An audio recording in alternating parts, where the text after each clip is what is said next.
Part 1. A Haunting Discovery. Chapter 1.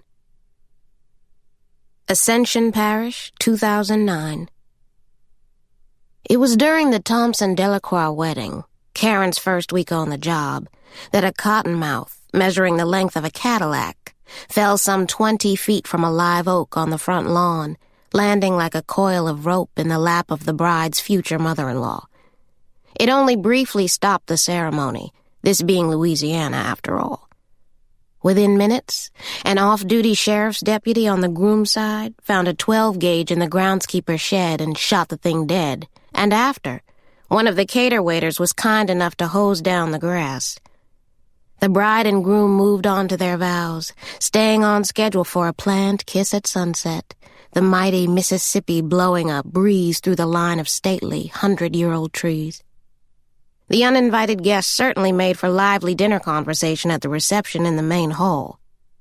By the time the servers made their fourth round with bottles of imported champagne, several men, including prim little Father Halliwell, were lining up to have their pictures taken with the Viper before somebody from parish services finally came to haul the carcass away. Still, she took it as a sign. A reminder, really, that Bellevue, its beauty, was not to be trusted. That beneath its loamy topsoil, the manicured grounds and gardens, 2 centuries of breathtaking wealth and spectacle, lay a land both black and bitter, soft to the touch, but pressing in its power. She should have known that one day it would spit out what it no longer had use for, the secrets it would no longer keep. The plantation proper sat on 18 acres, bordered to the north by the river and to the east by the raw, unincorporated landscape of Ascension Parish. To walk it, from the library in the northwest corner to the gift shop and then over to the main house, past the stone kitchen and the rose garden, the cottages Manette and Leroy, the old schoolhouse and the quarters, took nearly an hour.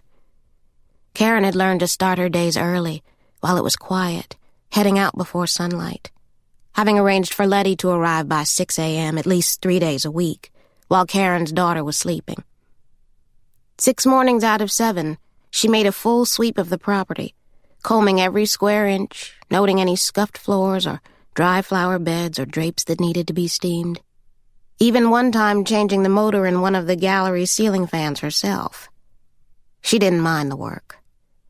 Bellevue was her job, and she was nothing if not professional, though she could in no way have prepared herself for the grisly sight before her now.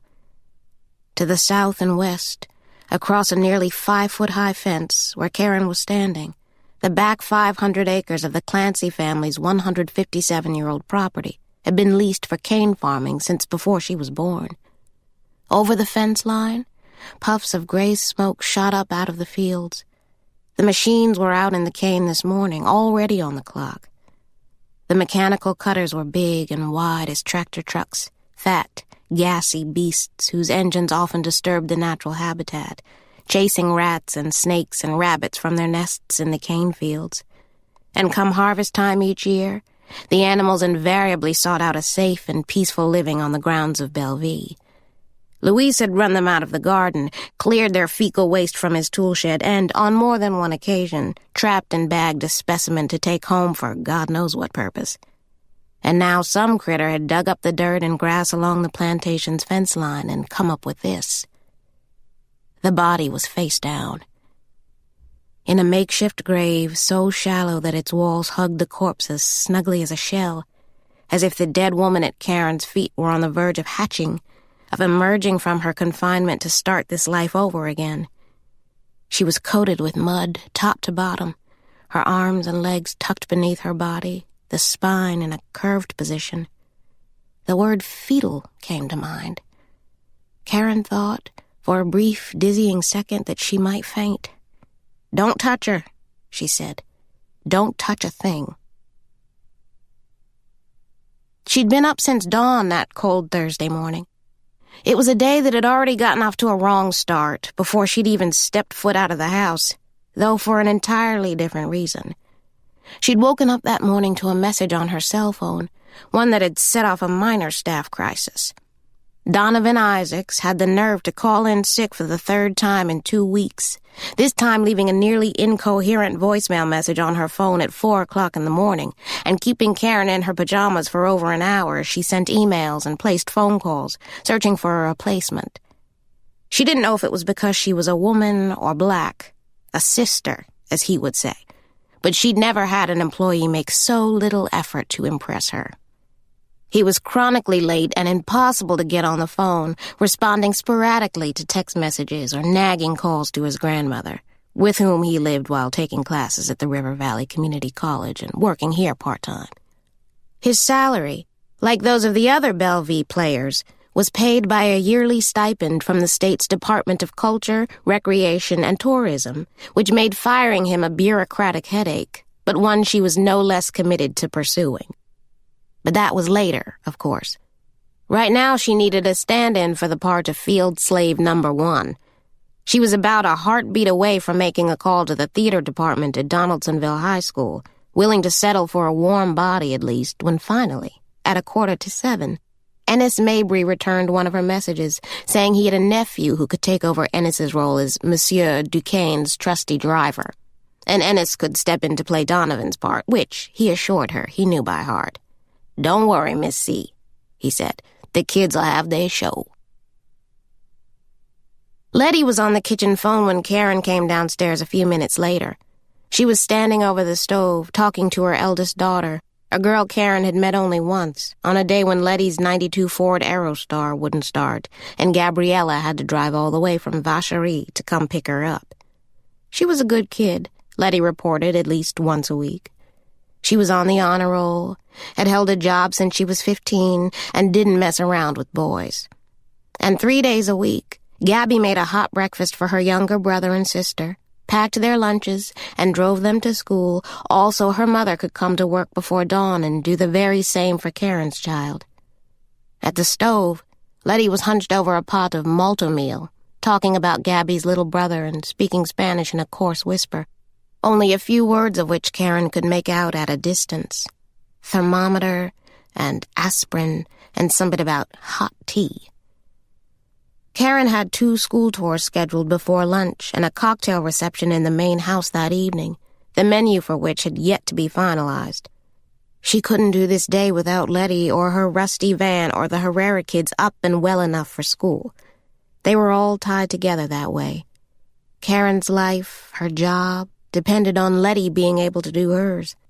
She gave Letty's shoulder a warm squeeze before walking out, mouthing the words, "Thank you," and mentally making a list of all the creative ways she might make it up to her, knowing, in her heart, that any such token is worthless when your kid is sick.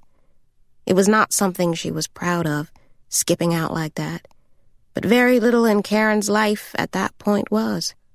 Pride, as a method of categorizing one's personal life and history, was something she'd long given up on. There was her daughter, and there was this job. The air outside was cold for October and wet, still drunk from a late-night rain that had soaked Bellevue, and again she thought it was wise to warn the evening's hosts against outdoor seating. Still, she would need Luis to pull at least one of the heat lamps from the supply closet in the main house. A number of Bellevue's paying guests liked to take an after-dinner brandy on the gallery, to say nothing of the smokers who routinely gathered there. The plantation had finally gone smoke-free the year before, in the main house at least, and the guest cottages. Karen's living quarters, a 2-bedroom apartment on the 2nd floor of the former garçonnière and overseer's residence, which also housed the plantation's historical records, still carried a heavy scent of burnt pipe tobacco, a faintly sweet aroma she had come to think of as home. She had, for better or for worse, made a life here. She had finally accepted that Bellevue was where she belonged. Her work boots, a weathered pair of brown ropers, were waiting where they always were, just outside the library's front door. She slipped them over her wool socks, zipping a down jacket and pulling a frayed Tulane School of Law cap from the pocket. She slid the hat over her uncombed curls, feeling their thick weight against the back of her neck. On her right hip, she carried a black walkie-talkie. On her left, A ring of brass keys rode on her belt loop, bumping and jangling against the flesh of her thigh as she started for the main gate. She'd cover more ground in less time if she borrowed the golf cart from security. The plan was to drive along the perimeter first, then double back, park by the guest cottages, and walk the quarters on foot. She was always careful not to leave tire tracks in the slave village. She was responsible for even this detail. It's not that Bellevue wasn't well-staffed. There was a cleaning crew that came several times a week, more if there were guests in the cottages or events scheduled back-to-back on weekends. And Louise, who had been on the payroll since 1966, when the Clancy family fully restored the plantation that had been in their family for generations, could probably run the place himself if he had to. Still, she was surprised by the little things that got overlooked. She once found a used condom on the dirt floor of one of the slave cottages.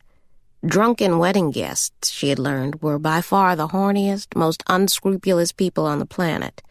Neither a sense of the macabre nor common decency would stop them once they got their minds set on something, or someone. And Caren didn't think any third grader's first school field trip ought to include a messy, impromptu lesson about the mating habits of loose bridesmaids. From high overhead, sunlight studded the green grass with bits of coral and gold as she rode along beneath a canopy of aged magnolias that shaded the main, brick-laid road through the plantation. Their branches were deep black and slick with lingering rainwater. Mornings like this, she didn't try to fight the romance of the place. It was no use anyway. The land was simply breathtaking, lush and pure. She drove past the gift shop, then north toward Bellevue's award-winning rose garden, which sat embedded within a circular drive just a few feet from the main house. The nearly 200-year-old manse was held up by white columns and adorned with black shutters and a wrought-iron balcony that overlooked the river to the north and the garden to the south. Luis and his one-man maintenance crew had done a grand job with Le Jardin, coaxing rows of plum-colored tea roses and hydrangeas into an unlikely fall showing. Mrs. Leland James Clancy, had she lived, would have been most proud. All along the drive, Caren made mental notes. The hedges in front of the guest cottages could stand a trim, and whatever the latest fertilizer formula or concoction Luis had sprinkled on the hill behind the quarters, it wasn't working. There was still a narrow patch of earth out that way, grown over the foundation of some building long forgotten and not appearing on any plantation map, that remained as stubbornly dull and dry as it had even when Caren was a kid, no matter what Luis tried. Food scraps and horse shit or cold, salted water. Down by the quarters, grass simply refused to grow.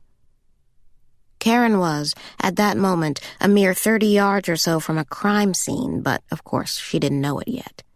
She saw only the break in the land, where the earth had been disturbed.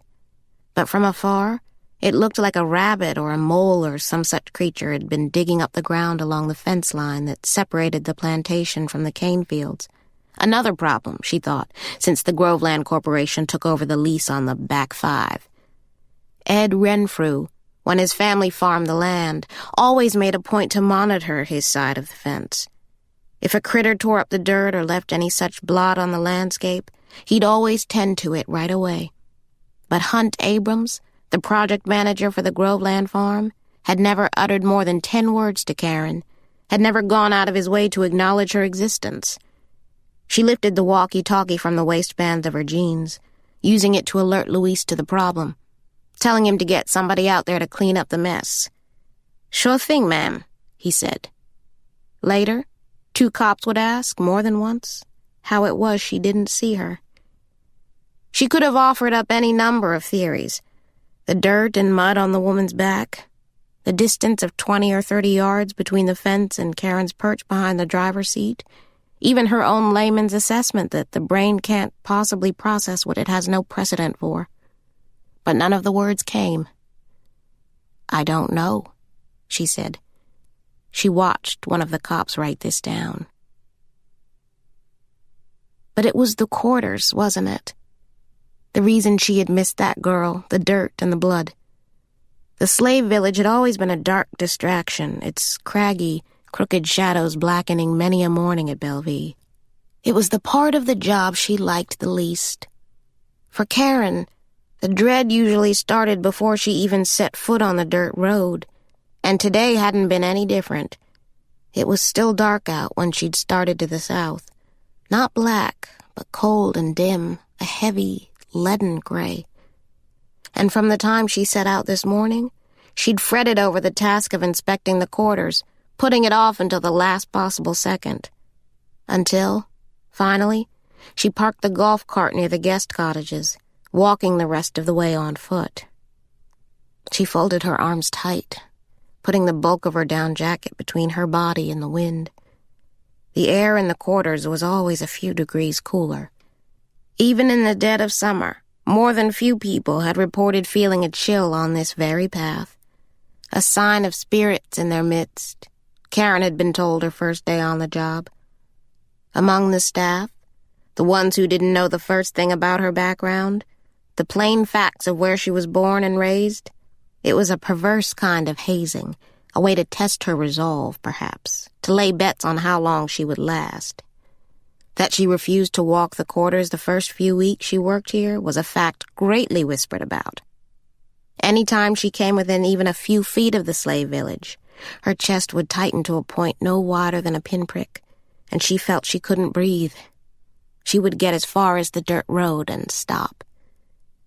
They all gave her a week, tops. But they didn't know the whole story. Truth is, avoiding the slave village was an old habit of hers, and one that long predated the job. Caren had grown up in Ascension Parish, in the shadows of Bellevue. She had grown up with the ghost stories, childhood rants, and the rest of it. They were almost as old as the plantation itself. She had no proof, of course, that the quarters were haunted, but it is absolutely true that one morning during her first year back, she stood at the mouth of the village, staring down the length of dirt road, and in the morning fog, the graying clapboard cottages lined up on each side, she said a short, fervent prayer, and the spell was effectively and immediately broken. The space opened itself up to her only after she privately acknowledged its power. It was the only way forward. She repeated the prayer this morning, mumbling the words softly. The wind lifted and changed direction, pushing at her back, nudging her on.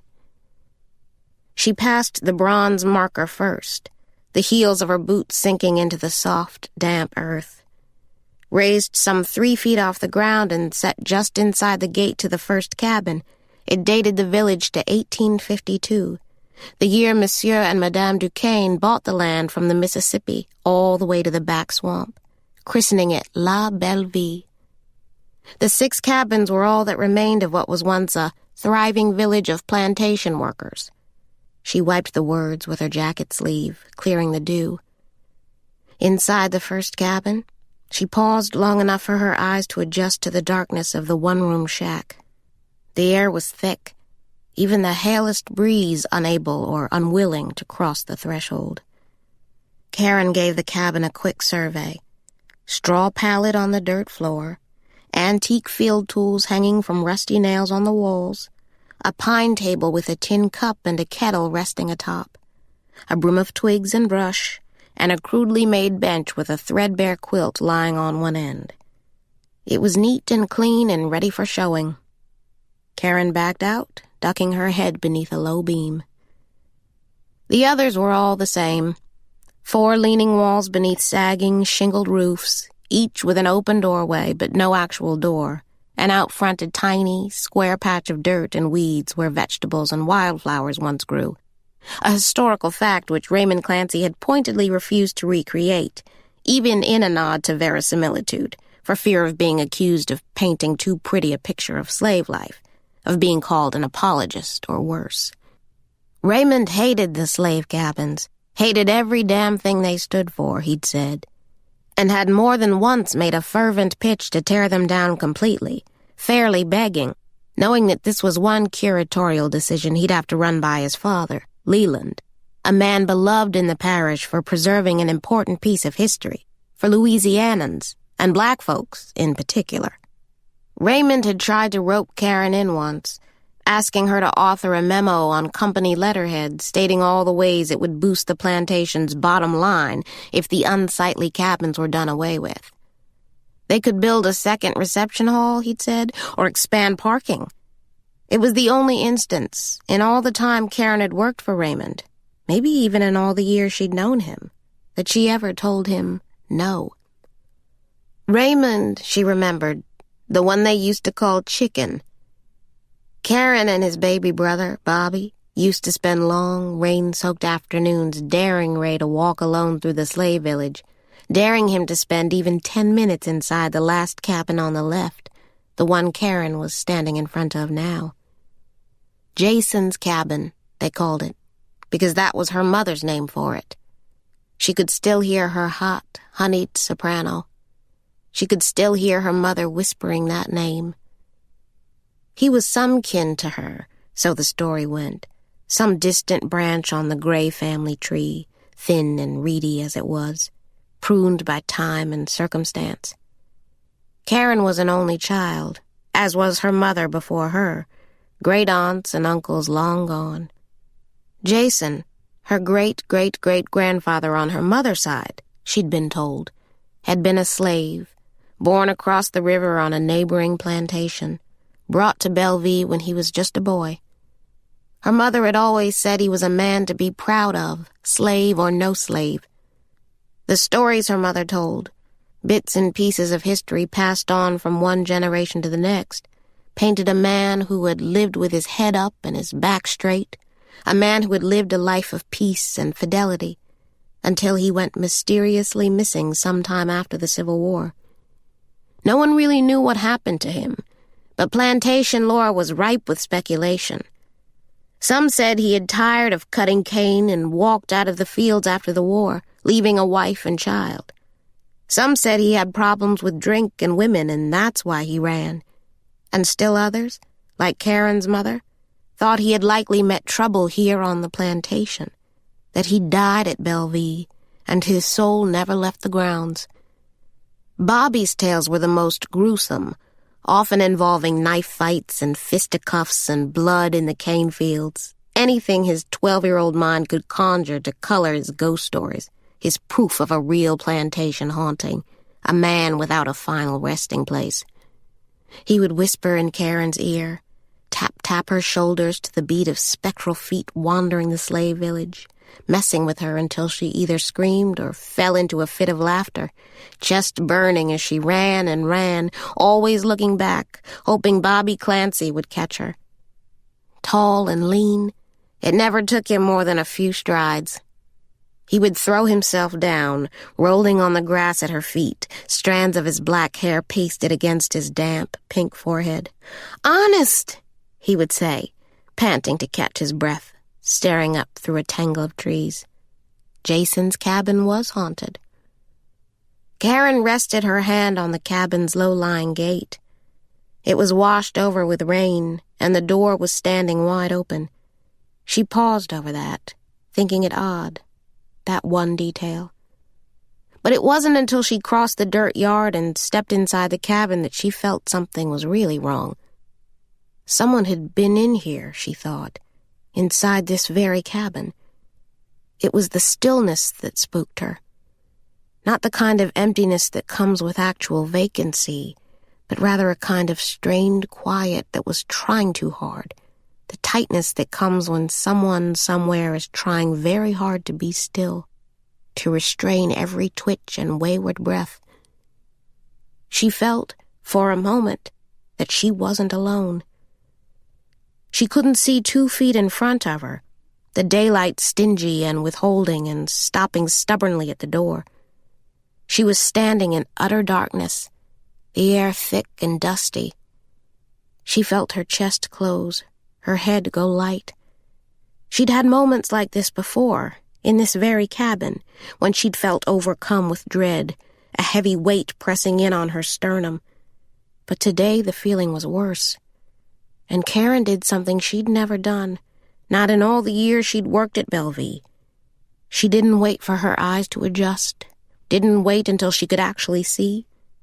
The tools on the wall and the rusting sugar kettle made over for laundering, a bar of lye soap and a hand wringer inside, the straw bed and pine table and the shallow pit in the floor that was dug out for cooking. She simply turned and walked out, cutting her inspection short. This cabin, the one set closest to the fields, was exactly the same as the others. At least that's what she told the cops. Her last stop was the staff kitchen, located in a squat, stone and brick building a few yards from the main house. In the old days, a chance kitchen fire could mow down a southern mansion in a matter of minutes, and the distance between the two buildings was meant to provide a measure of protection and keep the big house cool in the worst summer months. The kitchen was an 800-square-foot box, one room that was bigger than any of the places Caren had lived in with her mom when she was a kid. Guest houses and garage apartments, and one unbearably damp and hot summer spent in a 2-room trailer parked on the back of somebody's land. They were cheap rentals that provided shelter, but little else, places Caren Gray cared little for. The plantation's 18 acres were the whole of Caren's only real idea of home, the only constant in her life. "Bellevue is home," her mother would say. "It's in our blood, Cakes." Caren had spent part of her childhood in this very kitchen, thumbing through her schoolwork or watching television. She'd learned to write her cursive letters in a single afternoon, sitting at one of the small tables by the stove, waiting for her mother to get off work. The kitchen's door was propped open. Inside, Lorraine, the current cook, had her feet up on a card table covered with vegetable scraps and newspapers and discarded oyster shells. "Morning, baby," she said, seeing Caren at the back door. Lorraine called everyone baby, and Caren had long learned not to take it personally. In the hot, steamy kitchen, she unzipped her down jacket. "You have a menu for me, Lorraine? Now, what you think, baby?" Lorraine had a bottle of hot sauce sticking out of the pocket of her stained apron and was sucking down raw oysters for breakfast and watching Fox and Friends on a small black-and-white television set. Caren could have stood there all day before she moved an inch. "Lorraine," she sighed, because they went through this every time. "Yes, baby," she said in a way that suggested she had already carried this conversation farther than she intended to. Lorraine was openly suspicious of Caren and her sudden return to Bellevue 4 years ago. It was possible that she even held an irrational belief that Caren had come for her job, to claim her rightful place in line. That Raymond Clancy had made her general manager, Lorraine's boss essentially, certainly didn't help things. Lorraine delighted in small acts of insubordination, putting through purchase orders without Caren's permission, serving pickled chow-chow out of crusty jars from her home kitchen, and often changing menus at the last minute. She considered herself an artist, and not one to be tied down by fixed pricing. To Lorraine, Caren was a nuisance, with her little clipboard and her endless list of questions. Worse, she saw Caren as a woman who was rootless and unsure of where she belonged, and therefore not someone who, by Lorraine's standards, ought to be consulted about the intricacies of local cuisine. Lorraine was tall and black and unabashedly fat, carrying most of her excess weight around her middle, wearing it as a walking billboard for her talents. And she likewise regarded Caren's relatively lean frame as further evidence that she shouldn't be trusted in a kitchen. She was nothing like her mother, Lorraine was fond of saying. "Lorraine, we have 85 guests due here at 5 o'clock. "Plenty of time." "The host is expecting a 5-course meal," Caren said, repeating a fact of which she knew Lorraine was well aware. "I'd like to be able to tell them just what all that might entail." Lorraine pondered the request before deciding, impulsively, to grant it. "What'd we say, Pearl?"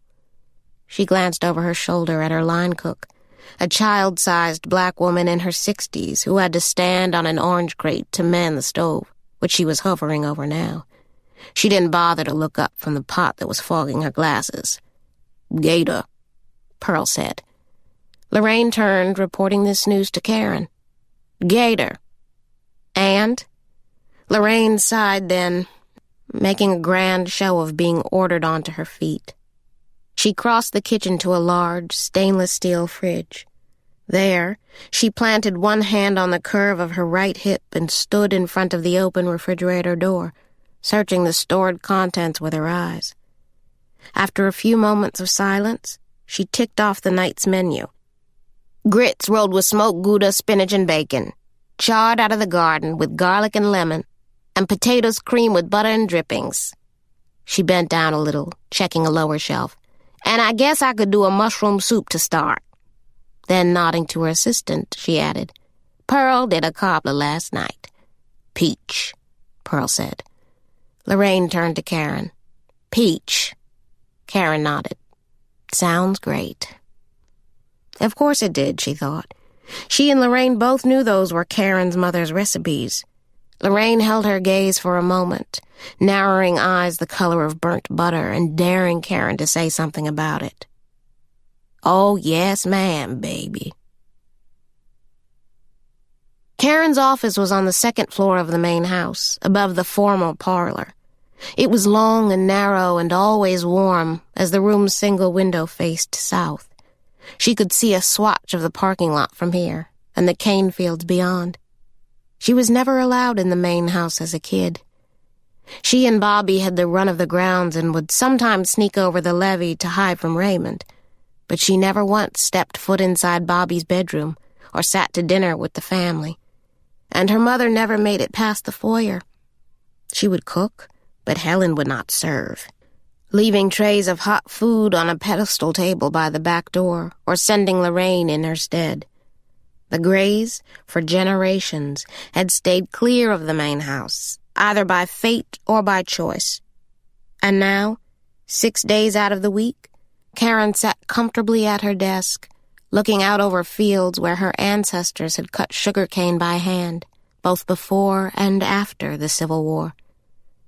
Days she felt tempted to sit and ruminate about mistakes she'd made, choices that had led like a series of stale breadcrumbs back to the gates of Bel. There was always this one thought. She had gone farther and risen higher than anyone in her family might have dreamed. It was not nearly the life she thought she'd have, not at 37. But it was something. The machines were in the fields today. October to January, they were out from sunup to sundown, mowing row after row, plucking ripe stalks from the ground and stacking the bounty in advance of its long ride to the sugar mill in Thibodaux. Every year, during the cutting season, she watched them from her desk for hours on end, their whole repetitive existence providing the background hum of Karen's life on the plantation during the fall.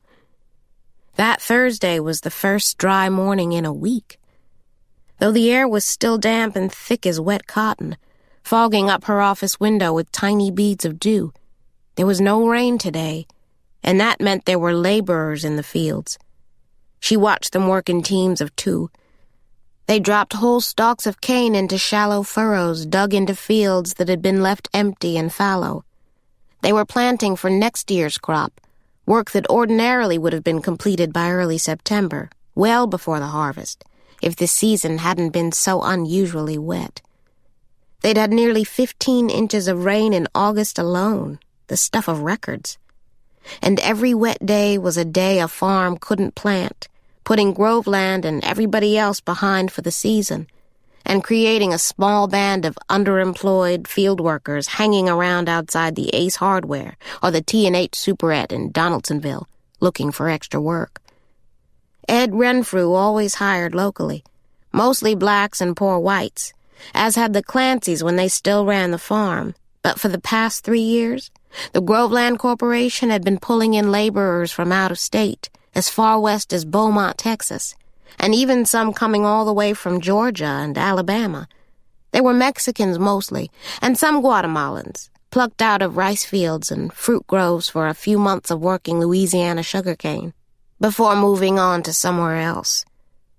If the weather had held, the cops would later say, Inez Avalo would have already been gone. She would have likely still been alive. The plantation was about 50 miles south of the capital. Out here, they got only a few radio stations, mostly out of Baton Rouge, an endless stream of adult contemporary and country, Lionel Richie and Randy Travis. The music played softly as Caren got to work on the morning's first task, a memo to her supervisor, Raymond Clancy, outlining the particulars of the Donovan Isaacs problem. It had started over the summer. Mr. Isaacs, an actor with the Bellevue Players, who'd had a lead part in The Olden Days of Bellevue for over a year, had taken a basic first-year U.S. history course at his community college and come out a new man, he said. He'd had a personal awakening of sorts and suddenly taken grave issue with the staged play, refusing to utter, on principle, the scripted words that were being put into his mouth. The play was, admittedly, bad, a fact that Caren didn't drive home in her memo. It was written by a state senator's wife, following Bellevue's formal recognition as a historical treasure, worthy of state funding, and not a period or comma had changed in the 25 years hence. It was as soapy as Gone with the Wind, full of bells and bowls and star-crossed lovers, noble Confederates and happy darkies and more dirty Yankees than you could count. And the tourists loved it. Senior groups and war buffs and New Englanders in shorts and flip-flops. And middle school teachers, of course, many of whom ordered items in bulk from the gift shop as takeaways for their students. Caren had a certain appreciation for Donovan's newfound rage, and even let him vent in her office for a solid 20 minutes, as he enumerated the many ways this cracker-ass bullshit fell well short of the real history of plantation life across Louisiana. Donovan wanted the whole play axed, which Caren was in no position to authorize. She did admit to encouraging him, though.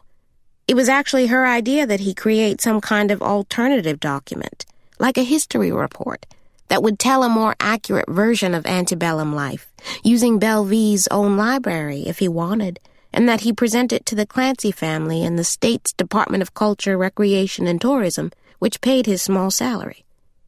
She was thinking of a one-sheet, something they could photocopy and include as a handout along with the play's programs. But Donovan had taken it a step further. He showed up in her office one hot July morning, clutching a stack of wrinkled yellow legal papers, smudged with pencil marks and ink. He had rewritten the play, top to bottom. Even the title was new. Truth and Consequences, the Straight Story of the South. The handwriting was illegible and difficult to follow, and at first she thought he was joking. "I'm as serious as a heart attack," he said, leaving the pages on Caren's desk. She never even got past the third page, on which, as far as she could tell, a slave revolt took out half the French Creoles in Ascension Parish. There were 3 beheadings in a single paragraph. The whole thing read like bad comic book fan fiction. Slaves firing weapons without any gunpowder in sight. Yankee soldiers making telephone calls in the middle of the Civil War, and there was at least one musical interlude. It was an absolute mess, a boyish fantasy, an overcorrection that favored Donovan's own misguided ideas about power and score settling over any real semblance of the truth. And besides, it wasn't exactly the kind of feel-good fare that pulls tourists in off the highway. Raymond Clancy said as much when she'd pitched the idea over the phone. His instructions could not have been more explicit. The play and Bellevue itself, his family homestead, would stay the way they had always been. When she reported this news to Donovan, he nodded stoically, as if he'd been expecting this. Then he threatened a walkout of the whole cast in protest, inducting Shauna Hayes and Cornelius McCrary on the spot, before finally convincing Del Blanchett, Nikki Hubbard, and Ennis Mabry to join the fight if push came to shove, leaving Caren with the task of figuring a way to run Bellevue without any slaves. He'd left her office that day with a parting admonition that the truth would come out, one way or another. In some ways, Caren understood Donovan. She understood his pining for a history he could take some pride in, She was the daughter of a plantation cook, after all, the great-great-great-granddaughter of slaves, facts that had caused her no small amount of shame when she was Donovan's age. She just didn't like him much. She didn't want to be his sister. He was a 22-year-old kid, undereducated and over-entitled, of a generation long out of the shadow of the hard work that had made a life like his possible. He had nice clothes and a decent car, paid for by his grandmother, no less, the same grandmother who scrounged up bail money from emptied-out coffee cans whenever her boy got in trouble, which he did on an almost quarterly basis. It was little stuff mostly, petty theft or disorderly conduct, drunken fights outside of nightclubs and house parties. They were the impulsive acts of a knucklehead, not a hardened criminal, which in Caren's mind somehow made them worse. She'd been in court with kids who didn't have even half the resources Donovan did. Kids who would spend their lives in jail, most of them, kids who had no chance. She thought Donovan should have known better, shown some self-restraint, made his grandmother's heartache less. Betty Collier was in her 80s now, had raised him since he was in grade school. She would some days keep Caren on the phone at all hours, wanting her to know how hard she worked to keep her grandson out of trouble, often ending these calls by asking if there was more Caren could hire Donovan to do on the place to keep him busy. And Caren would have to explain that the only open work was for maintenance jobs, and that Donovan had made it plain he wasn't putting his hands in any dirt. "What the fuck I'm in college for?" he'd said. These unexplained absences were his latest stunt. Caren was listing them in chronological order, starting back from August, when the news finally reached her. There was a faint crackle at her hip, then Luis's lilting voice on her walkie-talkie. "Ma'am?" he said. She lifted the clunky device from the waist of her jeans. "Luis, could you or Miguel make sure to pull one of the heat lamps from the storage closet for this evening?" Mrs. Gray?" She sighed. She must have told him at least a dozen times she wasn't married, repeating just as frequently that she, 30 years his junior, was the one who ought to be calling him sir. "Yes," she said, still typing. "What is it, Luis?" "There's something out here, ma'am. Something you need to see." Chapter 2. Her first call was to the sheriff's department. They sent a kid in uniform, hardly older than the high school students who came through on the big yellow buses for field trips. He was, bless his heart, trying to secure the scene, where already a small crowd had gathered. Luis and Miguel, who kept crossing himself every 5 minutes and kissing his rosary, Lorraine and Pearl, who was craning to see, as was Gerald from security, and a few members of the cast. Nicky Hubbard was standing behind Bo Johnston, peering wide-eyed over the rise of Bo's broad shoulders. There were 2 snow-white iPod buds in her ears. Her red and black Letterman's jacket was zipped all the way to her chin. Caren could see her breath. She wanted everyone out of there at once. She repeated her earlier instruction that no one was to touch anything. To the players, Nicky and Bo, Shauna and Dell, Cornelius McCrary and Ennis, who was already wearing Donovan's ill-fitting costume, she told them to wait in the old schoolhouse for further instruction. Lorraine started for the kitchen on her own, if only to rob Caren of the satisfaction of ordering her to do anything. Pearl followed her leader in silence. Caren asked Luis and Miguel to pull the heat lamps from the storage closet. Both men nodded in silence, as did Gerald, who moved away from the scene without being asked. In less than a minute, Caren had accomplished what the young sheriff's deputy had been unable to do, and he seemed to take her ease with the task as an affront, spitting in her general direction a reminder that no one was to leave the premises, and ordering her to wait by the gate for homicide detectives. As the group began to disperse, Danny Olmsted could be seen coming over the short hill behind the quarters. Having heard the news by now, he was walking fast, almost jogging toward them. His trench coat was open and flapping behind him, and both of his shoes were untied. Caren wondered if he'd slept in the library again last night instead of driving back to his office or apartment or wherever it was he went when he wasn't here. He was an adjunct professor in the history department at LSU, working on what must surely be the world's most long-anticipated dissertation.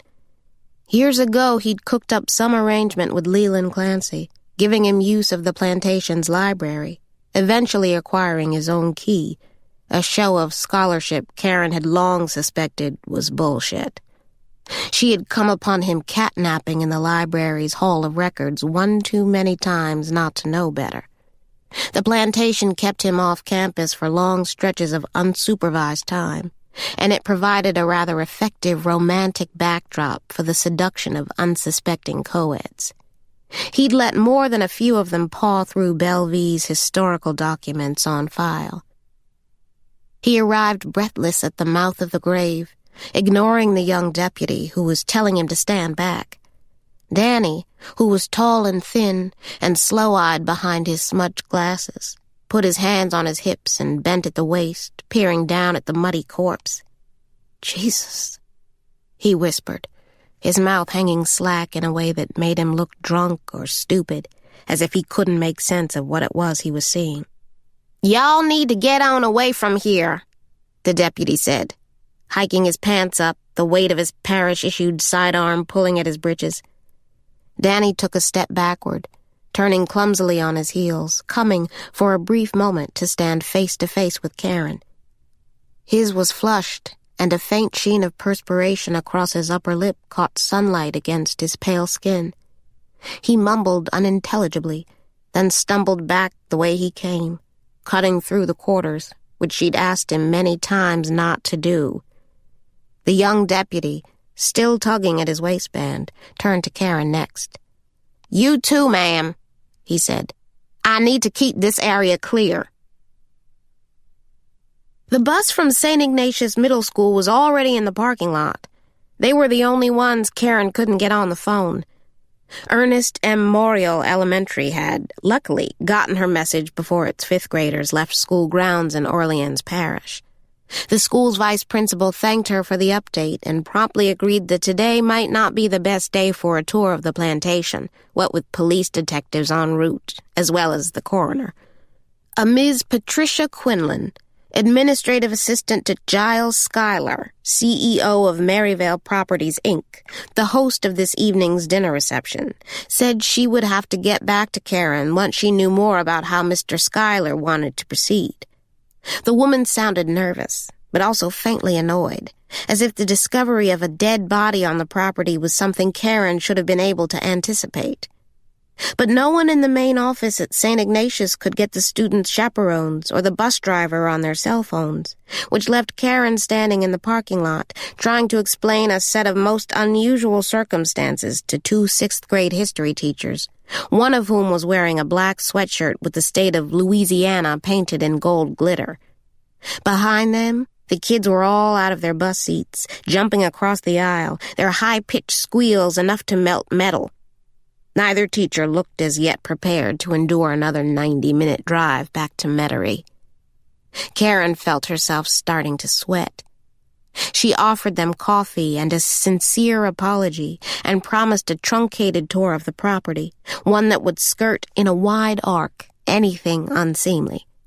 She personally escorted them to the old schoolhouse, where performances were held 3 days a week and all day on Saturdays.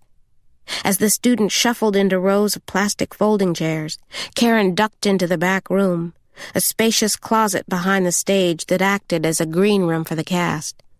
She told Ennis Mabry to feel free to draw out some of Donovan's monologues, ad-libbing if need be, to fill time.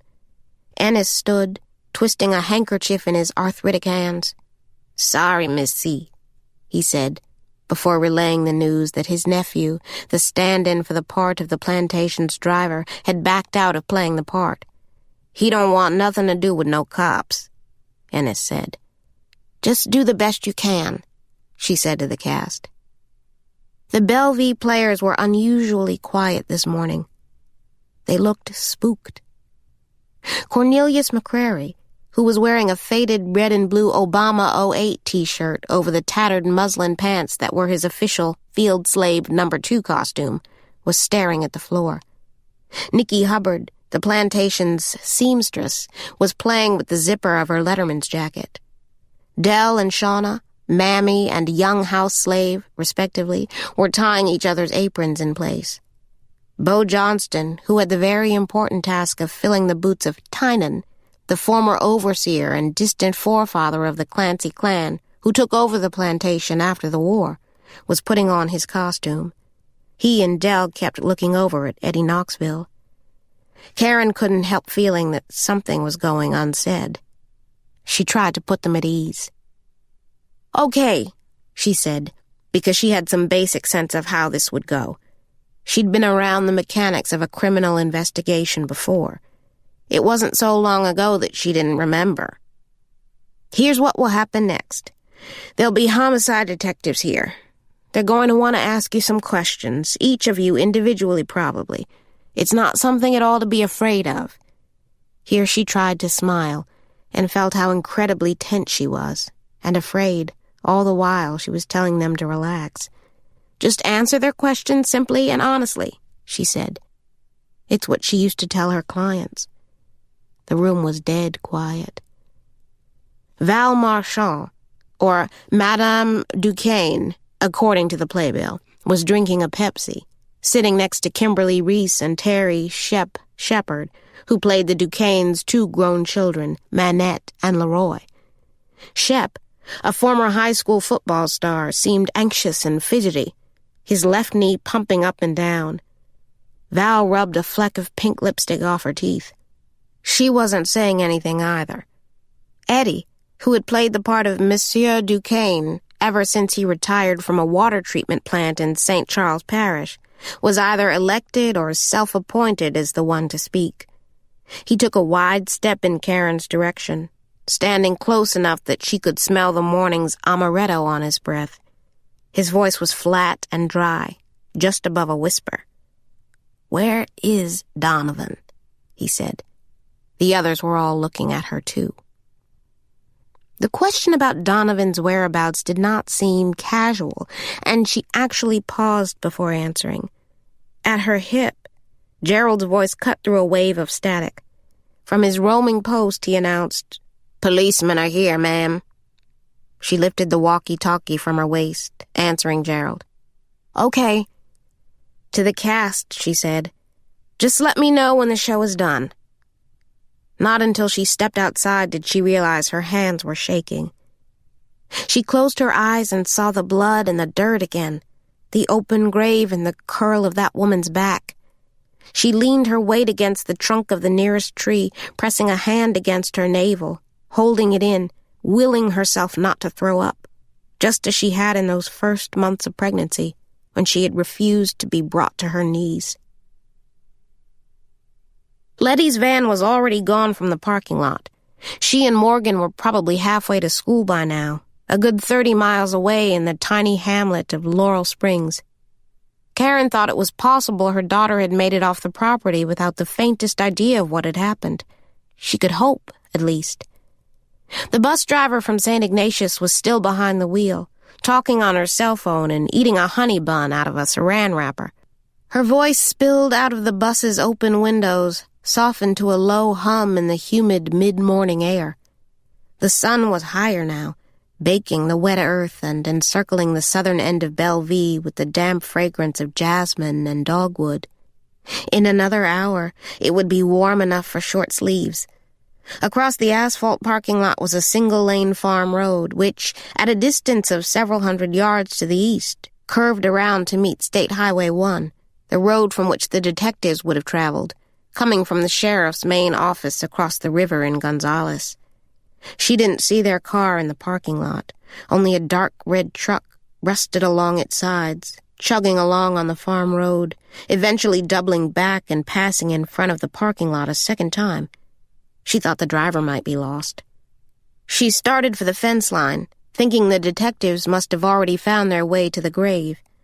By the time she made it back by the cane fields, she saw that a crime scene team was already in position. There were 3 of them, each decked head to toe in a crinkly white synthetic fabric with plastic booties over their shoes. They looked like moonwalkers, out of place in this verdant landscape. They hovered over the dead woman's body, one technician photographing the scene while another measured the distance from the body to the nearly 5-foot-high fence made of whitewashed steel. There was cane swaying on the sugar side of the fence. Through the bars, Hunt Abrams was watching the entire scene, 2 fists jammed into the pockets of his Wranglers. He was wearing a black Groveland Farms windbreaker. Caren had met the man only once before, one particularly productive harvest when his machines were going 18 hours a day, 7 days a week. She'd sought him out one desperate Saturday morning, wading through rows of shoulder-high cane until she found the double-wide that housed his office in the fields. She had a $60,000 wedding starting at 3 o'clock that afternoon and fairly begged the man to halt his work for a few hours at least. His answer was a polite, "No, ma'am." Then he offered her a ride back to the plantation. She sat in the front seat of his black pickup truck, beside a loaded shotgun he kept propped within arm's reach. "For the snakes," he said. 2 police detectives stood a few feet from Caren. They were already interviewing Miguel, Luis acting as a very nervous interpreter. One of the cops was taking notes on a small steno pad. He was tall and thick-necked, with a deep, ruddy complexion that gave the impression he was exerting himself, even though he was standing perfectly still. The other detective was smaller and more compact. His hair was flecked with gray and cut in a stylish manner, his stand one of cool repose. He was making quiet calculations, his eyes scanning the pieces before him. The body, the black soil at his feet, the tall fence, Luis and poor Miguel, who was sweating openly, rubbing his forehead with the back of his hand. It was the larger cop who noticed Caren first. He nodded to his partner. "Ness," he said. Then he went right back to questioning Miguel, who was whispering something to Luis. The cop shook his head. "Tell him I don't give a shit about immigration." Then, speaking more loudly, he said to Miguel, "No migra. Get it? Just answer the questions." Miguel was only 19 and half the cop's size. He looked scared out of his mind. He lived in a 1-bedroom apartment across the river in Galvez with his girlfriend, her parents, and his 2-year-old son. He was good-natured and quick to laugh and always on time. And now, of all days, Caren realized she would have to let him go. This was the first she'd heard that the Social Security card he showed when he was hired might not be worth the paper it was printed on. The plantation received state funding. Caren wasn't allowed to take any chances. She was management now. She felt her stomach turn. She hated this part of the job. She wanted to lie down somewhere and start this day all over again. Donovan on time and no body in the ground and none of this news about Miguel's status. The slim detective was walking toward her. "Caren Gray?" he said. "Yes." "Sergeant said you're the one who made the call?" "Yes." "I'm Detective Nestor Lang, ma'am." He held out his right hand. "You can call me Caren." "Yes, ma'am." He turned and surveyed the scene with a small sigh. "Well," he said, "tell me what you know." "Miguel," she said, nodding to where he was standing with the other cop.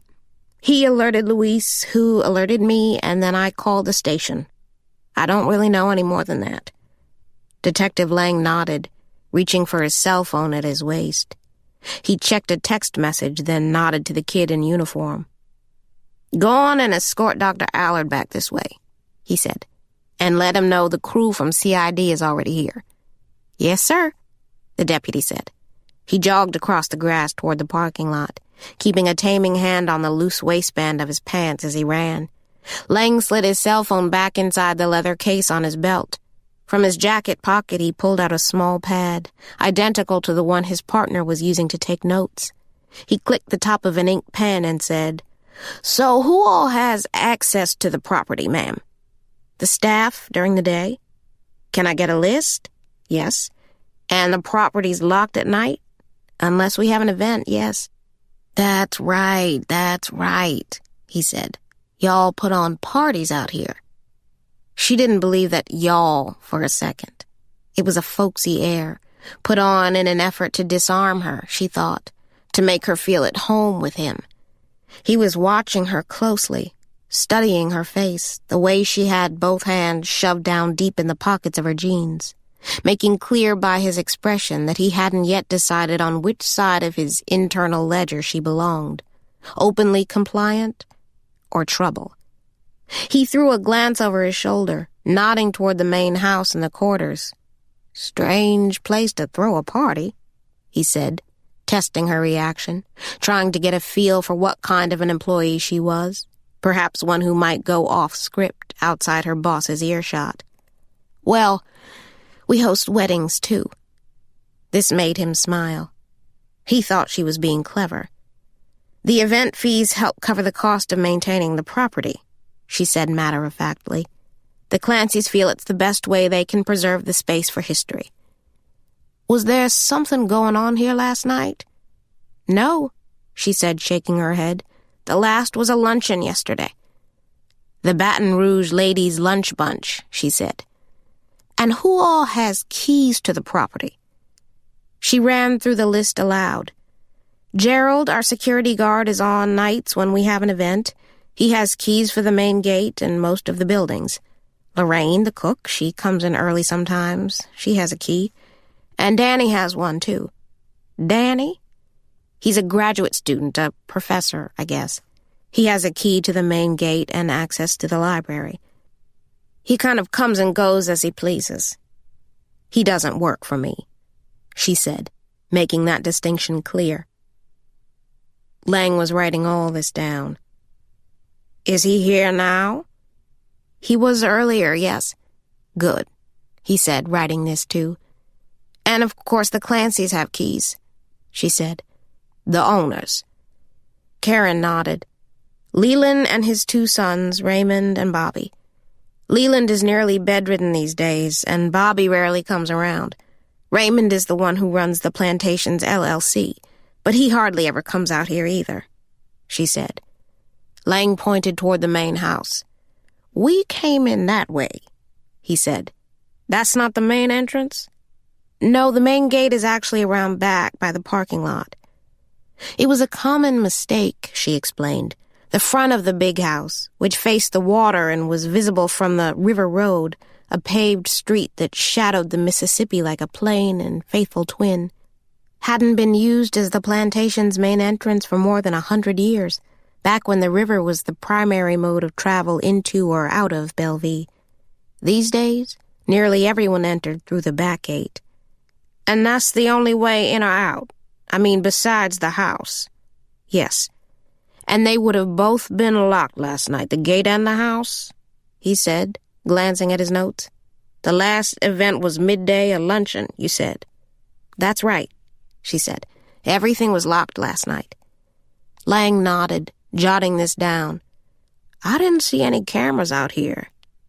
He nodded in the direction of the main house, the cottages, and the manicured grounds. "There are actually 2 security cameras," she told him. "They're both fixed to the main house, but they were both inoperative when I took the job, and Raymond Clancy has repeatedly declined to repair them." Lang glanced again at the grounds, the multi-million-dollar view, making a humming sound at the back of his throat. "I've seen people put floodlights and spy cams on a mobile home," he said. She shrugged. "We haven't had any problems out here." "Sure, I understand."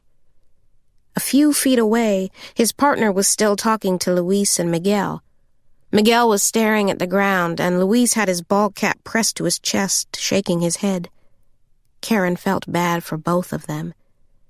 "And who all was on the grounds last night, ma'am?" "I was the only one here," she said. "I live on the property."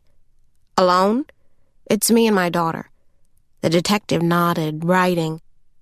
The deputy in uniform was just now returning with a white-haired man whom Caren took for the coroner, Dr. Frank Allard. She voted for him in last year's election, even though she'd never seen the man in person. He'd actually run uncontested, but it was 2008, and she'd felt weird about leaving any of the spaces blank. She didn't want to lose her say on a technicality. She'd gone over that ballot 3 or 4 times, standing alone in the booth, tracing a finger under the first line, the word president. She wondered what her mother would have made of that, if she'd lived to see it. Dr. Allard was wearing tan ropers and slacks, and he carried a leather satchel in his right hand. He nodded to the moonwalkers in white before bending deeply at the waist, peering down at the body, its nose down in the dirt. "How long have you lived here?" Lang asked. She'd already decided she would answer only the literal questions put to her. It's what she would have told her clients. No need then to bring up her childhood, Bellevue as her playground, or her mother's 3 decades of service to the Clancys. She would not say her name out loud. She hadn't in years. "Since 2005, she said. 4 years, she thought, and I'm still here." She turned away from Lang, glancing again at the coroner. He was lifting mud from the back side of the corpse, using a tool like a small paintbrush, working in tight, tiny circles. "And all of your staff is accounted for?" she heard the detective ask. There was, of course, one person who was missing. She actually hesitated before mentioning his name. "Donovan Isaacs, one of our actors," she said. "He didn't come to work today." "You have a phone number for him?" She nodded. "In my office.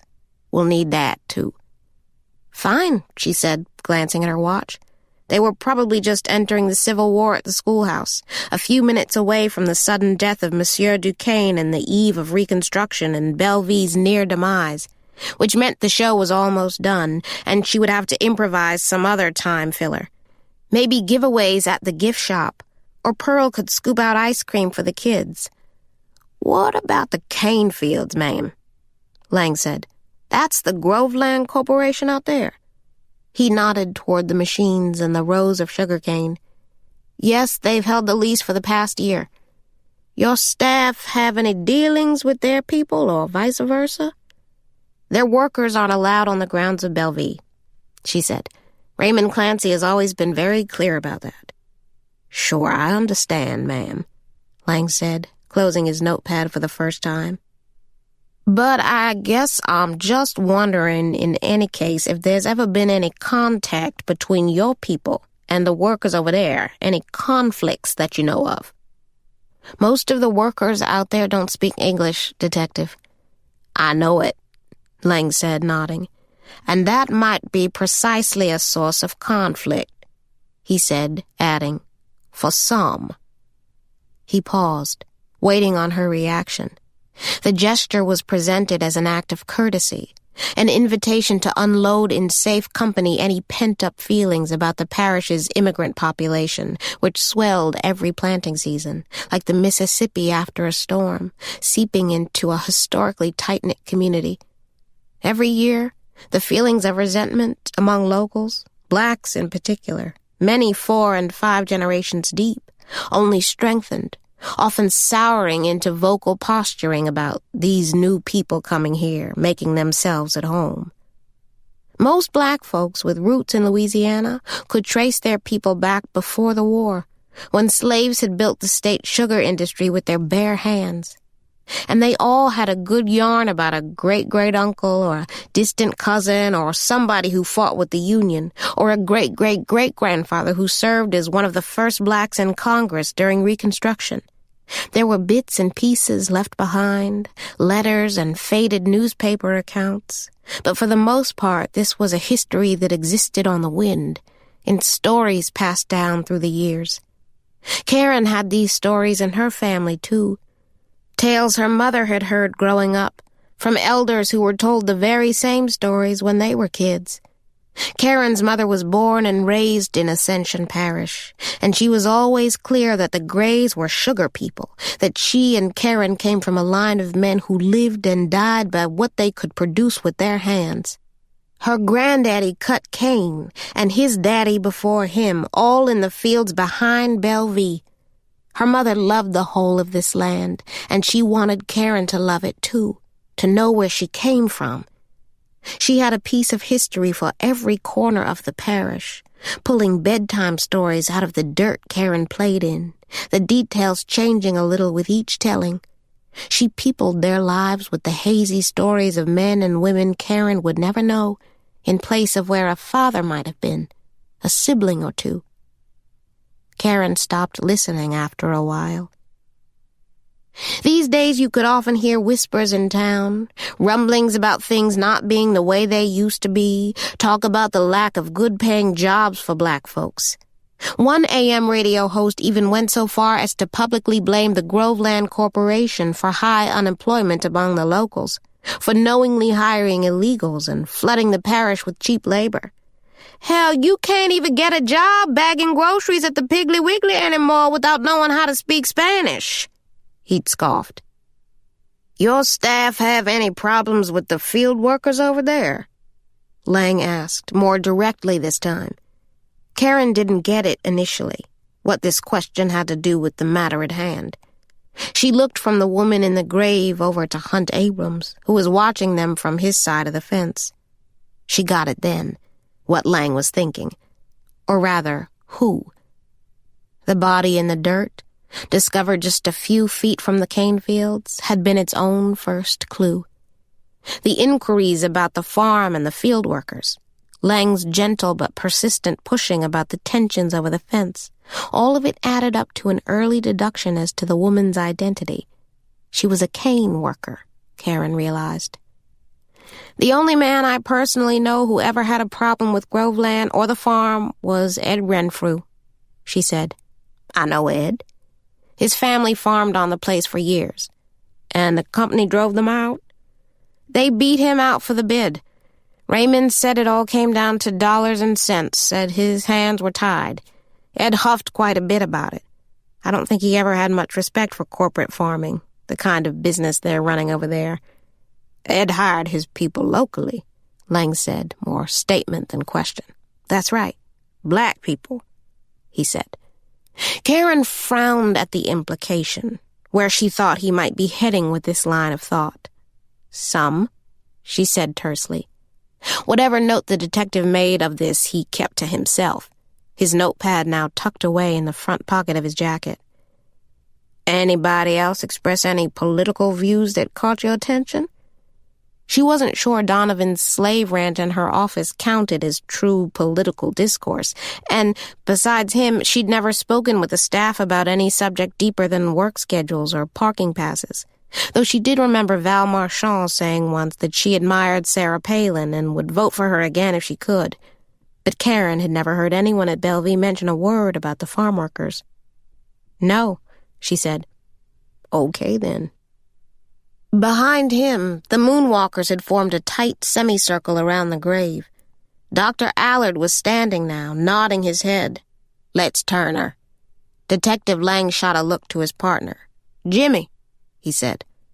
The two men inched nearer to the gravesite, just as the crime scene tech set gloved hands under the dirt-covered corpse. On a 3 count, they lifted the body. A swarm of blowflies shot 2 feet into the air. Caren actually staggered back. In the rapidly warming air, the scent of death had blossomed.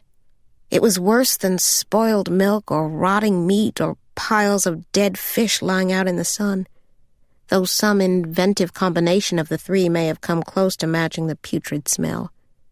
The crime scene techs turned the body, laying it gingerly on flat grass. There, on her back, she stared up at them. Her skin and hair were dappled with dirt, and there was dried blood staining the front of her rose-pink t-shirt. Her arms were pressed against her chest, and her mouth was open, as if a final scream were lodged in her throat, trapped somewhere in the butterflied flesh around her bloody neck, where the woman had been nearly cut in two. Karen's knees gave out.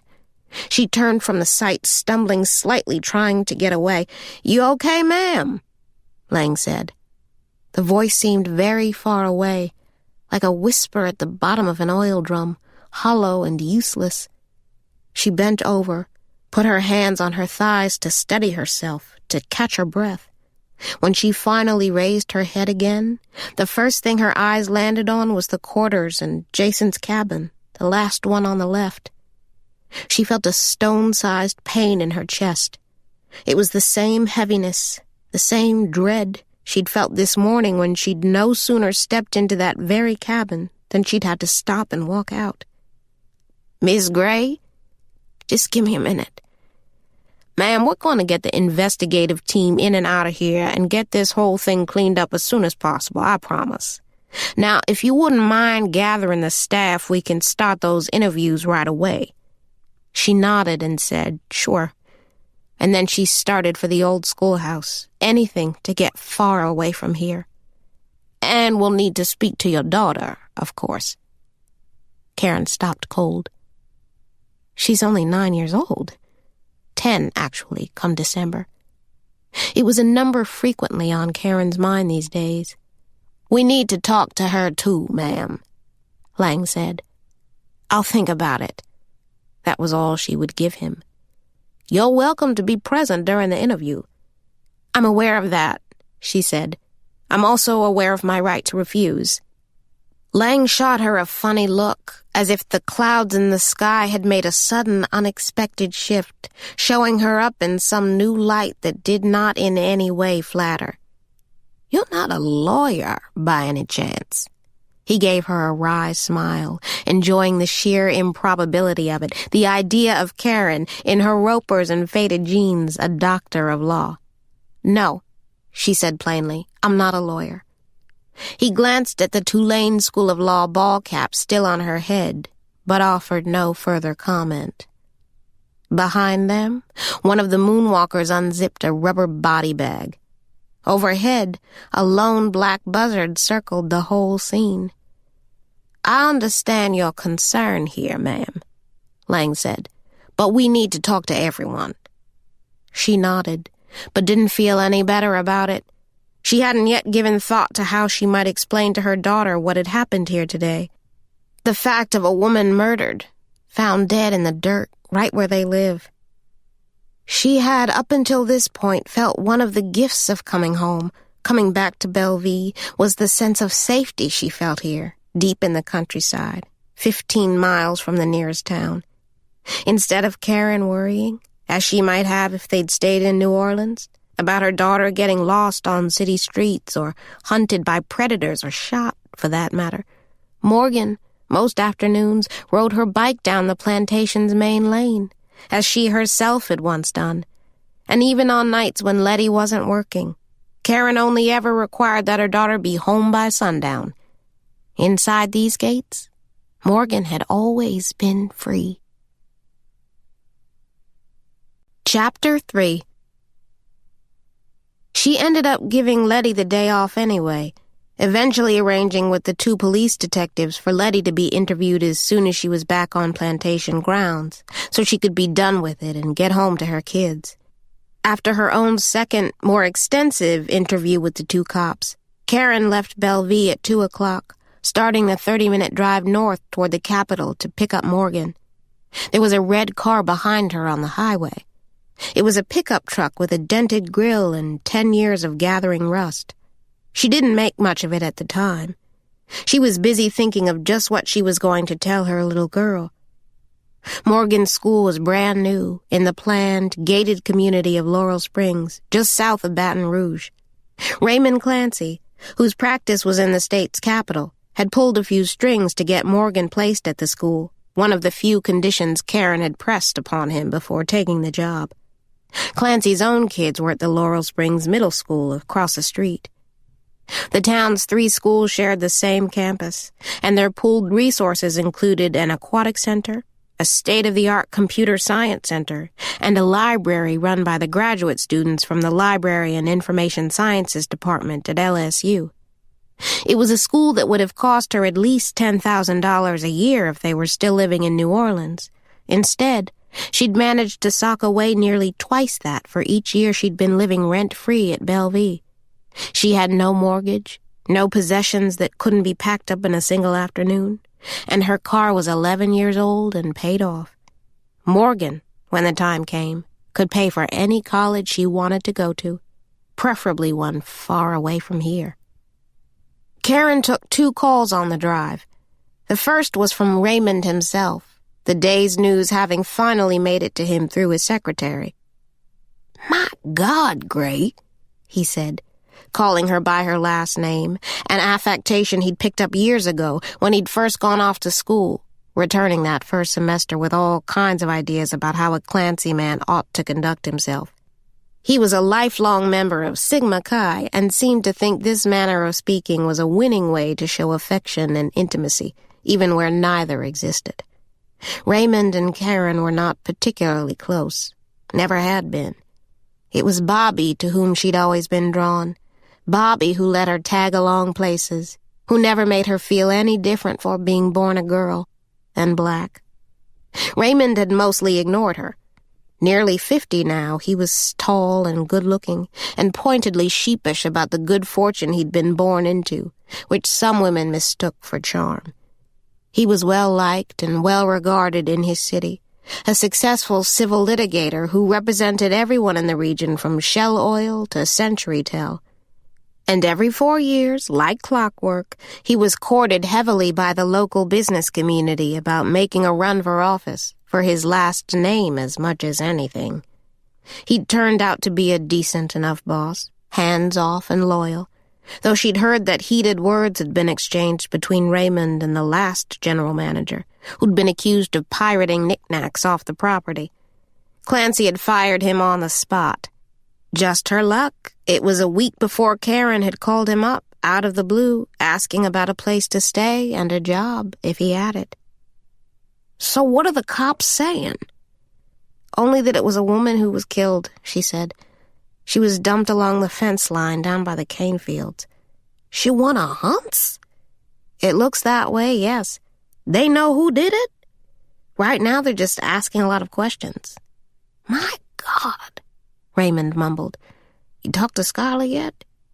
Giles Schuyler was the host of tonight's prepaid event and CEO of Maryvale Properties, the real estate development firm that designed the town of Laurel Springs. "Maybe we ought to think about canceling his deal tonight."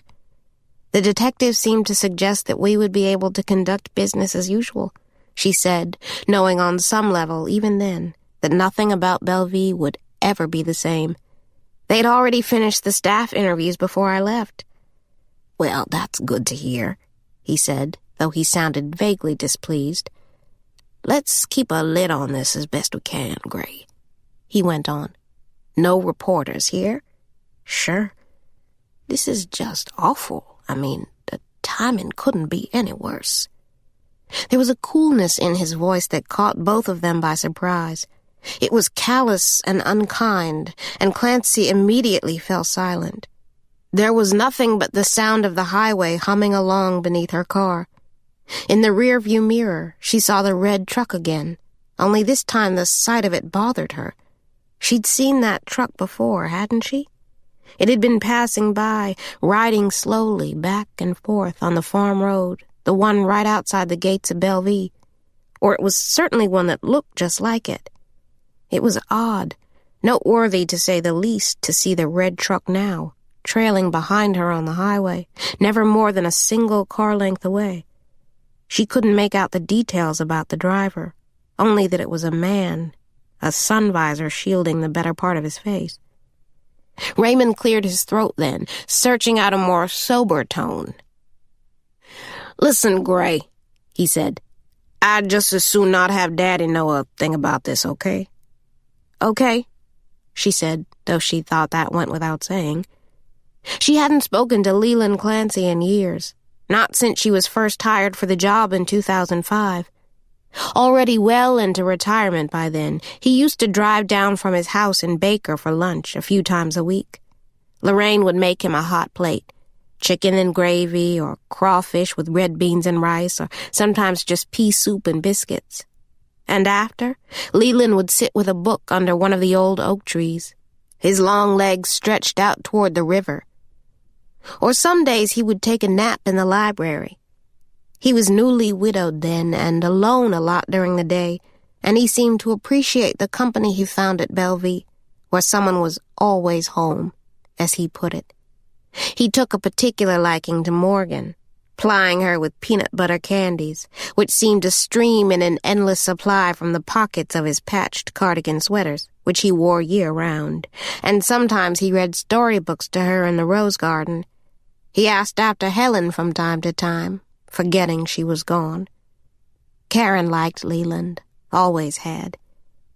It often pained her to ask him to please move from his post on the front lawn so they could set up chairs for an outdoor wedding reception, or request that he not park in the spots reserved for school buses and chartered vans.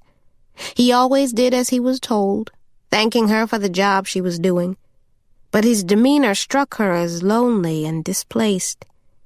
He could spend whole afternoons wandering the grounds of his property, as if he were searching for something he'd lost. He'd inherited Bellevue from his father, who'd inherited it from his father, a long line of ownership that went back to Clancy's ancestor William P. Tynan, who acquired the land after the Civil War. Leland raised his own family there for a while, until his growing law practice in Baton Rouge required them to move.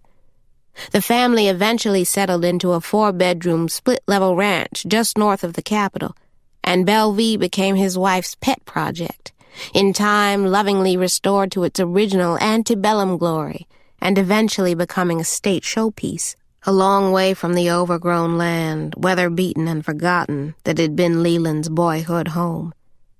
Though the Clancys were beloved in Ascension Parish for what they had done, making the land available to the public and preserving the history for posterity, not to mention the scholarships they had endowed, the money they poured into local and mostly black schools, he once confessed to Caren that he wished he'd never bothered with any of it, turning Bellevue into an events venue and tourist stop.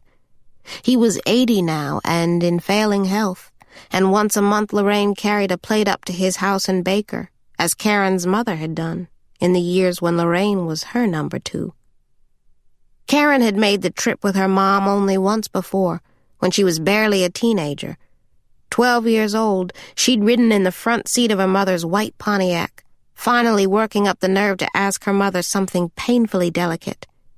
She knew Helen didn't like her spending so much time with Bobby Clancy, didn't like the way he sometimes looked at her, lingering sideways glances that hadn't escaped Raymond's attention either, even though she and Bobby were both just kids, more brother and sister than anything. And once that last thought took hold, Caren locked onto it and wouldn't let it go. It was an answer, maybe, an explanation for the life that kept them both pinned in place, tethered to a plantation. Caren told herself she could accept it, her mother's job, her devotion to Bellevue, if she could just make sense of it. And that day, on the car ride, she asked her mother point-blank if Leland James Clancy was her father. Helen laughed out loud, the muscles in her neck rolling like waves up and down. "Oh, cakes," she said, and then just as suddenly she fell into a cold, stony silence. She barely spoke to Caren for 3 days after that, pulling into herself. Caren had felt shamed by the incident, but also confused. She hadn't seen Leland in a long time. Raymond was the one who signed her checks. "Daddy ought not have any unnecessary stress, and that's straight from the doctor's mouth," he said. "This kind of thing would just mess with his head." "Sure, Raymond." "Bobby neither, here?" Clancy said. And Caren found it amusing that Raymond, all these years later, still imagined she and Bobby had some special connection, when the two of them had seen each other only once in 4 years, a brief encounter in town that had been awkward and somewhat strained. "Let's keep him out of this, too. There's a whole lot in this world my brother doesn't hardly understand, and he's liable to take something like this personal. Somebody leaving that gal out there like that. He still calls the plantation home." Caren nodded, though she suspected Raymond was working himself up for nothing. Until very recently, Bobby had stayed out of Ascension Parish, even skipping out on a 76th birthday party Lorraine had arranged for his father. "You let me break the news to him," Raymond said. "Sure." She glanced again at her rear-view mirror. The red pickup truck was gone. A few minutes later, she got a second call on her cell phone, just as she was exiting State Highway 1 for the decorative gates of the town of Laurel Springs. It was Mr. Schuyler's assistant, Patricia Quinlan, informing Caren that she would be arriving at least 1 hour before the guests to make sure there were no more surprises. "Have they removed—" "The coroner took the body late this morning, yes," Caren said. On the other end of the phone, Ms. Quinlan sighed heavily. "Well, Mr. Schuyler would greatly prefer if the news of this morning's incident did not reach our guests." "Understood." "Good, then," Miss Quinlan said. "I'll see you at 4. The kids were already pouring out of the elementary school when Caren pulled into the circle drive in front, into the crush of SUVs and minivans. The 3 schools, for grades pre-K through 12, were a mile past the Unitarian Church. The campus spanned both sides of Main Street, with a raised walkway bridging the elementary school to the other buildings, all of which were done up in a vaguely neo-colonial style, with lots of red brick and black shutters and eaves trimmed in white. The girls wore smock dresses of navy and green plaid. The boys were instructed to wear khaki pants. Otherwise, their tops were to be all white, polos or cotton button-downs only. Morgan was one of the 20 black students in the lower school, which made her easy enough to spot in the crowd. She was sitting cross-legged on top of her backpack, set a few feet back from the curb, and she was reading a library book. She looked up once, scanning the line of cars in the circle drive, only to go right back to reading her book. She was, Caren knew, expecting Letty's van.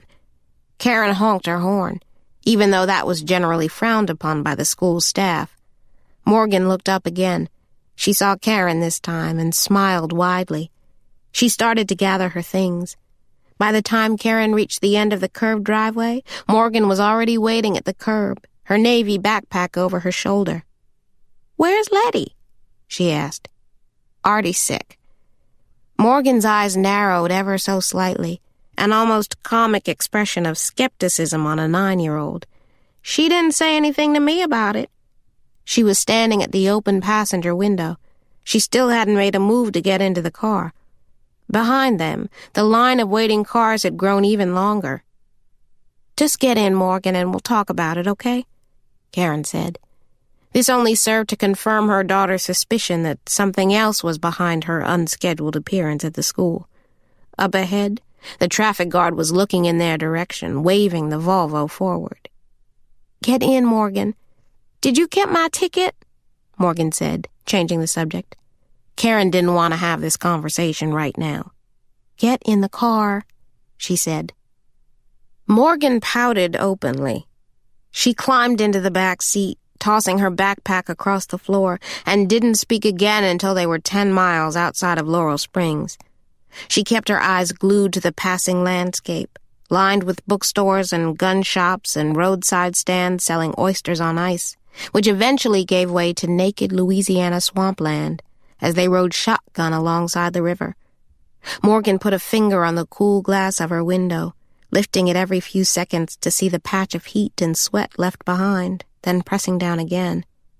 "You promised," is all she said. Caren glanced at her daughter's face in the rearview mirror.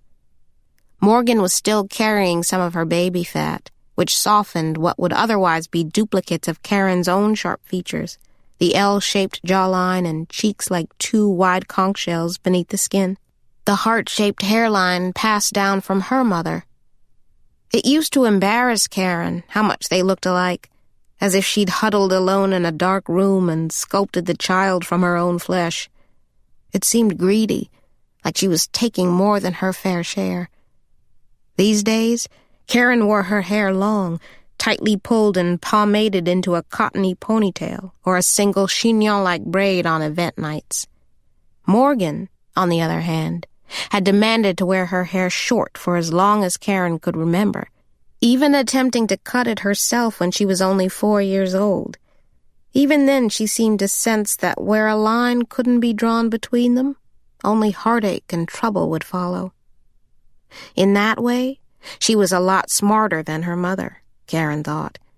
Now, at nearly 10, Morgan wore her curls in a short, floppy fro, pushed back by a headband. but she'd also been trying a myriad of different styles. Pin curls one week, a flat iron the next, long afternoons spent in front of the bathroom mirror. Caren loved her desperately. To date, theirs was the most enduring relationship of her life, and one she was determined not to fuck up.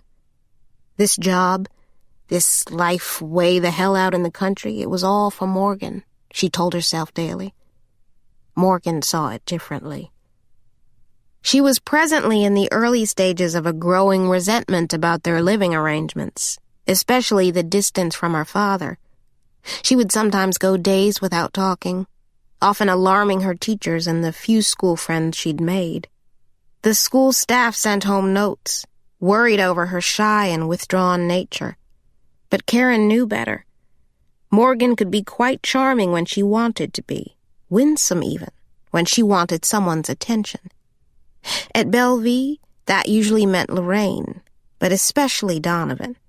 She had probably seen The Olden Days of Bellevue at least 50 times, and Donovan's part she could recite by heart, from start to weepy finish. Caren had long suspected that Morgan was developing something of a schoolgirl crush on Donovan, harmless but for the fact that it further signaled the limits of her maternal influence. She had dreams in those days of following her daughter through an endless series of rooms, round and round short corridors, walking in a tight, coiling circle. "Cakes," she said. They were almost to Modeste, and she was running out of time. "I need to talk to you about something, okay? Something important." Morgan was busy tracing her finger along the rear window's glass. She didn't even look at her mother. "There's been an incident at Bellevue," Caren said, because she couldn't immediately think of another way to put it. "Someone's been hurt badly." In the rearview mirror, she caught her daughter's eye. "What happened?" "Somebody died." In the back seat, Morgan was silent a moment. "Oh," she said finally. "There'll be police officers there when we get home," Caren said, making an effort to keep her tone even and flat. She didn't want to scare her, but she needed her daughter to understand how serious this was. "They're going to want to talk to you." In the mirror, their eyes met again. "I want you to know you didn't do anything wrong." "I know. I mean, no one thinks you did anything wrong. They're talking to everyone at Bellevue, and because you live there, they want to talk to you too.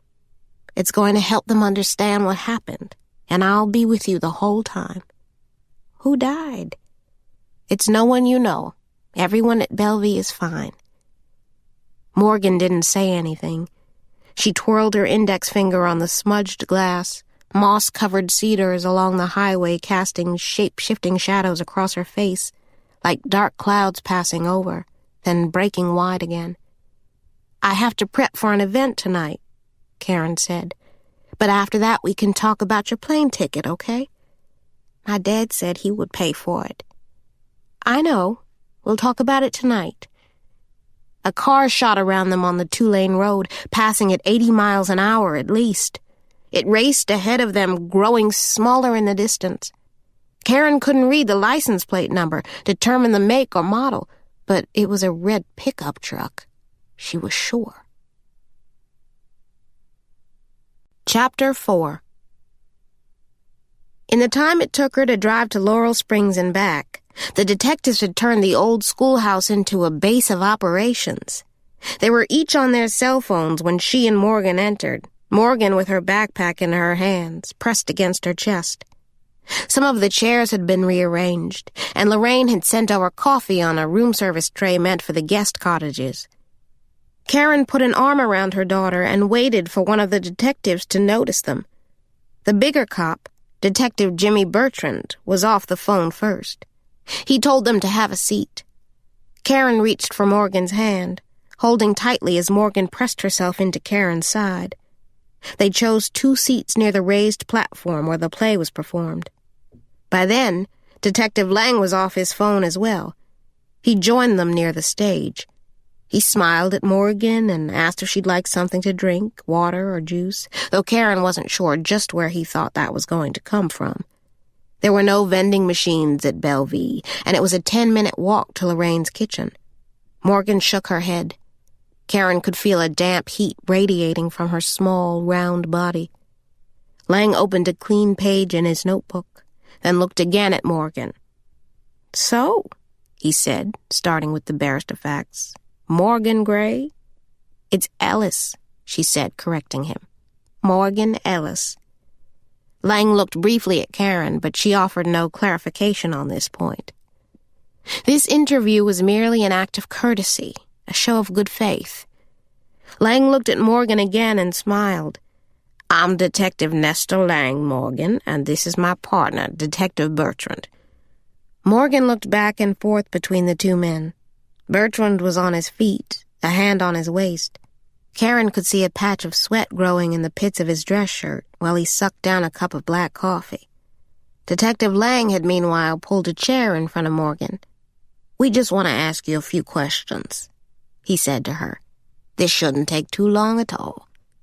"Okay." "What grade are you in, Morgan?" "5th. So that makes you, what, about 10? 9.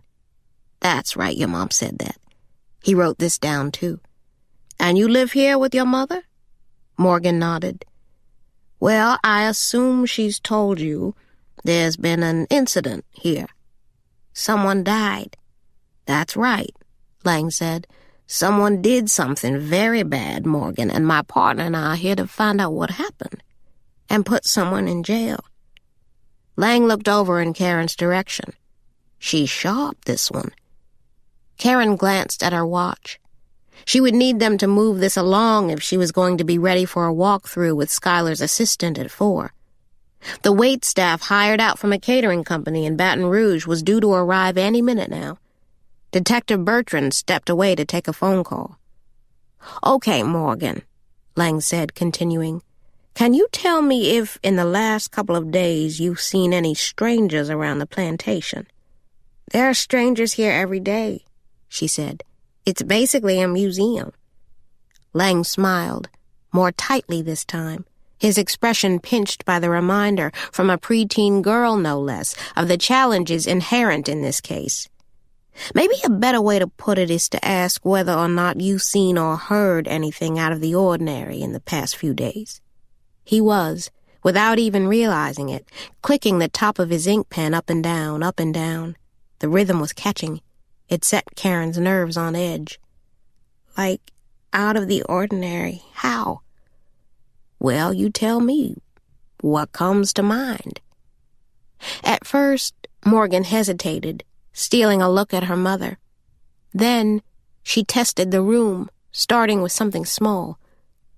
"Well," she said, "Pearl found a stray cat in the parking lot, and she's been feeding it leftovers from the kitchen. And when Lorraine found out, she got really mad 'cause she said it was just throwing good food away."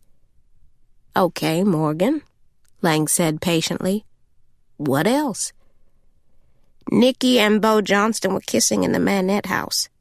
Caren turned to her daughter. "Who told you that?" Morgan seemed to relish this telling of plantation gossip. "Oh, and Donovan quit school," she said. A few feet away, Bertrand nodded to get his partner's attention.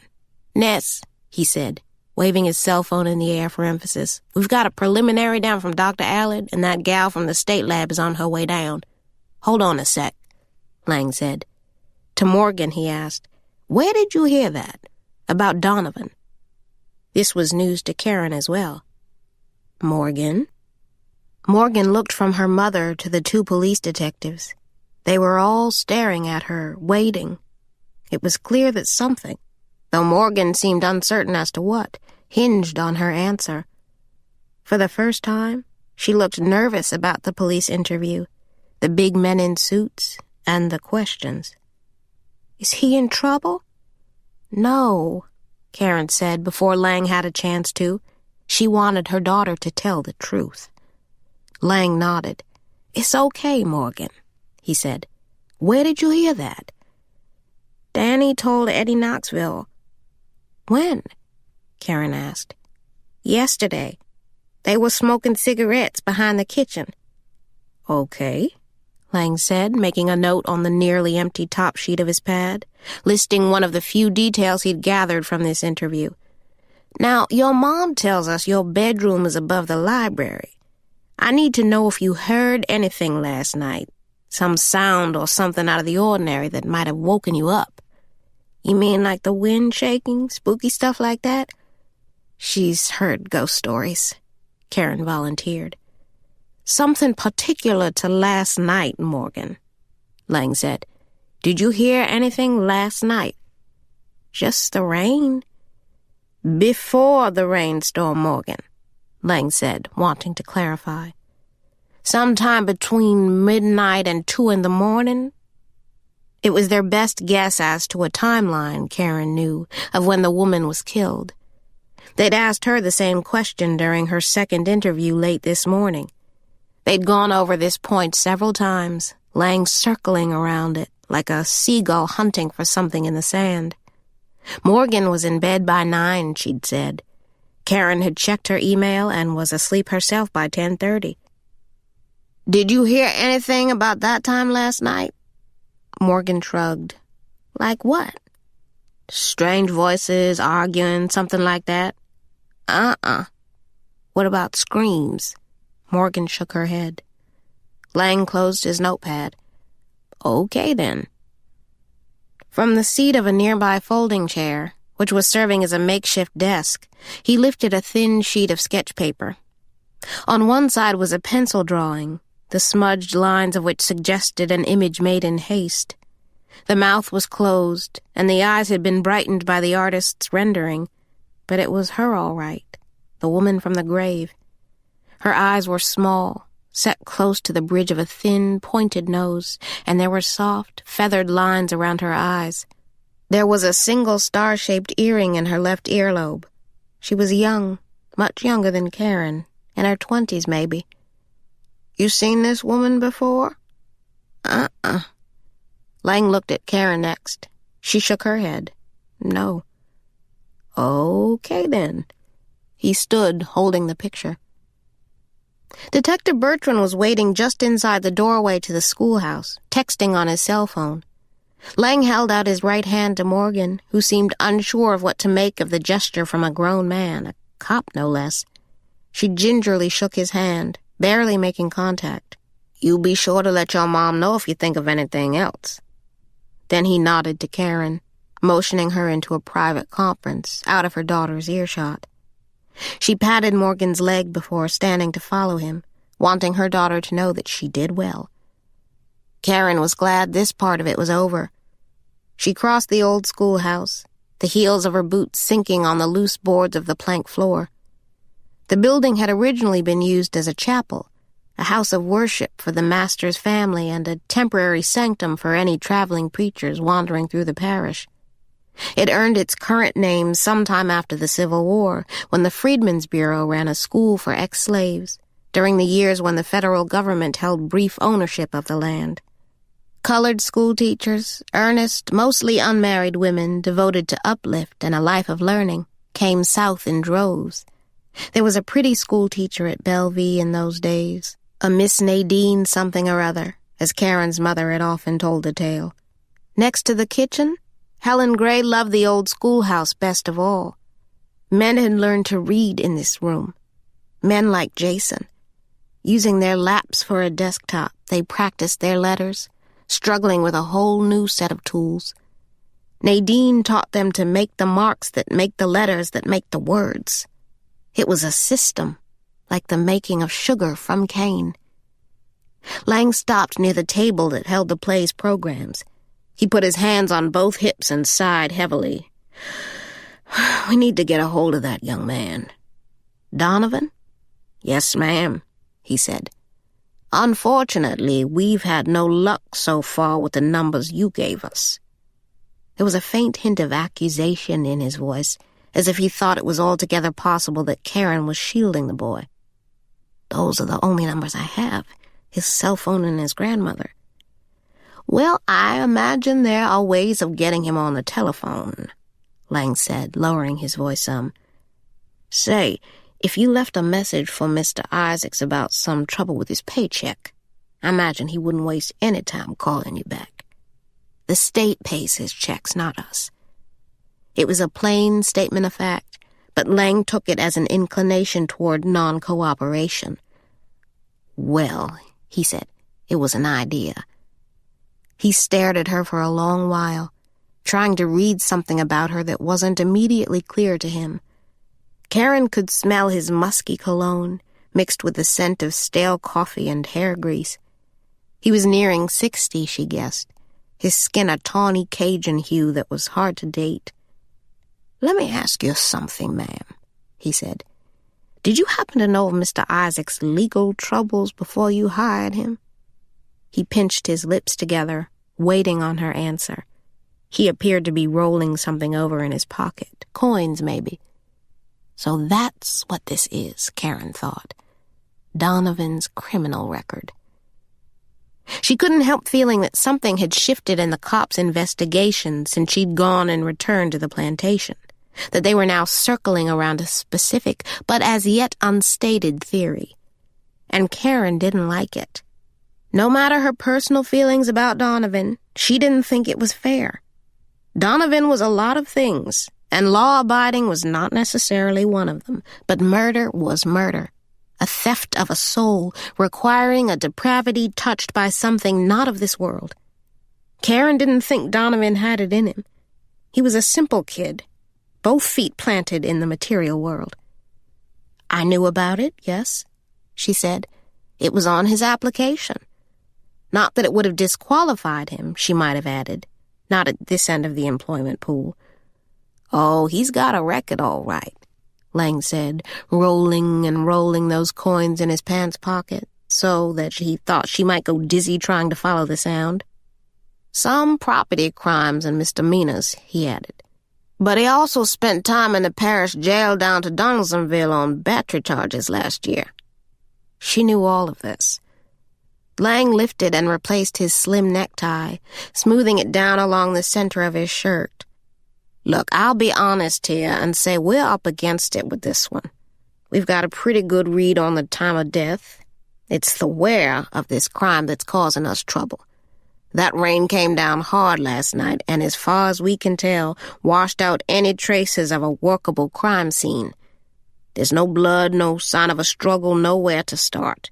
That's why the more information we can get from you folks about what you know or what you may have seen, the easier it'll be for us to put this one down." He smiled here, really selling it, his implied offer of something like a partnership, he and Caren playing for the same team. "If you could help us get a hold of Donovan—" "Don't push it, Ness," his partner said. Lang looked at Detective Bertrand but said nothing. Then he looked again at Caren. "You're Helen's girl, right?" He smiled, not waiting for an answer. "It took me a minute to put it together." Congratulations, she thought. She did not want to talk about her mother, not like this and not with him. She glanced back at Morgan, who was folding the hem of her plaid skirt across the palm of her hand and kicking one of her sneakers against the edge of the stage. Caren felt tired all of a sudden, aware in every bone that her day had started at dawn. She saw that woman's face again, those narrow black eyes, that one tiny star-shaped earring, the other lost along the way. She wanted to take her girl and go home. "She was a good woman, your mother," Lang said. "Loyal." Caren nodded vaguely. 32 years at Bellevue, he said, whistling at the breadth of it. "And Leland Clancy never had any trouble with her," he said, glancing at Detective Bertrand, who was following this bit of the conversation with a kind of detached appreciation for his partner's style and approach. "How long ago did she die again?" Lang said. "I'm sorry, but what does this have to do with your investigation?" "She must have missed you something awful when you went off," the detective said. "Dillard, then 2 years at the law school at Tulane. You spent time out there working in a legal clinic, isn't that right?" So Donovan's wasn't the only background they'd looked into, she thought. Kind of strange you not mentioning that fact. You asked me if I was a lawyer, and I answered the question correctly. Didn't mention your mother working here, neither. Didn't think it was relevant. Relevant, Lang said, playing the word back to her. He glanced down at the tips of his black dress shoes, which were marred now with damp grass and dirt. He was still fiddling with the coins in his pocket. Well, Tulane, he said, I sure hope you weren't gone so long as to forget where you came from. What this land means for the Clancys, who've been very good to people like your mother, Miss Gray, people like you. We're hoping we can count on you to do the right thing here. Point of fact is, somebody killed that girl out here. Now, my gut on this deal is that we're talking about somebody local, someone who knows the landscape out here and who might well come back. We need all the cooperation we can get, and that includes getting a hold of Donovan. Dumped her here, you mean? Caren said, correcting him. Detective Bertrand shook his head. We considered that, ma'am. But thing is, Lang said, you already told us the gates were locked last night. That's right.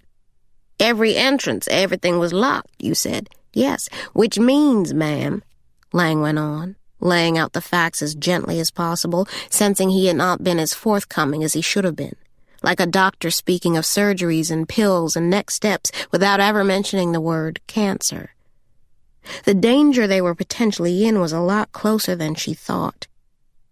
It means I don't think we're talking about someone getting inside these gates with a body, but someone who was trying to get out with it.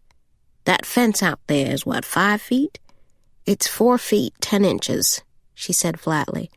She'd once had it measured for a bride who wanted a line of Douglas firs to greet her guests for a Christmas wedding. And that gal out there was well over 5 feet tall and weighed about 140 pounds.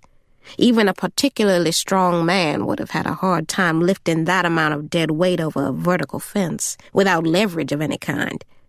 My guess is somebody killed that girl here, on the property, and then tried to move her out. And we believe, he said, glancing at Bertrand, it was the fence that stopped them. Mom, Morgan said, can I walk over to the kitchen now? No, you stay right there. Morgan slumped in her seat, rolling her eyes. Caren turned back to Detective Lang, feeling a flush of heat all of a sudden. It's more likely than not, ma'am, that we're talking about a murder that happened here last night, on the grounds of Bellevue, while you and your daughter were sleeping. So I would think you'd want to help us solve this in any way you can. I'll try, she said. The words were a mere exhale, taking with them the last of Caren's strength. She felt fear, of course, but also a choking dread, creeping up like floodwater, rising from her navel to her neck before she had a chance to take a second breath. She knew the trouble that was coming, for all of them. She would try to find Donovan, she said. Appreciate that, ma'am, Detective Bertrand said. And we'll keep Deputy Harris on duty at least through the night. The kid in uniform? Lang buttoned his suit jacket, even though the air in the schoolhouse had grown thick and hot, and Caren was by now sweating openly. You couldn't be in better hands, he said. And anyway, we'll be back first thing in the morning with the search warrant. He let those last words float in the air, hanging like smoke between them. Chapter 5. She told her daughter none of this, of course, as they started for home, veering together off the main path and walking through grass shaded by a grove of willow oaks. The branches were lifted, once and then again, by a stiff late-afternoon breeze. It woke the leaves, stirring them to conversation, the wind like a whisper over their heads. It would be dark soon. She'd asked Gerald to stay, put him on post right outside their front door. Detective Lang made it plain. There was a killer on the loose. Morgan was a few feet ahead of Caren. She was humming a song her mother didn't recognize, her overstuffed backpack hanging by a strap in her right hand, swinging and knocking against the backs of her bare knees. I'm hungry, she said when they were past the rose garden and the library was in sight. Their apartment was on the second floor of the building, which was made of painted brick and stone. It was without columns or a balcony, but in every other way resembled the main house, only in miniature. The black shutters on the top corner window opened to Caren's bedroom. The house had been Tynan's once, the plantation's overseer. The man was seen as a hero around here, cited in all the literature of Bellevue and in the coffee table books sold in the gift shop, and featured heavily in the staged play The Olden Days of Bellevue. The original owners had fled during the war, and Tynan was eventually hired by the United States government to manage the cane farm. Grant's administration had seized Confederate land all across the South, Bellevue included, for the purpose of establishing schools and a cash-based labor system for ex-slaves, but also keeping some of the sugar profits for itself. Tynan did well by the feds, and it was therefore a surprise to no one when the government deeded him the title to the land. In this parish, Tynan was regarded as an industrious planter who, by the good Southern values of hard work and discipline, had wrested back the land from a greedy federal government and made it something good again. He lived in this very building until the day he died, turning over the main house to his youngest daughter as a wedding gift on the eve of her marriage to a man by the name of James Clancy. The newly married Clancys had been the first occupants in the big house in nearly a decade. "I'll bring you a plate from the kitchen," Caren said as they approached the front door, which was always unlocked during business hours. There was no separate entrance for the upstairs living quarters, but up until now safety hadn't been much of an issue. Tourists never made it back this far, only Danny and his laptop. She had a sudden vexing thought about his gate key, his freedom to come and go as he pleased. "You have homework?" she asked her daughter. "I already did it." Caren glanced at her daughter's backpack, aware that it was likely filled with library books and magazines instead of textbooks, plus the cookies she saved from her lunch tray at school. Morgan was a straight-A student and therefore allowed a lot of leeway on the subject of academics. Still, Caren always swore she would never raise a child who lies. "All of it?" she said. "Yep." Morgan pushed in the front door with her elbow. Caren slid out of her muddy ropers before crossing the threshold. Inside, the front parlor was dark, waning sunlight casting dusty gray shadows about the room. She turned on a floor lamp, then crossed to each of the room's front windows, closing the velvet drapes. "I want you to stay inside tonight, Morgan." She was rifling through the drawers of an antique writing table. She seemed to remember there being a spare key inside. "Letty's not here, and there's an event in the main house, and I want to know exactly where you are." The key, she realized, wasn't there. "Can I watch TV?" Morgan said. There were 2 doors off the main parlor, on opposite sides of the room. To the right was the doorway that led to Bellevue's Hall of Records, a room the size of a walk-in closet, lined with storage cabinets and bookshelves. To the left was a closed door leading to the first floor of their apartment. There was a small kitchenette when you first walked in, next to a narrow, poorly carpeted stairway that led to 4 rooms upstairs, a bathroom, 2 bedrooms, and a small living area. It was not wired for cable, and the TV was really a desktop computer on which Morgan downloaded programs she heard girls talking about at school. She was not allowed a Facebook page, and there was a parent protection lock on the computer, a program that had taken Caren all of one afternoon and into the next to install on her own. She was a single mother out here, leaning on Letty and any other help she could get to raise her girl as best she could. "Cakes," she said. "I want you to tell me if you hear about things going on around here. Bo and Nicky Hubbard, they're not supposed to be going into the cottages, no matter what they were in there doing."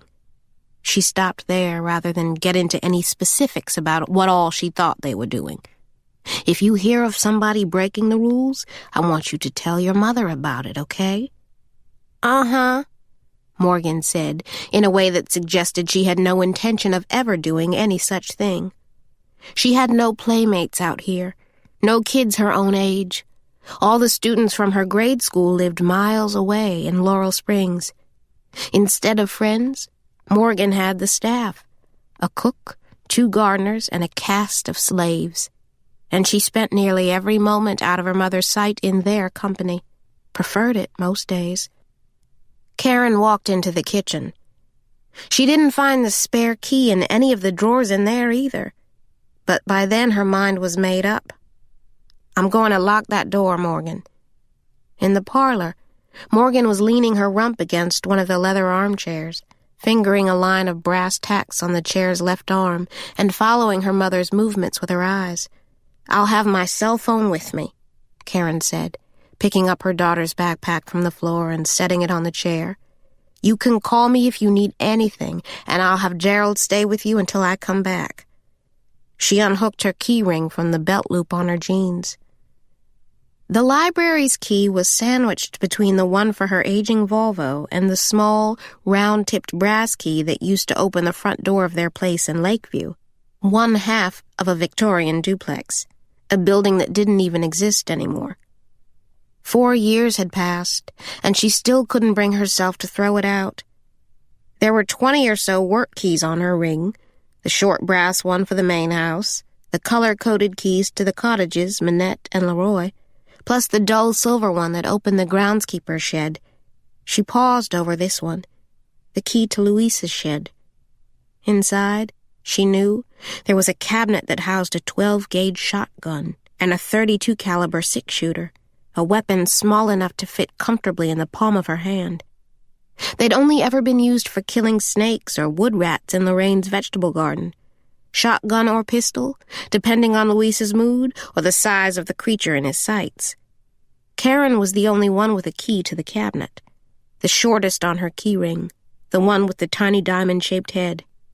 This was the first time, in all the years she'd worked here, that she'd thought to go into that cabinet on her own, without a word to anyone else. It was the first time at Bellevue she'd felt the need to have a gun on hand. She turned toward her daughter. "Why don't you come with me tonight?" she said, already running the calculations in her head, how she could do her job and watch her daughter at the same time. Surely the night's host wouldn't mind a 9-year-old girl tucked in some quiet corner of the ballroom, a book in her lap. Morgan lifted her legs off the ground, letting her soft, pudgy body fall into the center of the armchair.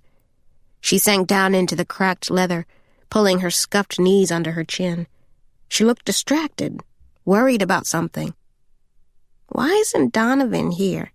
she said. "I don't know, Cakes." Then she repeated her earlier idea. "Why don't you stay with me in the main house tonight? Or you could sit and watch Lorraine in the kitchen," she said. But Morgan was surprisingly uninterested. She shook her head. "I'm tired, Mom." Caren kissed the top of her daughter's hair, which smelled of wet grass and thick, late-day clouds, the salted sweat of recess. She couldn't believe that come December Morgan would be 10 years old. She could still remember whole afternoons when Morgan wouldn't leave her mother's lap. She kissed her again, inhaling everything. It was Morgan who pulled away first. She yawned, sinking further into the leather chair, laying her head across the armrest. "I'll have Gerald stay tonight," Caren said, "and I'll be back to take a shower and bring you some dinner." Morgan nodded. It was 3:45 when Caren closed the door, her only child on the other side. The Bellevue players had left for the day, all but Shauna and Dell, who would each earn an hourly wage for staying on as greeters for the night and part of the set dressing, which, at $10.75 an hour for standing around in tattered calico and a headscarf, was not a bad way to make some extra cash. Dell Blanchette, in her late 40s, had a second job at an outlet mall off I-10 and a mountain of debt from a second marriage. Shauna was in her 20s and, as far as Caren could tell, spent most of her money on a leased Lexus LS, black with tinted windows. She was a cute girl, young and stylish, managing even to pull off the antebellum look, the apron and floor-length rags that made up her slave costume. Both women were in the kitchen by the main house when Caren came in, just minutes before the final walkthrough. They were crowded at Lorraine's card table, eating an early dinner along with 3 of the cater waiters, who were on duty tonight, one of whom was talking on his cell phone. The air in the kitchen was clouded with the smoke of fried bacon and the sizzle of sautéing greens. Caren's eyes watered, and her stomach turned over with hunger. Pearl was standing on her crate at the stove, hovering over a big, dented drum of a pot, stirring creamed potatoes. Lorraine was leaning against the open back doorway, sharing a smoke with Danny Olmsted. "How are we doing in here, Lorraine?" Caren asked, feeling encouraged by the bustle of culinary activity in the kitchen. "The client's going to be here soon. I assume we're pretty close?" Lorraine didn't address her directly. Instead, she blew out a long, coiling stream of cigarette smoke and glanced at her assistant. "Pearl."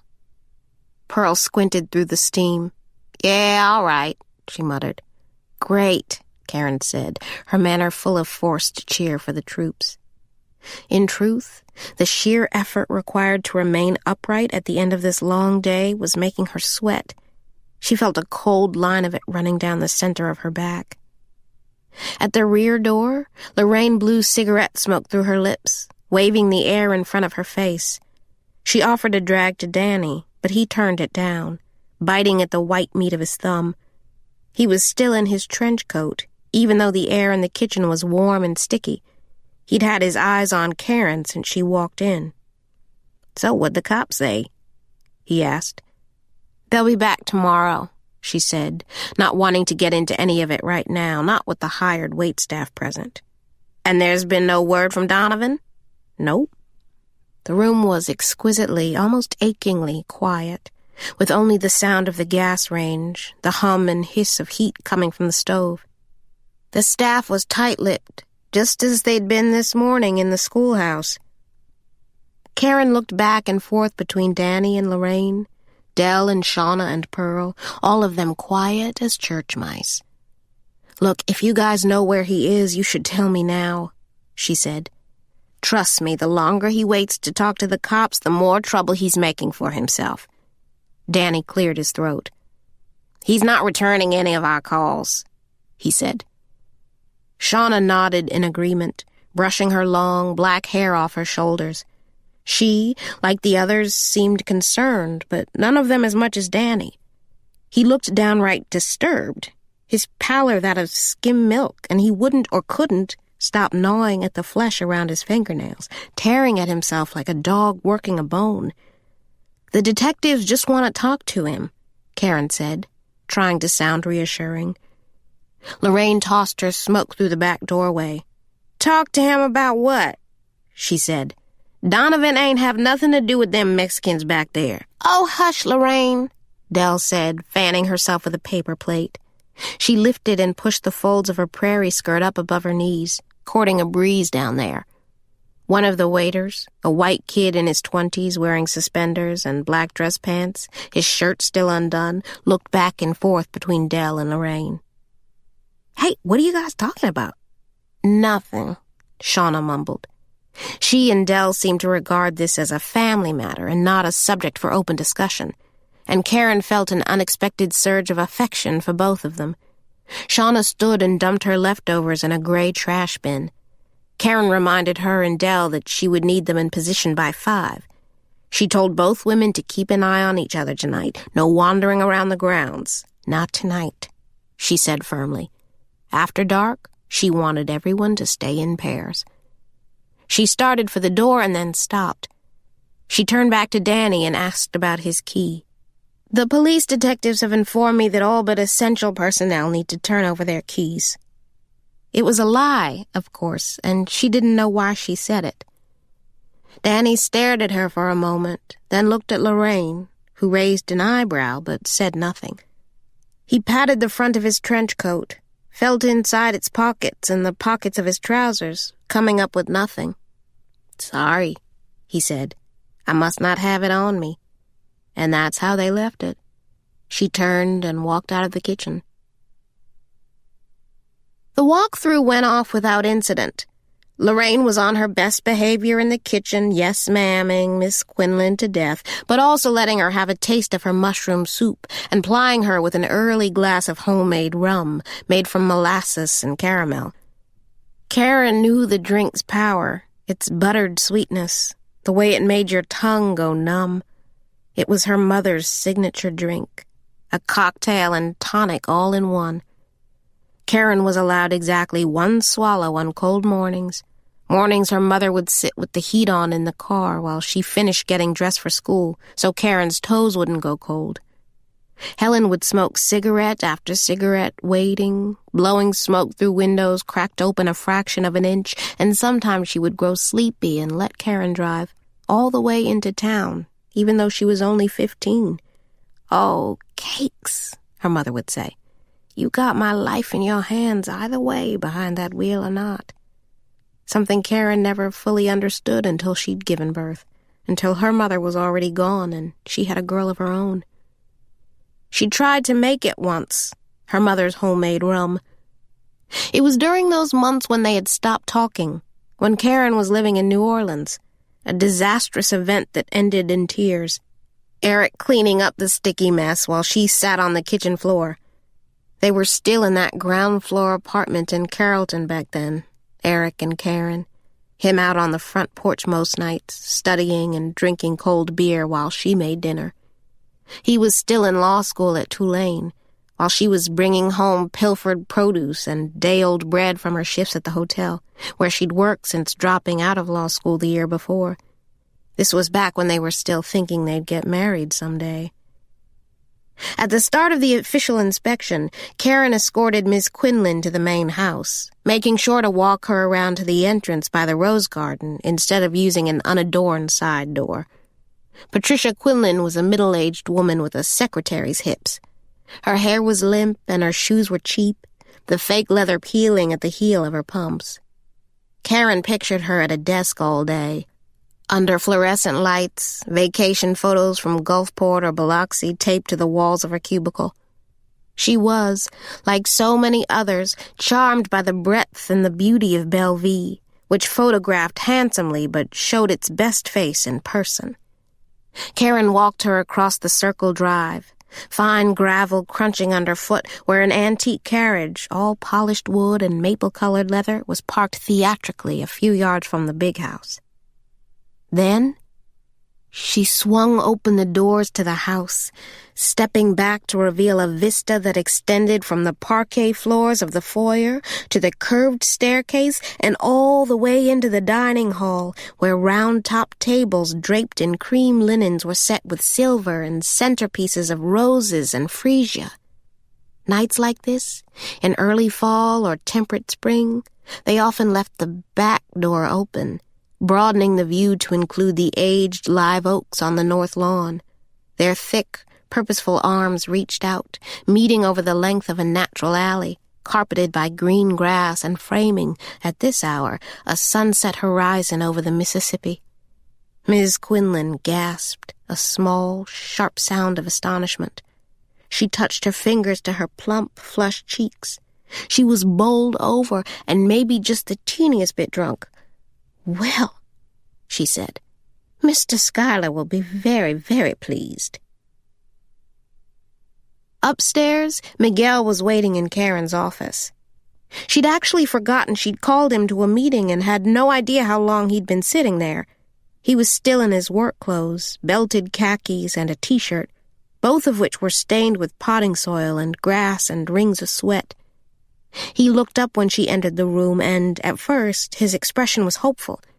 She had a fleeting thought to tell him, never mind, go home and she'd see him tomorrow. But for all she knew, the cops had already passed news of his immigration status to Raymond Clancy, and she'd lose her job for not taking action. She knew she didn't have a choice. This is what her life had become. She was management now. Miguel was perched on the edge of his chair, clutching a worn ball cap, resting the sole of one work boot against the instep of the other, his hooded, hazel-colored eyes tracing her movements across the room. By the time Caren took a seat at her desk, leaning forward just so, he seemed to understand where this was headed. "Lo siento," she said. Miguel lowered his head, shaking it slowly in disbelief. He was rolling the bill of his cap between his rough and calloused hands. "I like you, Miguel, I do," she said. "And you've done very well here. Pero si estás aquí illegally, no hay nada que puedo hacer." He held up a single finger, nicked and cut by garden tools. "Una semana más," he said. Then, in near-perfect English, he pleaded with her. "One more week, miss." "I can't." He was still holding his finger aloft. On his left ring finger she spotted a slim band of gold. It shone brilliantly against the dust and dirt of his fingers. Either she had never noticed it before, or it was brand new. Caren felt her throat close. She stared down at her desktop, the purchase orders and accounts receivable, the letters and numbers blurring as she felt her eyes mist over. He stared at her for what seemed an eternity, waiting for his fate to change. "I can't," she said. Finally, Miguel lowered his head, replacing the cap over his black, greasy hair. He stood and walked out of the room. She followed the sound of his boots all the way down the stairs until the sound was gone and she was alone. The radio was still playing from this morning, those empty moments before the frantic summons from Luis when she was still working at her desk and her biggest problem was Donovan Isaacs. She reached into her jeans pocket for her cell phone, logging into her voicemail to replay his last message. The digital operator put the call at 4:07 this morning. She still couldn't make out half of what he was saying, only that he sounded drunk or high or else half asleep. The words, "Can't make it back out there, man," were nearly rolled into one. The rest of the message was unintelligible, even after playing it twice. She turned off the voicemail, staring at her cell phone. "Can't make it back out there, man. Can't make it back out there." They were his own words, spoken as if he'd just pulled a double shift. Only Donovan hadn't been on the schedule yesterday and hadn't shown up the day before. His last day of work had actually been Saturday, when the cast had done 3 performances back-to-back. So why would he be calling her at 4 o'clock this morning, sounding completely disoriented, saying he couldn't make it back to Bellevue? Caren hesitated. Then she dialed over to his grandmother's house, using her desk phone. She waited through 6 rings before finally leaving a message on the machine about a scheduling issue that might affect Donovan's hours and pay. She ended by asking him to call her back right away before setting the phone back in its cradle. She swiveled in her desk chair and stared out the office window at the Groveland fields in the distance and the nearly 5-foot-high fence that separated her people from theirs. It was 4:30 by now. She still had to shower and get dressed. But she was slow to move from her desk. She was bone-tired for sure, but it was more than that. She couldn't stop thinking of the slim band of gold on Miguel's left hand and the young woman she imagined waiting for him at home, with a warm pot of food cooking on the stove. At her desk, Caren set her head in her hands and cried. The sun was down by the time she stepped out of the shower. Wrapped in a towel, she moved in darkness through the 2nd floor of her apartment, careful not to wake Morgan. She'd been asleep in her bedroom when Caren came home, tangled in the sheets on her twin bed, still in her school uniform. Caren hadn't been able to wake her, and so let her be, leaving her dinner on the kitchen stove and instructing Gerald to make a quick sweep of the property and return in 15 minutes. In her bedroom, Caren braided her hair by lamplight into a single, thick strand, pinning it at the nape of her neck. She slipped into a bra and panties, but couldn't find the black crepe wool dress she'd planned on wearing, which she'd laid out carefully on the rocking chair beside her bed early this morning. She thought Letty might have moved it, thinking it had already been worn or that it belonged in a different place. Her first day on the job, Letty had rearranged all of Karen's kitchen cabinets without asking, and she regularly reorganized the books on her shelves. It had been Letty's idea to move the home computer out of Karen's bedroom. She had 3 bright, healthy kids and a husband who adored her and was therefore immune to any suggestions from Caren about how a household should be run. Caren was in no position to complain. She checked Morgan's room first, picking through her dresser drawers, finding, among other things, a pearl necklace and a pair of her gold earrings, both taken from Karen's jewelry box without permission. She made a point to leave them on top of the dresser so Morgan would know she'd been in here, so she would know that Caren knew what she had done. She picked through a few more drawers but didn't find the black dress. In her slip, she started for the laundry closet downstairs in the kitchen. The dress was not in the pile of clothes on top of the washer and dryer. She made a careful double check, plucking the articles one by one, like pulling petals from a wilting flower and dropping them on the floor. They were Morgan's school things, mostly. Plaid dresses and white Oxford shirts and navy gym shorts with red piping. There were inside-out socks, a shell-pink camisole, and a worn gray T-shirt from Kingston Mines that her dad had sent her when he still lived in Chicago, just after he and Caren split. The elastic on the neckband was sagging, and there was a dime-sized tear under the left arm. Morgan had slept in the shirt for years, treasuring it above all other gifts her dad had sent her over the years. Books and toys, and one particularly generous Christmas, a brand-new guitar. The lessons, twice a week after school for 6 months, Caren paid for herself. The black dress, however, was still missing. It was only when Caren bent down to scoop the dirty clothes from the floor that she noticed the stain on one of Morgan's school shirts. It was on the right wrist and quite large, stretching from the very edge of the sleeve to a spot above the cuff line, spread over several inches. The pattern of the stain was immediately familiar to her, a reminder of a time when Morgan was much younger, when she used to come home with the tips of her sleeves dipped in paint and ketchup or crusted with dried mud, a crude report of her day, the things she'd gotten her hands into. Standing alone in her kitchen, Caren stared at the cuff of Morgan's white shirt. The cottony material was stained a dark copper brown and stiff to the touch, and it looked frighteningly like dried blood. Chapter 6. Upstairs, she settled on a gray pencil skirt and a cashmere sweater. She dressed in silence and then walked across the hall to her daughter's bedroom. Morgan had rolled onto her stomach, her breath a soprano whistle. Caren turned on the lamp by the bed. She pulled the quilted comforter off her daughter's legs and waited for her to stir.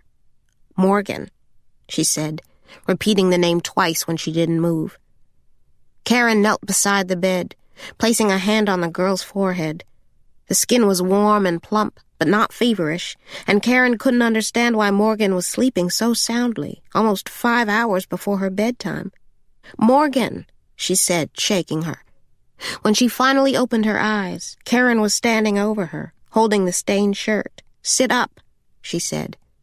Morgan pushed herself onto her elbows, her body still sluggish with sleep. "I'm hungry," she mumbled, rubbing her puffy eyes. "What is this, Morgan? What is what?" "This." Caren held the large stain beneath the lamp's light. "Why is there blood on your shirt?" Morgan stared at the shirt for a long time, her expression as flat as pond water. She wrinkled her nose but didn't say anything. Her hair was mashed on one side from where she'd been sleeping, and her school uniform was a mess of wrinkles. There was dried spit in the corners of her mouth. Caren sat down on the edge of the bed. Across the hall, she heard the crackle of her walkie-talkie, followed by Gerald, who was still out making his rounds. "First guest arriving, ma'am," he said. "What time is it?" Morgan said, in a voice that sounded small and sleepy. She scratched at a bug bite on her leg, then tugged on her cotton socks, each of which had slid past her heels. When she swung her legs off the bed, the soles of her feet didn't even reach the worn, pea-colored carpet. Caren set the shirt on top of the rumpled sheets. Morgan glanced at the brown, half-moon-shaped stain, as if she were looking at a stone on the ground, a common enough sight and certainly no cause for concern. Caren felt her veins pulse, a throbbing behind her ears. "How did you get blood on your shirt, Morgan?" "What are you talking about?" This stain on your shirt." Morgan shrugged. "I don't know what that is." Caren reached for her arms and pulled at them, yanking at the skin, searching for a scratch or a scar or anything that might explain the amount of blood on her clothes. "Did you hurt yourself?" "No." "Did someone else hurt you?" "You're hurting me." She snatched her arms free, scooting as far away from her mother as she could, pressing her back against the bed's painted headboard and knocking it gently against the rose wallpaper. Caren asked her again, "How did you get blood on your shirt? Why are you yelling at me?" "I am not yelling," Caren said, even though she was. Her voice had taken on that thin, high-pitched quality it did when she got really scared. And there, in her daughter's bedroom, the blood-stained shirt between them, Caren was quite possibly the most afraid she had ever been in her life. "Did someone hurt you, Morgan?" "No." Which left open another possibility, the thing that frightened Caren the most. She reminded herself to breathe. "This afternoon," she said, speaking carefully and deliberately, drawing a line of emphasis under each word. "When the police asked if you saw or heard anything last night, you were telling the truth, weren't you, Cakes?" Morgan mumbled something. "Morgan?" "I said yes." She rolled her eyes, this new thing she'd picked up at school that Caren couldn't stand. She wanted to swat her little legs to get her attention, the way she might have when Morgan was just a tot and danger meant something as real and present as a lick of fire burning on the stove. But her daughter wasn't a preschooler anymore. She couldn't put her in a corner or physically wrest the truth out of her. At this stage, the two of them, mother and daughter, were left with the crudeness of language, the imprecision of words. "What is going on, Morgan?" she said. "Why do you have blood on your shirt?" Her voice was shrill. She was yelling again. Across the hall, she heard Lorraine's voice on the walkie-talkie. "Miss White Lady's looking for you, baby," she said, speaking of Miss Quinlan. "I do believe they are waiting for someone to call an official start to this thing." The two-way sputtered in static, and then Lorraine was gone. It was after 5 for sure. Caren was late and due in the main house, but she didn't care. The world outside this room could wait. She started again slowly. "Morgan?" And then suddenly her daughter had something to say, something by way of an explanation. "Maybe it's not even my shirt," she said, her tone hopeful, courteous even, as if she really was trying to help, to solve a mystery as benign as where her mother may have misplaced her car keys. But the more Morgan talked, and the harder she tried to sell it, the more Caren realized how much trouble they were in. "Sometimes our uniforms get mixed up in P.E., Morgan offered. "They're all the same, and you said you would sew my name in the back, but you never did, and so it probably just got all mixed up. I bet I just picked up the wrong shirt after gym class." "Cakes," Caren said, swallowing hard, "I need you to tell me the truth." "I am." Caren could hardly look at her. She lowered her eyes, her gaze falling on the stain, lying face up between them. She saw its twin in her mind. She saw the open grave and the dead woman and the shock of blood that soaked the front of her clothes. "Did you leave the house last night, Morgan?" "No. Tell the truth, Cakes." Not that Caren would have any way of knowing. For the cops, she'd already tried to recall anything odd about last night, and now tried again to divine her daughter's movements after dark. Morgan, even at 9, still had bathroom issues at night. A partial explanation for why she refused even the few sleepover invitations she received. She used to come to Caren at night, cradling her wet sheets. But since the start of this school year, she often changed the bedding herself in the middle of the night, shamed even to tell her mother. And anyway, Caren had had wine with dinner, a lot, actually. She'd slept soundly and heard nothing at all. Morgan had her back pressed against the headboard. Again, she was mumbling something Caren could hardly hear. "What is it, Cakes?" What came out was barely a whisper. "You said I didn't do anything wrong." "Oh, Morgan," Caren whispered. She felt a brick-sized lump forming in her throat. "I'm only going to ask you this one more time. How did you get blood on your shirt?" But when her daughter gave a small shrug and said, "I don't know, Mom," Caren simply accepted it. She knew it was all she was going to get. "Okay," she said calmly. She pushed against the side of the twin bed, rising slowly to her feet. She picked up the soiled shirt, and because she had no better idea, she tucked it into the top drawer of Morgan's wooden dresser. "Gerald will be here in a few minutes. You are not to leave this building under any circumstances. Do you understand?" "Yes, ma'am." "Okay, then." She didn't intend to stay long, just until the guests were seated and she'd shaken hands with Giles Schuyler, the chief executive of Maryville Properties. He was not at all what she'd pictured. He resembled something of an aging football player, with broad shoulders that no suit could contain with any grace, and jowls thick and going soft with age. On his right hand, he wore a small mountain of gold in the form of an LSU class ring, the center stone cheap and dull. If you'd told her he'd just gotten off his shift at Sears selling Amana washer-dryers, she would have believed it. His appearance was that of a simple man, a local boy, not one you'd necessarily expect to be running a company that traded on the New York Stock Exchange. He was affable and warm, patting her on the back and offering to fetch her a flute of champagne as if they were standing in his living room. He was completely at home, an aperitif in hand and his suit coat undone. Whatever, if anything, Miss Quinlan had told him about the body out by the fence, he didn't seem fazed in the least. Miss Quinlan, on the other hand, hadn't let a glass of butter-colored rum too far from her lips. She was glued to Schuyler's side, taking one small sip after another and eyeing closely the goings-on in the room, tracking the invited guests. "I understand your little girl's at Laurel Springs Elementary." "Yes," Caren said, glancing down at her watch, trying to think what time it was in D.C., how soon she could get to a phone. "We've been very happy there." "Well, that's what we're all about," Schuyler said. "Building communities where families can thrive." It was a line right out of his brochure. He took a sip of his drink, gesturing toward the gathered crowd. The guests in the dining room were in their mid-30s and older, part of a generation late to home ownership, men and women whose first home might very well be their last. Each of them had been brought here, beneath the crystal chandeliers, as an invitation to take part in a once-in-a-lifetime opportunity, to become founding investors in Louisiana's next great upscale living community, Duville Estates, for which residential plots were currently being sold. The houses in the brochure were an echo of the historical elegance of a place like Bellevue, only with new plumbing, of course, and custom-made granite countertops.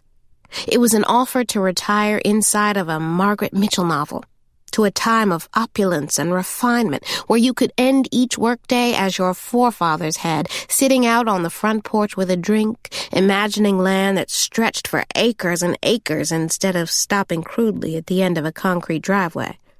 Mr. Schuyler opened the evening by asking the guests to stand and toast their new neighbors before reminding them, with a salesman's flair, that time was running out. There were only a handful of plots left. "Act now," he said. "Who is that?" Patricia Quinlan had slid beside Caren. She was nodding her head at someone across the room. Schuyler was just then getting into the meat of his presentation, the PowerPoint displays of floor plans and computer models and testimonials from residents of Maryville's other success stories. Oakwood Village in Dallas, Sweetwater Estates in coastal Virginia, and, of course, the town of Laurel Springs right here in Louisiana. Caren wasn't listening closely. She was still trying to find a way to steal upstairs to her office when Ms. Quinlan pointed to a man standing near the hors d'oeuvres table, picking at the displays of food without a napkin or a plate, and, what was likely worse in Ms. Quinlan's eyes, he wasn't wearing a name tag. "I don't believe he's one of our guests," she said, glancing down at a tiny clipboard, small enough to fit inside her purse. "We don't want to be letting just anybody in here," she added. "He's not just anybody," Caren said, feeling a flush. Across the crowded dining hall, Bobby Clancy was stuffing his face. He dabbed at the corners of his mouth with his fingertips and took a sip of whatever it was some waiter had just put in his hand, in this case a '96 Burgundy he guzzled unceremoniously. before setting down the empty glass and reaching for another from a passing tray. He was wearing black jeans, faded in places, and an olive green t-shirt that hung loose on his frame. He was underweight, and his hair had thinned over the years. Drink and time had laid a roadmap to middle age in the lines of his pale face, but he was a Clancy and therefore slyly handsome still, with black hair and broad shoulders and eyes of a color both blue and gold. He seemed to be enjoying himself royally, dipping into the bounty at the buffet table, and his presence was thoroughly irksome to Miss Quinlan, no matter his last name. Why is he here? Caren offered to refill Miss Quinlan's glass. She would take care of this, she said. She crossed the dining hall to greet Bobby, thinking how strangely out of place he looked in the chandeliered hall. In his faded street clothes, he looked for all the world like a man who didn't belong here, a man who could hardly afford even the most basic of Schuyler starter homes instead of a Clancy, a man whose family had owned Bellevue for generations. Bobby, she remembered, used to play in this very room. He was swallowing a buttered roll when she approached. She set down Miss Quinlan's empty glass and handed him a clean saucer. "Bobby Clancy," she said. "What's this? 2 times in, less than a week?" They had seen each other in town just a few days earlier. "I'm spoiling you, I know." He signaled a waiter for more wine. Then, turning to Caren, he smiled. He eyed the get-up, the dress and the French braid in her hair. "I'd better be careful," he said.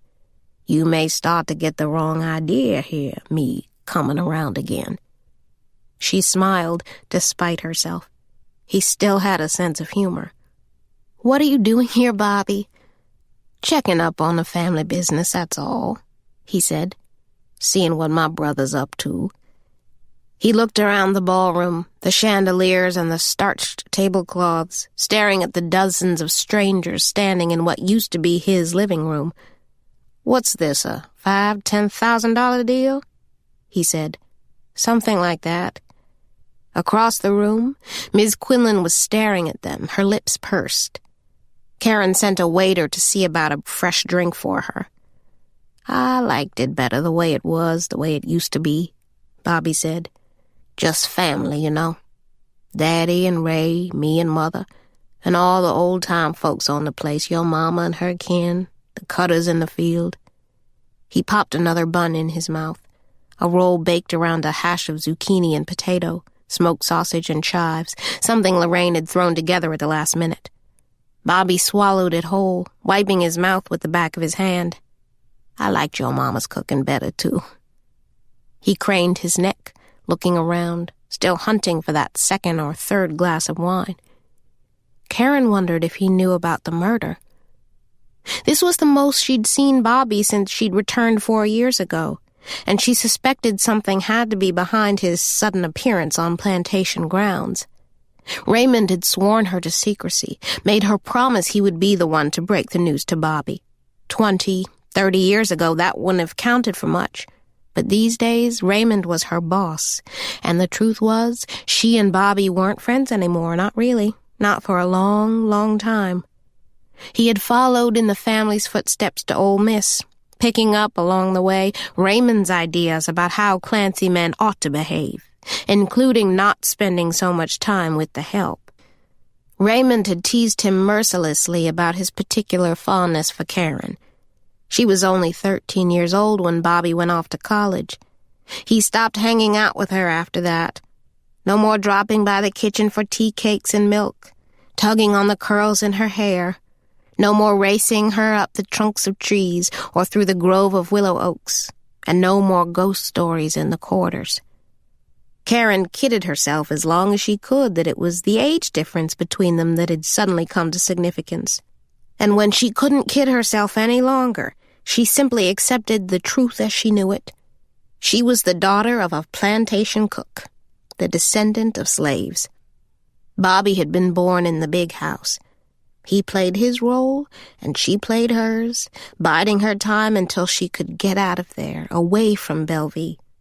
Still, it had stayed with her a long time, the lines that were drawn. reminding her of where she came from. Older now, she didn't hold it against him. People grow apart, move on. Of the brothers, she probably still liked Bobby best, but his nostalgia for the old days was of a color she could not match. "Raymond know you're here?" she said. Bobby skipped over the question. "There's a cop out there, sniffing around." "Deputy Harris." Caren had forgotten about the young cop and his planned night watch, and now had a panicked thought that Lang had put him on duty as a ruse, a way to keep a watch on the plantation, but also to watch her. It was an irrational worry, a fear that Lang somehow already knew what she knew, that he could see what she had seen, the blood on her daughter's shirt. Bobby leaned in, hovering over her. "I heard you were the one who found her." "Raymond told you." Again, Bobby didn't react to his brother's name. "A fucking shame," is all he said, reaching for the nearest cocktail tray, settling for a pale glass of champagne and downing most of it in one gulp.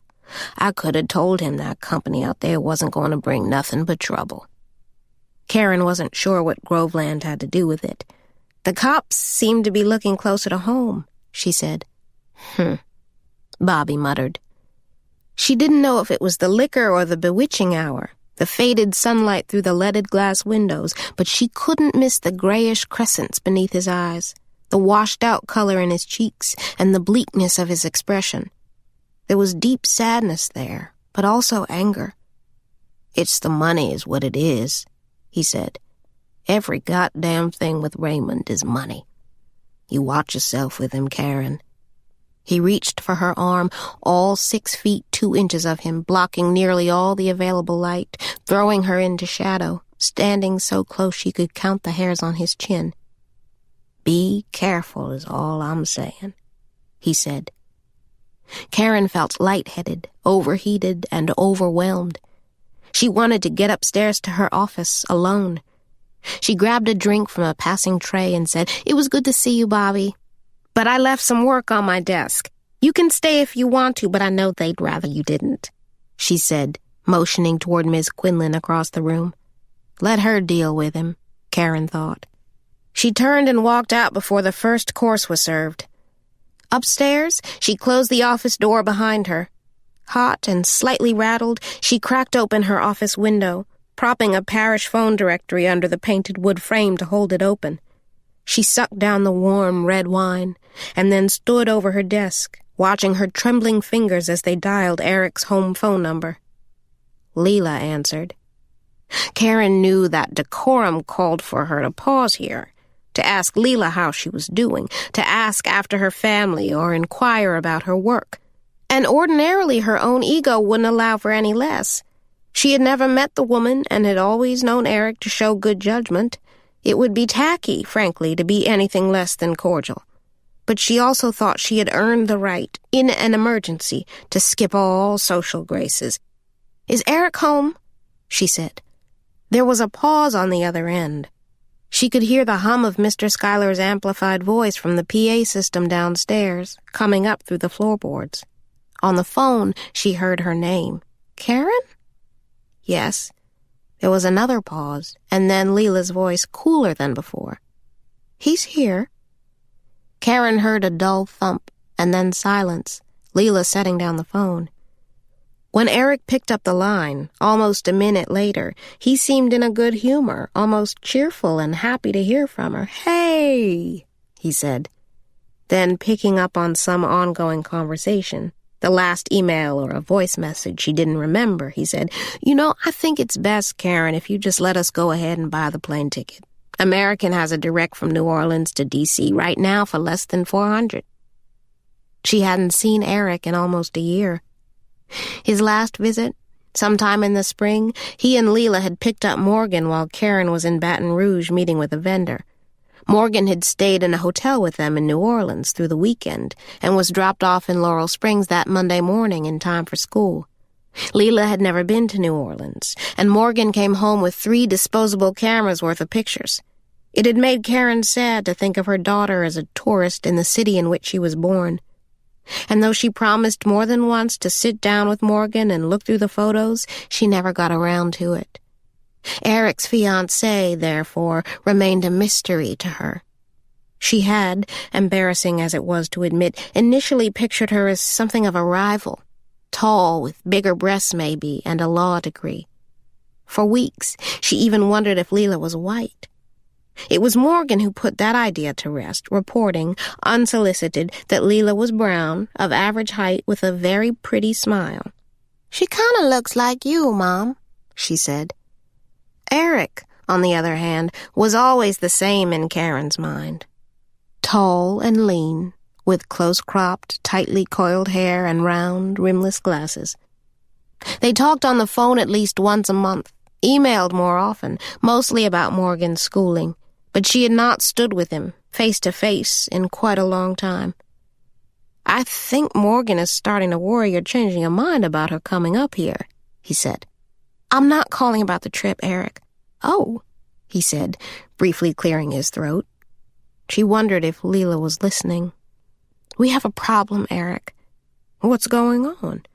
"There's been an incident here," she said, regretting the weak choice of words almost as soon as they were said.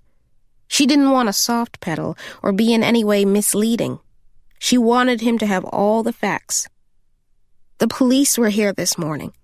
"Are you okay?" he asked, his voice sharp and alert. He sounded genuinely concerned, and for a brief moment she felt a warm lump in the back of her throat. "Yes. Is Morgan?" She hesitated. "Yes." "Well, what is it then?" "They found a body here at Bellevue. It was way out on the edge of the property line by the fence and the cane fields out back. She was half buried in dirt." "Someone died?" "Someone was killed."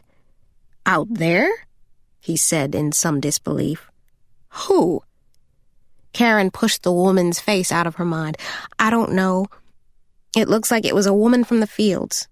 "Oh, man," Eric said, taking a slow, leveling breath. "Does Morgan know?" She was getting to that. "They've talked to the whole staff, trying to find out if anyone saw or heard anything. I don't even know how someone got on the property, the woman or whoever it was that did this to her." She looked out the window where the world of Bellevue had gone black. She could hardly see more than a few feet beyond her office window, a fact that had never bothered her before. But suddenly she was aware of feeling afraid and alone living out here. "I don't know, Eric. The whole thing is creepy." "Is the plantation looking to protect itself from liability?" he said, completely misunderstanding her reason for calling. "I'm sure Clancy's firm can handle it, but I still know some folks at Deluche and Pitt in the city. Bob Klein is still convinced I'm coming back to work any day now." There was a faint chuckle in his throat that faded almost instantly as he realized, too late, that he'd stumbled into tender territory. They were both silent for a moment. Caren said, "The detectives also spoke to Morgan." "Why?" "She lives here, and they wanted to know what, if anything, she knew about it. She's just a kid." "I was with her the whole time," she said, trying to keep her voice steady, the facts laid bare. "They asked her if she had seen or heard anything strange on the property in the last few days. I was right next to her when she told the cops no." She must have been terrified. She was lying. "What?" "I found blood on one of her shirts, Eric." He was quiet. His breathing momentarily halted. "I don't understand." "In the laundry, on the right-hand sleeve of one of her shirts, I found blood." "So you think she killed someone?"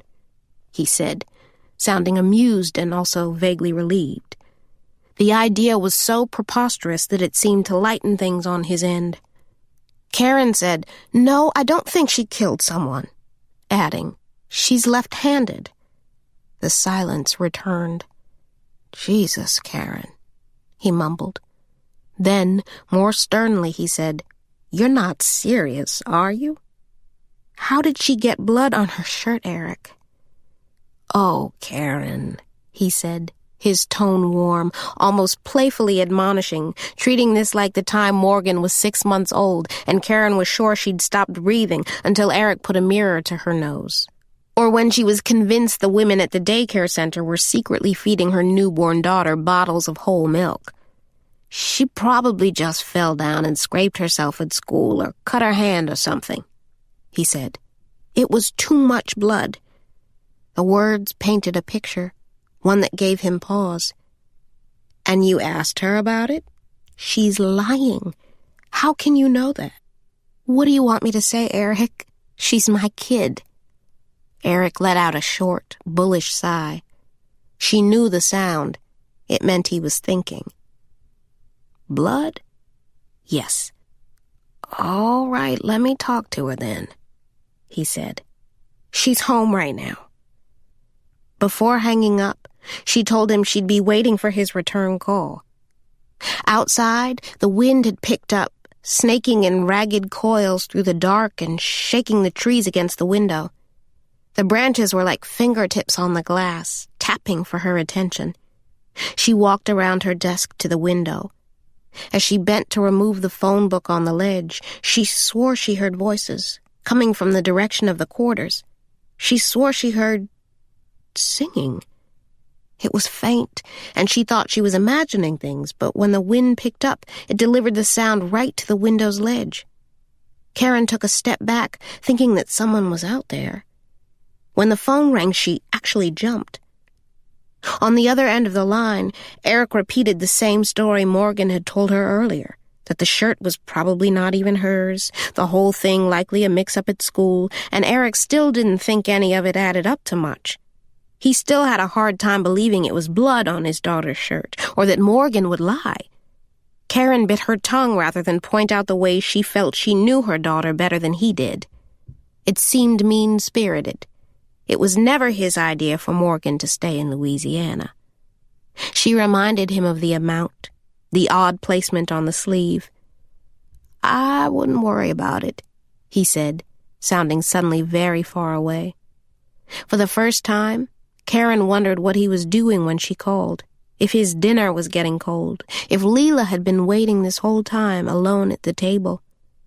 They're getting a search warrant, Eric. The cops? They'll be here in the morning, she said. Something shifted in Eric's demeanor. He was a trained lawyer, after all, and Morgan's father. He was quiet a good, long while. Then he said, I honestly wouldn't worry about it, Caren. Okay, she said, because she wasn't going to worry about it. She was going to get rid of it.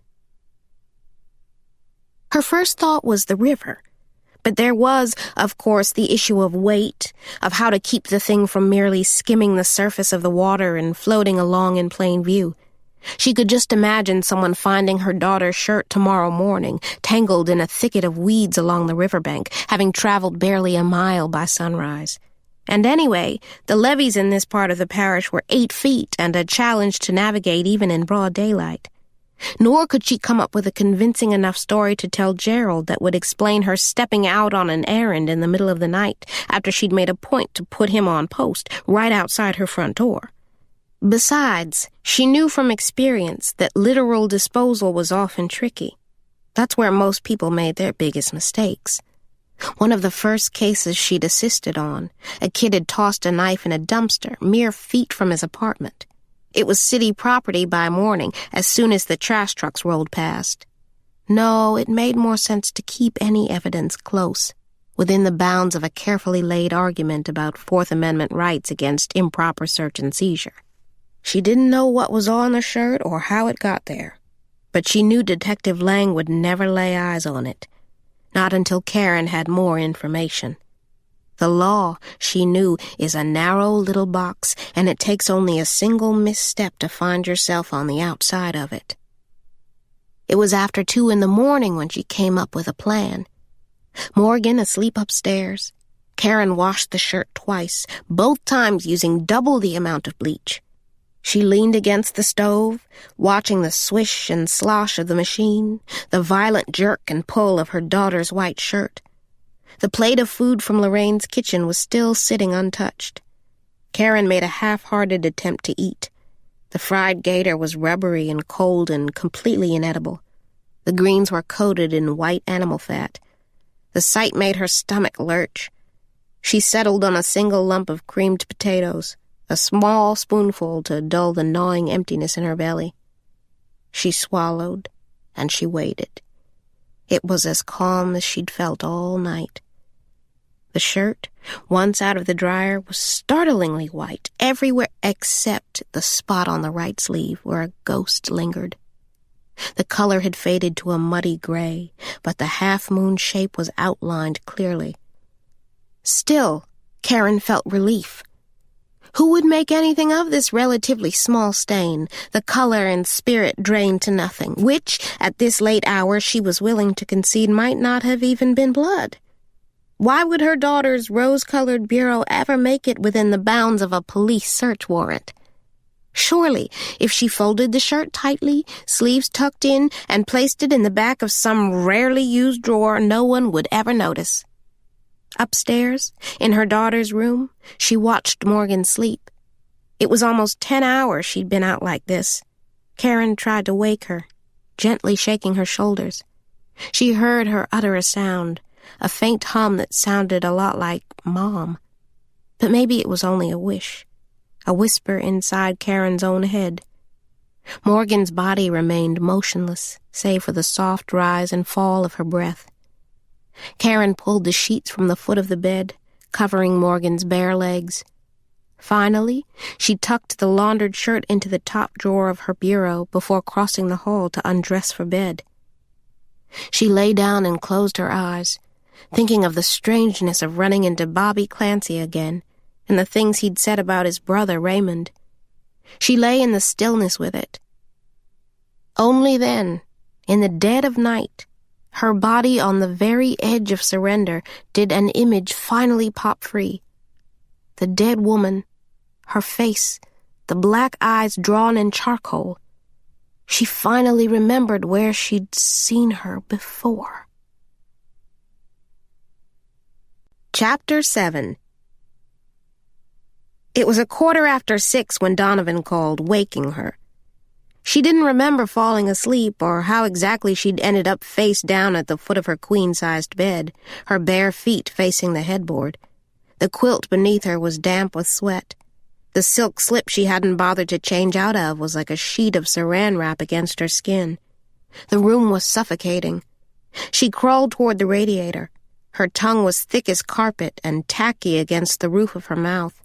She turned the knob on the radiator. "What is it, Donovan?" she said. "You called me." Right, she thought. She stood upright, mumbling a repeat of the earlier lie, the ruse to get him on the grounds of Bellevue, though she mixed up a few of the details.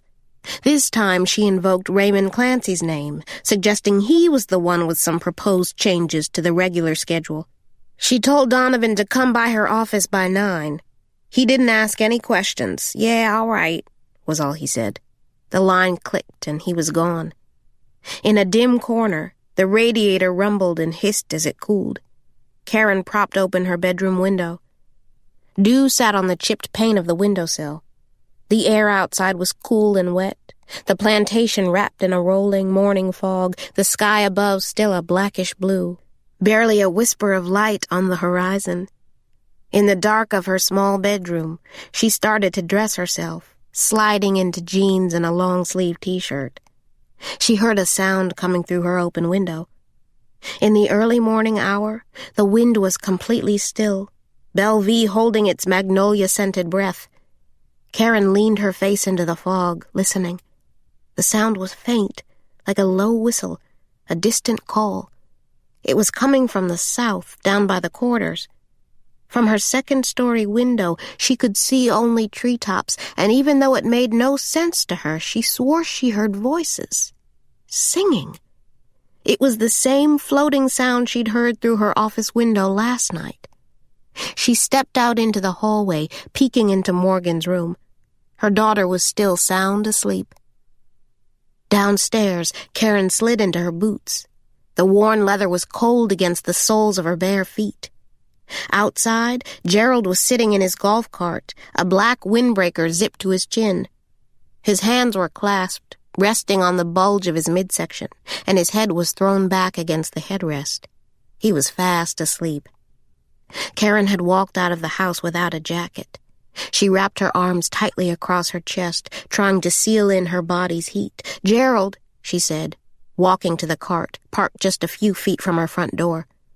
Gerald stirred, opening his bloodshot eyes. He was in his late 30s and built like an NFL lineman. It took some effort, but he slowly pulled himself upright, wiping ashy, dried spit from the dark brown skin around the corners of his mouth. "I was just resting my eyes for a minute, ma'am." She asked him to stand, to please give her the keys to the cart. "Everything okay, miss?" She took his place in the driver's seat, feeling his lingering warmth through the thin cotton of her clothes. She told him to wait by the front door, reminding him, as she started the cart's engine, that her little girl was upstairs. "Yes, ma'am," he said. Behind the wheel, she took off to the south, the cart's tires bumping against wet grass. By the time she was past the guest cottages, the light had begun to change. The rising sun had whitewashed the horizon, burning through the moisture in the air and parting the fog just as she arrived at the mouth of the slave quarters. Near the village, she slowed as she always did. The cart's engine sputtered, then fell quiet. Caren stared at the dark, empty cabins, their sagging porches facing one another. She felt the familiar chill in the air, and she heard the voices again, layered one on top of another, woven into a solemn chorus. It was a melody she recognized at once. "'Twas grace that taught my heart to fear, and grace my fears relieved. How precious did that grace appear, the hour I first believed." Caren held perfectly still, listening to the old church hymn. It seemed to be coming from the far end of the village, from all the way down the dirt road, all the way down to the last cottage on the left, the one her mother called Jason's cabin. She felt a soft wind at her back, cold and wet, like a spook's breath. It quickened her pulse. She stepped out onto the dirt road and started the walk, wondering if, in this early morning light, she was bearing witness to an actual haunting. The quarters come alive right before her eyes. The music grew stronger, the voices more fervent, the closer she got to Jason's cabin, the one set nearest to the cane fields. Their sweetness was as sharp as needle points, leaving tiny pinpricks along the surface of Caren's bare skin. She got as far as the gate when it stopped suddenly, the sound fading as mysteriously as it had started.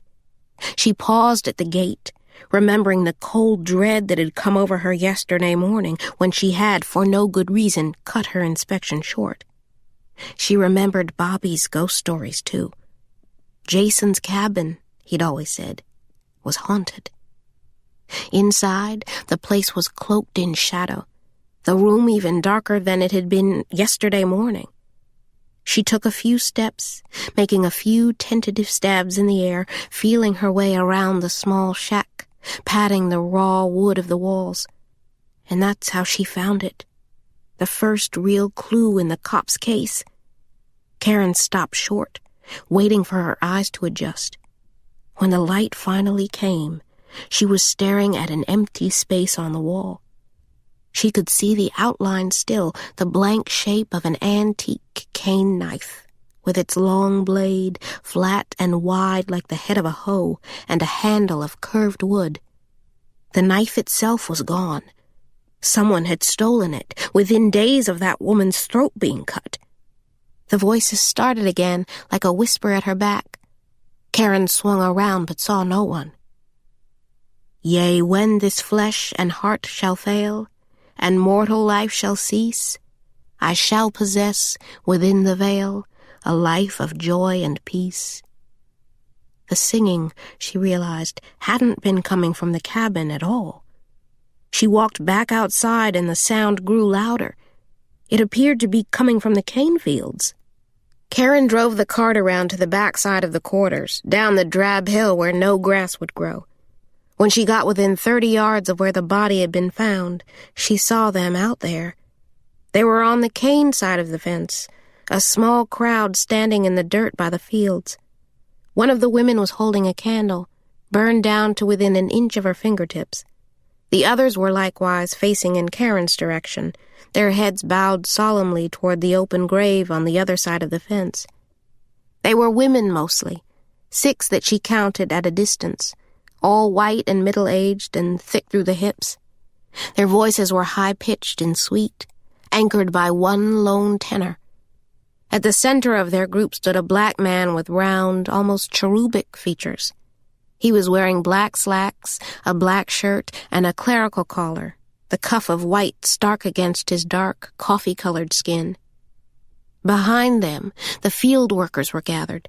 The men were small and compact, their skin tanned to a reddish-brown, their dress nearly identical, sleeves of their work shirts secured with rubber bands at the wrists, the legs of their pants tied at the ankles with strips of cloth.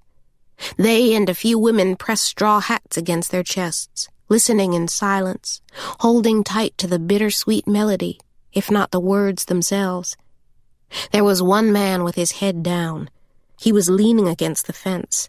With the back of one hand, he wiped at tears in his eyes. The black priest glanced in Caren's direction. He nodded kindly, but didn't smile. He held up his hand, signaling the group, and together they started the hymn all over again. Amazing grace, how sweet the sound that saved a wretch like me. Deputy Harris, who was coming up on his 24th hour on duty, had his backside leaned against the fence railing. He was smoking a cigarette, chewing on the fingernails of his left hand between frequent puffs, his nerves seemingly shot to hell. He looked over his shoulder at the singing Christians and the black priest and rolled his eyes, flicking cigarette ash within a foot of the mouth of the ragged, open grave. There were 4 short stakes in the ground around it, strung together with flimsy yellow tape. Over the gospel melody, Caren heard the kick of a truck's engine. Behind the workers, a Chevy pickup, the name Groveland stenciled in sunny yellow across its side, pulled to a stop on a strip of raised land between the fence and the rows of cane. Hunt Abrams was behind the wheel. From the cab of his truck, he stared at the scene, his workers standing idle and more than half a dozen strangers singing church music at dawn. His left arm was hanging out of the driver's side window. He stabbed a finger in the air, trying to get the young cop's attention. "Hey," he said, "you want to tell them to get the hell off my farm?" Deputy Harris barely stirred. "My deal is on this side of the fence." He took another puff of his cig. "Long as they're not disturbing the scene, it ain't my problem." "Is that right?" Abrams said tersely. Deputy Harris shrugged. In the cab of his truck, Abrams paused for a moment. His eyes skimmed past the deputy, taking in once more the priest and the churchwomen.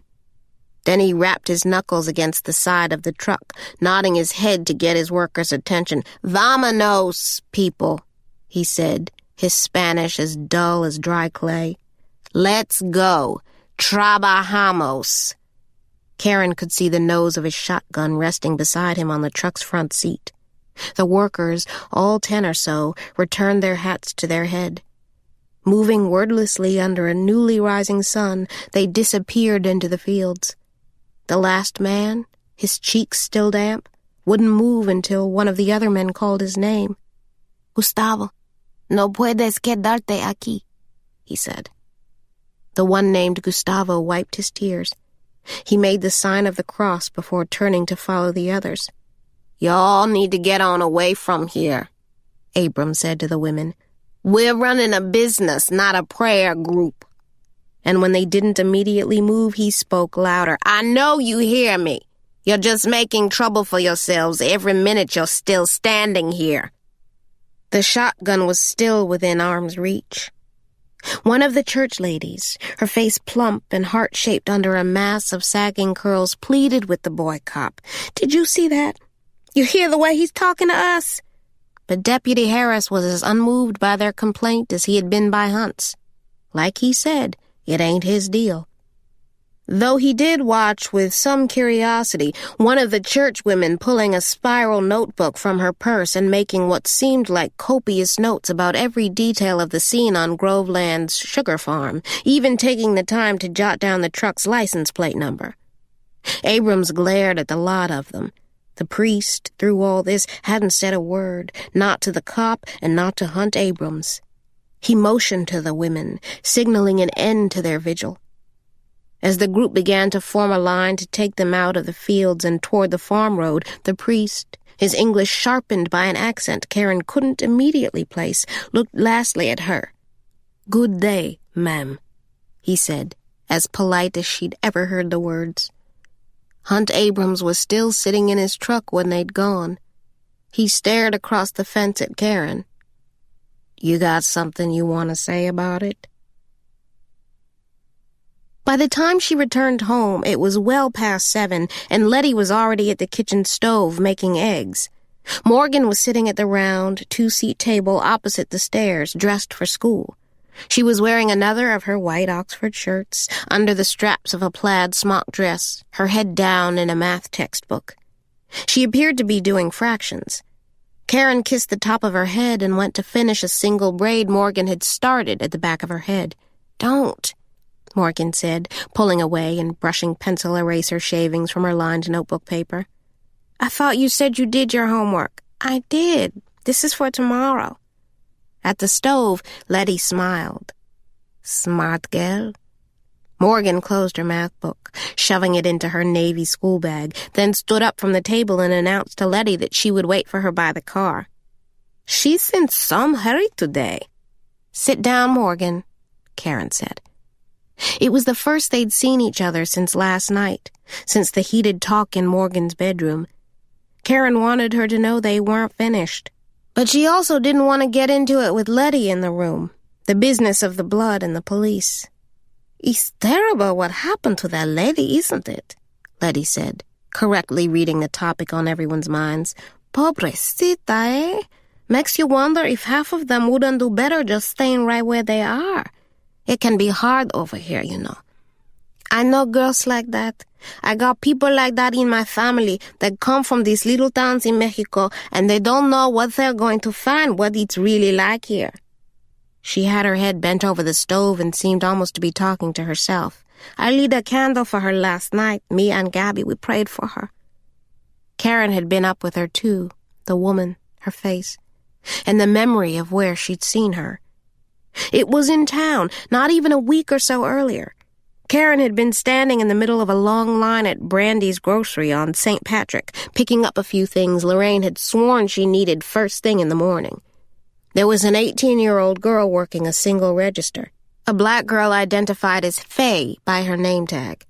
She had rhinestones on her fingers and glitter polish on her nails, and her station at the cash register sat just high enough off the ground that it allowed her to look down on the rest of them.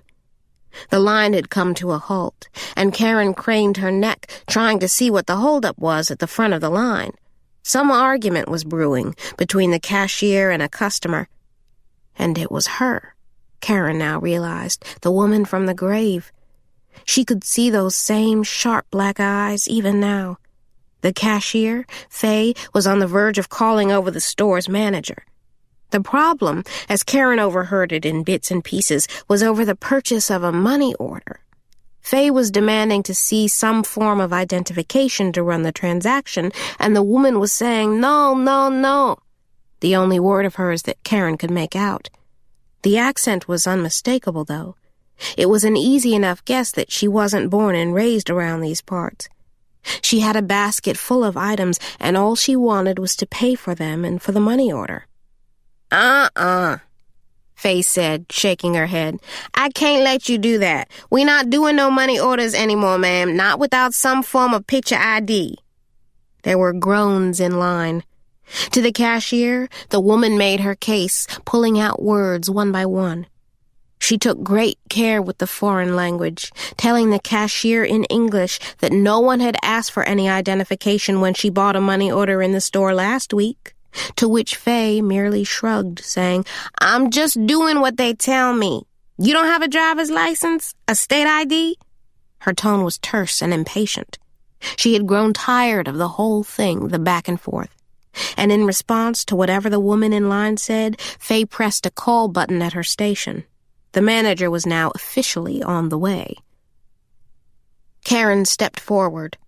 She was just about to make an offer to help, to take the woman's crumpled bills and purchase the money order for her, using her own valid driver's license, when she heard a familiar voice behind her.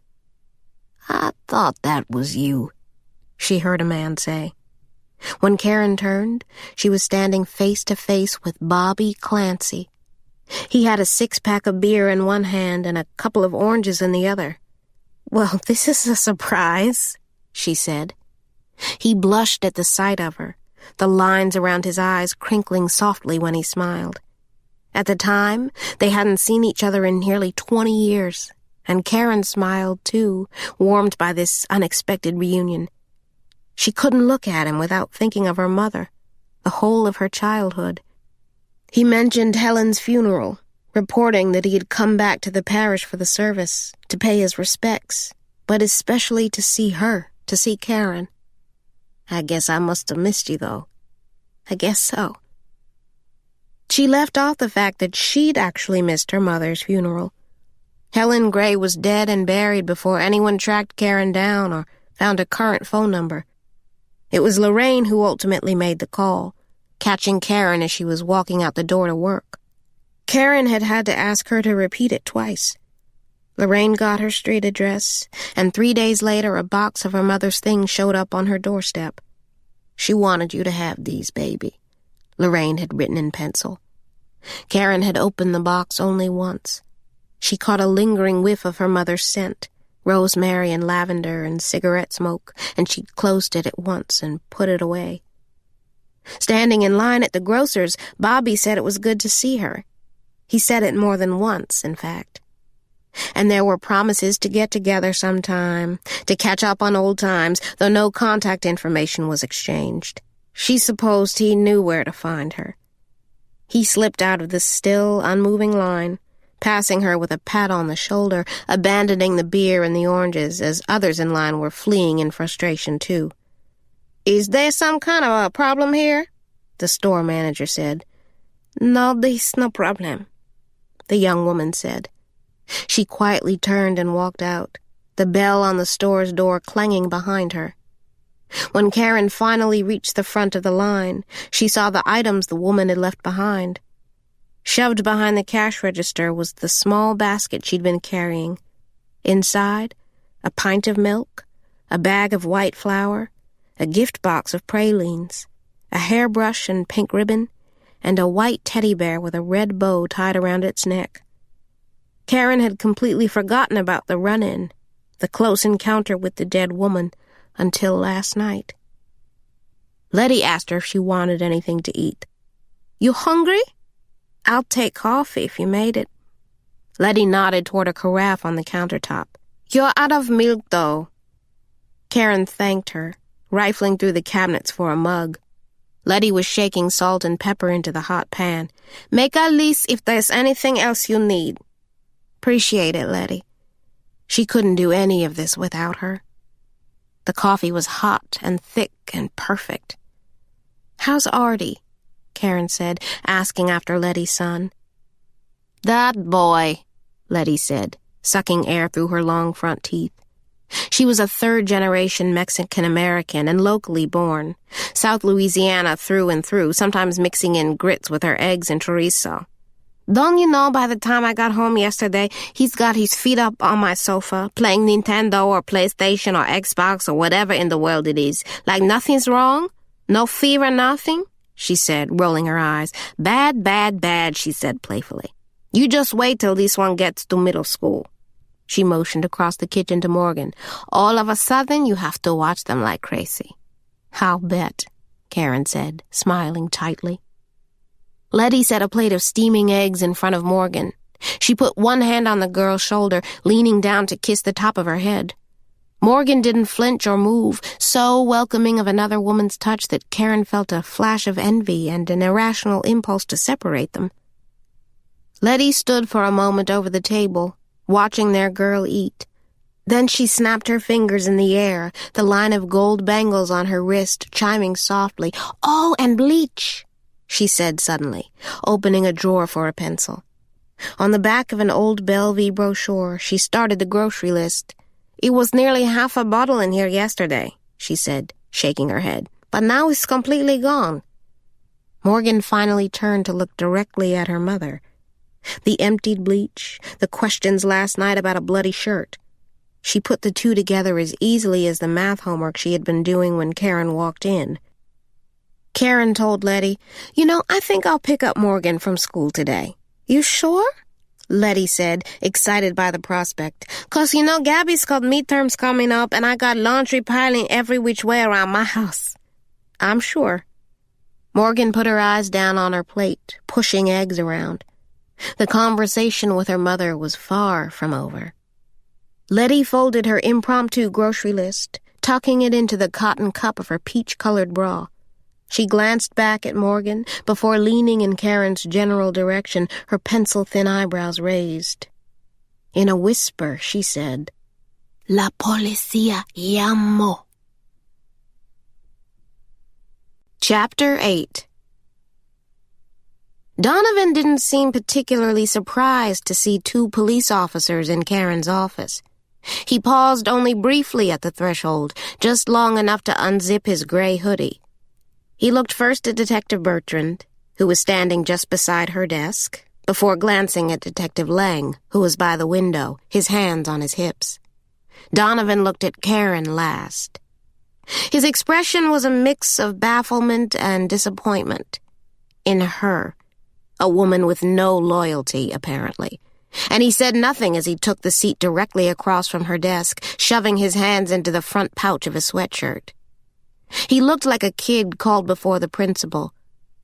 He reminded Caren of young men she'd met, clients whose cases she'd assisted on.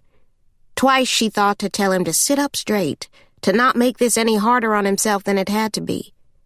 But she sat silent at her desk. She'd been instructed that the cops would do all the talking. Donovan was not her client. He was not her responsibility.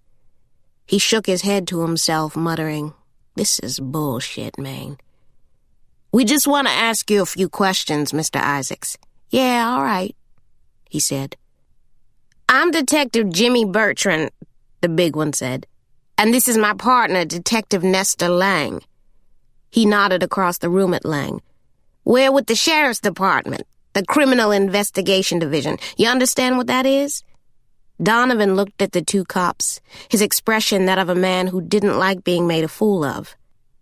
"Well, if you already got my name," he said, moving things along, "I'm going to guess you already know I'm well acquainted with the Sheriff's Department." "That's right," Bertrand said. Lang finally spoke up. "We're not here to talk about your rap sheet, son." "Yeah, sure," Donovan said, rolling his eyes. "Whatever you say." Detective Bertrand lifted a photograph that had been resting on the corner of Caren's desk since they arrived, only a few minutes before Donovan. The cop held it in front of him, and Donovan pulled his hands from his sweatshirt's pouch, rubbing his damp palms on the front of his loose-fitting jeans. Then he took the photo of the dead woman into his hands. "Do you know this woman, Donovan?" They'd showed Caren the picture, too, just moments before Donovan walked in. Unlike the somber police sketch, it was a candid photo. The dead woman in a flowered dress that hung past her knees, the layers of her dark hair dripping into her eyes. It was the same woman Caren had seen in the grocery store just over a week ago. She was smiling in the photograph, an expression that caught Caren off guard. It cut lines into her face, deep as dry creek beds along the sides of her mouth. She had a dark mole above her right eye, and two of her front teeth were capped in gold, and she was wearing those star-shaped earrings, one in each lobe. The photo appeared to have been taken on the front lawn of the Catholic church on Lessard Street in Donaldsonville. Caren recognized the priest standing with the woman, a hand on her shoulder. It was the black man who had led the candlelight vigil just this morning. Donovan hardly glanced at the picture for more than a few seconds. "No, man," he said. "I don't know her." He set the photo back on the corner of Caren's desk. She was studying the blank expression on his face almost as closely as the two cops were. "Where were you Wednesday night, Donovan?" Bertrand asked. Donovan shot a glance at Caren, something that didn't go unnoticed by either detective. "School," he said curtly. He'd had enough experience in this area to know that the less he said, the better. Of course, the word school out of his mouth only served to stoke the cops' suspicions. Just yesterday, Morgan had reported to all of them the latest plantation rumor going around, that Donovan had actually quit school. "River Valley Community College? Yeah. Where you're a student?" Donovan hesitated for half a second. "Yes." "Okay, Donovan," Bertrand said. He shot a glance at his partner. Lang stepped forward, clearing his throat. "Do you remember what time you got in, son?" he said. Again, Donovan looked at Caren. "Wednesday night?" he said, repeating the cop's question and seemingly stalling for time. "I may have to ask my grandmother about that," he said shrewdly, both avoiding the question and invoking in his grandmother a ready alibi should he need one. Betty Collier would say just about anything to protect her grandson. "Watch yourself," Caren almost said. "Be careful, Donovan." "Actually," Bertrand said, "we already talked to your grandmother." "You did?" Bertrand nodded. "We have 2 officers over to her place right now." "She said you were at work on Wednesday night," Lang added. Donovan looked confused at first, then nervous. He rubbed his palms on the front of his jeans, shifting his posture to a more erect, attentive posture. "She did? Betty Collier's in her 80s now, I believe," Caren said suddenly, breaking Lang's one rule. She wanted to throw Donovan a lifeline. "Perhaps she got confused about which day you were speaking of." Donovan was not here on Wednesday night. None of the staff was. She'd already told the cops as much yesterday. He wasn't on the schedule. "That right?" Bertrand asked Donovan. "Yeah, that's right." "Which means you had no reason to be here that night, right?" Donovan nodded. There was a next question that naturally followed, and they all waited for it. Bertrand looked at his partner, who was clearly the one running things, no matter that he'd said very little during the interview. To his partner, Lang gave a small nod. "Were you, Donovan?" Bertrand asked. "Here on Wednesday night?" Again, Donovan looked at Caren as if she were somehow behind the policeman's questions, their presence in her office, as if he thought she could make this whole line of inquiry go away with a nod of her head. It was a look of helplessness that Caren recognized from her days sitting across the table from scared clients. She swiveled in her chair and looked at Bertrand. "Asked and answered, Detective," she said. "What was that?" "You asked him the question and he's already answered it." She looked at Donovan. "You don't have to say anything else." Bertrand looked at his partner. "What the hell, Ness?" Caren could feel Lang's glare at her back. Donovan was staring too. He wasn't sure either what had just happened, if this was choreographed, some kind of a trick. He wasn't sure he could trust her.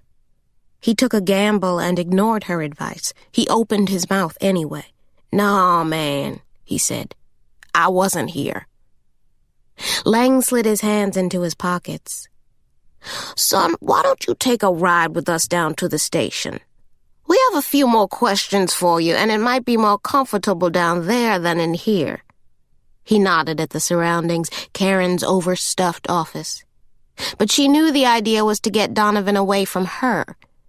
Lang was gentle with it, exceedingly polite, as if Donovan would be doing him a huge favor if he said yes. "We could get you something to eat, some decent coffee. I'm not hungry." Lang smiled. "Son, we think we can get this all cleared and squared away in short order. You let us borrow a little more of your time and you'll be on your way." Caren looked at Donovan. She shook her head.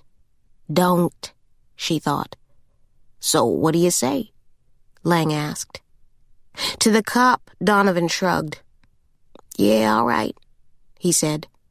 He stood, hiking up his sagging jeans. Bertrand walked out the door first, Donovan skulking along behind him. He stopped at the door, just long enough to turn and look back at Caren. "You ain't have to call the police," he mumbled. It was an odd comment, one the cop seemed to ignore. Lang was still standing in Caren's office after Bertrand and Donovan had gone. He lifted the photo from her desk and tucked it into the pocket of his gray suit jacket. "Who was she?" Caren asked him. Lang pressed his lips together, deciding how much he wanted to share. "Well, it's not like we got any real papers on these folks, no fingerprints on file." He reached into the same pocket, pulling out what appeared to be a torn-off piece of a church program, where a few notes had been scribbled in pencil. "All we've got right now is the woman's name, Inés Avalo." He tucked the church program back into his pocket, his manner somewhat distracted, his mind already somewhere else. Pulling his cell phone from his waist, he checked an email or a text message, reading silently, before returning the handheld device to its case. "You know, Donovan's grandmother swore her grandson was here on Wednesday night. She said you could vouch for that. She made a point of saying we should ask you about it." He lifted his tie, smoothing it down the front of his shirt, a thing with him. "Which means I've got Mrs. Collier saying he was at work that night, and you saying he wasn't, and Donovan swearing he was at school," he said. "Now, there's no way all three of you are telling the truth. I can't see how that's possible, can you?" The phone on Caren's desk rang twice. She let it go to voicemail. She'd had 5 messages from reporters on her office line this morning, and 2 more calls on her cell phone. The Donaldsonville Chief and the Times-Picayune in New Orleans, even the Morning News in Dallas. She'd ignored them all. "The night that gal was killed, you told us none of your staff was on the premises." "That's right. None of the staff was on schedule. I believe I said that, Detective." "Asked and answered, yes," he said. He didn't like her, she could tell. He didn't think she was on his side. "This isn't a courtroom, Tulane. And this ain't New Orleans. You remember that," he said. "I know where I am." "You told me no one was on the property that night. You were very clear on that," he said. "Near as I could tell, we weren't having a conversation about who was supposed to be here on the night the Avalo woman was killed. That's not what I asked. Donovan was not here. I don't care what his grandmother said." Lang nodded, glancing down at his watch, pausing, as if he were giving her a minute to correct herself or change her story while there was still time. Outside, the cops in uniform were still fanned out across Bellevue. She could see them through the window, running cameras over the ground, past a curious and rather confused-looking tour group led by Bo Johnston in costume. One of the tourists, a man in khakis and a ball cap, was snapping photos of the police activity with the camera on his cell phone. "You know, if there's anything else you want to tell me." Again, Lang paused, offering one last chance. "Now would be the time," he said. She thought about the stain on her daughter's shirt. She thought about the dead woman in the supermarket, the fact that she'd inadvertently lied to detectives when she said she'd never seen her before, neither of which would be easy to explain away. So instead she offered up the one thing that would shift his piercing gaze in a different direction. There was something he should know, she said, something she'd discovered just this morning down by the quarters. "There's a cane knife missing." Detective Bertrand was instructed to travel ahead of Lang to the police station. Lang stayed behind, watching 2 uniformed officers at work inside Jason's cabin, the last one on the left. The men had heavy flashlights in hand, their beams crisscrossing the black, dusty air, shining hazy light on the insides of the ragged shack, the rusted sugar kettle, the tattered quilt folded beside the straw bed, and the small tin cup waiting on the pine tabletop, as if Jason had just stepped out for a few minutes, instead of 100+ years. The place felt strangely lived in. Caren felt a human presence here, where her great-great-great-grandfather had lived a life of labor, had raised a family within these four walls. She wondered if the cops could sense it too. She was hanging back, standing in the doorway. It seemed impossible for more than 3 of them to be in the small shack at the same time.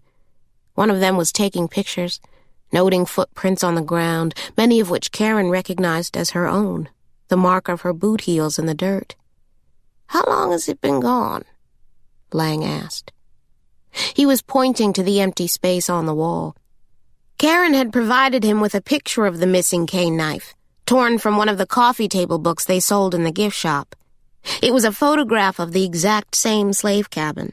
In it, the antique tool, a relic from the days when all sugar cane was cut by hand, by men like Caren's ancestors, was hanging on the wall in the very spot where Lang was standing now. The cop with the camera took his shot. The flash lit up the blank spot on the wall, shooting like a bolt of lightning through the room, and then everything went black again. "I don't know," she said. "But it's recent." "Yes, and Donovan would have had access to this cabin? As would any member of the staff, or Danny for that matter, or any of the tourists who come through. We get over 100 people here a week, Detective. No one is supposed to be back here unsupervised, but it happens." For all kinds of reasons, she thought. She'd known lovers to hide away in Bellevue's most private corners, stealing kisses and much more in the cottages or the storage shed, and yes, even the quarters, which she'd always thought a strange and twisted choice, but perhaps no stranger than choosing to marry, to seal a hope on the grounds of a plantation. Bellevue was a cipher, really, a place in whose beauty one might find pleasure or pain, leisure or labor.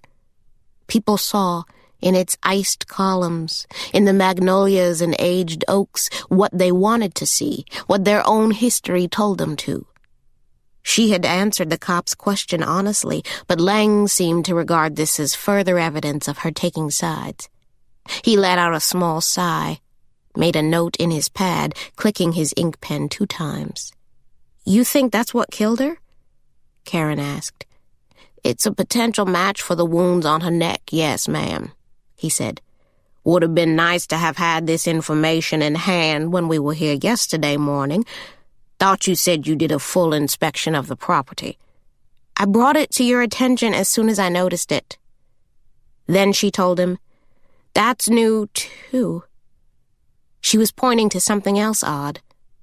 On top of the wooden table, there were globs of milky white candle wax and the burnt wicks of cheap votives. It was yet another thing she'd missed when she'd been too spooked to stick around yesterday morning, too scared to stay in the cabin alone. Lang noted this, too. The cop with the camera took a few shots. And then Lang glanced around the small cabin one more time, his eyes sweeping nearly every corner. He seemed puzzled. There was no blood in here, no sign of a struggle, and he was no closer to understanding where Ines Avallo was killed. He clicked his pen closed, tucked his pad in his suit jacket. He was heading to the station, he said. His officers would be on site for at least another hour or so, combing the grounds, the open fields. Caren knew the limits of the warrant, which was signed late last night by a parish judge. She'd read it carefully this morning. The uniformed officers had arrived first. They'd gone through the schoolhouse and the employees' green room. She'd led them to the main house and the guest cottages and the groundskeeper's shed. The gift shop and the library were off limits, at least according to this warrant.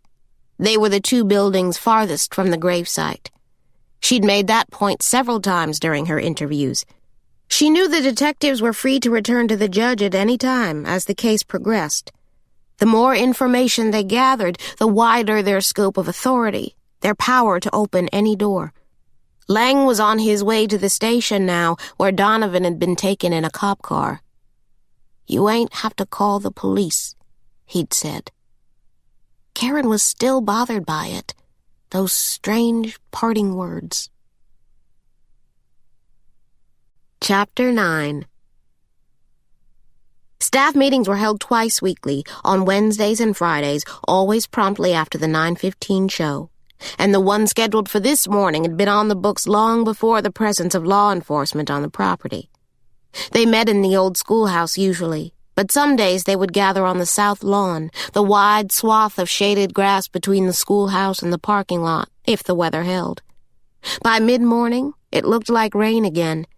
The sky had clouded over, and so after the morning's performance, Caren brought everyone together right there in the old schoolhouse, in front of the stage. Lorraine and Pearl, Val Marchand and Kimberly Reese, and the other Bellevue players, Shep and Ennis Mabry, Dell and Shauna, and Nicky Hubbard and Bo Johnston, who were sitting next to each other in the first row of folding chairs. Eddie Knoxville was holding a plastic Saints cup, his cheeks flushed a drinker's pink. He had his black riding boots propped on the edge of the stage, where Cornelius McQuarrie was sitting, his Air Jordans dangling. Luis, now the sole member of the maintenance crew, was standing solemnly near the back wall. Danny Olmsted was here, too, though he had no real reason to be. She could have made an issue of it. But Danny, for better or worse, was a part of this family, too, and she wanted to hear what he had to say. Lorraine had her arms folded across her bosom, waiting. Pearl was sucking on the stone of a peach. The only people missing were Gerald, whom she'd already given the morning off after he'd stood watch through the night, and the high school girls who worked part-time in the gift shop, and Donovan, of course. She wanted to start there. "Any of you talked to Donovan?" Bo Johnston, who'd been cast as the overseer for his height and the strength implied by the broad span of his shoulders, raised a hand. "I saw his car in the parking lot this morning." Nicky, sitting close beside him, nodded. "Me too," she hummed. There were a few curious looks around the room. "So where in the hell is he?" Cornelius said. He had an afro pick sticking out of his uncombed hair, and he was wearing too much cologne, something Caren had previously made a note of in his personnel file. "He's with the police detectives," she said. "Oh, good Lord," Ennis said. He shook his head gravely, twisting the brim of his felt hat in his hands. Lorraine sucked her teeth in disgust. "I told you," she said to the rest of them. "Didn't I tell you?" She pulled a cigarette from behind her ear and set it between her lips, even though she knew good and well she wasn't allowed to smoke in here. "Tell them what, Lorraine?" Caren said. "I told you they were going to try to put this on one of us," Lorraine said, preaching to her own choir. Pearl nodded. "Yep, that's just what you said." She pulled the peach pit from her mouth and stowed it in her apron pocket, saving it for later. "No one here is a suspect," Caren said, though she wasn't sure she believed that. She was present during Donovan's police interview, and they were sure treating him like a suspect. "But just so I'm clear," she said, "none of you have talked to him." There were head shakes among the staff. Cornelius said. Danny Olmsted cleared his throat. "I left 3 messages. Shauna said she'd left messages as well. "I told him something was up, but he never called me back." Between shows, she'd slid on a pair of black jeans under her slave costume to keep warm. On her feet were sheepskin-lined boots, a pair of pink Uggs. "Me neither," Cornelius added. "Not a text, not a word from the dude." "Since when?" "Saturday." He looked around at the others, pushing for consensus. Shauna nodded, Dell too. Danny Olmsted was the only one not looking Caren in the eye. "Saturday?" she repeated. Cornelia said, "Yeah." Nicky said she'd last seen him leaving work. So, apparently, not a single one of them had any contact with Donovan for days, and certainly not since that woman was killed. It was the very thing that had been bothering Caren since he'd been in her office this morning. The more she thought about it, the more the whole interview seemed peculiar to her, starting with Donovan's demeanor. He frankly didn't appear to be taking it all that seriously, displaying little solemnity or alarm over the policeman's questions. He hadn't been on the grounds the morning the body was discovered, and no one had spoken to him. It was at least plausible, she thought, that Donovan didn't even know a crime had occurred. "Does Donovan know what happened?" "You mean the dead girl?" Val said. I sure hope he don't know nothing about it, Ennis said. Aw, hell, Ennis, Lorraine said. You know Donovan better than that. Eddie Knoxville, sipping whatever concoction he had hidden in his black and gold Saints mug, shrugged. He wasn't so sure. Kimberly Reese was clutching a cup of coffee she'd somehow talked Lorraine into hand-delivering. She was as indulged and pampered as the character she played, Manette, the planter's daughter. I always kind of liked Donovan, she said, sounding as if she might never see him again, as if Donovan's presumed involvement were already a done deal. Behind her, Dell rolled her eyes. Look, Caren said, because she didn't think it would do any good to scare them. The detectives just want to talk to him. They just have a few questions, that's all. Questions about the murder? Danny asked. Caren stared at him for a moment. Well, what else would they be asking about? He opened his mouth to say something, then clamped it shut. She thought again of Donovan's parting words in her office. You ain't have to call the police. If Donovan didn't know about the murder, the body of Inez Savallo on the grounds, then what did he mean by that? What other reason would she have to call the cops? Danny, she said, waiting on an answer. Cornelius was eyeballing Danny, hard. Lorraine was shaking her head at him, slowly, back and forth. Caren guessed something was up. She had long known there were things they didn't tell her, as a rule. She'd known that since she started here. They didn't consider her one of them. Apart from Lorraine, Ennis, and Louise, they didn't know her personal history, her upbringing as the daughter of the plantation's cook. To them, she was management with a capital M, the eyes and ears of Raymond Clancy. It drew a line between them, like the fence between Bellevue and those workers in the fields.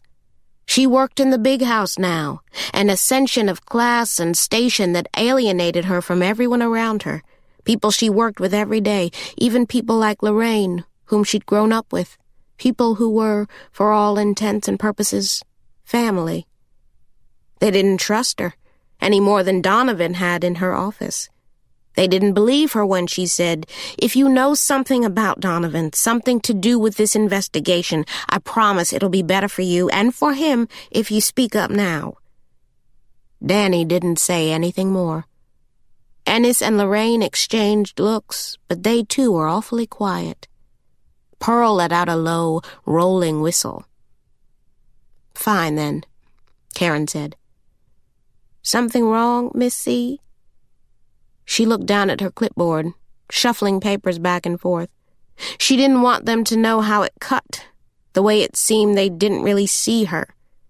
Besides her relationship with her daughter, Morgan, some days Caren felt totally alone out here. We'll run the 11 o'clock show on schedule, she said, sticking to her talking points, the meeting's agenda.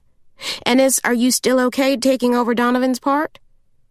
Ennis stood, pressing his felt hat against his breastbone. In a god-awful dialect, something right out of Uncle Tom's Cabin, he ducked his head and repeated a few lines of Donovan's big speech near the end of the play. Dem Yankee whites can't make me leave this here land. This here my home. Freedom wasn't meant nothing without Bellevue. Eddie Knoxville cracked a smile. Nicky Hubbard snickered. She nudged Shep, sitting to her left, who, Caren realized, had been asleep this whole time. That's fine, Ennis, she said. She glanced at her clipboard, scanning the week's schedule. Lorraine, I'll need you to prepare a tasting menu tomorrow for the Whitman wedding. They want to finalize the food as soon as possible. And Louise, they'll probably want to look at the cottages, since I believe they're planning to have the bridesmaids and the groomsmen dress and wait in there before the guests arrive for the ceremony. She tried to catch his eye. So if you could just take a second to look at the grounds out there and replace any wilted flowers and clip the hedges.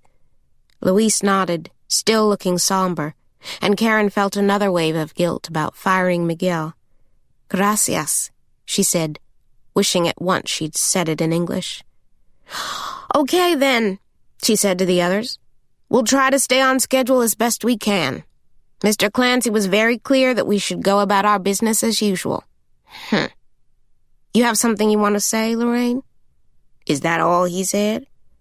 Well, of course he's upset that someone died, Caren added charitably. What about the sale? Val asked. What sale? Val shot Lorraine a look. Eddie, too. Go on, he said. Tell her. Tell me what? Caren said, looking around the room. So you ain't heard, then? Heard what? Lorraine smirked, drawing it out. Pearl shot up a hand. Clancy's going to sell the plantation. Lorraine glared at her line cook, irritated at having been robbed of her chance to impart this big news, to Caren especially, who was frankly stunned by what she'd heard. She didn't say anything right away. She couldn't really. She grew so still and quiet that she could count each breath in the back of her throat. When she finally spoke, her voice came out thin and dry. Where did you hear this, Lorraine? We don't know anything for sure, Dell said. Oh, it's something going on, baby. What are you talking about? Lorraine sighed, gracefully moving her heavy weight as she walked across the schoolhouse toward Caren, lowering her voice, selling the conspiratorial nature of what she was about to say. I was out to Leland's place this morning up in Baker, and Raymond came by to see his daddy. He had papers on him, a lot of papers, and he wanted Leland to sign. Bobby also called over to the house twice, only Raymond wouldn't put him on the phone, hushing the day nurses and pushing them out of Mr. Leland's room. I was in the kitchen mostly, but I swear I heard them talking about selling Bellevue. Raymond was trying to get his daddy to agree to it. You know anything about this, Miss C? Ennis said. Caren swallowed and said, No, I haven't heard anything like that. She couldn't imagine it was true. She could hardly imagine a world without Bellevue, the way she'd always known it, with the Clancys and Louise and Lorraine, the kitchen where she'd spent her childhood. It had always been the same, even and especially in the year Caren had returned, waiting for her when she needed a place to stay and a way to start over. She thought of her mother, too. She couldn't help it. The last time she'd seen Helen was here, at Bellevue, an argument that began and ended in the stone kitchen. Val leaned back, folding her long, manicured fingers around a bony knee. Like the delicate Madame Duquesne, the character she played, she had a kind of timeless beauty, pale skin and red lips, all of it well preserved. Well, I'd sell it, she said, waving away the disapproving looks popping up across the room. This is riverfront property here, prime real estate, and worth a hell of a lot of money. Yeah, but what about us? I've been here going on 8 years, Ennis said. What am I supposed to do if all this is just up and gone? I'm near 64. I can't make it on no Social Security.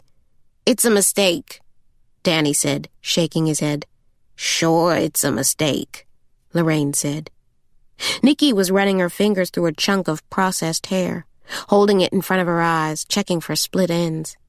Her red and black Donaldsonville High School letterman's jacket, class of '06, was draped across her shoulders. She and Shauna, Bo, and Eddie Knoxville had, so far, remained pointedly silent on the topic. I mean, if Raymond Clancy is serious about this, then he's making a huge mistake, Danny said. This is a piece of history of major significance. It's been preserved almost better than any like it in the state, or in the country for that matter. He can't just close it down like a Holiday Inn or rent a hall or something, Lorraine said. It's his property. He can do whatever he wants with it, Dell said sourly. Danny's right, though, Lorraine said. This is history. Here, Shauna spoke softly. I never knew even half of this stuff before I started working here. The way the slaves worked the fields, cutting all that cane by hand. I never really seen it up close like this before, not before I got a job here. The way they lived and stuff, people like us. I mean, black folks really did something here. There wouldn't have been no sugar hardly anywhere if it weren't for what we did out here. That's why this don't make any sense, Ennis said. It ain't like the Clancys to just up and sell all of a sudden. They've always been good about keeping all this open, keeping the history for the kids. So people don't never forget. It ain't like Leland Clancy, Lorraine corrected. But this is all Raymond, and that one don't give a shit about nobody and nothing that don't line his pants pockets. I know the university would love to get its hands on some of the research materials housed here, Danny said, scratching at his chin. It would be a real score. I bet it's Maryvale Properties, Giles Schuyler's group, Val said, still playing the game of real estate speculator. A one-time agent herself, she got out of the business the previous year when the market imploded and several properties she was planning to flip were put in foreclosure by out-of-state banks. He and Clancy are friends, I bet he's going to turn the whole thing over for development, another one of those high-end subdivisions. She was already allowing herself to get excited about the idea. Bo Johnston shrugged. That might not be so bad. That's some good construction work, Eddie Knoxville added, even though he was way too old and too drunk to do anybody any good on a construction site. "Aw, hell," Cornelia said, scratching at his fro. "We ain't getting no construction jobs in this parish. Ain't no contractor gonna pay us $15 an hour if he can pay some Mexican $9, hell, $8 an hour, you feel me? Shit, we'd be lucky to work security out there, lucky to get a gig mowing lawns or some shit. No offense, Luis." Luis, in his grass-stained khakis, hooked his thumbs in his pockets. He hadn't said a single word during the entire staff meeting. Caren looked over at Lorraine and told her there was no way Raymond Clancy would sell something that had been in his family for generations, going all the way back to the years after the Civil War, not without saying something to her about it. She found it unbelievable that Raymond would keep something like this from her. The general manager, and the only person living on the place, to say nothing of her own personal history here. Members of her family had worked at Bellevue in one capacity or another for as long as the Clancys had owned the plantation, longer even. She'd known Raymond her whole life. Her mother had cooked his every meal for most of his childhood. "I'm sure he would have said something," she said, only just then remembering Bobby's sudden appearance in the parish, his sly report that he was keeping an eye on things, most especially what his brother might be up to. He'd made the same complaint as Lorraine, the bitter observation that his brother, Raymond, was all about money. "Ask him, then," Lorraine said, hands on her hips as if she were daring Caren to do just that. "Go on and ask Raymond what he and his daddy were talking about today. I'm not stupid, baby. I know what I heard." She tucked the unlit cigarette back behind her ear. Pearl, standing a full foot below Lorraine's chin, nodded her support. "Yeah, you ask him," Ennis said. "We got a right to know." "Shit," said Cornelius. "I need to know if I need to be looking for a job." "Slow down, y'all," Dell said. Dell, the third oldest among the cast, behind Ennis and Eddie Knoxville, was wearing a red jogging suit and white sneakers, Ked's knockoffs from Walmart or the Family Dollar. Caren had always appreciated her practical, no-nonsense manner. "Let's just wait and see what she finds out," Dell said. Even she seemed to demand an answer one way or another. And it fell to Caren, their boss and the only one on the plantation besides Lorraine who'd ever spoken 2 words to Raymond Clancy, to find it. "Would you?" Ennis asked. "Would you talk to him, Miss C?" Outside, the line for the next show was already forming. She heard voices, women mostly, a sorority or a book club maybe. "I'm sure it's nothing," Caren said, urging them to get back to work, even as she felt her own legs unsteady beneath her. What was Raymond up to? She, too, thought she had a right to know. Within minutes, the audience members were filing in. Caren hung around just long enough to introduce the play, slipping out quietly at the start of Monsieur Duquesne's first lines, words to his new bride upon arriving at their new homestead. "Ah, ma chère," he says, "we shall make a fine life here indeed." The same lines, 3 days a week. The whole thing was on a continuous loop, had been for years. She walked to the main house and placed a call to Raymond's office. Joyce, his secretary, was unable to produce her boss or be in any way specific about when he might be available. Not once, but 3 times Caren called, trying to get a hold of him. By lunchtime, she'd already decided on a more direct approach. She left early to get Morgan from school, planning a single stop along the way. On the highway, she passed the exit for Laurel Springs, heading straight for Clancy's law office in Baton Rouge. Chapter 10. She'd never taken to the city, nor did she have any deep love for sleepy Donaldsonville, the town where she was born, where she'd gone to grade school and high school, her mother driving her to town every day before she went to work in the heat of Bellevue's kitchen. It was New Orleans that had always held Caren's imagination, held her heart in the palm of its jeweled hand, in the breath of every blue note creeping out of somebody's window, down streets glowing coral and pink, where folks drank French coffee and bourbon on their porch steps, chatted up their neighbors through the night. She was 12 years old when she first laid eyes on it, a city that never lost the luster and magic she affixed to it in girlhood, the lens through which she first viewed it one warm day in March. She'd been pulled out of class unexpectedly, her mother making a rare appearance at school midday. Caren Gray wasn't dressed for work, had at some point taken the time to go home and change.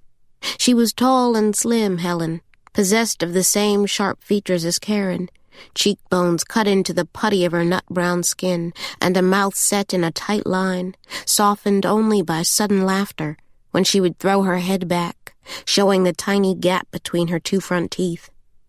She was wearing a long skirt that day and a blue sweater set, had slipped on a pair of heels, and on her neck set a circle of pearls. She was dressed for church, it seemed, for some solemn task that lay ahead for both of them. She nodded toward the passenger seat. "Get in," she said. Caren slid in without a word and rode the first 50 miles in silence.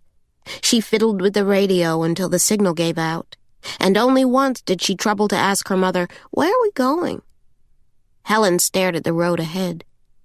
They came into the city from the west.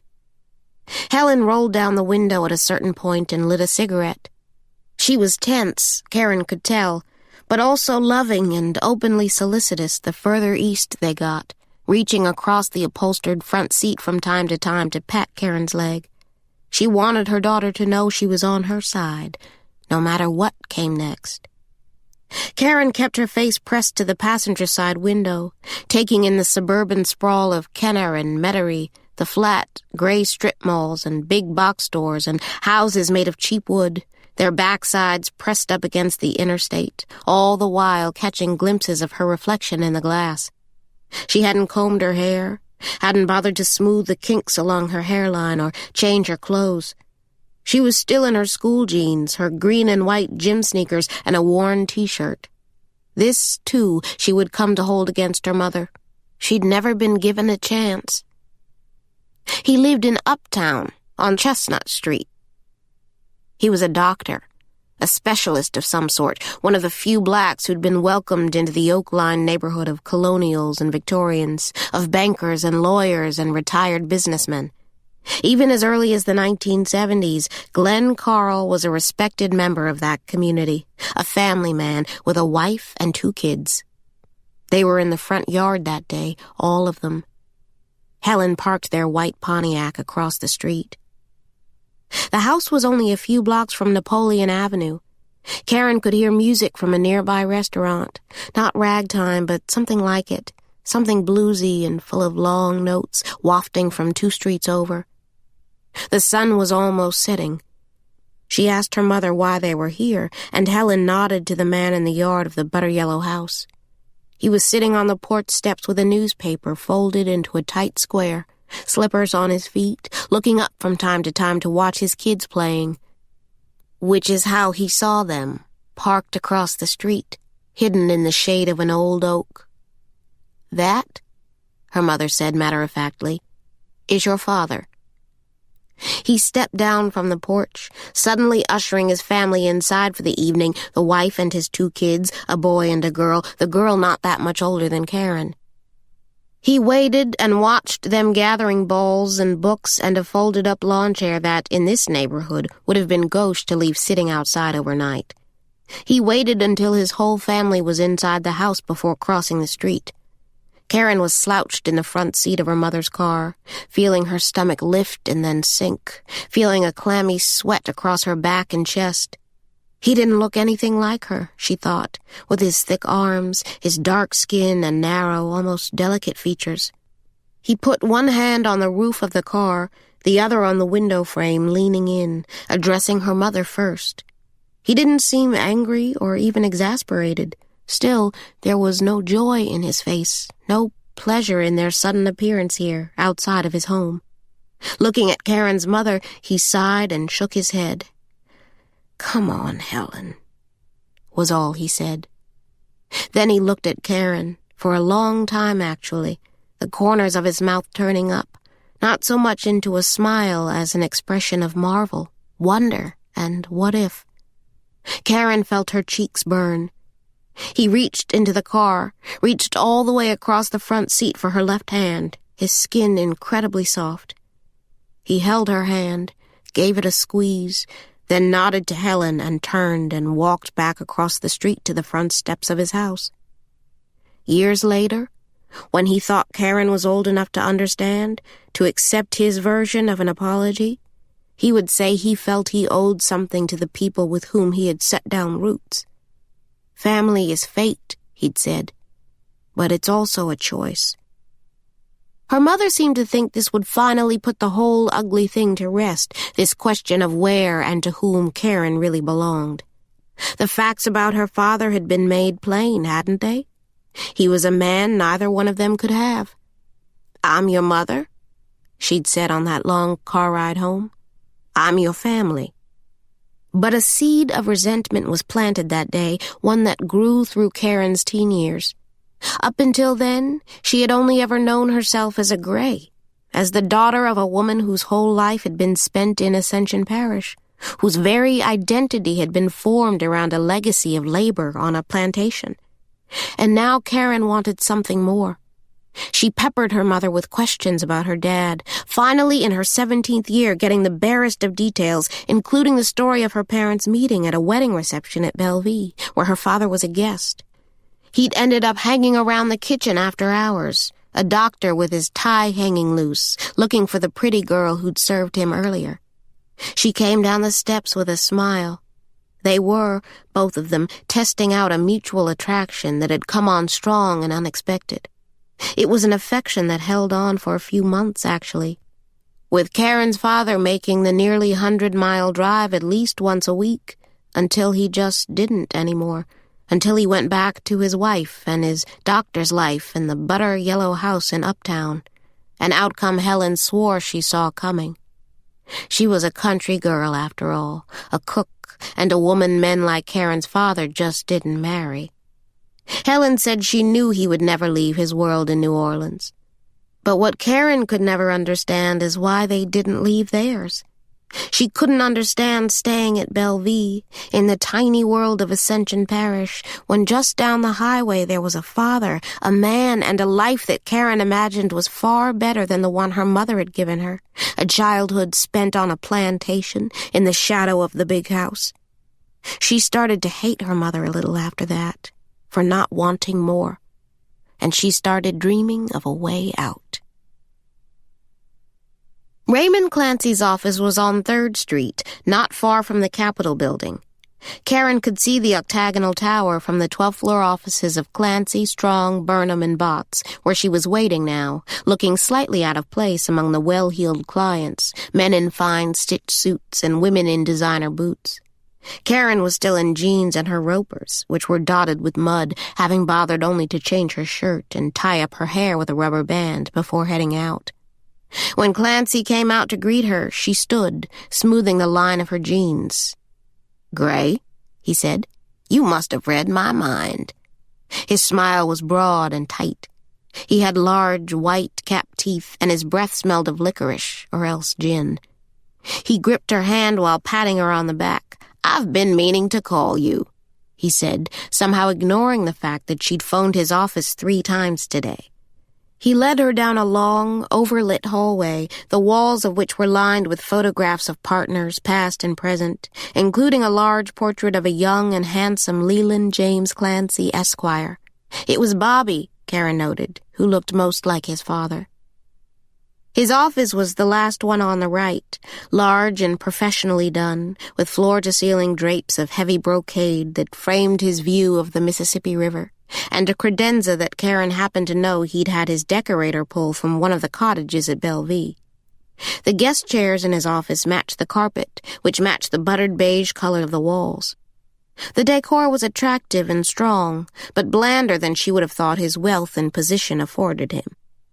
Caren couldn't see the point of having that much money if all of it led to beige.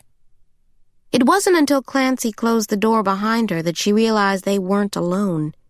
In a rear corner, on the left side of Clancy's desk, two men were hunched over a laptop computer, the young one, a white guy in his 30s, sitting on a backless ergonomic chair, typing. Someone might have taken him for a young lawyer or a legal aide at the firm, but Caren didn't think so. She'd gone to law school, for a while at least, and she'd lived with a lawyer once who had worked in an office just like this one, 6, sometimes 7 days a week. These two just didn't look the part.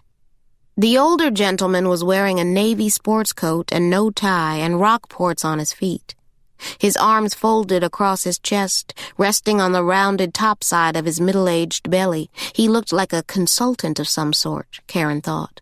The man's eyes were sharp and blue, and they were unapologetically trained on her, had been since she walked in. "I hear they got a kid in custody," Clancy said. "Well, not exactly. One of ours, right? Donovan Isaacs. He's one of the Bellevue players. So he's the state's problem, on paper at least." He looked at the older man, the consultant type, and directed this last bit toward him. "That's good for us, Larry." Caren looked back and forth between the two, not understanding the exchange or what Donovan's legal troubles had to do with this man, Larry. "My understanding," she said to be clear, "is that the detectives from the sheriff's department are just asking him some questions, Raymond, same as they did with the rest of the staff, even me." "Oh, yes," Clancy said. "They mentioned you." She started to ask what he meant by that, but he seemed distracted by the other action in the room. The younger aide type had a BlackBerry that hadn't stopped ringing since she'd walked into the office. He turned away from the computer to answer it, cradling the phone against his shoulder, unbuttoning and rolling his sleeves. "Yeah," he was saying into the phone. Larry was listening, resting his chin in his hands. "Raymond," Caren said. He turned to her, looking briefly as if he'd forgotten she was there. He slid his hands into his pockets. "Well, I sure hope they catch him, whoever did this thing. They're saying that gal got her throat cut." "I'm here about the case," she told him. "I need to ask you something." He was staring again at the two men, but he nodded. "Yeah, sure. Are you making plans to sell Bellevue?" Raymond turned, his brow wrinkled. "What?" "Lorraine Banks, from the kitchen staff. I know who she is, Gray. She says she was at your father's house this morning." She paused here, feeling awkward about relaying this second-hand information gleaned from a woman who fully admitted to eavesdropping on a grown man speaking with his father. "She was at the house this morning, and she said you and your father were discussing a sale. She said you were talking about selling the plantation." Raymond glanced briefly out the window at the Mississippi River, his expression as murky as its waters. "Well, Lorraine, of all people, ought to know Daddy's not going to live forever. You too, Gray," he said. Then he turned, looking directly at her. He was being careful with his words, she thought, giving the impression that this whole line of talk was a rehearsal, a trial run. "Look, I don't know what all Lorraine thinks she heard, but it's no secret that Daddy's getting on, and my family and I are in the uncomfortable position of having to make decisions about his estate. I mean, the age he is now, I ask him at least a few times a month what he wants to do with all of it. The house in Baker, Bellevue, even this building we're standing in. Daddy owns this, too." "I didn't know that." "And if I'm for real about 2010, then I think—" On the other side of the room, Larry cleared his throat. It was the first and only sound he'd uttered. Raymond nodded in his direction, but continued his remarks to Caren. In the long run, I think it's clear that I can't keep up the day-to-day of the thing, he said, and Caren nodded as if this were perfectly understandable, even though she thought the whole day-to-day of Bellevue was the reason he'd hired her. And my brother Bobby can't handle that kind of stress. As it is, Bobby is just one more thing for me to worry over since he's nearly 45 years old and can't be counted on for shit. No job, no home, no family, nothing that would ask him to work hard. He's a goddamn scientific experiment is what he is. Ought to turn him over to the nearest university, let him run whatever kind of tests can tell me if he drank himself stupid or was born that way. He sounded so harsh and agitated that Caren couldn't imagine what had happened between the two brothers over the years to make them each speak so unkindly about the other. She made a quick decision to keep to herself the fact that Bobby had dropped by Bellevue unexpectedly, checking on his brother's handling of things. Raymond caught himself, softening his language. It's just, a lot of this stuff falls on me, making family decisions. And I got a lot to think about in the coming months, some opportunities that have come my way. By this point, Larry was eyeing Raymond closely. His brow was arched, and Clancy realized he'd said enough. I mean, that's even if I'm running, he was quick to add. Larry shook his head, a warning, it seemed. For some reason, this made Raymond smile. Oh, hell, Beck, it'll be in the papers tomorrow, he said. The guy is toast. He looked back at Caren, his mood measurably brightened. He put a hand on her shoulder, leaning in conspiratorially, enjoying the moment, the telling of another man's misfortune. Look, something's opened up for me, Gray, something big. You know Fred Dempsey, that Republican rep from the 7th District down at Lake Charles? Well, the man is getting himself a divorce from a bitter, bitter woman, and his whole life story is about to be laid wide open. We're talking sex clubs and pornography, he said, delighted. And even worse, it turns out he's been paying all his house staff in cash. I mean, it's going to get ugly. That shit just won't fly, not in a Senate race, and it could open up the field for a guy like me. There's no real contender in the Democratic primary. I could take the whole thing. He smiled and then caught himself, trying to tame his excitement, to find a note of humility. People in this state know what we're about, the Clancys. Daddy put his money where his mouth was, donating to the schools and such, scholarships and all that. Even way back when it wasn't popular at all, he made sure that black kids got as good as whites. I mean, that's just the kind of good public service that folks associate with a Clancy. And I could really do something with that. In other words, Caren thought, Raymond had rightly calculated the impossibility of winning so much as a PTA seat in the state of Louisiana without the black vote, and this Larry Becht, whom Caren now understood to be a consultant hired not by the firm but for Clancy's own political ambition, was here to help him turn the family name into political capital. Larry did not look the least bit pleased with Raymond's lack of discretion. He didn't look pleased with Caren either, or her presence here. But this is all down the line at this point, Clancy said. You can tell Lorraine nothing's happening. Tell her to stop being so goddamn nosy for once. I'll let you tell her that. Raymond laughed out loud. I will. I swear I will, Gray. So you're not planning to sell? She asked, because it still felt unclear. We don't know what we're going to do, Gray. Not at this stage, no. But I promise you'll be the first to know whatever we decide to do with the land out there. Daddy and I know what you've done for Bellevue, you and your mother. Caren nodded, but she sensed there was more he wasn't saying. Is that it? Raymond said, smiling, openly relieved it seemed. Is that what you drove all this way to ask me? I was hoping to put everyone at ease. They're getting kind of nervous out there, she said, meaning the staff. It's been a very difficult couple of days. Oh, of course, Gray. I just thought it would mean a lot if I could tell them their jobs were safe. Well, I'll count on you to do just that. We need stability right now more than anything. It's a mess, this thing that's happened. Makes me sick to my stomach." His desk phone beeped, followed by the sound of Joyce's smoker's voice. "Tom Henneman, Mr. Clancy. He's returning on the state matter. Tell him to hold." "Yes, sir." The line clicked, and Clancy looked at Larry, who was motioning in Caren's general direction, offering Raymond some silent instruction, some last piece of business to handle. Raymond nodded at him, and then Caren felt his hand on her back. He leaned over her, awkwardly shrinking his normally impressive height and making her feel as if she were under the weight of a massive shadow, a fast-moving rain cloud. "Look, Gray," he said in a whisper both husky and strong, "we just want to reiterate the importance of not speaking with the press about what's happened out there, that gal killed and all. Now, they'll try to put a story together anyhow, but the less we give 'em, the better.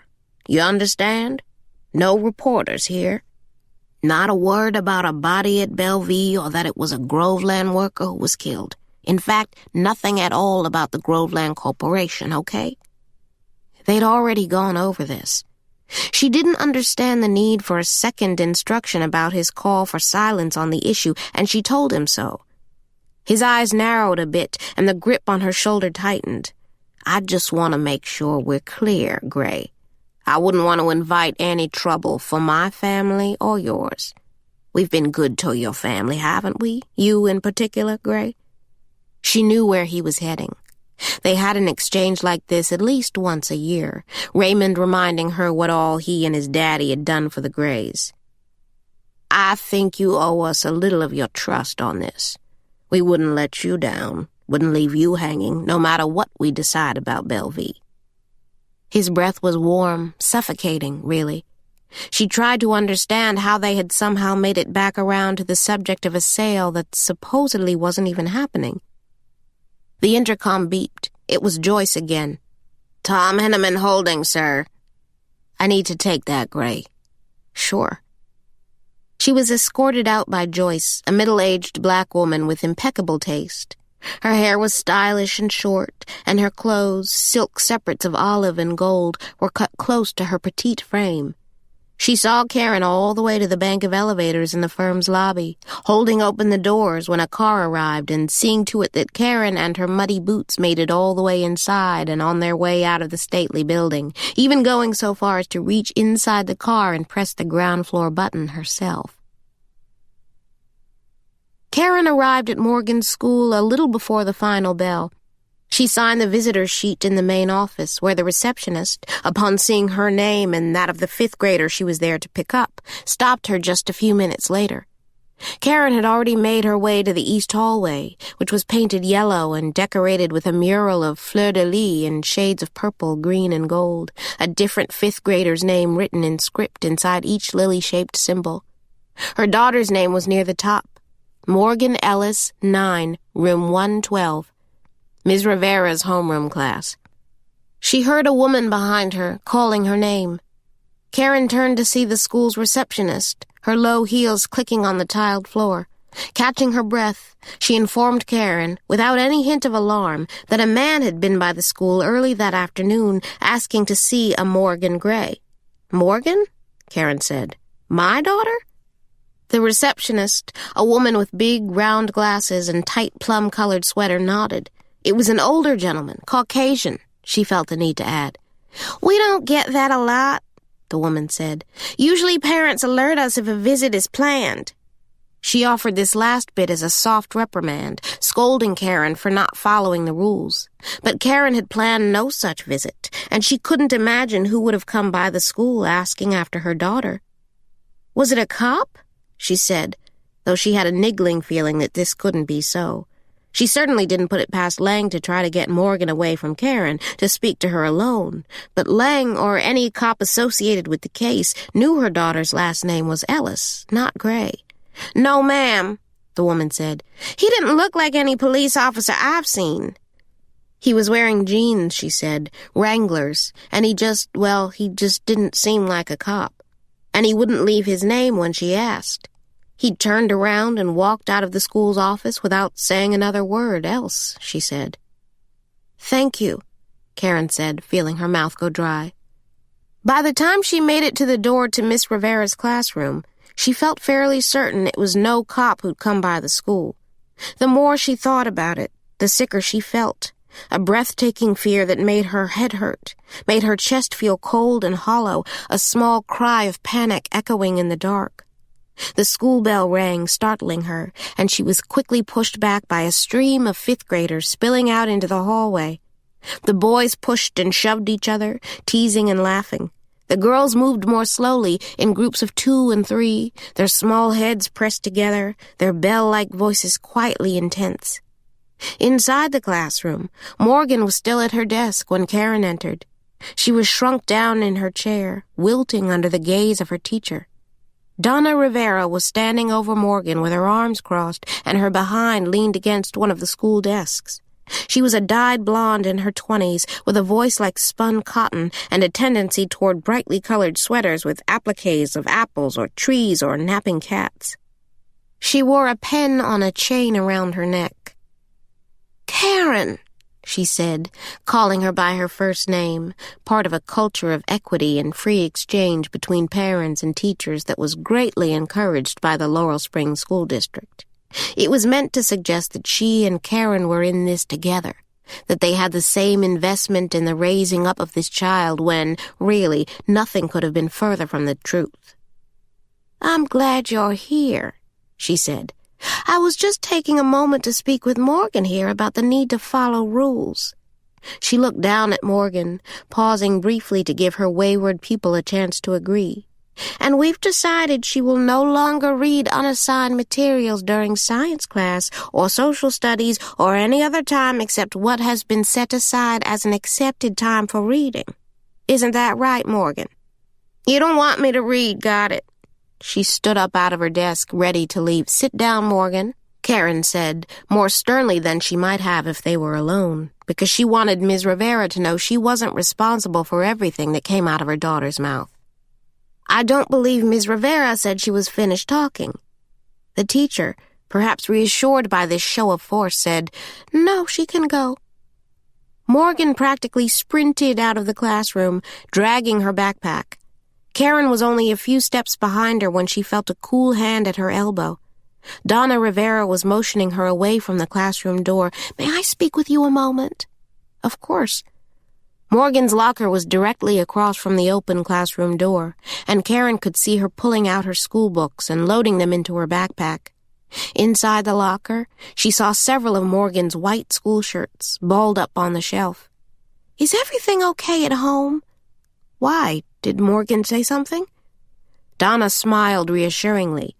She tapped her index finger against her lips, trying to find the words, the right way to put whatever it was she was about to say about another person's child.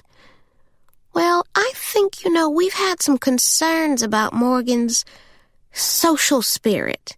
I know I've mentioned it before. I'm sure you remember."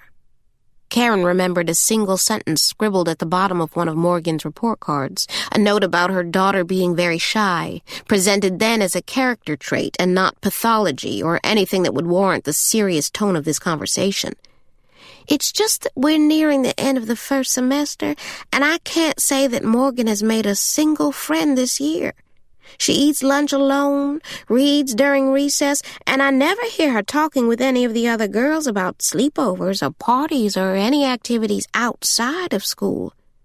"Well, we live a ways outside of the parish. You're out on the plantation, right?" "That's right."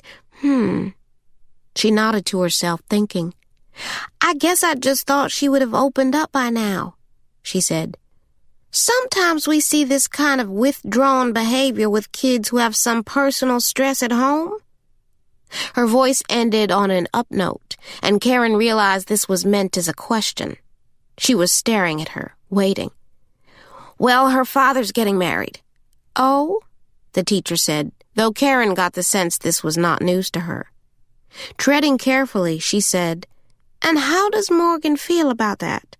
"She's excited to see Washington, D.C., which didn't answer the question, and Caren knew that, but she suddenly wanted out of this impromptu meeting in Ms. Rivera's classroom. Morgan's social spirit, as the woman put it, was about the least of her concerns about her daughter right now. "Well, we've got a long drive back." Donna held up a single finger, signaling her to wait for just one more moment. She crossed to her desk and opened the top drawer, from which she pulled a stapled stack of papers that were well worn and curling at the edges. She walked the papers over to Caren, holding them out.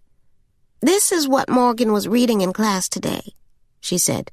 "It's very advanced." Caren glanced at the top page, taking in the title, "Recovery and Reconciliation and the Emergence of a Free Labor System in Ascension Parish." But it didn't really register. Something in the school hallway had caught Karen's attention. Outside the classroom, Morgan had dropped her book bag at her feet. She was staring, gape-mouthed, at something in the distance, well out of Karen's line of sight. "Another possible explanation for Morgan's behavior in the classroom is that she is simply too bright for this environment," Ms. Rivera was saying, speaking over Karen's shoulder.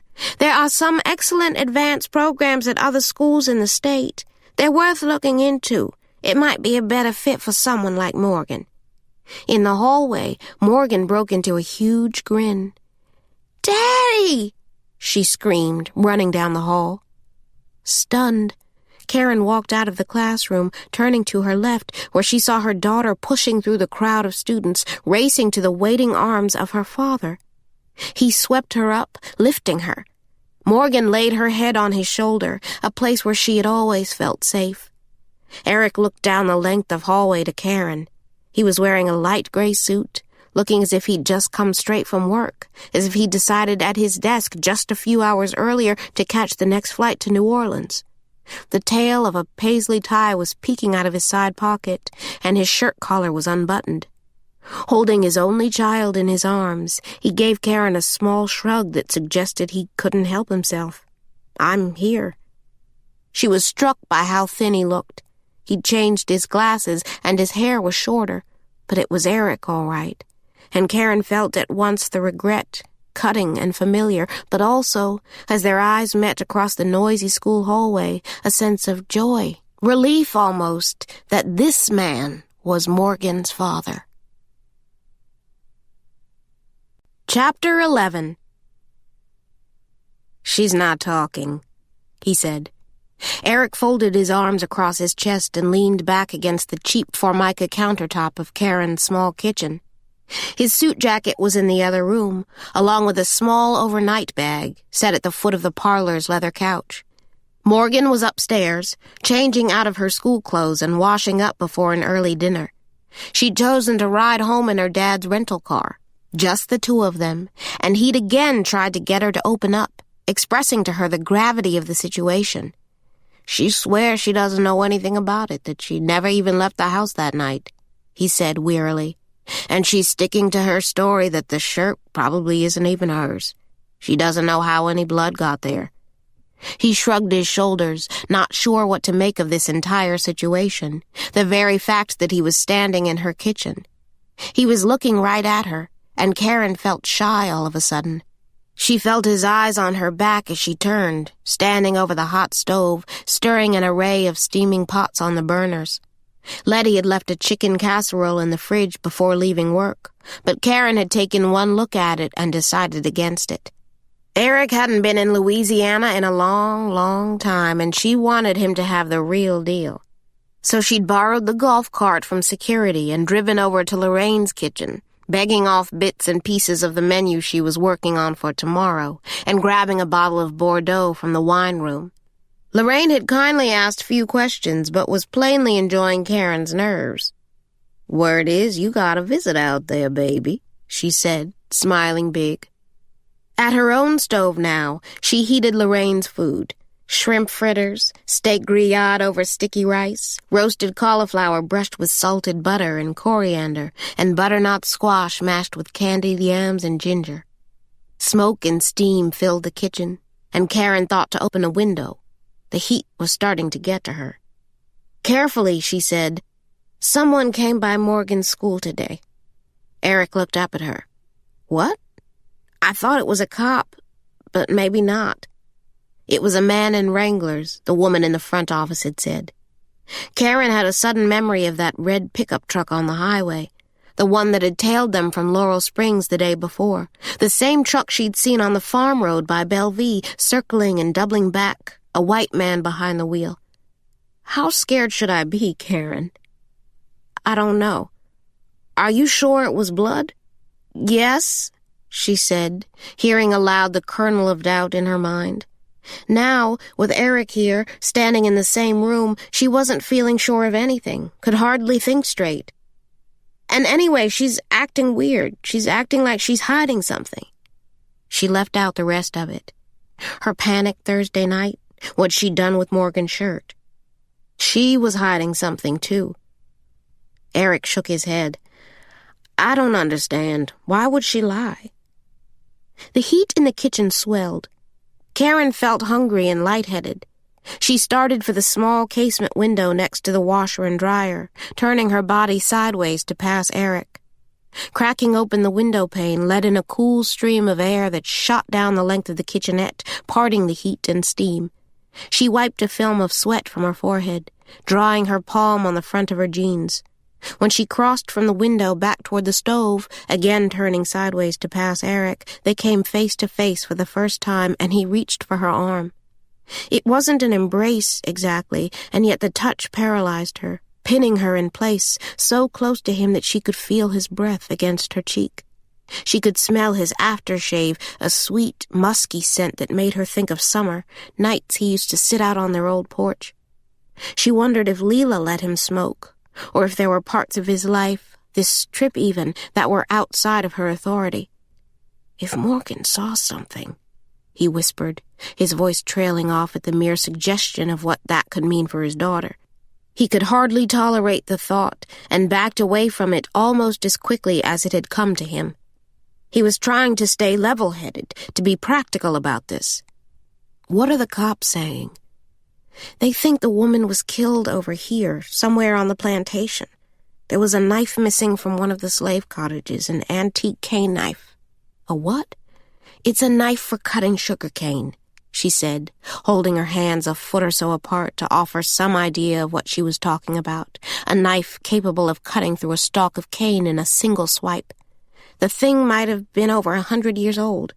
And they haven't found it? She shook her head. Well, who all have they been talking to? The staff, mostly. They took Donovan Isaacs to the station this morning. Why him? He didn't come to work yesterday morning, and I get the sense they don't think he's being completely truthful about where he was the night she was killed. What do you think? I'm not entirely convinced Donovan knows there's been a murder at all. Eric sighed, shoving his hands into the pockets of his now wrinkled slacks. He looked exhausted. Standing this close, Caren could see gray hairs creeping in at his temples. That's new, she thought. Who was she? He asked. The dead woman. For some reason, it made her sad to say her name out loud. She was a planter out in the cane fields, Caren said, and left it at that. They talked to any of the crew out there? Yes, she said with a nod, but I don't know much more than that. Eric folded and unfolded his arms again, as if he couldn't decide what to do with his nervous hands, finally resting them in the damp pits of his dress shirt. What I don't understand, if she was a field worker, what was she doing on this side of the fence? Why was she over here, on the plantation? Caren shrugged. She'd been wondering the same thing. There were soft footsteps on the stairs, which she noticed before Eric did because she had lived in this apartment for 4 years and knew the sound of her daughter's movements. She had some vague sense that it was a mistake for her and Eric to be caught standing together this way, so close that their knees were touching, that it might confuse or upset Morgan in some way. But she didn't move right away, and soon it was too late. Morgan was standing with them in the kitchen. She'd changed into a jean skirt and a long-sleeve purple t-shirt. And she'd borrowed one of Caren's leather belts, which hung loose around her girlish hips. She stood still for a moment at the foot of the stairs, staring at the rare sight of her mother and father, together in the same space. She looked at both of them and smiled brightly. Eric turned and saw her then. He had the same conservative impulse Caren had had. only he didn't hesitate to put distance between the two of them, dropping her arm at once. They took a walk after dinner under the willows at dusk. Eric, in all the years Caren had lived here, had been to the plantation only once before, and even then he'd hardly left the main house, playing with Morgan for an hour or so on the front lawn before taking her to the zoo in Baton Rouge. And the whole time they were dating, even after Morgan was born, Caren never once brought him home to Ascension Parish. It was years before she told him what her mother did for a living, or described the grass behind the plantation kitchen where Caren had played as a child. He'd never crossed Bellevue's green fields, or walked the main road at dusk, or paused before the garden to take in the autumn crocus and white hydrangea, or the bed of pansies planted in a rusted, 3-foot-wide sugar kettle, once used for boiling cane into molasses. She could sense Morgan's delight in showing her dad where she lived. Eric was holding her hand while craning his neck, glancing up at the arch of magnolias overhead. It was a beautiful evening, cool and moist and nicely lit by the setting sun. But it would be dark soon, and Caren wanted everyone home, behind closed doors. "Let's start back, guys," she called. Eric held out a hand for Morgan, who took 2 large knee-bending jumps in his direction. They'd gone as far as the guest cottages, Manette and Leroy, and Caren thought it was just as well to avoid the quarters at this hour. She turned and led the way back to the library. She could hear them behind her. Morgan was telling Eric about a book she'd read for school, about a girl who had a magic coat made of colorful scraps of cloth. Skipping a few feet ahead, she tried to describe for her father the kind of dress she wanted to wear to his wedding. It involved rhinestones and lots of tulle. At the house, Eric supervised homework and bedtime, while Caren cleaned the kitchen and made a bed for Eric on the couch out of blankets and flannel sheets. He came down as she was tucking the sheets underneath the couch cushions, smoothing the cotton with her hands. Her skin was rough, puckered on one side from dishwashing and dry and ashy on the other. She wished she looked better, well-rested and fresh, that she'd prepared for this moment, Eric in her home. She knew it wouldn't change anything for either one of them. Still, it mattered to her in some small way. "She's asleep," Eric said. "She didn't ask for me? She's tired, Caren." Caren nodded and said, "I know. What time is it anyway?" She looked at her wristwatch. "It's a little after 8. "Can I use your phone?" he asked. "I never charged my cell before I left." "Of course."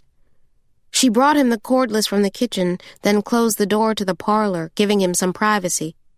Alone in the kitchen, she finished the bottle of wine from dinner. Eventually heading upstairs, when she realized she could hear Eric's voice through the wall, when it became clear, by his gentle tone, that he was talking to Leela. In her room, she changed clothes, then fished through her leather tote bag for a tube of plum-colored lip gloss, the last of her beauty rituals to survive motherhood. There, in the bag, she found the stack of photocopied pages she'd thrown into the bottom of her purse hours ago. It was the typed report that Morgan had been reading in class. Curious, she glanced again at the title. Recovery and Reconciliation and the Emergence of a Free Labor System in Ascension Parish. Looking at the author's name, she made a face. The paper was a copy of Danny's unpublished dissertation. Recovery and Reconciliation and the Emergence of a Free Labor System in Ascension Parish. Daniel K. Olmsted, Louisiana State University, Department of History, Doctoral Program. Abstract. In the fall of 1872, the election of Aaron Nathan Sweats as the first black sheriff of Ascension Parish marked the zenith of a period of racial reconciliation in a parish and a nation still wrecked socially, politically, and economically by the Civil War and the formal government rebuilding program known as Reconstruction. A free man of color from birth, Sweats was a Boston native, transplanted to Louisiana in his formative years. It can be, and has been, argued that he was ill-prepared to pioneer for his race as the chief law enforcement officer in a sugar-rich parish that had known Negroes as chattel property for over 100 years. But Sweats proved his presence as more than a token sign of progress. He was not 2 weeks in office when a cane worker, an ex-slave and a cutter in the fields behind the historic Bellevue plantation, went missing and was believed to have been the victim of foul play. It is precisely the type of crime that would have gone unprosecuted or outright ignored in the days when slavery was legal. But Sweat's determination to find the killer and prosecute the crime is a study of the ways in which both the region and the country's relationship to black labor were profoundly altered for generations to come. The paper was dated May 26, 2001, and stopped mid-sentence on page 25. According to the only remaining records of the investigation, blood was discovered in the cane fields, but the victim, an ex-slave called Jason, was never found. Caren paused over the name. She thought by now she'd heard all the stories, the legends and tall tales, but she had never heard anything about an investigation into Jason's death, and by a black sheriff, no less, just a few years after the Civil War. The suggestion here, in print, was that Jason, her great-great-great-grandfather, had been murdered. She couldn't understand how she'd never known about this. And what's more, she couldn't understand why her 9-year-old daughter was reading a graduate-level thesis on the subject, or how she had gotten her hands on it. She sat on the edge of her bed, skimming the pages. There was a soft knock on her bedroom door.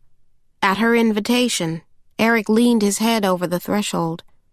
"I just wanted to say goodnight," he said, hanging behind the door, kind of, careful not to make any assumptions about where he was welcome in her home. She turned to Danny's manuscript face down on the bed. "It's okay," she said. "You can come in." He stepped over the threshold in his bare feet, stopping just a few inches beyond the door, determined to put limits on the situation, for both of them. He leaned against her maple chest of drawers, the one by the door. She felt a hot batch of nerves, pinpricks down her spine. She hadn't had a man in her bedroom, or her bed, in years. "How is she?" she asked. "Leela." "Worried." "About you being here with me?" They were the first words out of her mouth, and she regretted them immediately. Across the room, Eric smiled. He adjusted and readjusted his glasses, grinning to himself, tickled in some way he did not choose to share with her. "No, not that," he said, making her feel foolish for presuming to know anything about Leela's feelings or her faith in her future marriage. "It's just that I left so suddenly," he said. "She's as worried about Morgan as I am." "You told her then?" "Well, yes," he said, a peculiar look on his face, as if he just now realized how little she understood about his life anymore. She would have come down too, but he wisely let the rest of that thought and all its uncomfortable social implications wilt away. At that moment, Caren felt she could go the rest of her life without ever meeting Leela Graham. "Listen, Caren," Eric said, getting back to the issue at hand. "I'll talk to Morgan again in the morning. I'm sure it's nothing, just a bit of confusion is all. We'll get it all figured out, I promise." "Okay," she said. "Okay, then." He lingered in the doorway, rolling something around in his mind. He was biting his bottom lip, chewing a corner of his own flesh, eyeing her on top of the bed. She was wearing one of his old Tulane t-shirts, faded and torn. He tapped his fingers on the dented wood of the door's frame. "It's good to see you again," he said quietly. As he started out the door, she called his name, Eric. She didn't know why she was about to tell him this, except that she didn't have many people in her life she could talk to anymore. "I think Raymond is going to sell the plantation." Eric paused, his hand on the door. "When?" "Soon." The conversation in his office had done nothing to clear this notion, and it suddenly occurred to Caren that if she were forced to choose between Raymond and Lorraine as the one most likely to tell her the truth, she would pick Lorraine every time. Raymond is definitely up to something, she thought. He had a guy in his office today, she said. A Larry Becht, I think. They were talking politics, and they were both telling me over and over not to talk to the press about what happened. There was definitely an air of damage control in the room.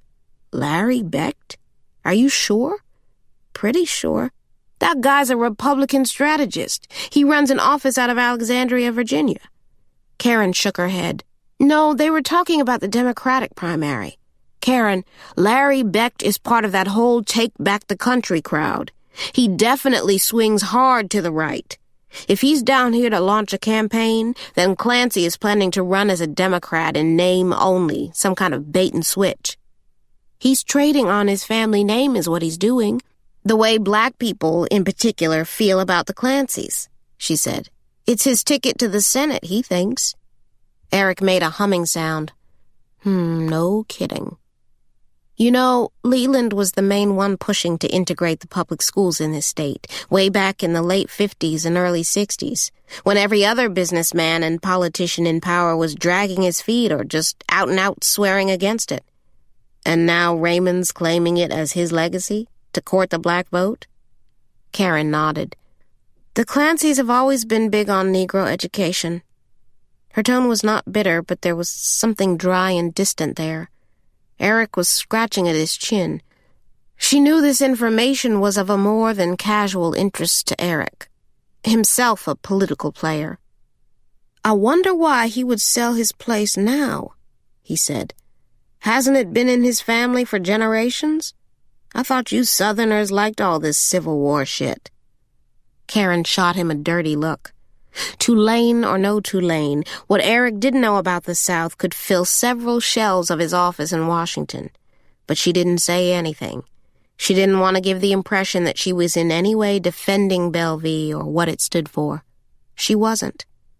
That ought to be Beck's pitch, Eric said, positioning Clancy as a legacy, a keeper of America's true heritage, he said. That's how I'd do it anyway. I don't really know what he's thinking or what he plans to do with the land. She pulled her knees to her chest, wrapping her arms around her legs the way Morgan sometimes did when she was feeling particularly insecure. This place is over 150 years old. I guess I just thought it would always be here. You think someone would tear it down? I think if Raymond and his brother let it go, anything could happen. So what are you going to do? She looked down, fingering a knot of thread on the bed's quilt. I guess I need to start making some contingency plans. I have to start thinking about where we would go. I could get a place in Baton Rouge, I guess, start over there. It's not far from her school. When she caught Eric's eye again, she could see he was frowning. He grew quiet, pensive, his mouth turned down in a way that made him look sad. They have good schools in D.C., too, Caren. Here we go, she thought. I'd love to have Morgan in Washington, he said. You know that.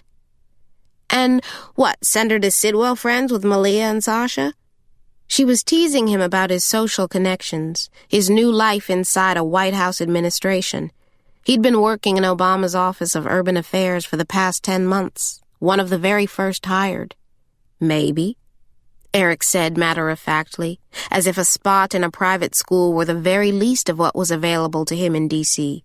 I mean, I could make a call. You're serious? We'd love to have Morgan in D.C. The word we cut a little. He slid his glasses along the bridge of his nose. Well, at least think about it, he said, and she nodded, feeling a queer warmth at the back of her throat, a vague sense that she might cry. For a moment, she actually wished she'd never called him at all. I will, she said. Well, he said. Good night, then, Caren. She could still smell him in the room long after he was gone. She lay awake in the dark, unable to sleep, seeing his face every time she closed her eyes. Restless and agitated, she rolled over onto her left side, feeling the cool, empty spot beside her. She squeezed her eyes shut, trying in vain to push him out of her thoughts, until finally, alone in the dark, she surrendered. "Eric," she said, whispering his name and letting her mind drift all the way back to their beginning. It was an unlikely and unexpected romance. They hadn't actually started dating until long after they'd met, almost a year after she'd walked out of Tulane. It was, not coincidentally, around the same time she'd asked her dad, one last time, for help with school. There had been checks here and there during her undergraduate studies, but now, trying to finish law school, she told him she needed something more. He asked after her mother. She didn't mention their falling out. Instead, she told him that if she re-enrolled in law school now, full-time, she could still catch up. She could still graduate on time. She just couldn't do it on her own, she said. But her dad said no. His daughter, the real one, she guessed, was getting married the following spring. There was simply a limit to what he could do, he said. Caren had left his office in the 7th Ward and walked back to work empty-handed. She had a full-time job by then at the Grand Lux Hotel on Poydras, a few blocks from the convention center, where she managed the bar. She was good at it, the managing of other people's problems, staff quibbles and guest complaints. She liked even the smallest, dullest tasks. It passed the time and kept her mind off other things. She was doing a sweep of the floor, checking in with the night staff, when Eric Ellis walked in. He was wearing a trim, dark blue suit, his shirt unbuttoned at the collar. He was there for happy hour with a handful of third-years from Tulane. 2 of them Caren recognized. They'd all worked in the same law clinic the year before. A year earlier, she and Eric had worked their very first case together. A simple battery charge that Professor Kazari let them take a crack at, leaving them alone in his office. Eric took one look at the file photos. The victim, a white woman who'd been jacked by a lead pipe, both her eyes swollen shut, and the defendant, smug and indifferent in his booking photo, his black hair braided on one side and flying loose on the other, and announced he was going into politics, public policy maybe. Criminal law just wasn't his thing. He did his work, though, was too much of a gentleman to let it all fall on Caren. He transcribed police interviews, watched hours of security camera footage from a liquor store on the corner of Lombard and St. Anthony, and he made sure all of their paperwork was filed on time. But it was Caren who spoke at the arraignment. She was the only one the defendant trusted, and she was the one who, during a long cross-examination at trial, put the victim at a bar in the French Quarter from the hours of 2 o'clock in the afternoon until midnight the day of her assault. She was quite drunk, Caren got on record, and unable to walk straight by the time she made it to the liquor store on Lombard, picking up a nightcap on her way home. Their client, the defendant, had offered her a hand when she stumbled off the curb, had even offered to call her a cab. But he was not the man who assaulted her, was in fact already a block away on Sumter when the assault occurred. The woman had simply made a mistake. Caren liked the work, being inside a court of law. She liked the order of it, the hope implied that we might get something right in this lifetime. At the defense table, Eric leaned in and whispered in her ear, "You just saved that kid's life." She hadn't seen him in nearly a year, not since she'd left school. He stopped in the middle of the bar, saw her, and smiled. "Caren Gray," he said. "I was wondering where the hell you went." She smiled. It meant something that he'd thought of her, that he'd noticed she was gone. But she was not otherwise enthusiastic about the encounter, or the need to explain her life, her job in a hotel bar, not with 2 of her ex-classmates nudging each other, eyeing the cheap blazer she was wearing, the name tag on the lapel. She quickly sat them at her best table, the one across from the piano, with a view of the wharf, and she set them up with a bottle of Brunello, on her. Then she turned and walked through the kitchen to her small office and shut the door, hiding out until she thought they were gone. Eric found her anyway. About 1/4 to closing, he knocked on her office door. He was in jeans and a thin cotton sweater. He'd gone home and changed clothes and then come all the way back, he said. He wanted a chance to see her one last time. Caren sat behind her desk, fiddling with a paperclip, bending and twisting the silver metal, turning it over and over in her palm.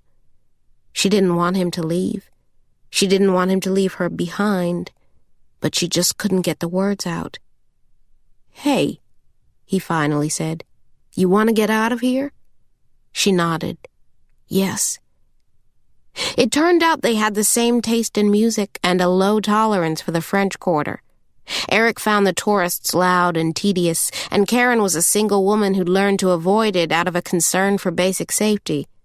That night, they went to a blues club in the 7th Ward, a dive joint that let you bring your own liquor, charging $1.50 for a setup, a plastic cup of ice and 7-Up or Coca-Cola, whichever you wanted. They sat close to each other in the dark, smoky bar, Eric resting one knee between hers so that their thighs were touching. He cracked roasted peanuts in his hands, carefully peeling the skins before offering some to her. They drank a lot, beer and whiskey, and talked for hours about school, Eric's family in Chicago, and what she wanted to do with herself, why she'd walked out on law school. Eric took her job at the bar as a lark, a break from the pressures of middle-class expectations, like the time he'd cut out of undergrad for a year to work at a fish cannery in Oregon, a summer job that he'd held on to for months, living out of a duffel bag. It was always understood that he would come back, that he would finish school. Eric's family background was not unlike her father's. He came from a long line of doctors, had 2 brothers who were professors, one at Loyola and the other at the University of Chicago. She didn't point out their differences, didn't tell him who she really was, a cook's kid from rural Louisiana who was lucky to have made it this far. She didn't tell him she'd run out of money, that even with student aid she couldn't pay her tuition, couldn't eat and pay rent at the same time. She couldn't stay in school without a job, and a job, a real one, meant she couldn't study, which meant she couldn't keep up her grades or her scholarship. It was an impossible dance, one she'd been tripping over for most of her time in law school, ever since she'd stopped taking money from her mother, ever since they'd had their big falling out. She didn't tell Eric any of this, the messy details. Instead, she looked across the sticky vinyl tabletop and lied. "I guess it just wasn't my thing," she said about law school. Eric fell curiously silent, staring at her. Then he said dryly, "Well, if it's all the same to you, I'd still very much like to have sex with you." He was teasing her, of course, knocking his knee playfully against hers under the table, letting her know that he didn't, in this moment, care a whit about law school or anything outside of this room. She wasn't laughing, though. Instead, she asked him what he was waiting for, and Eric leaned across the table and kissed her. They were at his apartment within the hour. It was a tiny flat near Tulane's campus, just 1 room and a kitchen, a place much smaller than hers. Eric's bed was the centerpiece of the room and the thing on both their minds. She undressed him first, her fingertips grazing his warm, dry skin. He moaned like a wounded man, a man coming undone. He put her on her back and held her hand all the way through to the end. She was dizzy after. Her skin was on fire, and on her bottom lip she tasted blood. Eric buried his head in her neck. The union needed no more preamble than this. They were Eric and Caren at once. He thought she was smart and capable, he said. He told her he loved her after only a few weeks of dating. She thought him unconscionably beautiful, a deeply moral man with a sense of humor. They got a place together, not far from school. Eric still had a few months before graduation. He studied at night while she read books, short stories mostly, or business texts, the kind people leave behind in hotel bars. Or she would help him with his class outlines, criminal law still a sticking point for him. He liked to lay his head across her lap while she read his messy handwriting, making notes of her own in the margins. It seemed to both of them that marriage was next. They talked about it quite a bit, in fact, often playfully disagreeing about the merits of a snowy Chicago wedding versus something reasonable like New Orleans in the spring. She even met his family once, one cold winter when they went up to Chicago for his mother's birthday. Caren's mother and the involvement of her parents in their lives was never mentioned. There'd be time to explain, she thought. Neither one of them was in any particular rush. Eric had school, after all, and anyway, Caren believed she had found, in Eric, her real family, and that nothing would ever change that. She was happy to wait. Chapter 12. Caren woke to the sound of crying in the fields. She pulled herself up out of bed, stumbling toward it. In the walking haze of her dream, they were right outside her front door, the swaying fields. She stepped barefoot into a jungle of sugarcane, the pointed tips of their leaves scratching the sides of her face. It was cold, the light pearl gray and brand new. Daybreak meant work, and work meant faces in the fields, men handling cane. And somewhere in this maze, someone was hurt. There were moans, then a low whimper, coming from the south, maybe only a few feet in the distance, if only she knew which way to turn. The ground suddenly softened. Caren felt her toes sink in. She looked down and saw blood, a stream of it that cut the earth and curved like a scythe to the right. She thought of Jason then, the blood and the mystery surrounding his disappearance. She worried what she would find here in the fields. She reached out and parted the cane, and then held her breath. It was Helen on the ground, her mother. She was holding the torn and bloody body of Ines Avallo, had laid the small woman gingerly across her lap. She was covered in it, whatever had happened to the dead woman. There was blood on her mother's hands, on her clothes, down the front of her blue and white apron, and she was hollering for Caren to run back, to turn around and run and get somebody to help this girl. Caren heard the words, but she couldn't move. She hadn't seen her mother in years, and she was too scared to walk away, to miss her last chance. "I'm sorry," she said to her mom, feeling sick with grief, hot, salty tears pooling in the back of her throat. Helen hushed her and told her to run back. "Hurry!" Caren shook her head. She wouldn't leave her. "Mom?" she heard, in a voice that sounded small and not her own. She heard it again, more urgent this time. "Mom!" Caren woke in the dark to see someone standing over her. She didn't know what time it was, only that it had to be past midnight. The room was cold and dark, the curtains drawn. Morgan was standing at the foot of the bed, arms stiff at her sides. "What is it, Cakes?" "I heard something." Caren reached over and turned on the bedside lamp. "What?" Her head was foggy from the wine, and she didn't immediately understand what was happening. "I heard somebody walking outside my window," Morgan said. Caren quickly threw off the covers. Morgan followed behind her as she walked across the hall to the other bedroom. She snapped open the curtains, her breath fogging the glass, and stared into the darkness. The library, by design, had a 2-foot-wide path around its periphery, filled with the same fine gravel that lined the circle drive behind the main house. If someone or something was moving around out there, Morgan could have easily heard it from her bedroom window, which faced out toward the river. "Are you sure?" Caren said, thinking that maybe Morgan had been woken by the scuffle of a raccoon or a rat scooting around on the ground below. "No," the girl said, "this wasn't an animal." "Someone was walking around outside." Caren closed the curtains and said, "Come on." Half-dressed, she started down the stairs, Morgan behind her. It was possible, she thought, that Eric had stepped outside for some reason and locked himself out. Or maybe he'd gotten turned around out there in the dark.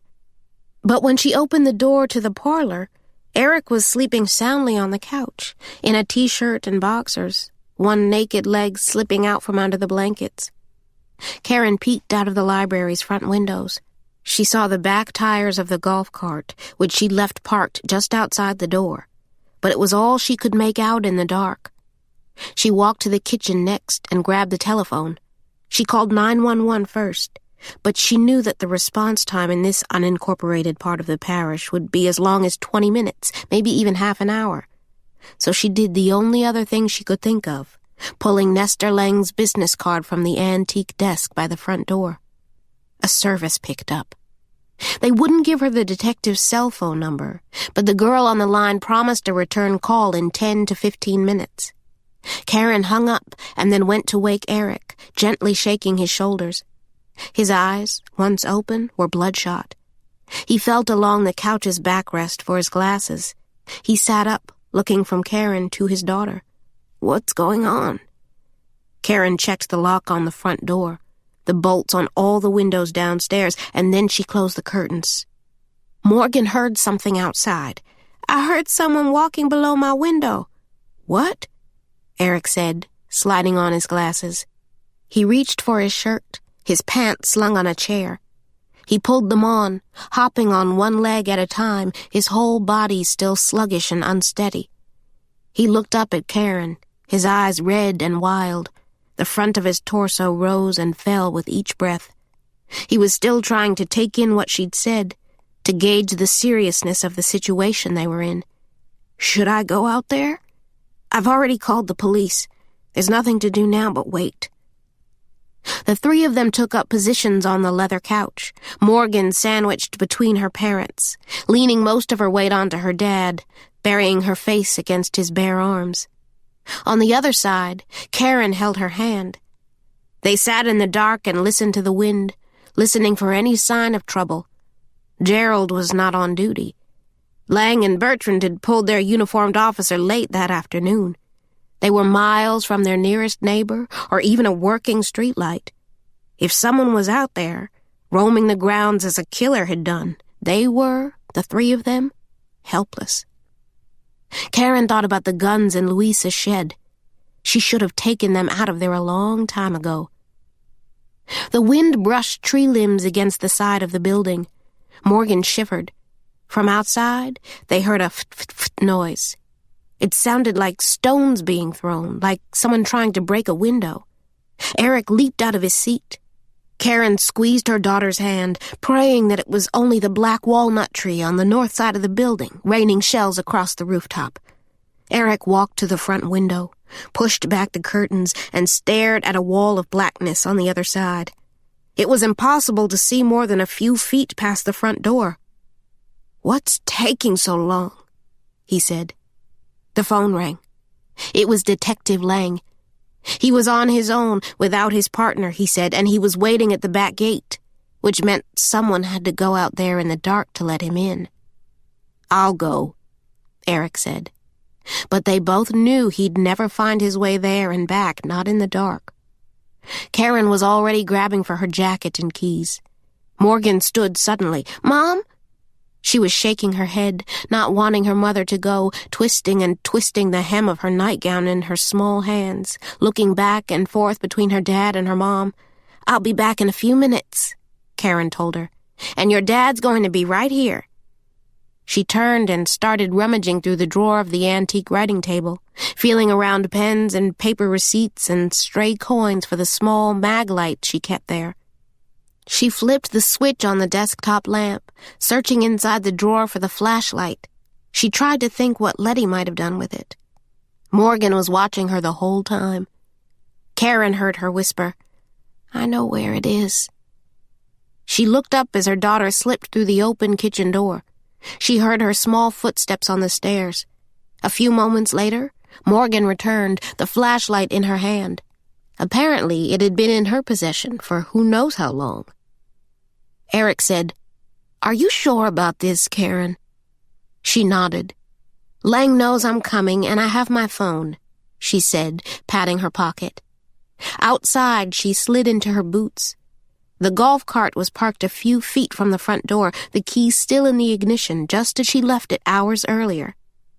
Behind the wheel, she turned over the engine, looking ahead as two streams of light shot from the front grille. They revealed only the deserted main road and a swirl of gray fog. The cart sputtered into gear.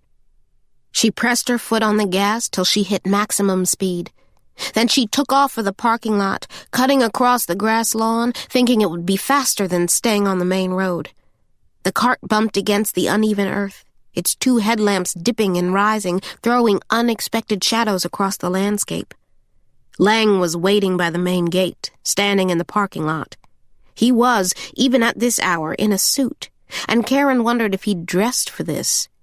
He unholstered his pistol as she drove them back toward the library. The lights were all on, and Lang hopped out first. Caren went to unlock the front door for him, not fully realizing her mistake until it was too late. She'd just let a police officer investigating a homicide into her home without a search warrant. Her daughter's soiled shirt was still hidden away upstairs, the bloodstains still outlined in gray. Before she could stop him, Eric led the cop straight to Morgan's room. Upstairs, Lang parked himself within a few inches of the bureau where her daughter's shirt lay. Morgan pointed to the window and tried to describe what she'd heard. "It was about half an hour ago, right?" Eric said, turning to Caren. She nodded, watching Lang. He was reading the room, collecting and indexing information. The call after midnight and the unexpected introduction of Morgan's father. He took a sweeping look around, at the twin bed, the bureau, the books and clothes on the floor. Then he holstered his weapon and made a slow walk across the carpet to the bedroom's one window. With a single finger, he parted the white curtains, glancing at the ground below. "She said it was coming from outside," Caren said, clearing her throat. She wanted this man out of her daughter's bedroom. "Maybe we should take a look out there." Lang turned and looked at her, making some silent calculation. He looked back and forth between Caren and Eric. Then he looked at Morgan and smiled. "Let's do that," he said to Caren. Outside, Lang walked the grounds around the building, and she followed. There was nothing wrong, nothing out of the ordinary. There were no new footprints out here that she could see, save for her own. Lang looked up from the ground in a straight line to Morgan's bedroom window. "Did you hear anything out here?" Caren shook her head no, and Lang offered to take another look inside. "I don't think that's necessary," she said. Instead, she took him on a ride around the plantation's perimeter, checking the fence line, making sure none of the locks had been broken nor the fence posts disturbed. And when that revealed no signs of a security breach or a break-in, she took Lang all the way back to the main gate. He offered to send a squad car to patrol the area. Deputy Harris could sweep the farm road and the land around the plantation at least once an hour, but beyond that, the parish couldn't spare one of its handful of deputies for duty through the night. "That's fine," she said. Exiting the golf cart, Lang said, "The knife is a match, by the way." Caren shut down the cart's engine, then turned to face the cop. "It's preliminary, of course," he said. "The coroner going by the photograph you gave." He smoothed his tie and buttoned the front of his jacket against a cool October wind. "I still can't imagine any reason why you would have kept something like that from law enforcement. Would have been nice to get a head start on the murder weapon." "I wasn't keeping it from you," she said, to be clear. Lang raised a hand to stop her, to let her know a protest was neither necessary nor of any interest to him at this stage. "I'm willing to give you the benefit of the doubt on this, I am. But that stops here. I imagine you've sniffed around enough law books to know a thing or two about obstruction. Last I checked, you can go to jail for that." He was pinching his lips together, eyeing her.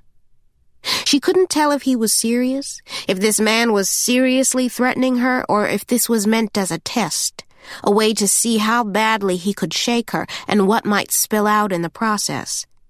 Lang took a step closer to the front of the golf cart, the lights making shadows under his eyes.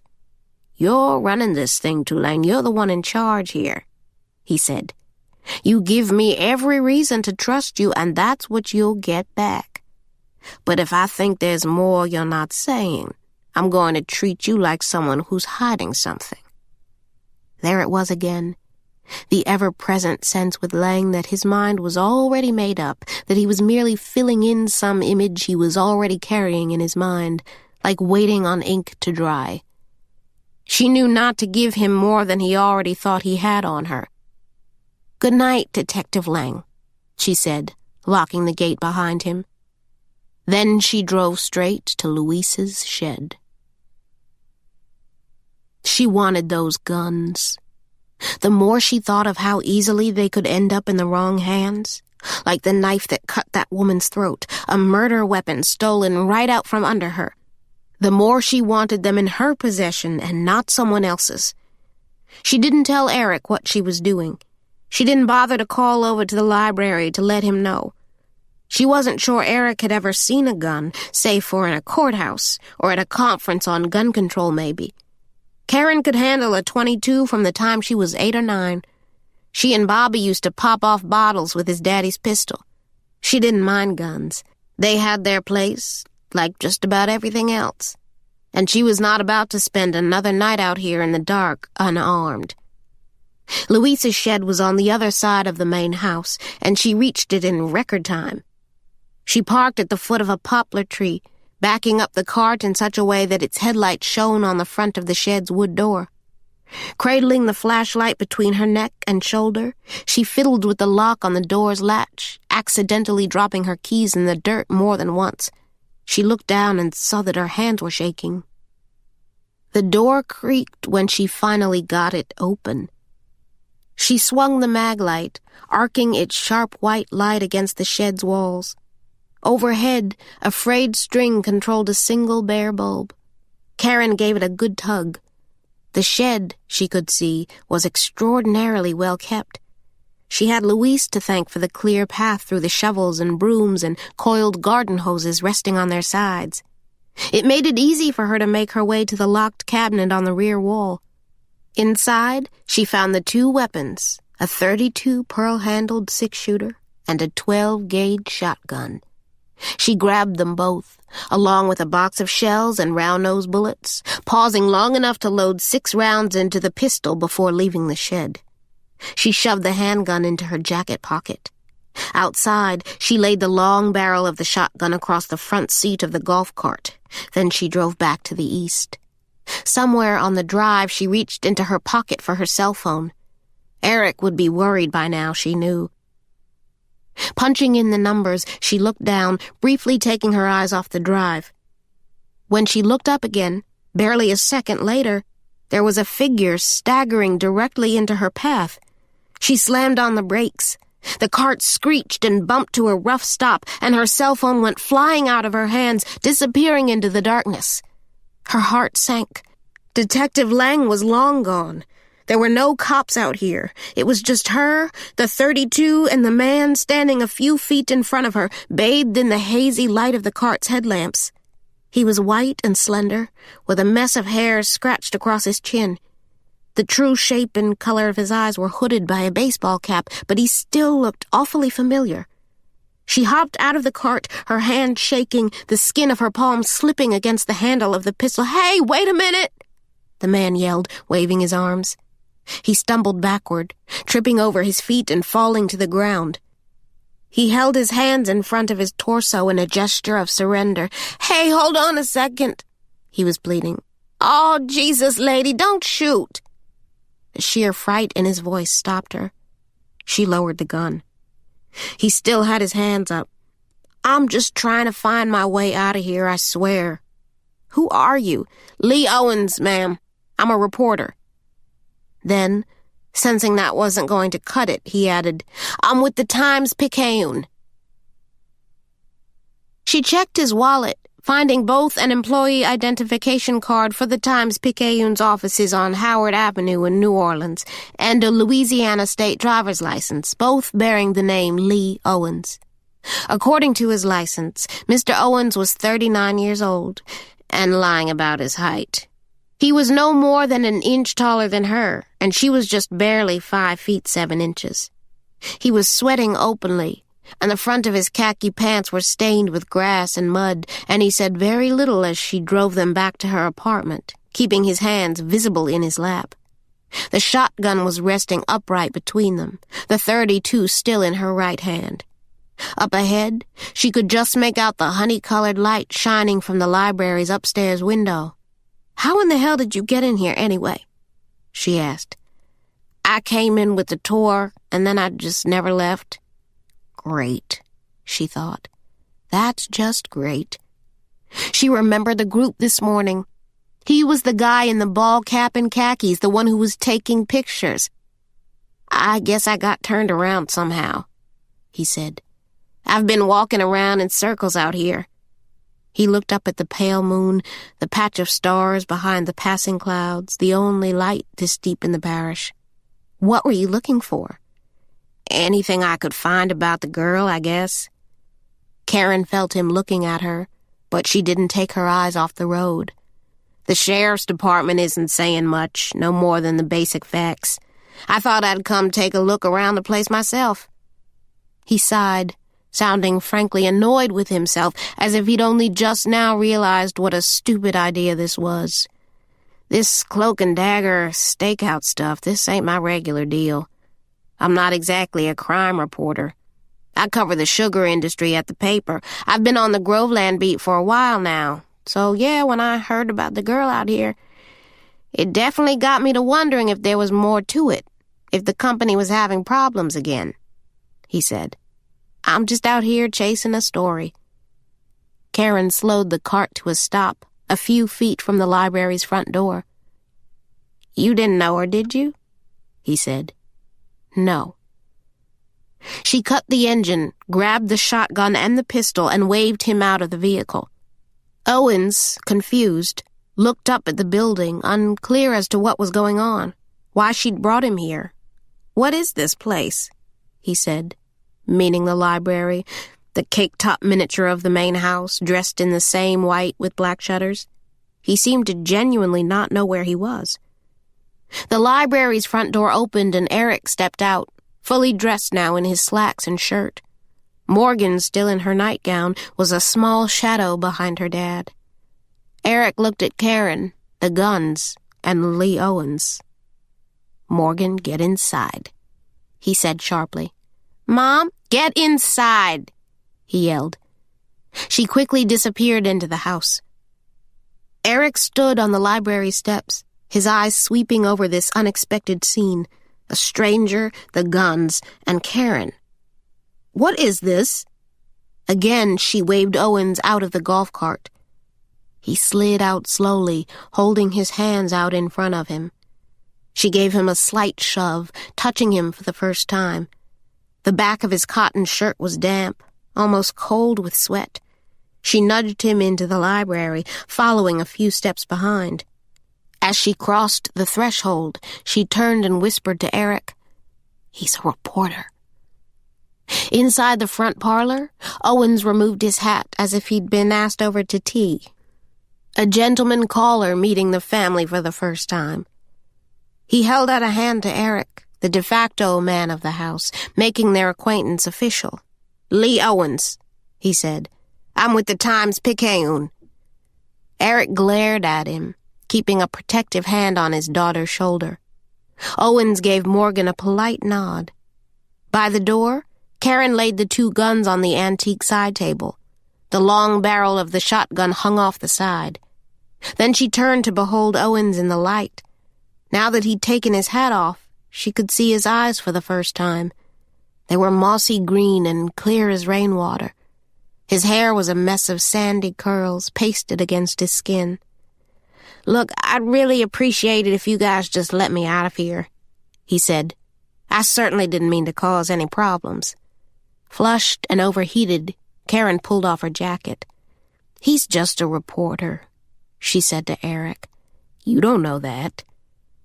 Owens reached for his wallet in an effort to clear this up. The sudden movement was just enough to set Eric off. He lunged at the guy, covering the length of the room in a matter of seconds until he was towering over him. Owens backed up quickly, defensively holding his hands in front of his chest. He shot Caren a look, begging for some help here. She sighed, feeling suddenly very, very tired. She walked up behind Owens and reached into his back pocket for his black leather wallet. From its folds, she produced the same bits and pieces of identification the reporter had shown her outside, including a credit card and a Subway sandwich card, creased and bent. Eric scanned the information, his head down. When he looked up again, he appeared not so much relieved as angry. He tossed the wallet to Owens, hitting him in the chest. "I nearly had a fucking heart attack, Caren," he said, forgetting for a second their daughter standing just a few feet away. He slumped into one of the leather armchairs. Elbows on his knees, he buried his head in his hands. "Jesus fucking Christ," he muttered, and she finally saw how scared he must have been when she hadn't turned up again right away. On the coffee table, the cordless phone rang. "That's Lang," he said. Eric, it turned out, had panicked. When she hadn't returned, he grew concerned. Morgan was acting more and more skittish in her absence, swearing she'd heard someone outside their window. "Footsteps," she said. Eric had called the number on Lang's card, and now this was him calling back, checking to make sure everything was all right. Eric reached for the phone, but Caren got to it first. She let it ring 2 more times. "Answer it," he said. Owens was wearing an expression both sheepish and genuinely contrite. "Please," he pleaded. "I'll go, I swear." Caren sighed and finally answered the phone. "Sorry," she said straight away before reporting to Lang that the previous call was a mistake. "We're all fine," she said before hanging up. Eric shook his head in anger. "What is wrong with you?" She didn't want the cop in her house, she said, which made no sense to Eric, who had no idea what was at stake. He stood and stalked out of the room. Owens bent down to pick up his wallet, sliding it into his khakis, which were faded and worn. He set his ball cap back on his head and tipped the bill in her direction, a thank you for the small act of kindness. She drove him all the way back to the main gate, idling the golf cart while she unlocked the metal bolt. Owen stood directly behind her. When the gate creaked open, she turned to him and said firmly, "You never saw me, understand? We never spoke. Fine with me." He slipped through the opening between the gate and the fence. The only cars in the parking lot were her Volvo, Eric's rental, and Donovan's late-model Acura, still parked in the same spot since this morning, before the cops took him away. Owen said his own car was parked on the highway, where he'd left it so it wouldn't be spotted anywhere near the grounds after hours. It was at least another 1.5 miles to walk in pitch darkness, but he would have to navigate that on his own. Caren closed the gate, securing the metal latch. There was one thing she wanted to ask him, though. Through the white bars of the fence, she called out to him, "Hey, what did you mean back there? What you said about Groveland having problems again?" Owens turned back to look at her. The night silence between them was briefly filled with the soft rustling of cane leaves in the distance. Owen scratched the stubble on his chin. "Hunt Abrams, the farm manager over there, he's not local, so, you know." He took a few steps closer to Caren, lowering his voice even though they were, pray to God, the only 2 souls out here. "They've moved him around a bunch of times," he said. "Bakersfield, California, their operations in South Florida. He was only 6 months at a fruit processing plant they own in Washington State before they moved him out here to this startup." He nodded in the direction of the sugarcane to the south and west, swaying over the fence. "I don't understand," she said, still not getting the nature of the company's problems. Owen seemed initially inclined to leave it alone, to keep his mouth shut. But then, looking at her, he changed his mind, deciding to trade one act of kindness for another. "A pretty lady out here," he said. "You ought to know who your neighbors are." "Word is, ma'am, he's got a bad way with his workers," he said, his breath visible and snaking through the bars of the fence, almost touching her on the other side. "How's that?" "Well, let's just say some of his people don't make it out of the fields." Caren got a sudden image of those church ladies at dawn, The black priest and the candlelight vigil, remembering how the women had taken note, literally, of Hunt Abrams' every move, documenting it as if for some future purpose. Had they known then that there was more to this story, that Abrams was a man who ought to be watched closely? Owen seemed to think so. "But you didn't hear it from me," he said. He made a show of pressing his lips together, as if he'd already said more than he should have. Then, with a tip of his cap, he bid Caren good night before turning and starting his long walk down the winding farm road. Chapter 13. "I want to see it," Eric said. The rain had started in again, falling in black sheets against Morgan's bedroom window. He'd waited until she fell back asleep, watching from the doorway as Caren held her hand in the dark, as their daughter's breath deepened and she curled herself into a tight, soft ball. Caren kissed her on the forehead and then started out of the room. When she stepped into the hallway, Eric grabbed her by the wrist. "Caren," he said. His tone was soft and forceful and quietly intimate, so that she wasn't clear if the touch was meant to signal aggression or affection. His eyes were sunken and blood-red. "Where is it?" "Where is what?" "Morgan's shirt," he said. "What did you do with it?" She stared at him for a moment. "I got rid of it," she said, meaning the bloodstain. The light from her bedroom across the hall outlined the hard angles of his face, the tense, squared shoulders, but she could not, in shadow, read his expression with any precision. She heard the rain pattering on the roof and the bullish sound of his breathing. "I washed it," she said. "I want to see it." "I washed it, Eric. I want to see it." She sighed, glancing over her shoulder. The door to Morgan's room was still open. Eric made a move in that direction, but she stopped him. She knew where the shirt was, knew every detail of her daughter's room, even in the dark. He waited for her in the hallway, watching through the door as she went straight to the top drawer of the bureau beside Morgan's bed. The shirt was folded neatly. She walked it to Eric in the hallway.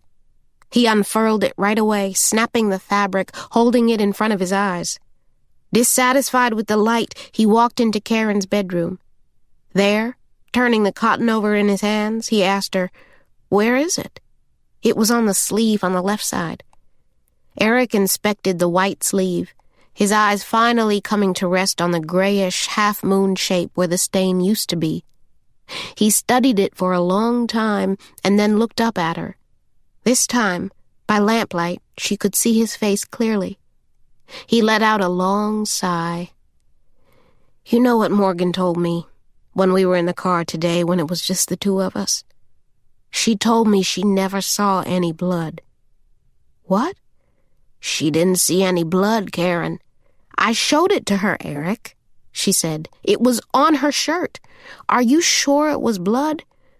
His tone was gentle, an exaggerated show of patience for a woman whose motives it was clear he no longer trusted. "You don't believe me. I don't know what to think, Caren. I know what I saw, Eric. But Christ, if it really was blood on her shirt, why the hell did you wash it? I just panicked," she said, which was a lie. But it was the only sentiment she thought he would understand. She knew exactly what she'd done, had handled the task with care and relative calm. There wasn't much in her life she could completely control, but her daughter's laundry was under her jurisdiction, she'd decided. Eric sighed again, sinking onto the side of the bed, Morgan's shirt still balled in his hands. "I don't know what the hell I'm doing here. I didn't ask you to come." "Yes, you did. You knew if you called me with this, if Morgan was in any kind of trouble, that I would come down here. You knew I would drop everything. You think I made all this up just so I could see you again?" Eric looked up, his eyes meeting hers, but he didn't say anything, and his silence revealed his suspicions. "A woman was murdered, Eric." "I know that. There were police here, and they were talking to our daughter. I was scared, Eric, and yes, if I'm being honest, I'm glad you're here," she said, which on its own was hard enough to admit. "Why in the hell should I have to go through all this alone?" I have never asked you to raise Morgan alone. Let's be clear about that." He stared at the shirt in his hands. "That was your choice, Caren." Outside her bedroom window, the light was moving toward dawn. The sky was slate gray, and there were droplets of rain dotting the glass.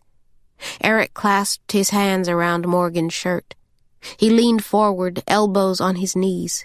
He was momentarily lost in his thoughts. Finally, he set the laundered shirt gingerly atop her quilt. "This is weird for me," he said. "What is?" "Being here with you," he said.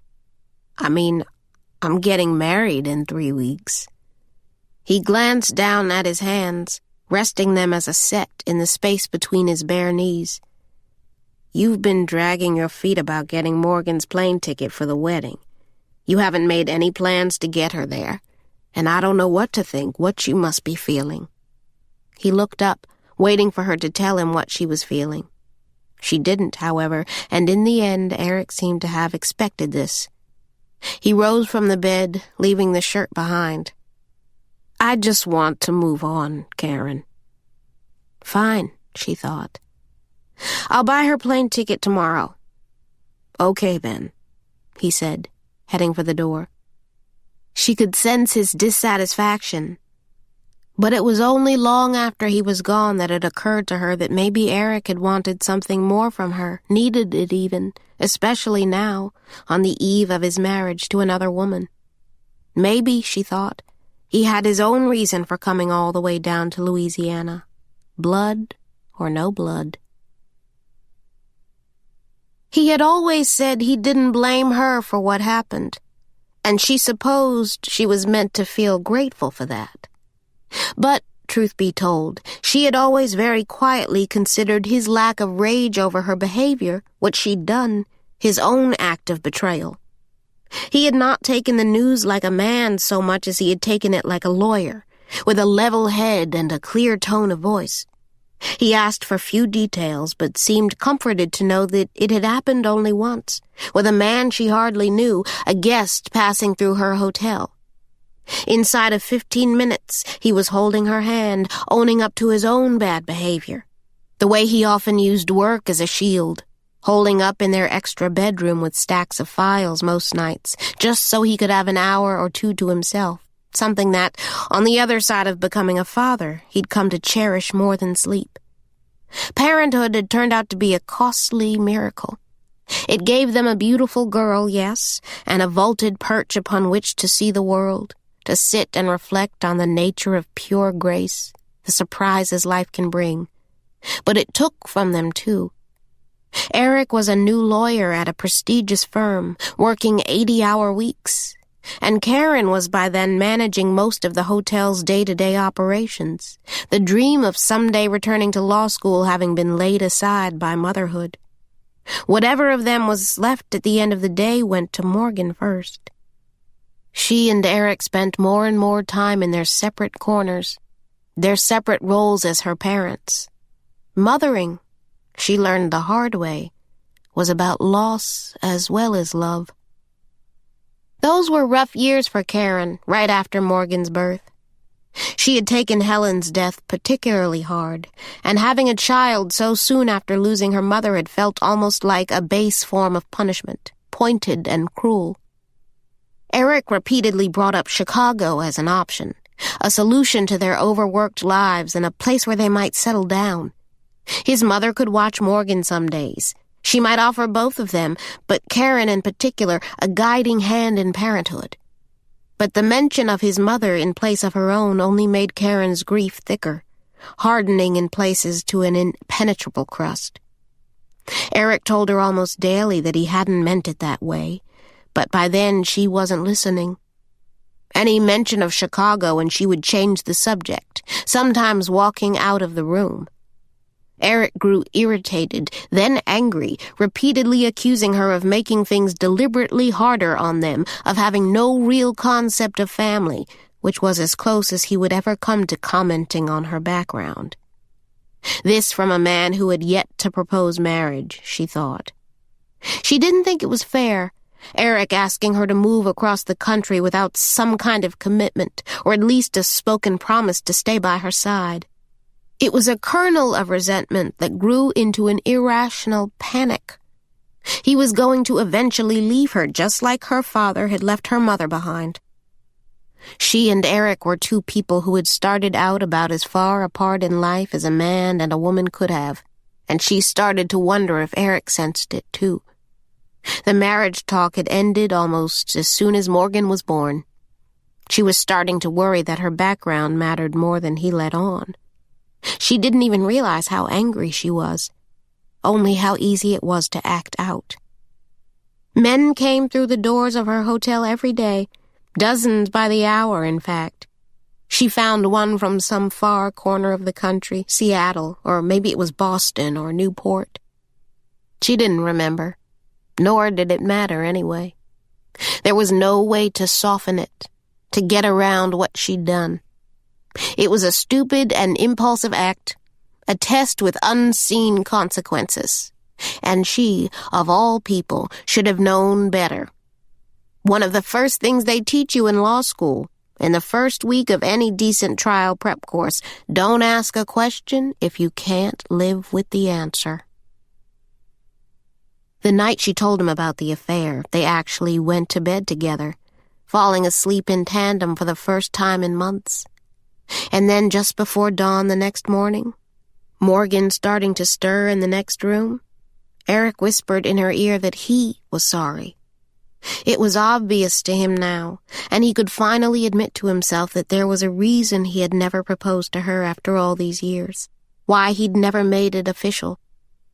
Lying half awake in their bed, she listened as he told her that, deep down, if he was being honest with himself, he could admit that he'd always had doubts about whether she was the one. "I don't blame you, Caren," he said. "I really don't." She was lying on her side, facing the wall. She remembered feeling numb from the waist down. "So that's it?" she said. "You're done?" "I'm tired, Caren." Morgan called out from her bedroom. She was still sleeping in pull-ups, even at 5, and needed to be changed first thing. The morning duty was always Karen's, since Morgan was born, and so she alone walked down the hall to her daughter's room, helping her pick clothes for school and then starting breakfast. By the time she returned to their bedroom, Eric was already dressed for work. He kissed her quite tenderly, his breath warm and sweet. It was the look in his eyes that finally broke her, when she finally started to cry. What she saw was relief. In the end, her transgression had cost him nothing. She had given him his way out. That was August 2005. Within weeks, Eric, without telling her, went to Chicago for a second interview in the Economic Development Department of then-Senator Barack Obama's hometown office. Eric had grown up in Chicago and had ties to the newly elected freshman senator. He blew his cover that weekend, though, calling home to tell Caren he was not meeting a client in Tulsa, as he'd said, but was actually in Chicago. He'd been watching news reports about the hurricane, and he wanted her and Morgan to get out of the city while they still could. Caren, who had grown up near the Gulf and slept through Category 3 hurricanes, would have stayed in the city, at the Grand Lux Hotel, where some of her co-workers were bringing their families, if Eric hadn't insisted they leave. 2 last-minute plane tickets to join him in Chicago seemed extravagant and unnecessary, and things between them were still quite raw. She thought it was best if she stayed down south. She had wrongly assumed that getting a hotel room would be easy. But everything was booked, from the capital to Alexandria, even as far north as Monroe. In the end, they headed west. Caren pulled Morgan out of school and loaded up the Volvo with a single suitcase for both of them, plus a plastic bag with crayons and coloring paper. Grabbing at the last minute the paisley-covered box of her mother's things that Lorraine had sent her, setting it on the front seat beside her for the 5-hour drive across the state line. They rode out the tail end of Katrina in a motel room outside of Beaumont, Texas, on and off the phone with Eric, neither one of them with any idea that the last evidence of their life together was being washed away as they spoke, Morgan reaching for the phone every few minutes to say hi. Eric took that job in Chicago. He wanted Morgan with him, but made no specific mention of Caren. She asked for time to think about it. They stayed in that motel room for days, she and Morgan, with its sage-colored curtains and thick, dusty carpet. Caren made the beds every day and cooked their meals on a small range stove in a corner of the room. A trucker special, they called it, a place for people with no real home. They ate grits and butter, fried apples when she could find the right kind, and thick slices of ham on toasted bread. The sort of food her mother used to set aside just for Caren. Nights she worked in the kitchen, nights Caren waited up for her. She felt a strange peace there, the whole of her life contained within the four walls of that motel room, her daughter napping on her lap some afternoons. "I'm your mother," she said to her one day, a whisper in the ear as she slept. "I'm your family," she said. They stayed a few more nights, just the two of them, until Caren was finally ready to go home, to the only one she had left. What they had, they packed into the car, heading out early in the morning. Caren, with that box of her mother's things, riding shotgun beside her. Interstate 10 will take you all the way into New Orleans if you let it, but instead they cut south from Baton Rouge, heading for Ascension and Bellevue. She had steeled herself for the reunion. She'd prepared herself to hate the place on sight, pointedly refusing to be courted by a pretty picture or its pretense of antebellum grace. And she made herself a single promise. She would not forget her family's generations of sweat here, and how trapped she'd felt by that very legacy growing up in the shade of these trees. Her original contract was for 1 year. The job paid well and provided a roof over their heads. The plantation was furnished and populated, and she thought it might soften the losses they'd endured, for a while at least. The plan was to sit out for a few months, to stow away in a familiar place until she could figure what she wanted to do next, what she wanted for her life and for her daughter. It was only supposed to be for 1 year. But the place got a hold of her, from that first day, the first hour even. And it surprised as much as it confused her to discover that she did not, after all these years, hate the plantation at all, that she could not hate what was now, and maybe always had been, her real home, the way she came into this world. Chapter 14. Things were tense between her and Eric the next morning, and he said very little as he waited for Morgan to get dressed, even eschewing Letty's hot, honeyed milk and French toast. Letty didn't seem to know what to make of them together, Caren and Eric. Each time she caught Karen's eye across the kitchen, she smiled knowingly, until Caren could hardly stand it anymore, eventually forgoing the idea of a formal breakfast and instead grabbing an apple on her way to work. Eric waited until she was halfway to the door before mentioning his return flight to D.C. that afternoon. "You leaving?" Morgan had just come down the stairs. She was wearing jeans and a pink T-shirt and white socks. It was Saturday, and she didn't have school, and she'd had it in her mind that she and her dad would be spending the whole day together. Her eyes were doleful and wide, and she let a small leather purse fall with a thud at her feet. She looked back and forth between her mom and her dad, waiting on some kind of an explanation. Letty was bent over the stove, the bangles on her wrist tolling lightly as she stirred a pot of grits. Caren knew she was listening to every word. She wanted to ask her to leave, but had never once in 4 years made a similar request, and to do so now would only draw more attention to the situation, or signal that something was wrong. Eric said to Morgan, "I have to get back to work, honey." Caren wondered if it was really Leela that Eric had to get back to. "Did she ask you to leave?" Morgan said. She was looking at her mother. "No, honey," he said. "This isn't about me and your mom." Which, even to Caren, sounded like a lie. He glanced her way before standing and crossing to his daughter. He lifted her tiny purse from the foot of the stairs. "I have to get back to Washington, Morgan. I kind of took off without telling anybody, and I need to get back to my work. Your mom's got everything under control here, and now that I know you're okay, I need to go home." Then he bent down so they were somewhat eye to eye. "But listen, if you need anything at all, you know you can call me or Leela any time, okay?" Belated, he added, "We can still hang out this morning." "It's not fair," she said. "I'm going to see you in a few weeks anyway. Mom won't let me go." "That's not true," he said, looking at Caren. "I never said that, Morgan." "She hasn't even bought my ticket yet." "I'll take care of it today," Caren said. "I should have done it a long time ago." It was true. She had been stalling, and it wasn't fair to either one of them. "You're not going to miss your dad's wedding." That was all it took. Morgan broke out into a huge grin, showing the tiny gap between her two front teeth, looking, in the moment, just like Caren Gray, the grandmother she'd never laid eyes on. "Thanks, Mom," she said, leaping across the room to throw her arms around Karen's neck.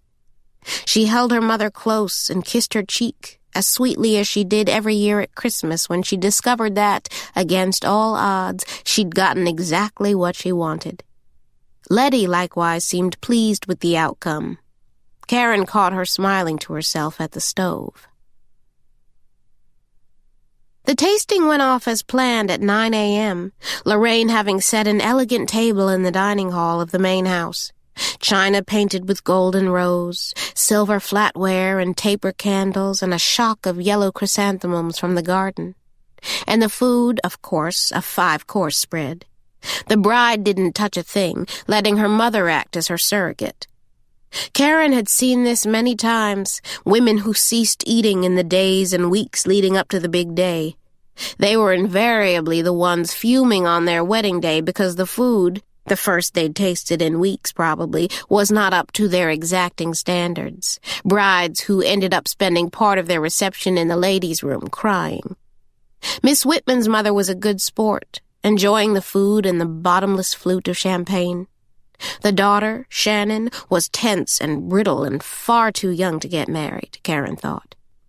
She made her mother describe, in detail, each and every forkful, and mentioned at least 3 times that she wanted her own baker in Alexandria to do the cake. "Not a problem, baby," Lorraine said.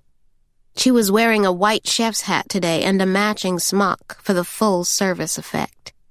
She made sure to keep the older woman's throat wet, pouring the mother another glass of champagne. Mrs. Whitman giggled. Shannon, cranky and hungry, rolled her eyes. On her laptop, Caren made a series of notes for their file. Later, they took a ride across the plantation so she could show them every corner of the land. Shannon Whitman wanted the doors and windows to the cottages open for at least 36 hours before her wedding day to get rid of the old people smell. She also wanted to know what could be done about the bugs. Come sundown, they'd be nipping at everyone's ears. Caren made no promises, but said she could have Louise fog the front lawn on the morning of. Mrs. Whitman, still nursing a glass of bubbly, nodded agreeably. Caren ferried the clients along the fence line, out by the cane fields, and Shannon Whitman screwed her perfectly made-up face at the sight of all those machines and Mexicans sweating in the fields. "They're not going to be out there like that on my wedding day, are they?" Caren tried to explain that the cane farm operated separately from the plantation, and that she didn't imagine any of Miss Whitman's guests would venture this far out to the property line. But Shannon Whitman was unmoved. "Mama, can't they do something about this?" she said. Again, Caren made no promises. She had no contact information for Hunt Abrams, no cell phone or direct line, only a regional office number for the Groveland Corporation that was actually answered by a secretary at their headquarters in California. Getting in touch with the man meant a long walk into the fields. Abrams had certainly never expressed an inclination toward cooperation or neighborly consideration when it came to the aesthetic needs of Bellevue's well-heeled clients, but she at least had to say she tried. The back 500 acres of the Clancy family property and the whole of Groveland's cane farm formed an L shape around the south and west sides of the plantation, around the fence that secured Bellevue. She drove her car along the farm road toward the southernmost corner of the farm, where she knew there lay a short dirt road that led into the fields. She would have to walk the rest of the way to Hunt's trailer on foot. She parked her Volvo and stepped out of the car, halting before a curious sight. There, along the side of the farm road, was a series of jagged holes in the ground where the earth had been pulled out in wide chunks, the ground hacked away by a shovel. There were a few wood posts strewn in the dirt, as if at one time a fence were being built here. It was an unsightly mess, a project abandoned and forgotten. Abrams' trailer was a double-wide, stone gray, and completely unadorned. It sat sandwiched between two uncut fields. The sign outside read, "Groveland Farms." Caren knocked on the door's metal frame and waited, listening to the mechanical cutters in the distance, the gassy chug-chug of their engines. She knocked a second time, this time pulling back the screen door. When her knuckles hit the surface of the plywood door, it popped from its frame and swung open. The trailer was unlocked. "Hello?" She stepped inside the stuffy room. At first glance, she spotted a television, but no computer. On the floor were a pillow and a sleeping bag, but no filing cabinets or fax machine, nothing that said this was a place of business. There was a coffee maker atop a spare, uncluttered desk, and a cash box with a heavy metal padlock. The trailer looked more like the hideaway of some illegal cash operation rather than an outpost of a national corporation. Apart from a few cardboard boxes stacked with production reports, graphs, and charts, and a wall calendar, there was no evidence of anything that resembled a working office. No payroll cards or timesheets that Caren could see. No proof on paper that Groveland's workers even existed. In fact, she had to search for a pad and a pen just to leave Abrams a note, asking him to please contact her regarding the Whitman wedding. She was bent and poking around, looking, just as the clouds rolled past the trailer's one skylight, brightening the room. Something on the floor caught a wink of the sun's light. It was wedged between the flat carpet and the leg of Abrams' desk, a tiny thing, casting a glitter of light. Curious, Caren reached down to pick it up, not realizing until she had it in the palm of her hand exactly what it was she'd found. A single star-shaped earring. The trailer's door swung open. She heard it slam against the metal frame. She turned and saw Hunt Abrams, the top of his head almost touching the low ceiling, all 6 feet of him nearly hunched over in the trailer. He was wearing jeans and a black windbreaker and eyeing her with a bemused smirk. "You just stopping by to say hi?" he said. She was still holding the earring in her hand, the post cutting into the center of her palm. There was no getting rid of it now, not without Abrams knowing what she'd found in here, or making it seem like she'd come to his trailer specifically to snoop around. On instinct, she hid her hand in her jacket pocket, realizing almost immediately the mistake she'd just made. She never should have touched the thing, never should have picked it up. It was in her possession now, and not his, and there would be no way now of proving it had ever been inside this trailer or anywhere near Hunt Abrams. Would Lang and Bertrand even believe her if she told them where she'd found the dead woman's earring, now covered in Caren's sweat and fear? "Might I ask what in hell you think you're doing in here?" He took a step toward her. She felt the long shadow of his height creep across her chest, then up the sides of her neck, slowly enveloping her whole body. She mumbled something about the Whitman wedding, the client's concerns about production in the fields. She was already starting toward the door. Abrams reached out a hand to stop her. He grabbed her arm roughly. "The Whitman wedding, huh?" he said. He didn't believe a word of it. She mumbled, "Yes, sir," before pushing past him and out of the trailer, flying through the fields of cane. Back in her office, she set the star-shaped earring on her desk. It was identical to the one in the picture of Inez Avallo. She found it odd that the cops had come through Bellevue with a search warrant, but had apparently never thought to take a close look at the trailer of the dead woman's employer. At her desk, she Googled the words Groveland and California, then Groveland and Florida, then Abrams and Groveland and Florida. She thought about what Lee Owens, the Time-Picayune reporter, had said last night about Abrams having a bad way with his workers. Sitting stiffly, she watched the search results fill her computer screen. They were generic news articles about the company, its business dealings, and she skimmed through these rather quickly, not sure what exactly she was looking for. It wasn't until the second page of search results that she thought she'd stumbled on something worthwhile. A story in the Jacksonville newspaper about a woman who'd been hurt on the job in a citrus grove near Lake City, and the fact that there had been whispers of a DA's investigation. The tagline told the basic story. Lake City, Florida. Hunt Abrams, a project manager for the Groveland Corporation, met with local law enforcement today to answer questions about the beating of one of the company's workers in the field. Caren clicked on the link to the article. She wasn't through the first paragraph when her desk phone rang. She ignored it at first, but it kept ringing on and on. "Yes," she said, picking up. It was Betty Collier, Donovan's grandmother.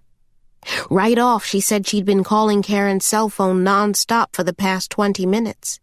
The woman was beside herself with panic, but Caren no longer had her cell phone. After the strange run-in with Lee Owens last night, she never found it, even after searching the whole northeast side of the property. "What's going on?" she said. "I didn't know nobody else to call, or I wouldn't bother you with it. God knows I wouldn't, but we got to get somebody down there right now, a lawyer or somebody who can straighten this mess out." "Donovan?" Caren said, catching on. "Did something happen with Donovan? Lord, if they ain't gone and arrested him." "What?" "They've got him down in lockup right now." She was crying by this point, her voice cracked and strained. "Help me, Lord, please," she said, calling on a power much higher than Caren. "Can you please help me get my boy out of jail?" Caren called Eric because, besides Raymond Clancy, he was the only lawyer she had immediate access to. He answered his cell phone, somewhere between Bellevue and Baton Rouge. He agreed to turn around and drop Morgan with Letty. He would meet Caren in the parking lot of the sheriff's station. "They probably won't let you see him, but if you do get in, tell him not to say anything until I get there." Eric had never met Donovan, and Caren couldn't help thinking that Donovan, were he to meet Eric under different circumstances, probably wouldn't like him very much, what with Eric's tailored clothes and his Tulane degree and the fact that he wasn't a Saints fan. The two men didn't know each other, and it was clear that Eric was doing this only as a favor to her. "I'll be there as soon as I can," he said. When she saw him later in the parking lot of the East Courthouse in Gonzales, his suit softly wrinkled, she was struck by how immeasurably kind he could be. "You don't have to do this, you know," she said. He pulled his necktie from his pocket, sliding the ready loop over his head. "I'm just going to talk to him, get some information from the detectives," he said, adjusting the knot at his throat, above which dark hairs were coming in on his chin. He hadn't bothered to shave this morning, hadn't thought the day would lead to this. "I don't pay bar dues to the state anymore. I'm not licensed to practice here, but hell, maybe they won't ask. Later I'll make some calls, try to find him a real lawyer. If this is a murder rap, he's going to need a criminal lawyer, Caren, not someone like me." He started for the doors to the station. Then he stopped suddenly. "You're sure about this, kid?" "Yes," she said, even though she wasn't. It was only a strong hunch she had that this case was going in a wrong direction. She waited in the parking lot while Eric went inside. She was not family or counsel and was therefore not allowed to see or speak to Donovan. Instead, she sat on the hood of her Volvo, resting her boots on the dented bumper. 10 minutes passed, then 20. Finally, she crossed to a payphone outside the courthouse and called over to the kitchen at Bellevue.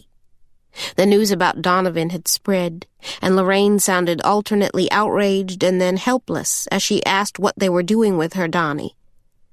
Caren related what little information she had, plus the fact that Eric was inside right now, talking to the cops. Lorraine seemed touched by Karen's willingness to help Donovan, impressed that she'd known just who to call, telling her for the first time in 4 years, "I'm glad you come home, baby." Standing outside the courthouse, Caren smiled to herself. "Thanks, Lorraine," she said, touched. Lorraine promised to keep everyone there in line until she got back. This, too, made Caren smile. She hung up the line, then dropped a few more coins in the machine, checking in with Letty at the plantation's library. Twice she tried to get a hold of Betty Collier, but there was no answer at her house at all. Behind her, the doors to the courthouse opened. Eric came out, breathless and worked up. "They're holding him on a trespassing charge." "What?" "Oh, it's all bullshit," he said, walking toward his rental car, a blush-colored sedan that didn't suit him. "They don't have enough to hold him on a murder charge. They're just buying themselves some time. They're not setting a bail hearing until they can get an arraignment judge to the courthouse, and that could be as late as Monday." Caren was walking a few steps behind him. "Trespassing?" Eric opened his driver's side door. "Donovan seems to be under the impression that you were the one who called the police on him." "Me?" "He didn't even know they were homicide. Before I got here, he had already told them he was on the plantation after hours the night that girl was killed," Eric said, shaking his head at Donovan's colossal stupidity. "He told them he'd copied a key, told them he was on the plantation without permission, working on some school project." "A school project?" "He was in there digging his own grave for hours," he said, nodding toward the courthouse and the sheriff's station inside. "He got scared and just started talking." "Wait, Donovan said he was at Bellevue on Wednesday night?" She had been emphatic, indignant even, when she assured Lang that Donovan was most certainly not on the grounds the night Inez Zavallo was killed. Donovan sat right in her office and told Lang and Bertrand that he wasn't anywhere near Bellevue, and she had backed him up. It was one more thing likely to turn Lang against her. "He told the cops he was at school," she said. "He swears he was at school, at least by the time they think that woman was killed. He admits to being on the plantation, but says he left before midnight and went straight to River Valley Community College, and he says he can prove it. He is adamant that he's never seen the Zavallo woman in his life. I want to see the arrest report." She wasn't sure they could get away with a trespassing charge, not without the owners of the property making some assertion that Donovan had indeed entered without prior permission. "I don't have it," Eric said, arriving at his rental car. "You didn't ask to see the cops report?" It came out rougher than she intended, as if she were challenging his skills, his knowledge of the very basics of criminal law. And it didn't go over well with Eric. "Jesus, Caren, I wasn't going to go in there asking for discovery items, and I'm not even the boy's lawyer. I'm not licensed to practice here, and last I checked, neither are you." It was a warning to back off. Caren, stung, who fell stone silent. Eric stuck his key in the ignition. That kid is in a lot of fucking trouble. He cranked the car's engine. Across the parking lot, Caren heard another car engine start in chorus. She turned to see a late 90s Saturn four-door, marine blue and dented across the front end. Lee Owens was behind the wheel. The Times-Picayune reporter had been sitting in his car for the better part of a half an hour, she realized, the whole time she'd been waiting in the parking lot. He was wearing the same rumpled clothes from last night, the same ball cap with the name of a jazz club stitched in gray, Sweet Lorraine's in New Orleans. He'd been watching the doors of the courthouse this whole time. Eric put his car in gear. "Where are you going?" "To check at the school," he said, "to see if he's telling the truth about any of it. If I'm going to call in a favor for him, then I at least want to know what the hell I'm talking about." He was about to close the driver's side door. "You coming?" She turned back to see Lee Owens leaving the parking lot. She saw the tail end of his blue Saturn pulling out onto Irma Avenue. "No," she said to Eric, heading toward her Volvo. "I'll meet you at Bellevue later." Eric nodded without asking any questions. She'd seen him this way before, calm and focused, intent on getting his mind around some complicated puzzle. He didn't have all the wayward pieces at hand, but he seemed to grasp that something here was off. They pulled out of the parking lot at the same time, Eric turning left and Caren heading to the right, pushing her 11-year-old car up to 50 miles an hour, trying to catch up to Owens, just as the streetlight on Irma Avenue turned green. She followed him all the way out of the town of Gonzales. She wanted what Owens had, whatever secret knowledge about Hunt Abrams and Groveland's many problems the reporter was holding in his possession. They crossed the Sunshine Bridge over the Mississippi, Highway 70, and drove straight into the town of Donaldsonville, Owens turning onto Albert Street, then again onto Lessard, just a few blocks from the town center. She lost sight of him along the way, when her car got caught behind a truck traveling with a haul from a nearby farm, its bounty hanging out on all sides. She could smell the cane, like cut grass and sweet milk, damp and terrestrial, the scent of southern Louisiana. The truck's tailwind blew through the open windows of her car. When she finally managed to pull around, she didn't see the reporter's car anymore. But by then, she thought she knew where Lee Owens was headed. She gunned her engine, trying to catch up. Chapter 15. The Feast of St. Joseph Holy Trinity Church sat on the south side of Lessard Street. Caren remembered it from the photograph, the one detectives Lang and Bertrand displayed in her office, the snapshot of Inez Savallo and the dark priest, she in a bright dress, those star-shaped earrings catching the sunlight. She was smiling then. The church was small and built of shale stone and painted wood. Its one front-facing window was a high arch of colored glass set in beveled panels, displaying the image of a cross beneath a yellow sun. Caren sat quiet for a moment, staring at the color and light, the way the shifting clouds made play of the sacred scene. She didn't see Owen's car, not on the street or in the parking lot next to the church, which was paved with crushed oyster shells and outlined by a rusting chain-link fence, the gate of which was propped open with a loose brick. She'd lost him somewhere on the drive. He was nowhere in sight. But as she sat now, alone in her car, he almost felt like an afterthought. Strange as it seems, she felt as if the church itself had called her here. St. Joseph's was not particularly pretty, but it was quaint and welcoming. The front lawn was dotted with wet, fallen leaves from a pecan tree overhead. The double doors were made of arched wood, with twin cast-iron knockers on either side.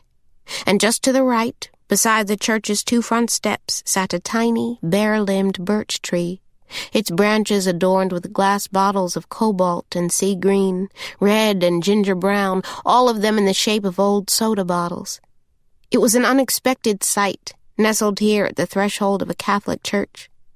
It was the kind of thing you could still find in the back swamps, in the desolate, rural haunts of deep Louisiana, parts of which seemed untouched by time and the march of history. The origins of the bottle tree were African, Helen had once told her. It was a folk tradition brought to this country by slaves who, working with whatever materials were at hand, devised a crude method of catching and trapping malevolent spirits to prevent their passage through human doors. The colored glass chimed in the light afternoon wind, its imperial music calling. Caren answered the sound by opening her car door. She crossed Lessard on foot, stepping into a cold wind that wrapped itself around her arms and legs. Her cheeks flushed, and she felt a dull ache in her chest the closer she got to the front steps. She hadn't been inside a church since her father's funeral, a cold February morning during Morgan's second year. After the church ceremony, she and Eric had stood awkwardly in the family home, where she finally met her brother and sister and 6 of their kids, one of whom looked remarkably like Caren. They'd left before the food was served, when it was clear that her presence was making everyone uncomfortable. She had tried, at least. She had tried to do right by at least one of her parents. Missing her mother's funeral was something Caren never got over. She was careful to wipe her boots before going inside the chapel. The doors opened directly onto the sanctuary, so that there was no place for Caren to gather herself, to prepare for what she saw when she stepped inside. Down the center aisle, just below the velvet-draped pulpit, was a casket. It was made of bleached pine, with rose stems carved on all sides.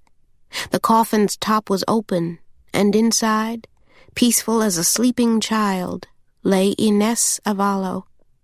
She was in a white lace dress that buttoned to her chin, covering the injury that took her life. She looked stiff and white, like a nervous bride, unsure of what awaited her on the other side of this one life-changing day in church.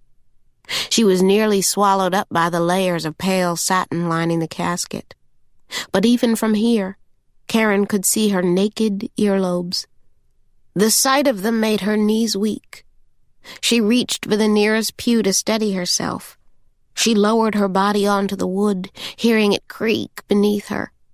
She sat perfectly still, as if she were afraid she might wake her.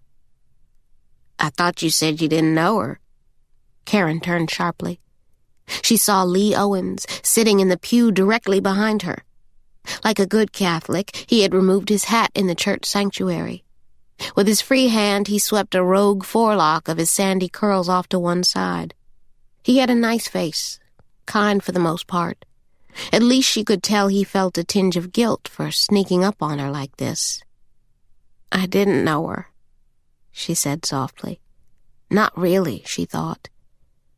"You want to tell me why you're following me, ma'am?" "It's Caren, my name." "I know," he said. "I was just being polite." He leaned back against the rise of the church pew, smiling sociably, as if they were old friends.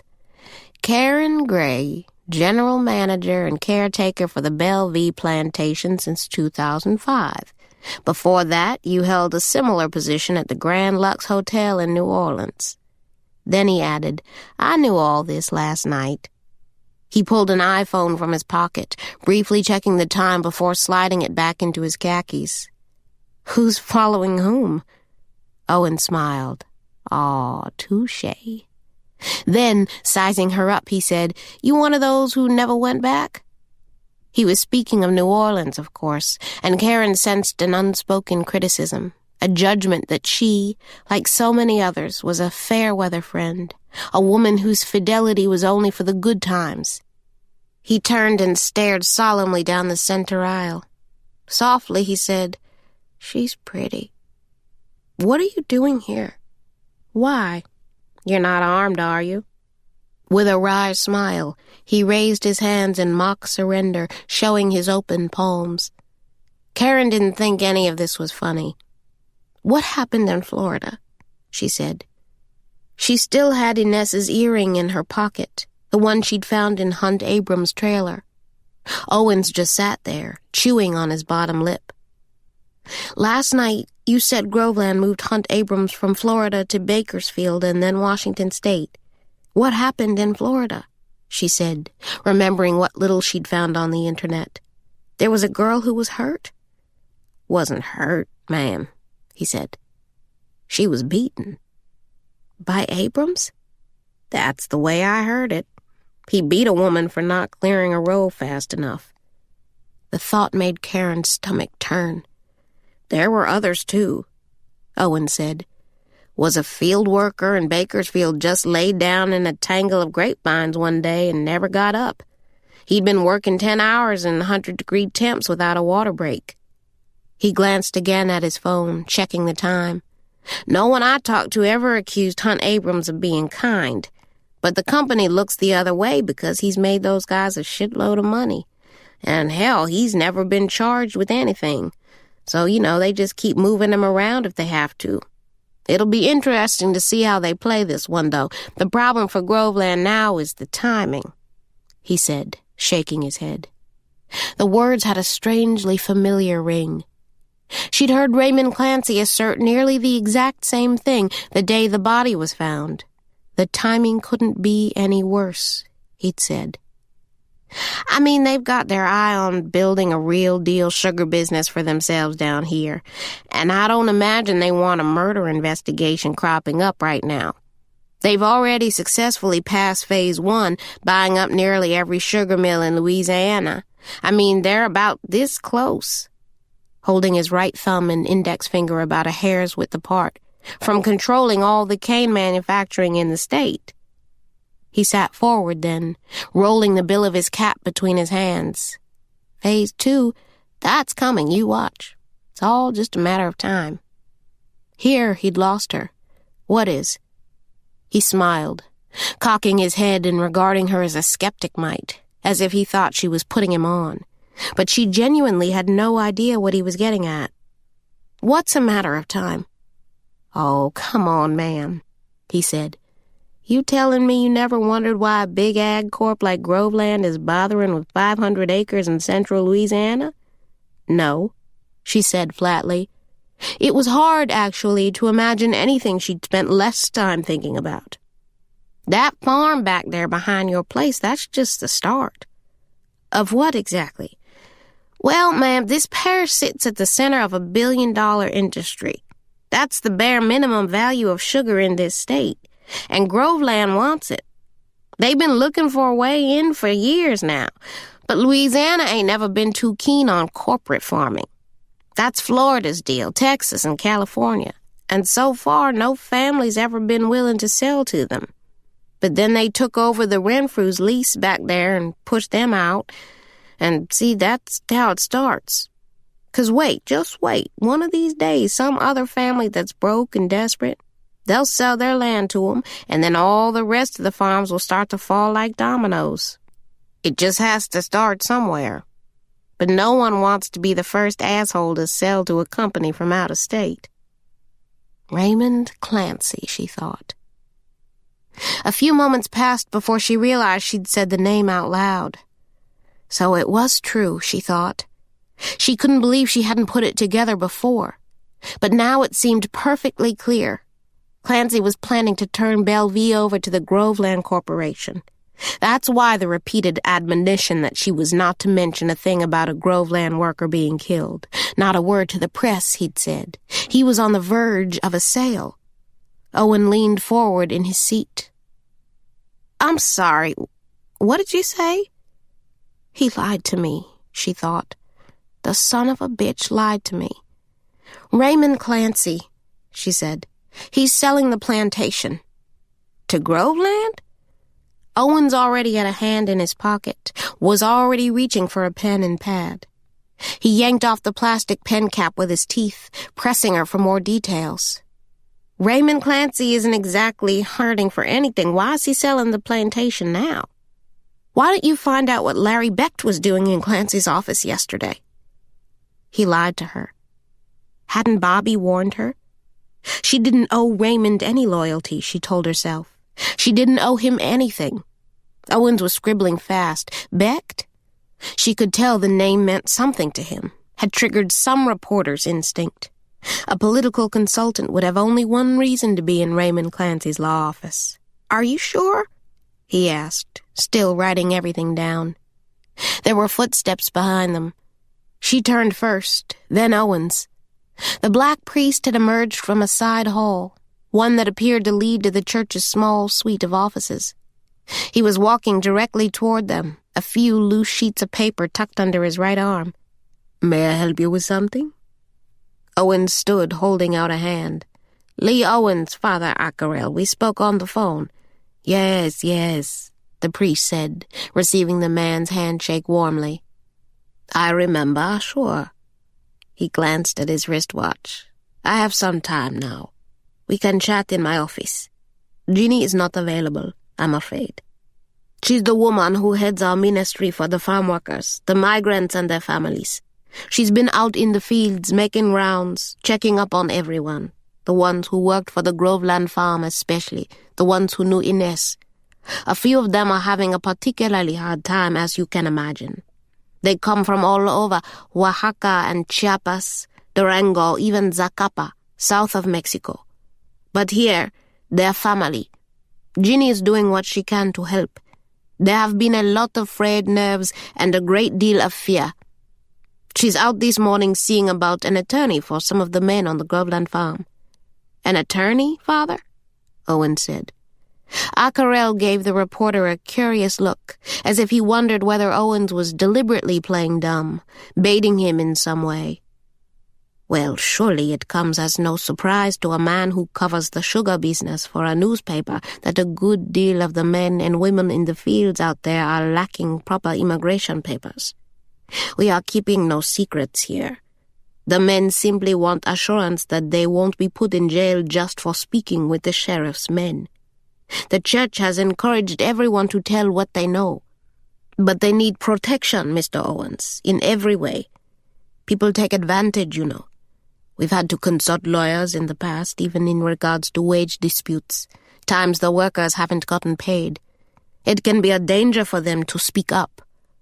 He shook his head to himself, bowing slightly so that Caren could see a part in the center of his close-cropped hair, like the plow line of a well-kept field.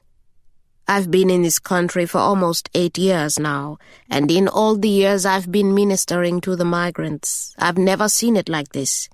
I'm afraid for them in a way I've never been." He sighed, shifting his papers from one arm to the other. "Luckily," he said, "Mr. Orellana has been cleared. He was working in town that day, at a second job, cleaning up a construction site. He had a very strong alibi." "Orellana?" "Gustavo Orellana, Mr. Owens. He is a worker on the Groveland farm. I'm told that he and Inez had developed something more than a casual relationship." Acarel pressed his lips together, declining, without being asked, to say more on the subject. Caren remembered the name Gustavo.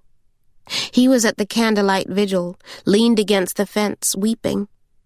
Owens wrote the priest's words on his notepad, writing in the margins every detail he could gather about Acarel himself. "You're from Africa, Father?" "Nigeria, son." "You mentioned wage disputes and the like," Owen said.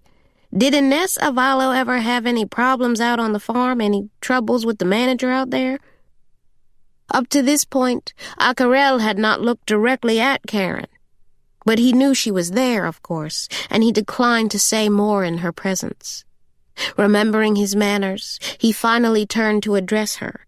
He nodded his head and said, "Good morning," his accent like seashells on a string, sharp and melodic.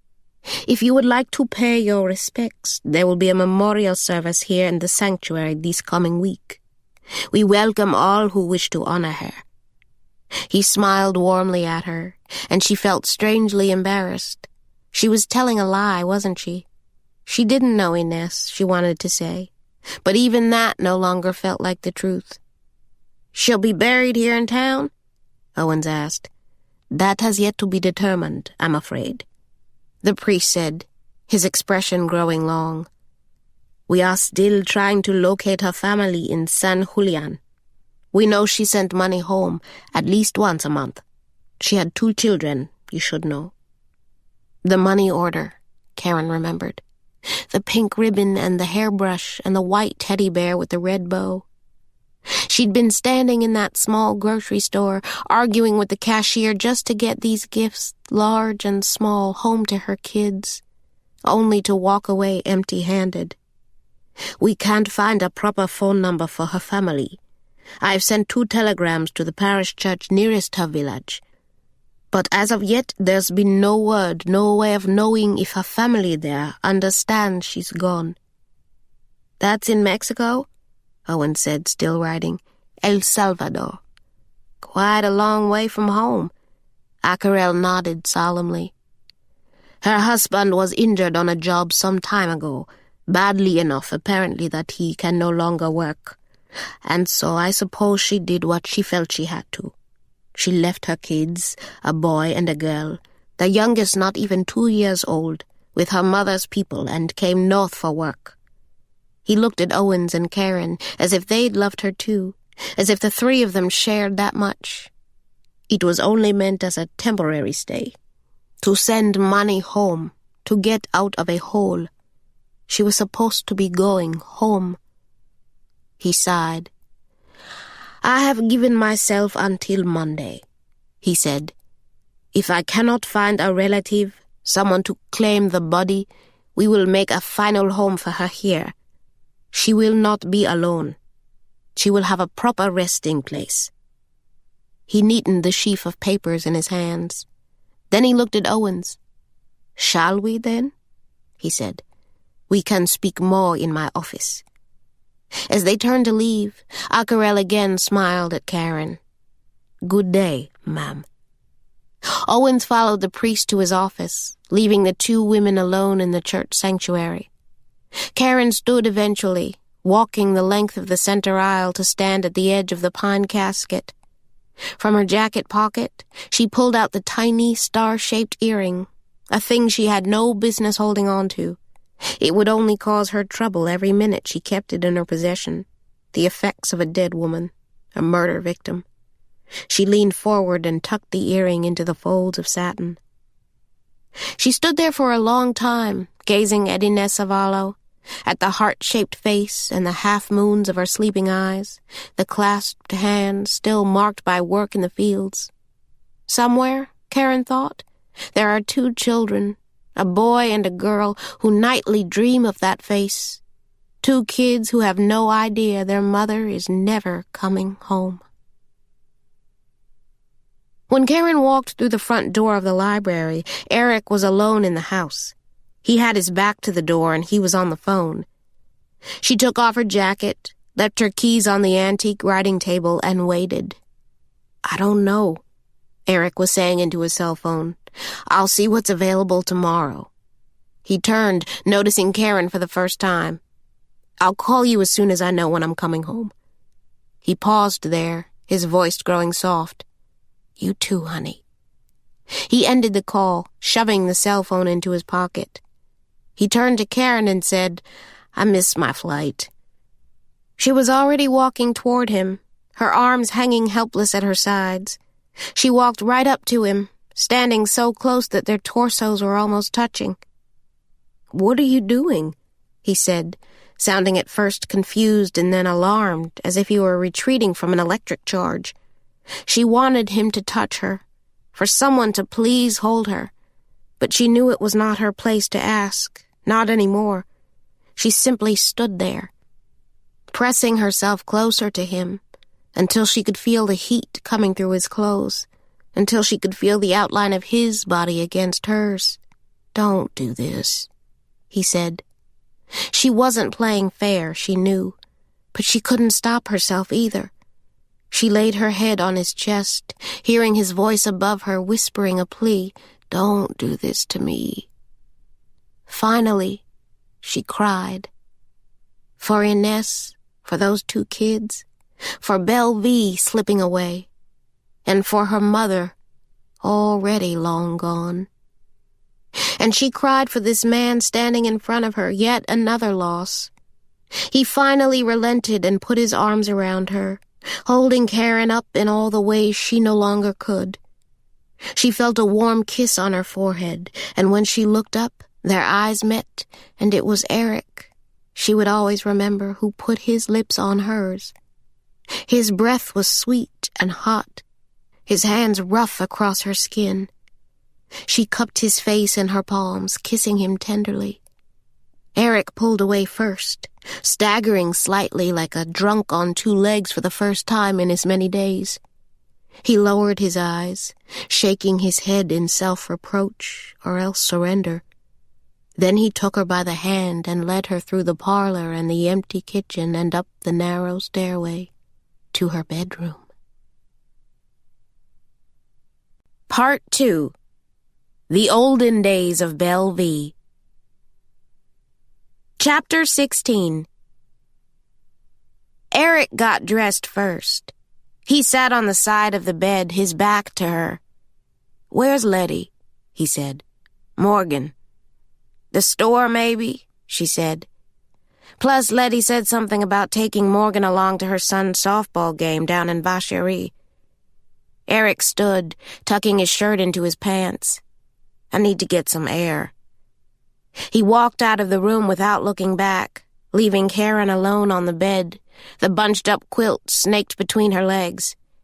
She rolled over onto her back, one arm curved above her head. She could see part of the sky through the trees outside her window.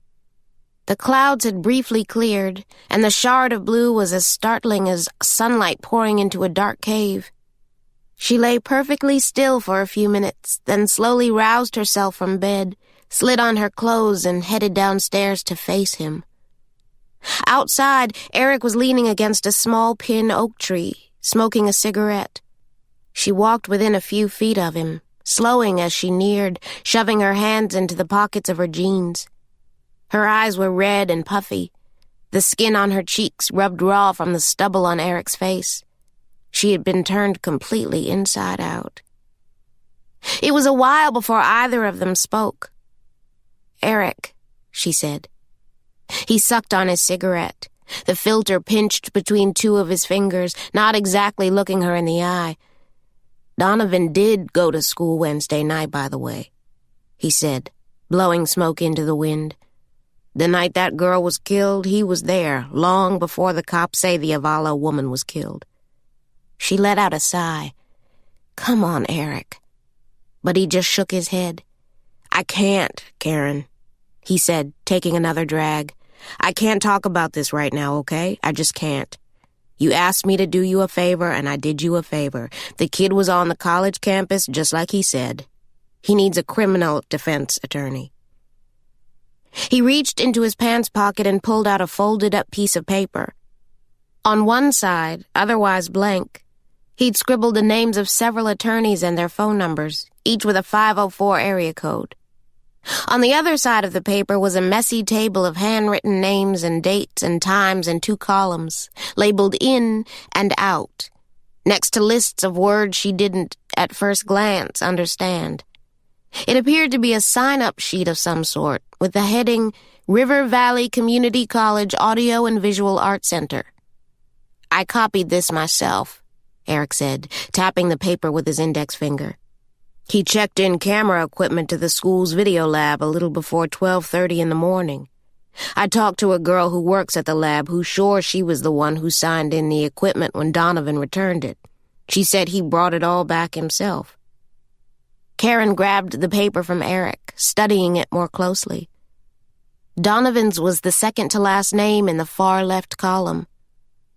According to this, at 12:22 a.m., he returned a Sony DSR DV-Cam camcorder, an Audix miniature condenser microphone with a 50-inch boom arm, and 2 sets of headphones, a Lowell 2-light kit, 4 25-foot extension cords, and a tripod. "Oh, God," she whispered. She looked up at Eric, shaking her head in disbelief. "What?" he said. "He was here Wednesday night, that's what you said before?" "He said he was working on some kind of a school project," Eric said. And then, clearing up an earlier misconception, he added, "It turns out he has not, in fact, quit school, but is on some kind of academic probation for carrying too light a load." "And he was here?" Eric nodded. "But he says he left a little before midnight, before the murder. He left Bellevue and went straight to the River Valley campus in Donaldsonville. He didn't mention it when the detectives first cornered him in your office because he thought he could talk his way around it. I told you, I don't think he had any idea those 2 were homicide cops he was talking to. I don't think he really thought it was a big deal, him being on the plantation after hours." "With camera equipment?" Caren said, repeating what she took to be the most revealing part of what Eric was saying. She had a pretty good idea this was another one of Donovan's stunts, only this time he'd gone too far, landing himself in real trouble. "I can't believe he did this," she mumbled. "Did what?" It would have taken too much time to explain the origins of her growing suspicion, her guess as to why Donovan had sneaked onto the plantation after hours, with camera equipment, no less. She would have to go all the way back to the summer, when Donovan came into her office with a handwritten script and a story he was dying to tell about life at a place like Bellevue. "The truth is going to come out," he'd said. "Oh, Donovan," she sighed. She turned back to the library. Inside, she grabbed her key ring and jacket. When she stepped outside again, Eric was on his second cigarette. "Are you going to be here when I get back?" she said. Eric, who was standing on the grounds of an antebellum plantation wearing the same clothes as yesterday, clothes that were only minutes before crumpled on the floor beside her bed, looked dazed. "Where am I going?" he said, shrugging at the absurdity of it all. Caren started for the main house alone. Upstairs, she tore through the drawers in her office, the mess of papers and files on the painted settee near the door, even lifting phone books beside her desk. She was looking for a stack of yellow legal paper. She couldn't remember if she'd kept the handwritten script or if Donovan had taken his copy back. This whole mess could be cleared up in an instant, she thought. The cops needed to know that Donovan had his own reasons for being on the grounds after hours on Wednesday night, and they didn't have a thing to do with Inez Avallo.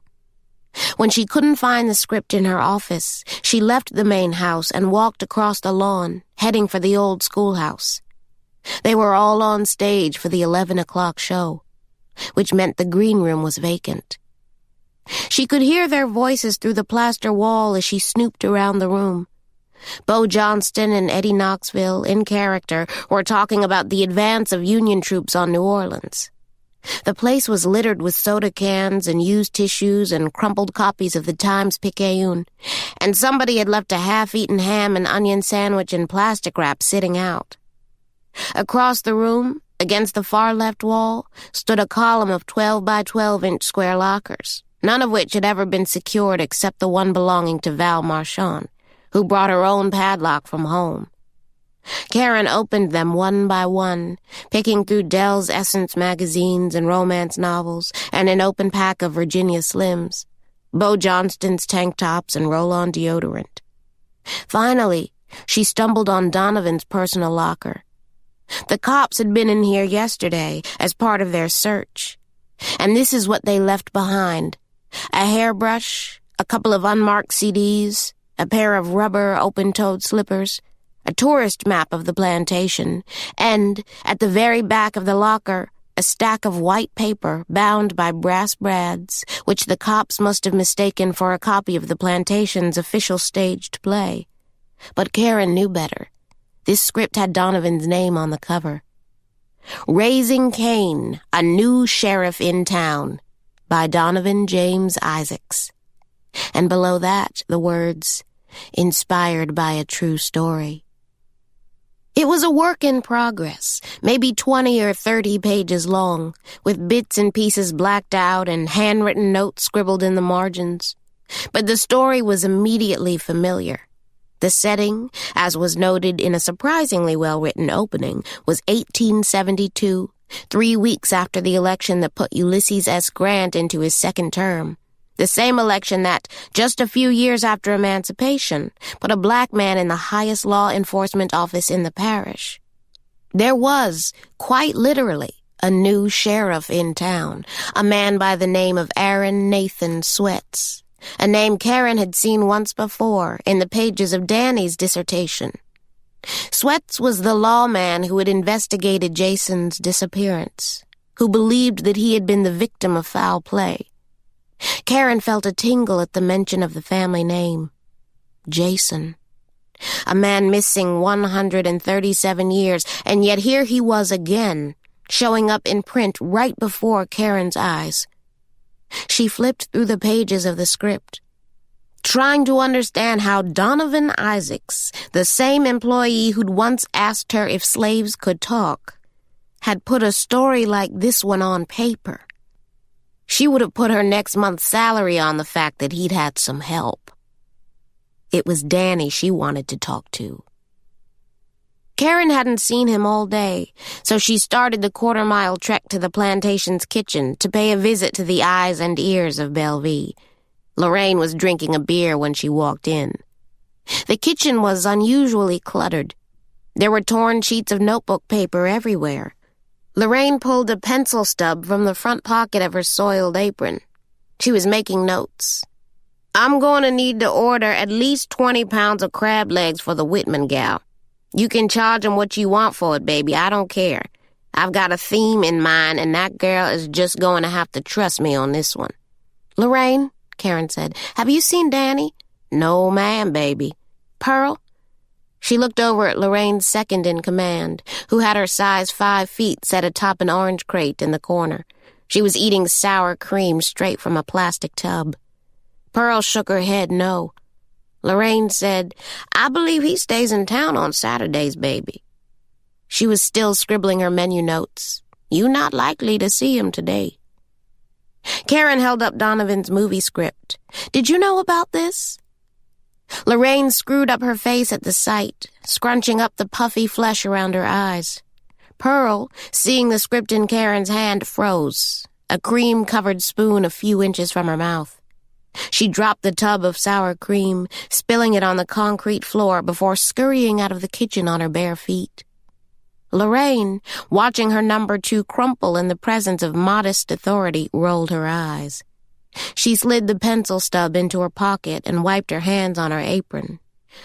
"Well, for the record, baby," she said to Caren, "I never approved of it. I knew it was going to lead to trouble one way or another. But you can't be after these people all the damn time," she said, as if the very fact that Caren was coming to her for information was further proof that Lorraine was the one in charge here, the real lady of the house. "I firmly discouraged it," she said. She gathered her menu notes, stacking them in a messy pile.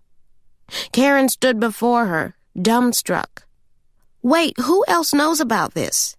"Well," Lorraine said with a sigh, "there's his cast." "His cast?" "The cast," Lorraine said, as if this were obvious. "The Belle V players." "They all know?" Lorraine nodded and said, "Yes, ma'am, baby."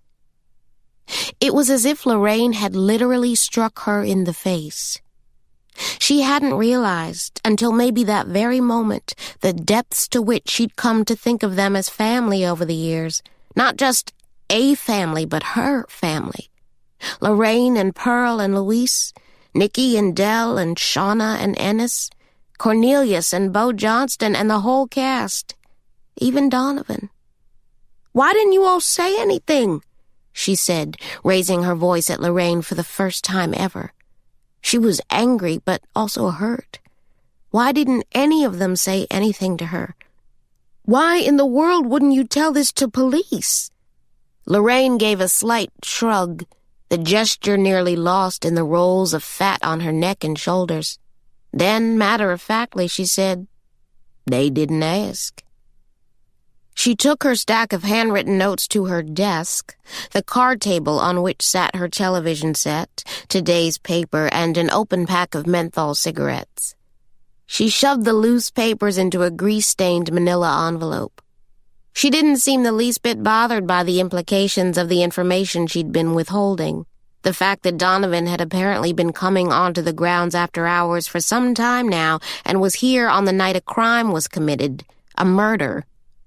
"I'm glad he done it, though, tell you the truth," she said, meaning Donovan's movie project. She reached into her apron pocket for a Zippo lighter, a gift, Caren remembered, from the entire staff. They'd had it engraved for her 60th birthday last spring. Lorraine lit a smoke, sucking hard before exhaling. "If Raymond's gonna let this place go, there ought to be some way to know it was ever here. It's got to be some way to remember it." Caren glanced down at Donovan's script. Behind her, Pearl poked her head into the kitchen. She disappeared just as suddenly when she realized Caren was still here. "And just for the record," Lorraine said, again insisting that she be seen as an innocent party in this, "I told Donovan to leave the little one out of it." Caren looked up suddenly. There was a breeze blowing through the open door. It lifted the hairs on her skin, woke every raw nerve ending in her body. "Excuse me?" "Morgan," Lorraine said, surprised that Caren hadn't already guessed as much. "I told Donovan not to involve the girl, no matter how many different ways she asked." "Morgan knows about this?" For the first time, Lorraine sensed she had waded into real trouble. She had no children of her own, but had always shown great care where Morgan was concerned. "I made him promise, Caren," she said, her voice hushed but firm. "I told Donovan under no circumstances was he to have that baby out after dark." That night, after Letty dropped Morgan off and left for home, her baked chicken and rice sat untouched on the kitchen table. Upstairs, it was just the three of them. Eric and Caren told Morgan it was time to talk. It was time for her to tell them the truth. "I did." Caren shook her head. "No, Morgan, you didn't." She held up her purloined copy of Donovan's script. Morgan merely glanced at it and shrugged, the way only a child would, one who has no earthly understanding of the consequences of her foolish actions, who believes a lie will close a door instead of opening 20. Caren didn't know if it was rage that gripped her or pure terror. She grabbed one of Morgan's pudgy, soft arms, squeezing until she felt bone, squeezing as hard as she might have to stop her daughter from marching into oncoming traffic or walking absent-mindedly off a cliff. "Caren," Eric said, stopping her. On the bed, Morgan started to cry. Her father knelt before the small, twin bed, turning his back to Caren. He reached for Morgan's hands, two small fists that completely disappeared into his own. This is why nature intended two souls to raise a child, Caren thought. She wanted to shake her daughter by the shoulders until all her secrets spilled out like marbles onto the floor. Eric, on the other hand, was calm in his approach. "We need you to tell us what's going on here, Morgan," he said. "I can't say enough how important it is for you to tell us the truth. Now, Morgan." "Is Donovan going to prison?" Eric glanced at Caren. Alarmed, she asked, "Did you see him hurt someone?" Morgan shook her head. Caren repeated the old refrain. "How did you get blood on your shirt, Morgan?" Morgan looked at her mother, her eyes like two polished stones, hard and cold.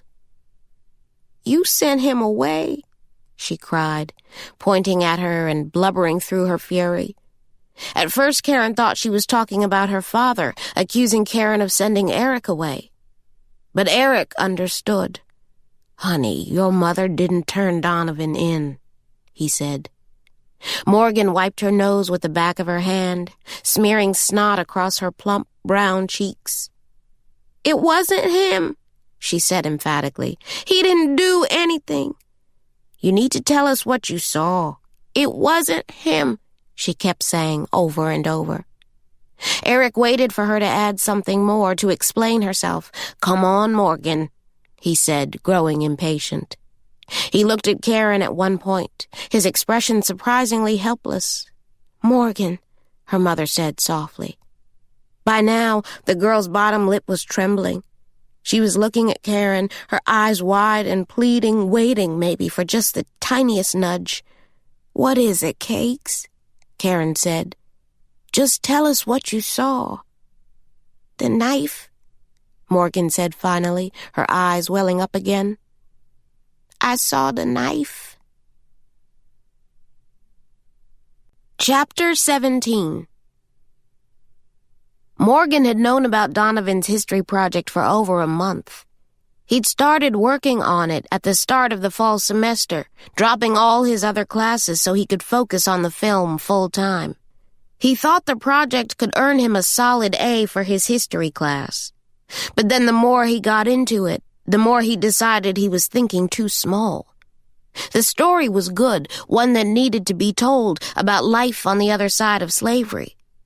He thought he might take it to New Orleans. They had an annual film festival, and those movies played in a real theater. Some of them went on to make real money. He had the school's equipment, a ready cast of actors, and a location that was already perfectly set-dressed. He had no intention of letting a no from Caren stop him, so he never asked for her permission. Instead, he copied one of Gerald's keys and started casting the Bellevue players in his film. They would work at night, paid in cold pizza and warm beer and the promise of glory to come if the movie got picked up by a major distributor or, failing that, found a life of notoriety on YouTube. Donovan's name going viral. Raising Cain would be groundbreaking, a story to put to rest that swing low sweet chariot mess for good, he said.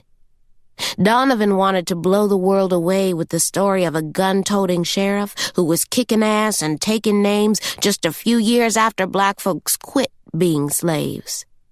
Donovan finally had a real story, one he could believe in, and he promptly cast himself as the sheriff. All of this Morgan learned by hanging out in the kitchen after school, where the Bellevue staff treated her like a cousin or a baby sister who was loved and tolerated, if not particularly taken seriously. And, yes, just like Lorraine said, Morgan had asked Donovan if she could be in the movie. But Lorraine, who wanted no part in this elaborate misadventure, Dell and Val Marchand had likewise opted out, put her foot down about the girl. Donovan, within earshot of Lorraine, had turned Morgan down. He wouldn't even let her on his crew, which consisted of him and Shep on camera and lights, respectively. Morgan backed off, making do with gossip and stories from the set. Her loyal silence and fervent avowal not to tell her mother bought her a ticket to the backstage drama. There were complaints about Eddie Knoxville's drinking and the fact that he could never remember his lines. Shauna complained about the bugs and wanted to know if they could move some of the scenes into the main house. Oh, and Nikki didn't like the fact that Shauna got to play the part of the pretty schoolteacher. This went on for weeks. But then came the rains and everything was shut down.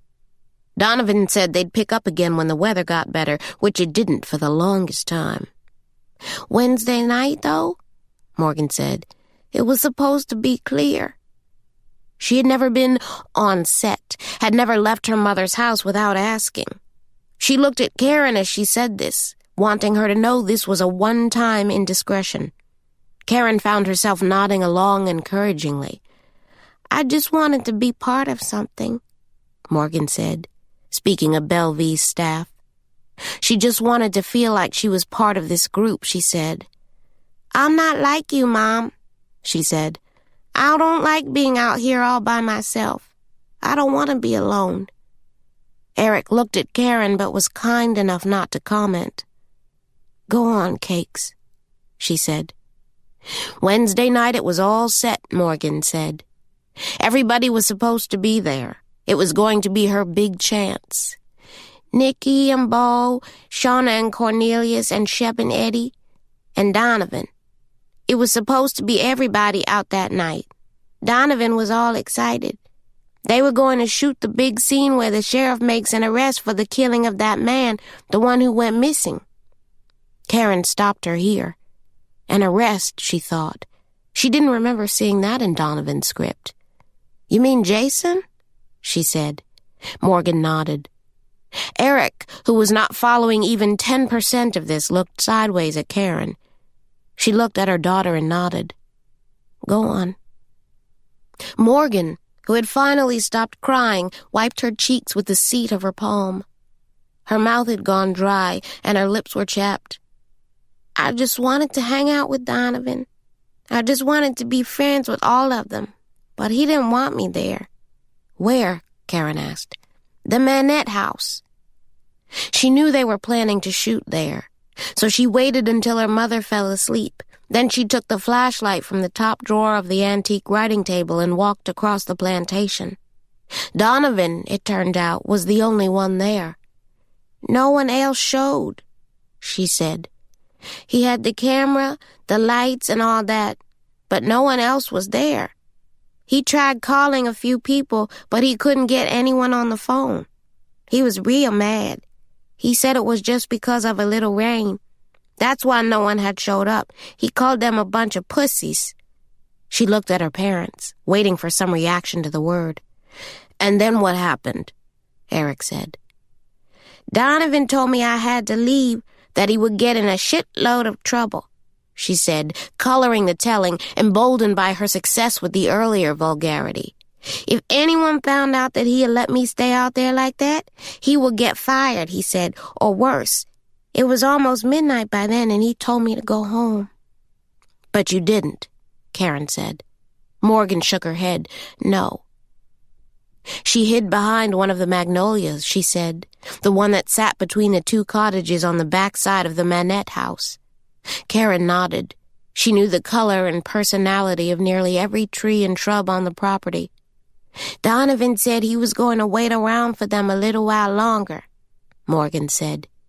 "He was going to shoot some background stuff in front of Manette on the path, like pictures of the house and stuff, and I thought I could just wait too. I thought when everyone got there, he might change his mind, or he'd be so busy he wouldn't even notice I was there." Eric's cell phone rang. Morgan was the only one who didn't jump. Her father reached into his pants pocket. He glanced at the phone number. Caren wondered if it was Leela, if he'd told her what had happened between them this afternoon. He silenced the ringer without answering, without saying a single word. "I think I must have fallen asleep," Morgan said. "The rain started. It was just a few drops at first. I felt it on my face, and it woke me up. It was quiet, real quiet, and I kind of, for a second, forgot where I was. I didn't see Donovan. I didn't see anybody." Caren remembered that it was shortly after midnight, 12:20 in the morning according to the sign-in sheet, when Donovan checked in the camera equipment on campus, all the way in Donaldsonville. He was already gone by then, she realized, and Morgan woke up out there on the grounds after midnight, totally alone. "I heard something," she said. "Heard something like what?" "I heard somebody scream." "Jesus, Morgan," Eric muttered. "Why didn't you say anything?" He sounded exasperated with her, even disappointed, as if he'd forgotten she was only 9 years old. Morgan shrugged, only this time the gesture seemed small and sad. "I didn't want to get anyone in trouble." Even at her age, she seemed to grasp the supreme irony of this statement, what with Donovan sitting in a jail cell right now. "You have to help him, Mom," she said. "He didn't do this." "Where was the knife, Morgan?" Caren asked, pressing her. She needed her to finish what she'd started. Morgan paused, swallowing hard before continuing. "The scream came from down by the quarters," she said. "Manette house was empty, and I thought for a second that maybe Donovan had moved everything down there. Maybe they were filming something down there. It was getting cold, but it was only drizzling at first. And I thought I might still get to see them doing the movie. I could get a blanket for Shauna or help Eddie with his lines. I thought they might let me help." She pulled away from her parents, bringing her knees into her chest and scooting her body to the center of the bed so that she seemed alone on her own island. "I got all the way to the dirt road," she said. "In the quarters?" Morgan nodded. "Where is this?" Eric asked. "The slave cabins," Caren explained. Eric made a face but said nothing. "There was light at the end." "Light?" Caren said, confused. "In one of the cabins." Caren shook her head, thinking this couldn't be. Past the guest cottages, there was no electricity on the grounds. Sure, it was possible that Donovan had a small generator or a battery pack for his portable lights and equipment, but Donovan, Caren knew, was already either back on campus by then or on his way, and Morgan was out on the grounds, alone with Inez and her killer. It physically hurt her to listen to her daughter recount her slow march down the dirt road, through the shadows in the quarters, all the way to the last cabin on the left, Jason's cabin. Morgan had still been expecting to find the whole crew out there, she said, Donovan and the cast. She walked toward the light. It was dim and yellow, not like the sharp white light of the flashlight in her hand, but something soft and flickering. She got all the way to the gate, but then something made her stop. "I got kind of a funny feeling all of a sudden," she said. "There was no one out there. Not Donovan or Shauna, Nikki or Shep. There wasn't a single cast member in sight, which made no sense to Morgan. She couldn't understand where the light was coming from. She thought of the plantation ghost stories and got very, very scared. It was when she turned to leave that her flashlight caught the shape of something on the ground, resting just inside the low-lying fence, the gate to which was wide open and swinging in the wind. "I just wanted to see what it was," she said. "You touched it?" Eric asked. "It was warm and wet." She pointed the flashlight on the ground and saw blood. "I ran," Morgan said, sounding relieved to have this confession behind her. "I ran all the way home." She looked up at them. Eric was standing, hands on his hips. "Show me," he said. It was after dark when the three of them started for the quarters, Caren chauffeuring from behind the wheel of the golf cart. She stopped at the top of the dirt road, as she always did, idling the cart, while Eric, who had never laid eyes on the slave cabins, was staring straight ahead.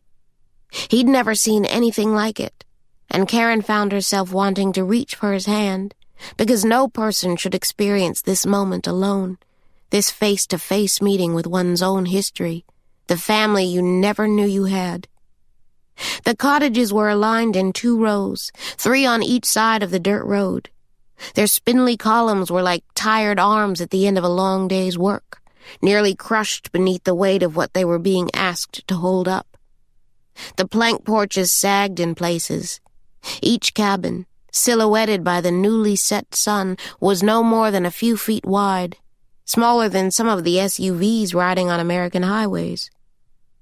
Caren could hear Eric's breathing. He was so quiet for so long that Morgan, sitting between them, whispered, "Daddy," while nudging him in his side. He turned, looking first at Caren and then his daughter. Then, facing the quarters, he put both hands on the cart's dashboard as if he were literally bracing himself for what lay ahead. Finally, he stepped out. Caren shut the engine, and the 2 of them followed their daughter's small footprints in the dirt. In front of Jason's cabin, Morgan stopped. She turned, looking over her shoulder at her mother and father, and, without saying a word, pointed to a spot just inside the gate. It was right here. Caren walked ahead of Eric, who was studying the face of each cabin he passed, the hollow windows like eyes behind which lay a glimpse of the soul of slave life, and they, in turn, seemed to be watching him, too.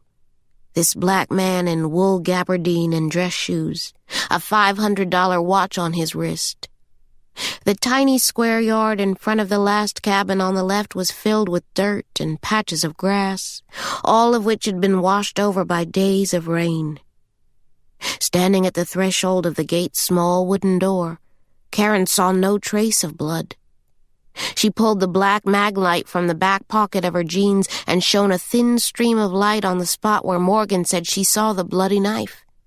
She knew the cops hadn't found the murder weapon, which meant whoever left it there must have returned at some point to remove it, the same way they tried to steal off the property with Inez's limp body. "Stopped by the fence," Lang had said. Eric was behind her. He nodded toward the cabin. "Is it okay if I go in?" Caren opened the gate for him. Morgan clung to her mother's side as she followed them into the cabin. Soon the 3 of them were crowded inside, a family barely contained by these 4 walls. It was hard to imagine Jason raising his own family here. Eric, who was nearly 6 feet tall, hunched over as he studied the artifacts in the cabin. The gathering of rusted pots and pans around a fire pit dug into the ground, the patchwork quilt and straw pallet on the dirt floor, and the unfinished table, which Eric stared at for quite some time. Morgan said, "I want to go back." Caren nodded, but she didn't move. Like Eric, she was looking for something, though what exactly she couldn't say. A clue, maybe, as to what went on in this one-room shack. "I'm serious, Mom," Morgan said. "I don't like it in here."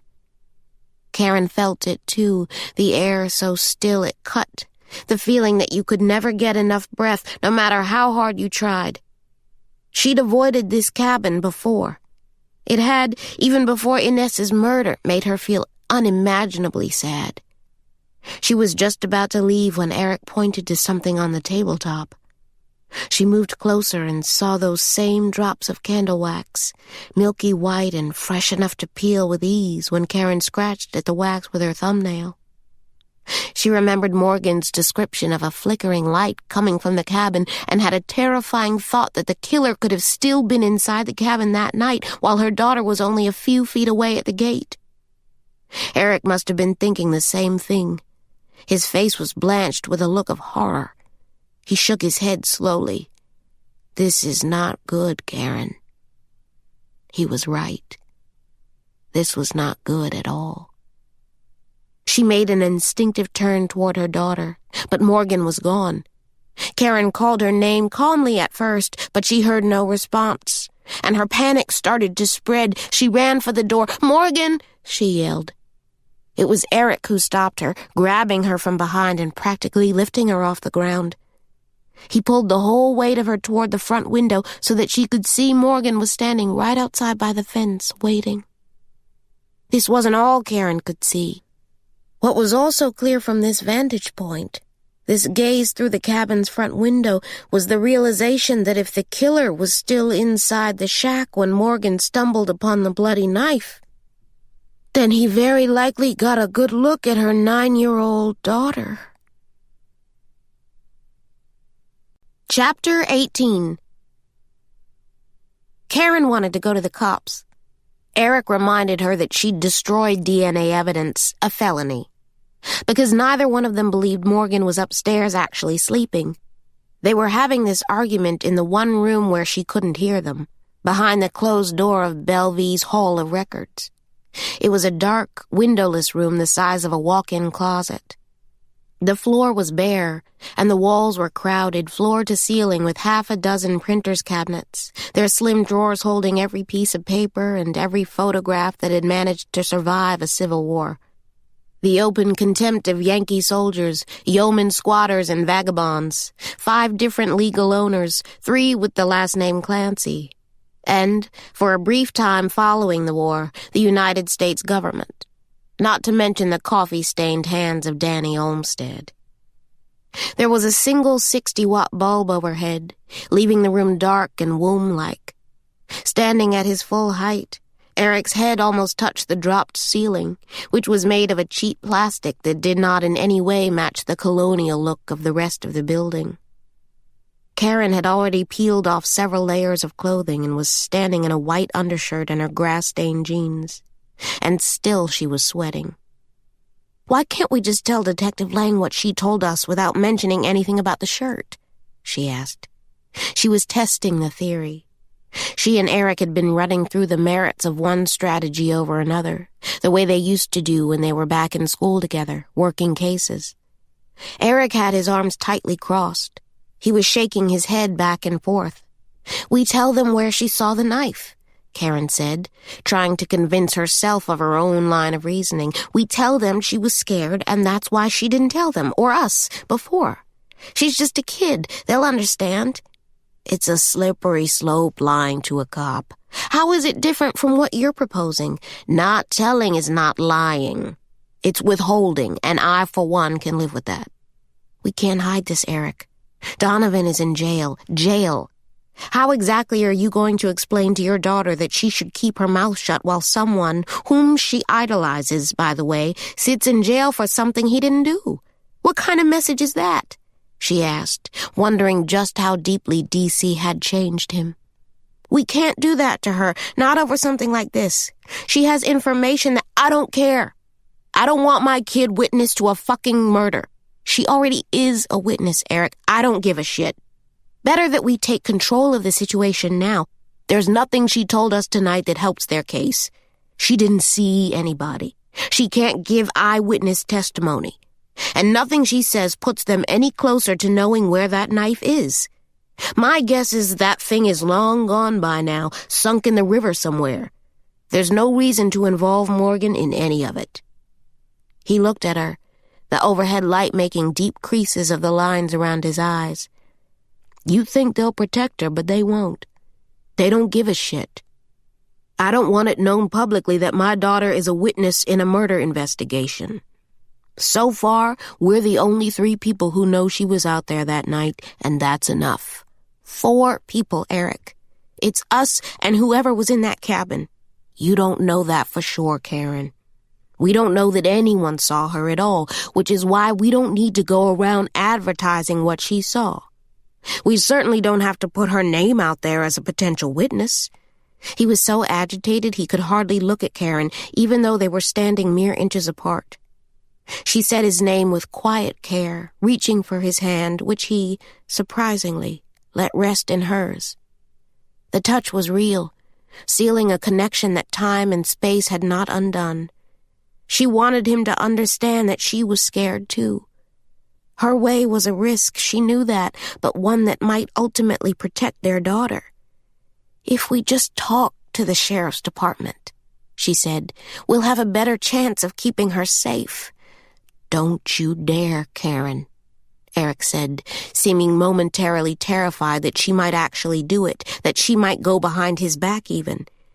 These backwater cops down here are just making this shit up as they go along, putting together a homicide case with spit and string. They put that kid in lockup based on total bullshit.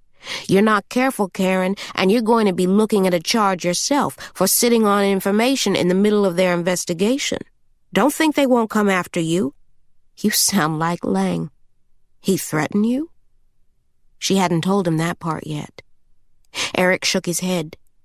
There is no way I'm trusting them with my kid. Then, quite matter-of-factly, he said, I'm taking her back with me. What? She can't stay here, Caren.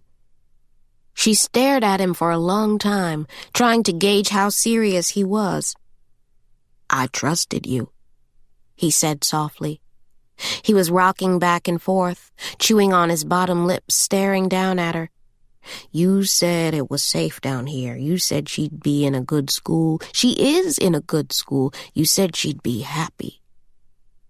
Caren fell quiet then, looking down at the tips of her boots. Somewhere deep down she knew Morgan wasn't happy here. She could finally admit it to herself. Caren was the one who'd grown comfortable, feeling safe in the familiar, letting 1 year turn into 2 and then 3, hardly noticing when 4 years of her life had passed, right here on this same old plantation. You said this would be good for both of you, and I trusted you, Caren. I don't understand how in the hell you let something like this happen. Oh, fuck you, Eric. Really? What the hell was she doing out in the middle of the night? It's 18 fenced acres. It's not like she was out at a nightclub still, he said. He was as angry as she'd ever seen him. She sighed, feeling the weight of her own guilt, not just for this, but for all of it, every little thing that had led them here. I'm raising her out here on my own, Eric. That was your choice, Caren. He wasn't giving an inch. She looked away, fixing her gaze on a shelf at her side because she was afraid that if she didn't, she might cry, and she didn't want that. I'm doing everything I can out here, Eric. I hired Letty. I've got the staff, but it's not like I can watch her every minute of the day. If this is something you can't handle, Caren, raising our child, then I sure as shit wish you had said something sooner. Softly, he said, I'm getting her out of here. I can't just up and leave my job, Eric. This is not a job, he said. I don't know what this place is, but it's not a job. His tone was sharp and ugly, but not particularly unkind. If anything, she sensed in him a desire to rescue her along with Morgan, to tear them both away from the plantation. You said Clancy is going to sell, he said. "You were going to have to leave anyway."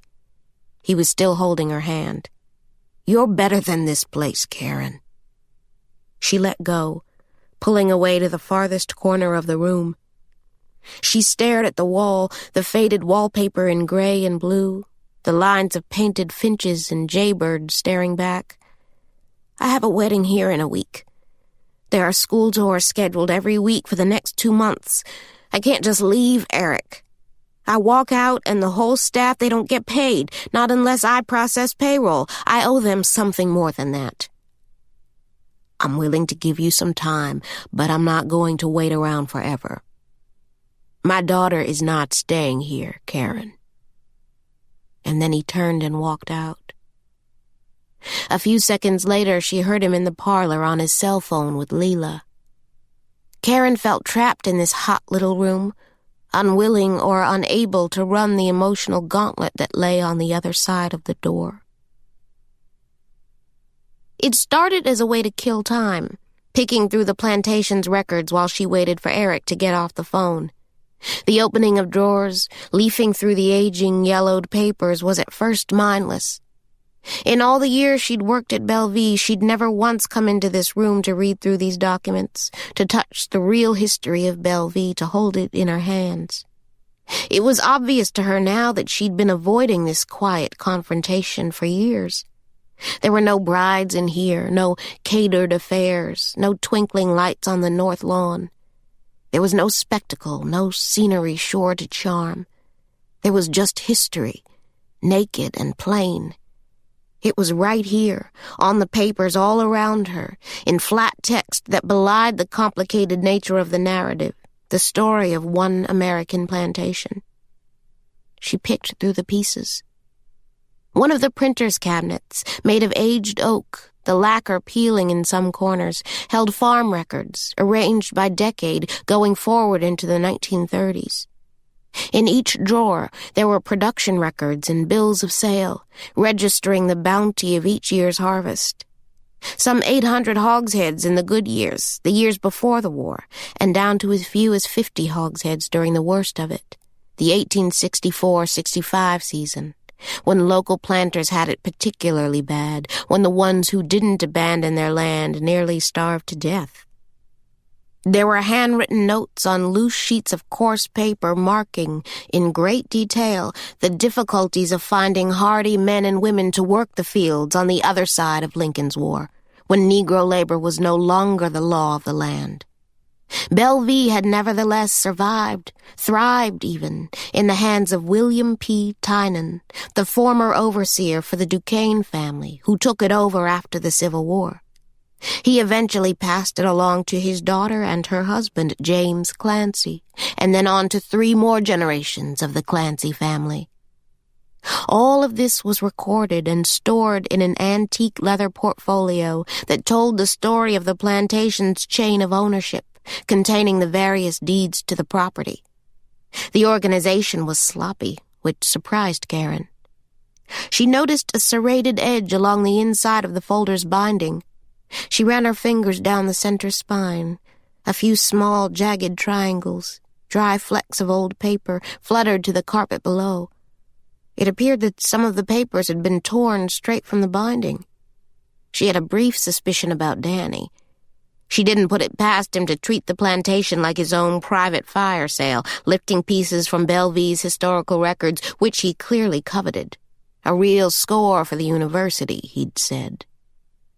There were many other documents in this room, maps detailing the plantation and its many ornate structures, plus government documents, including one signed by President Ulysses S. Grant, sanctioning the transfer of title and deeding the plantation to the Clancy's ancestor, William Tynan, in the year 1872, 8 years after the Union took possession of this stretch of Confederate land. 1872, Caren thought. The same year Aaron Nathan Sweats was elected sheriff. The same year he investigated the mysterious disappearance of an ex-slave. What, she wanted to know, had really happened to Jason? She wondered if some clue lay here, in this very room. She poked through the slave accounts next, the records of every man, woman, and child born, bought, or sold from the estate. They were in a cabinet marked Inventory, together with notes about farm equipment and supplies in the storehouse. There were pages and pages listing every slave ever owned by Monsieur Duquesne before the war. Margaret and Julianne, Charles and Henry, Mathilde and Sarah Ann, all listed as American-born Creoles, their values ranging from $200 to $1,000. There were also a Doe and a Rosine, 2 house slaves, and Paul, Leandre, and Emile, a cooper, a blacksmith, and a mason, respectively. Under the long list of American-born Negroes, Caren ran her finger past the names Anthony and Augustine, past Delphine and Dolphus, all the way down to Jason, the only man so named. He was brought to the plantation in the year 1853, though no more information was given, nothing about who his parents were. He was granted permission to wed an Eleanor, another slave, in 1859, when she was 17 years old. It had been an empty promise, though.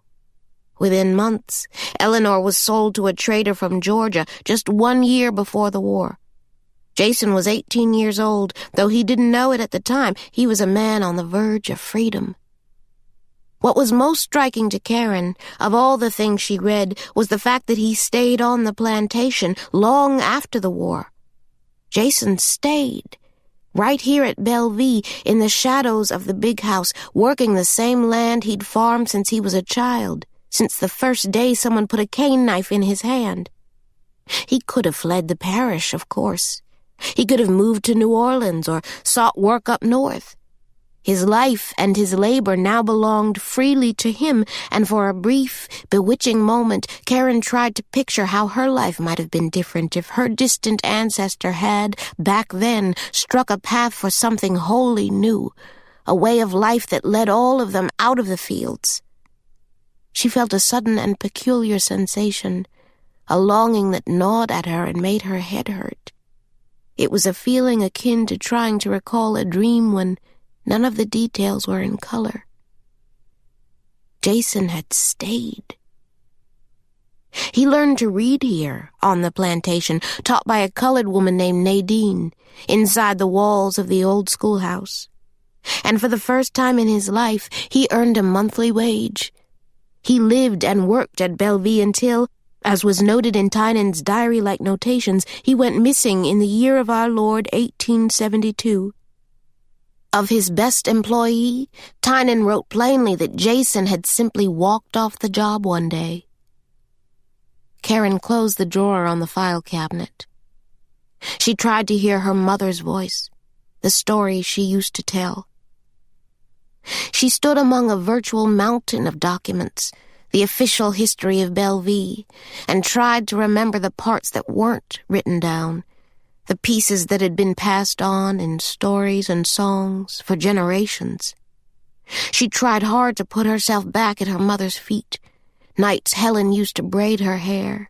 Nights they slept back to back on a shared bed. Nights Caren should have paid more attention.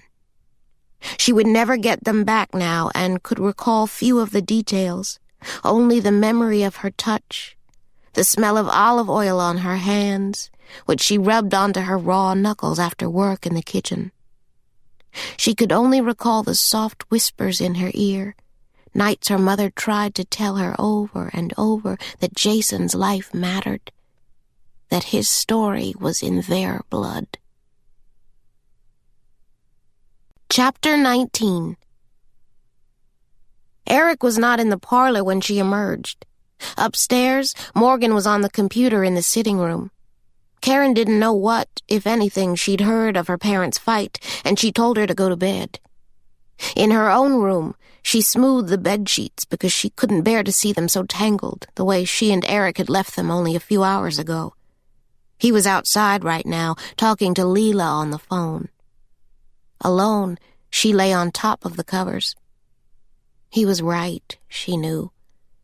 Clancy was going to sell Bellevue, and she would have to find another place to live. It was only a matter of time. She rolled over onto her side, staring at the wall when the phone beside her bed rang, startling her. She glanced at the bedside clock. It was late, well after 11 o'clock. She couldn't imagine who would be calling at this hour. She sat up, reaching for the cordless on the nightstand. But by the time she answered, whoever was on the other end of the line had hung up. She scrolled through the caller ID screen on the telephone, feeling a sharp jolt when she saw the last call received. It was a phone number she recognized immediately. Her own.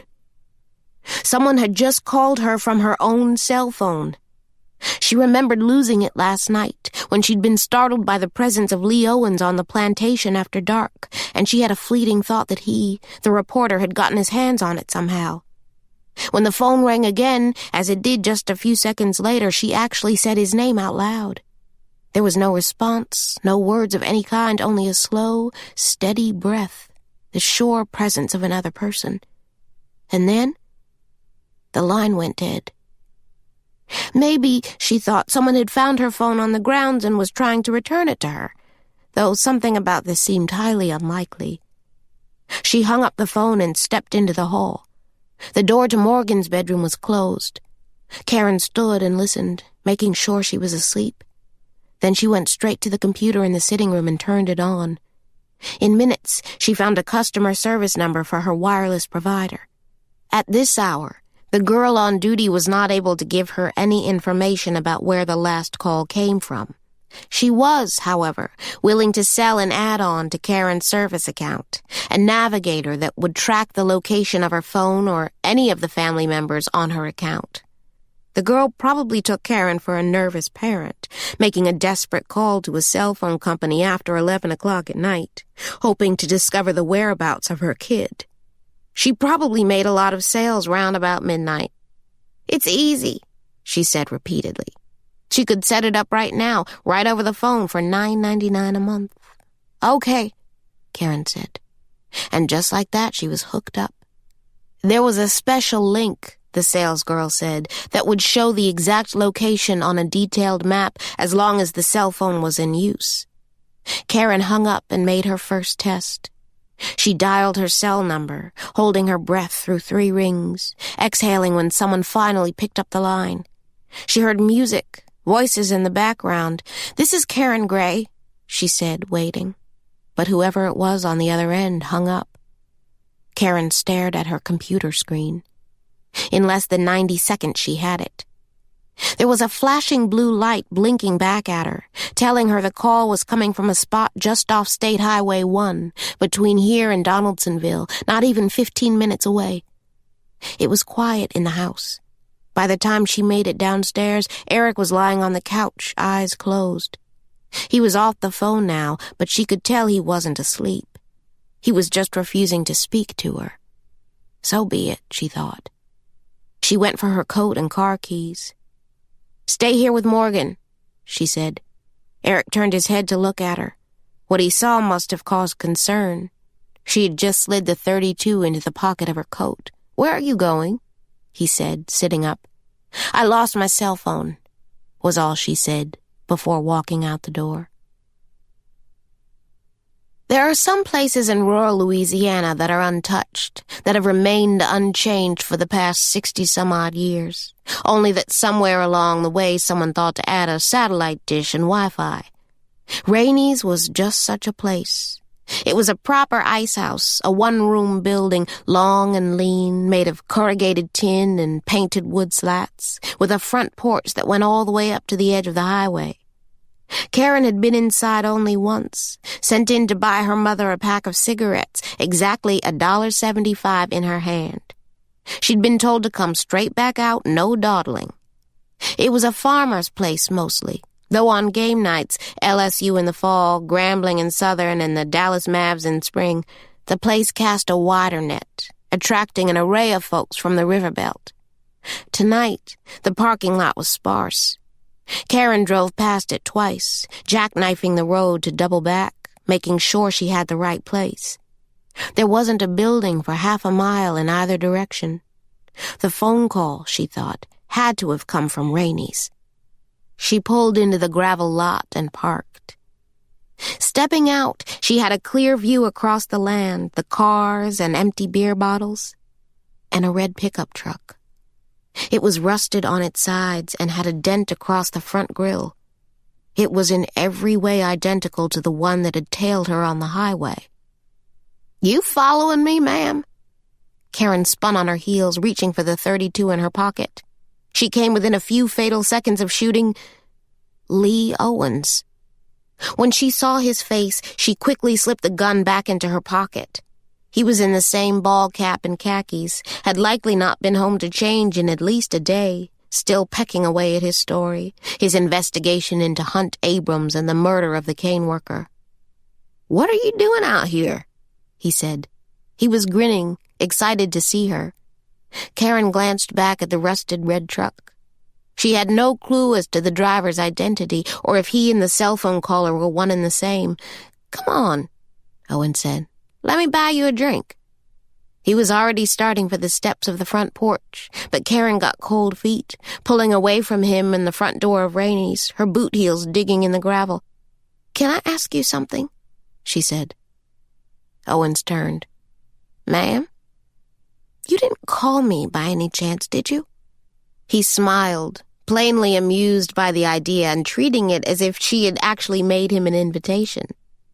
"And when would this have been?" he said with a smirk. "Last night you didn't find my cell phone? You mean while I was being held at gunpoint? Did I find your cell phone?" He rolled his eyes, but he was smiling too. "No, ma'am, I did not find your cellular telephone."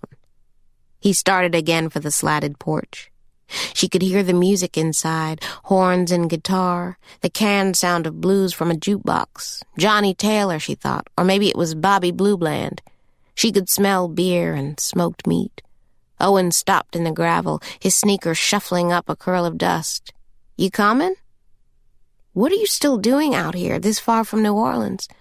"I got something out of that priest," he said. He walked back toward her, coming so close she could see straight into his pale green eyes, could see 2 days of stubble down his chin. Apparently Inez Avallo had some kind of an altercation with Abrams in the fields about a week before she was killed. Acarel said she'd found something out there, something that shook her good. What? A bone. A bone? Owens gave her a grim nod. She found a human bone. Inside, they got a table. Per local custom, there were 2 metal drums filled with ice by the doors, each one loaded with about 10 different kinds of canned beer. Owens reached in and grabbed 2 buds, waving his purchase at the girl behind the bar, who nodded and went back to texting on her cell phone. Caren took the corner seat at their table, scanning the faces in the bar. It was dark in here, the whole place cast in a blue haze, the only light coming from a television screen and the neon beer signs around the room. There were 2 Playboy bunnies painted on the back wall, and across from the bar was a display of monthly calendars going all the way back to 1989, dotted with a few re-elect Judge Elmer B. Himes flyers that had long ago been forgotten. There were maybe a half-dozen men in Rainey's tonight, mostly drinking alone, 2 white and the rest black, plus 2 women in their 50s who were drinking beer out of lipstick-ringed plastic cups, their feathered bangs pressed close together in heated conference. They were either in love with the same man or each other. She didn't recognize a soul in here. Was it really possible that one of them had made that call from her cell phone? She found herself staring at the short hallway that led to the bathrooms. She remembered, too, that Rainey's had a back porch out by the propane tank. She thought to get up and take a look when Owens dropped into the seat across from her. He had the 2 beers and a bag of chips to share. Caren didn't touch any of it. "You were right about Clancy," he said first off. "The Groveland deal, all of it." He popped open the bag of chips, shoving a handful into his mouth. "I talked to one of the political reporters at the paper, and from what they fished out and what you told me, we're able to put together an angle on Clancy's plans. It's smart, actually, what he's doing. Selling the plantation to Groveland gives the company a foothold in the state sugar business, and that launches Clancy's platform. It's the economy, stupid, or something like that. He gets to position himself as the man with answers, a plan to broaden the state's economy and take the pressure off the gas outfits on the coast. And Groveland ain't stupid. Their executives are already pouring donations into a political action committee run by a crony of Larry Beck's. And where do you think that money's going to end up? He said, raising an eyebrow. In 30-second spots running every 15 minutes all over the state. Your boy Clancy's not playing around about this Senate run. He's got the seed money, the platform, and a family history that plays well across color lines. She knew all this last night. What about the girl?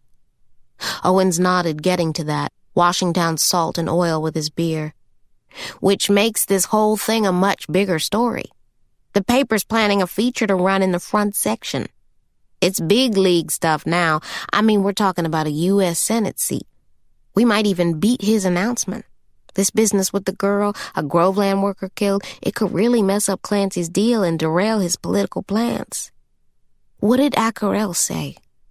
Oh, God, Owen said, taking another swig. That girl was terrified of him. Of Abrams? He nodded. Apparently they got into it about a week or so back. She found something, you said. That's right, he said. Abrams had a small crew digging a fence out there. Inez, her beau, and another man, and lo and behold, she pulls a bone up out of the dirt. A human bone? That's what Accarel said, Owens added, and Caren felt a strange chill. She wiped at the cold sweat across her forehead. He didn't see it, of course, but Inez was supposedly pretty spooked. She's real Catholic, from the old country and all that, and she did not like the idea of digging around a bunch of bones or disturbing a final resting place. To hear Accarel tell it, it was long, maybe a femur bone, and too big to belong to an animal. No telling how long it's been out there or where it came from. It's the rain that brought it up, probably. I understand y'all had it coming down hard in the parish. Plus all that digging in the field. And she told Abrams about it? Later she did, Owen said. First she tried to put it back, bury it under the dirt, make it proper. At first she was too scared to say anything to anybody about it. But it weighed on her, I guess, and she brought the news to her priest, and he's the one said she ought to tell her employer. He nodded toward her unopened can of beer. You gonna drink that? Caren shook her head. He reached for it, but didn't open it right away. Father Accarel suggested it could be something serious, part of a crime scene or whatnot, and he said if she was too afraid to tell the police herself, then it was her employer's responsibility, at the very least, to alert the sheriff's department as to what she'd found. She must have been scared out of her mind, Caren mumbled, picturing this woman far from home, far from her kids, and stumbling onto something so vile. Oh, yes, ma'am. He cracked the second beer open, emptying the can in 2 swallows. So she tells Abrams all right, he said, burping softly. And he nods and says, yeah, okay, but then she waits a day or two and nothing happens. Abrams halts work on the fence but never says another word about the bone. Owen set the empty can on the table. And who knows if there's more where that came from, if there's a body buried out in the fields. And the cops never came? The cops never came. Across the room, in the bubblegum pink display of the jukebox, the record changed. 145 lifted and set aside, and another laid down in its place. It was Irma Thomas, local queen of soul, singing Soul of a Man. Owens leaned both elbows across the plastic tablecloth, checkered in blue and white. She waited and waited for something to happen, he said. And all the while she's losing sleep over taking a shovel to somebody's grave. So finally she got up the nerve to confront Abrams about it, saying something about getting the police involved. The door to the ice house opened and closed again, and Caren looked up, studying the face of a white man in his late 40s, his hair cropped and gelled, new sneakers on his feet. He hardly glanced in her direction. Caren, out of nowhere, asked to use Owen's phone. He slid it across the table, and she picked it up and immediately dialed her cell. As she heard the rolling trills in her ear, she took a good survey of the slightly drunk patrons at Rainey's, looking and listening. She heard no sharp sounds, saw no visible movement. No one reached into a back jeans pocket or seemed in any way to react to the vibration of a cell phone anywhere on his or her person. What's more, not a single person had come down the hallway from the bathroom, nor opened the door from the back patio. She was no closer to knowing who had her cell phone or who was driving that red truck parked outside. She handed the phone back to the reporter. Owen slid it into his pocket. He drummed his fingertips on the tabletop. That's when Abrams lost it, got pissy with her, screaming at her. At least 3 people heard the confrontation in his trailer, thought it had actually gotten physical. Caren finally told him about the earring she'd found in Hunt's trailer. Had it somehow come loose in a tussle with Abrams, she wondered? Again, she cursed herself for being so careless. She should have led law enforcement to the dead woman's earring instead of putting it in her own hand, muddying a chain of evidence and weakening any case against Abrams. It wasn't the smartest thing she'd ever done, and Owens didn't disagree. But he didn't dwell on it, or let it tear him from the story he had to tell. Abrams told Inez he didn't want to hear another word about it, he said. Nothing about bones or a body in the fields.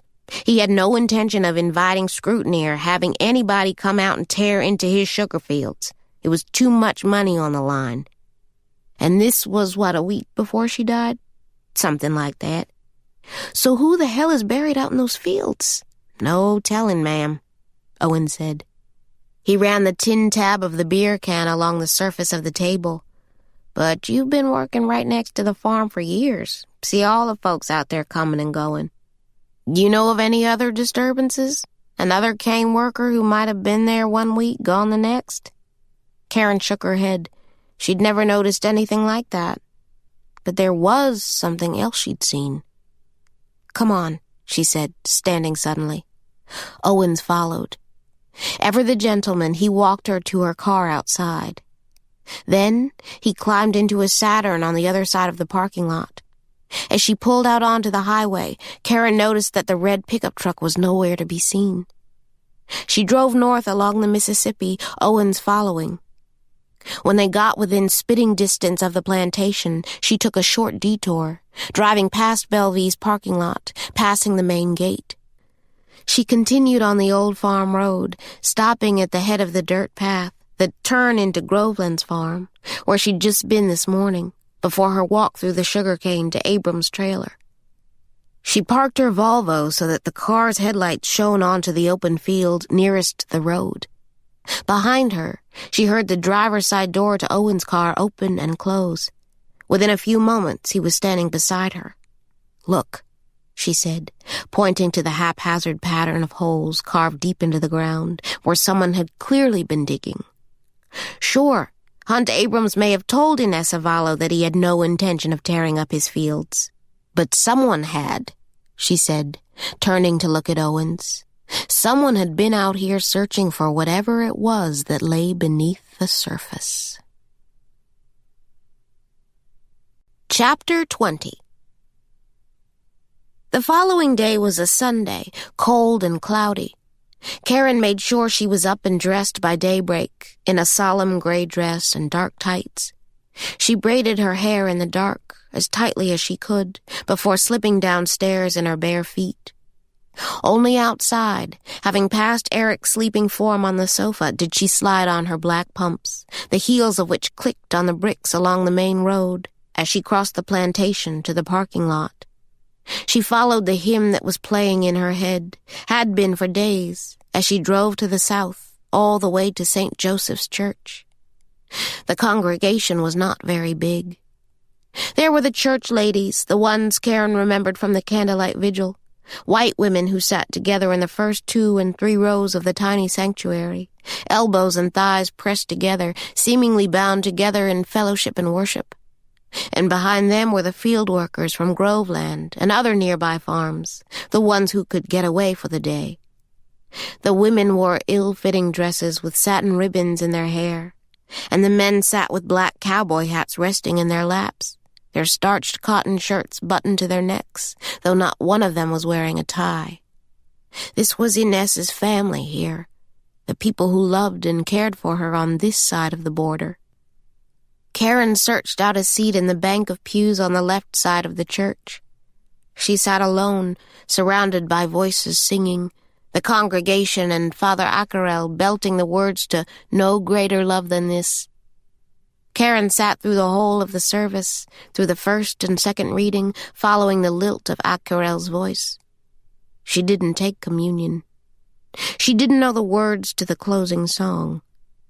And as the parishioners filed out of St. Joseph's, shaking hands with Father Accarel on the front steps, Caren waited until she was the last in line. The priest took her hand, too, just as he had the others, his touch warm and friendly, his grip quite strong. He smiled at her, his black eyes a mix of mica and coal. "We found them," he said. "Inez's family," he told her. "We found them, dear." At his beck, she followed him back inside the church, where he inquired about a small donation toward a fund to ship the body back to El Salvador. She emptied her wallet, $43 and a few quarters. There was a young church usher in the sanctuary, a teenage girl in a modest yellow dress with a lace collar, who was picking up discarded programs and replacing hymnals. But otherwise, Caren and Accarel were completely alone. "They're heartbroken, of course," he said. "But there is some peace in knowing she can come home." Caren nodded, saying absently, "I'm sure." The priest stressed that they were still planning a proper memorial service for her loved ones here. He stared at Caren for a while, reading something in her expression. He slid his hands into the hidden pockets of his robe. "But that is not why you came," he said. "Donovan Isaacs was arrested this week," she said, surprised at how quickly the words tumbled out of her mouth, how bothered she was by what had happened to Donovan. Accarel sighed wearily. He turned and asked the girl, Megan or Mary or something like that, to please excuse them. He and Caren both watched in patient silence as the girl shuffled her patent leather flats down the center aisle, eventually disappearing behind a floor-length velvet curtain that led to the church's back offices. The sanctuary was empty now, just the two of them. Accarel said, "You work with him, yes? The young man they have in custody?" "Yes. The reporter," he said, explaining how he came to know this particular news. "The day you were here, you and Mr. Owens, I made an assumption about the two of you, I'm afraid. But no, he told me that you are not together, that you run the plantation. This beautiful life," he said with a wry smile. It was presented as an inside joke between two colored souls, separated by a continent and a few tricks of fate. "And, of course, then I remembered you from the prayer vigil in the fields," he said, his voice temperate and kind. "You were touched by Inez. I can see that about you. I don't think he killed her." Accarel raised an eyebrow. "You and the reporter," he said. "Your theories." Then he let out another weighty sigh, thick and morose, a sound all the more distressing for what it implied about the limits of what one man's heart could take, God or no God. "As if I didn't know," he said. "We have this in my country, too, you know. Anywhere there is work to be done, someone somewhere will be standing with a boot to the neck of the one who must get down in the dirt and do it. Cane, cotton, rice, it is all of it the same.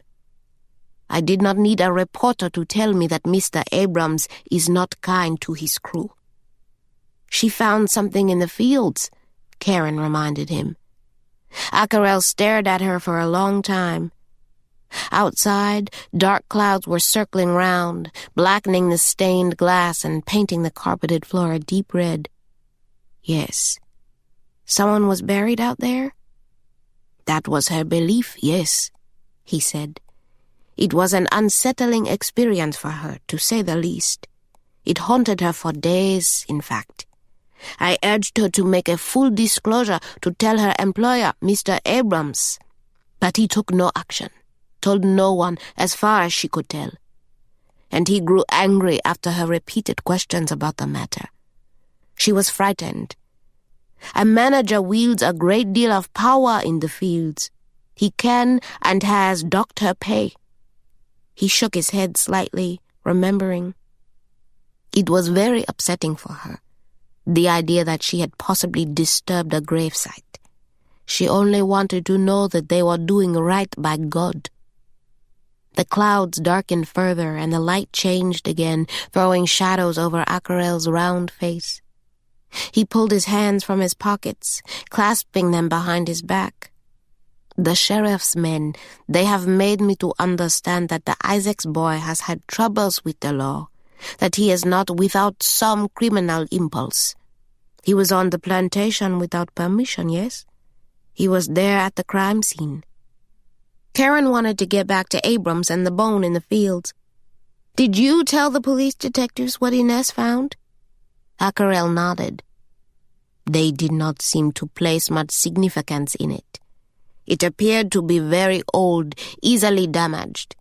Inez and a small crew had been out on the edge of the fields, near the farm road, digging to lay posts for a fence, when the blade of her shovel hit the bone. The policeman seemed to make of it what Abrams had when he'd learned of it. It was an artifact of some sort, they assumed, nothing more. Certainly nothing connected to Inez's death. That's it, Caren said. They never investigated any further? She found this striking, this pointed lack of curiosity on the part of the cops about just what in the hell had been going on in the Groveland fields.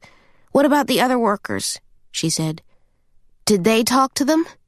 Were there ever any questions about Abrams and acts of violence or cruelty against the men and women working for him? Stories of someone who may have gotten hurt? Or gone missing, even? Father Acarel stared at her, a weary look on his face. The newspaper reporter, Mr. Owens, he asked me the same thing. He shook his head. I can only say what I told him, that I have tried to cooperate and assist the police officers in every way I can. Their questions for me, however, had more to do with her last day, the last hours of her life. I told them what little information I had. Wednesday had not been in any way extraordinary. Inez was at work, and then she came by the church, as she often did in the afternoons, when she could get a ride. Wait, she was here? Well, yes. Are you sure? Caren said, confused. All this time she had assumed that Inez had been taken by force as she was leaving work in the fields that day. But according to Acarel, Inez had left the cane farm and then returned to Bellevue sometime that evening after the sun had set. And Caren couldn't imagine why. It was a fact that had continued to nag at her. Why in the world, on the last day of her life, had this woman ended up on the plantation grounds after dark? It was possible, Caren thought, that somewhere in the answer to that question lay a path toward clearing Donovan's name. Acarel, who was still thinking back to that last day, said, "We are a safe place for fellowship. Our doors are always open. Ginny, our secretary, she sets aside a few hours in the afternoons when work in the fields is done to assist the workers. We try to help with child care for those who have their families with them, or we help them find a doctor if needed, one who will take cash and ask few questions. Inez spoke passable English. She could get by. The others need a lot of hand-holding. Finding a landlord or a place where they can wash their clothes or send packages home. There can be a lot of fear in a foreign place, especially if there's been any kind of trouble. Was Inez in some kind of trouble?" The priest looked down at the tips of his shoes, which were not expensive dress shoes, she saw, but black sneakers. Then he patted Caren's arm and said, "Follow me."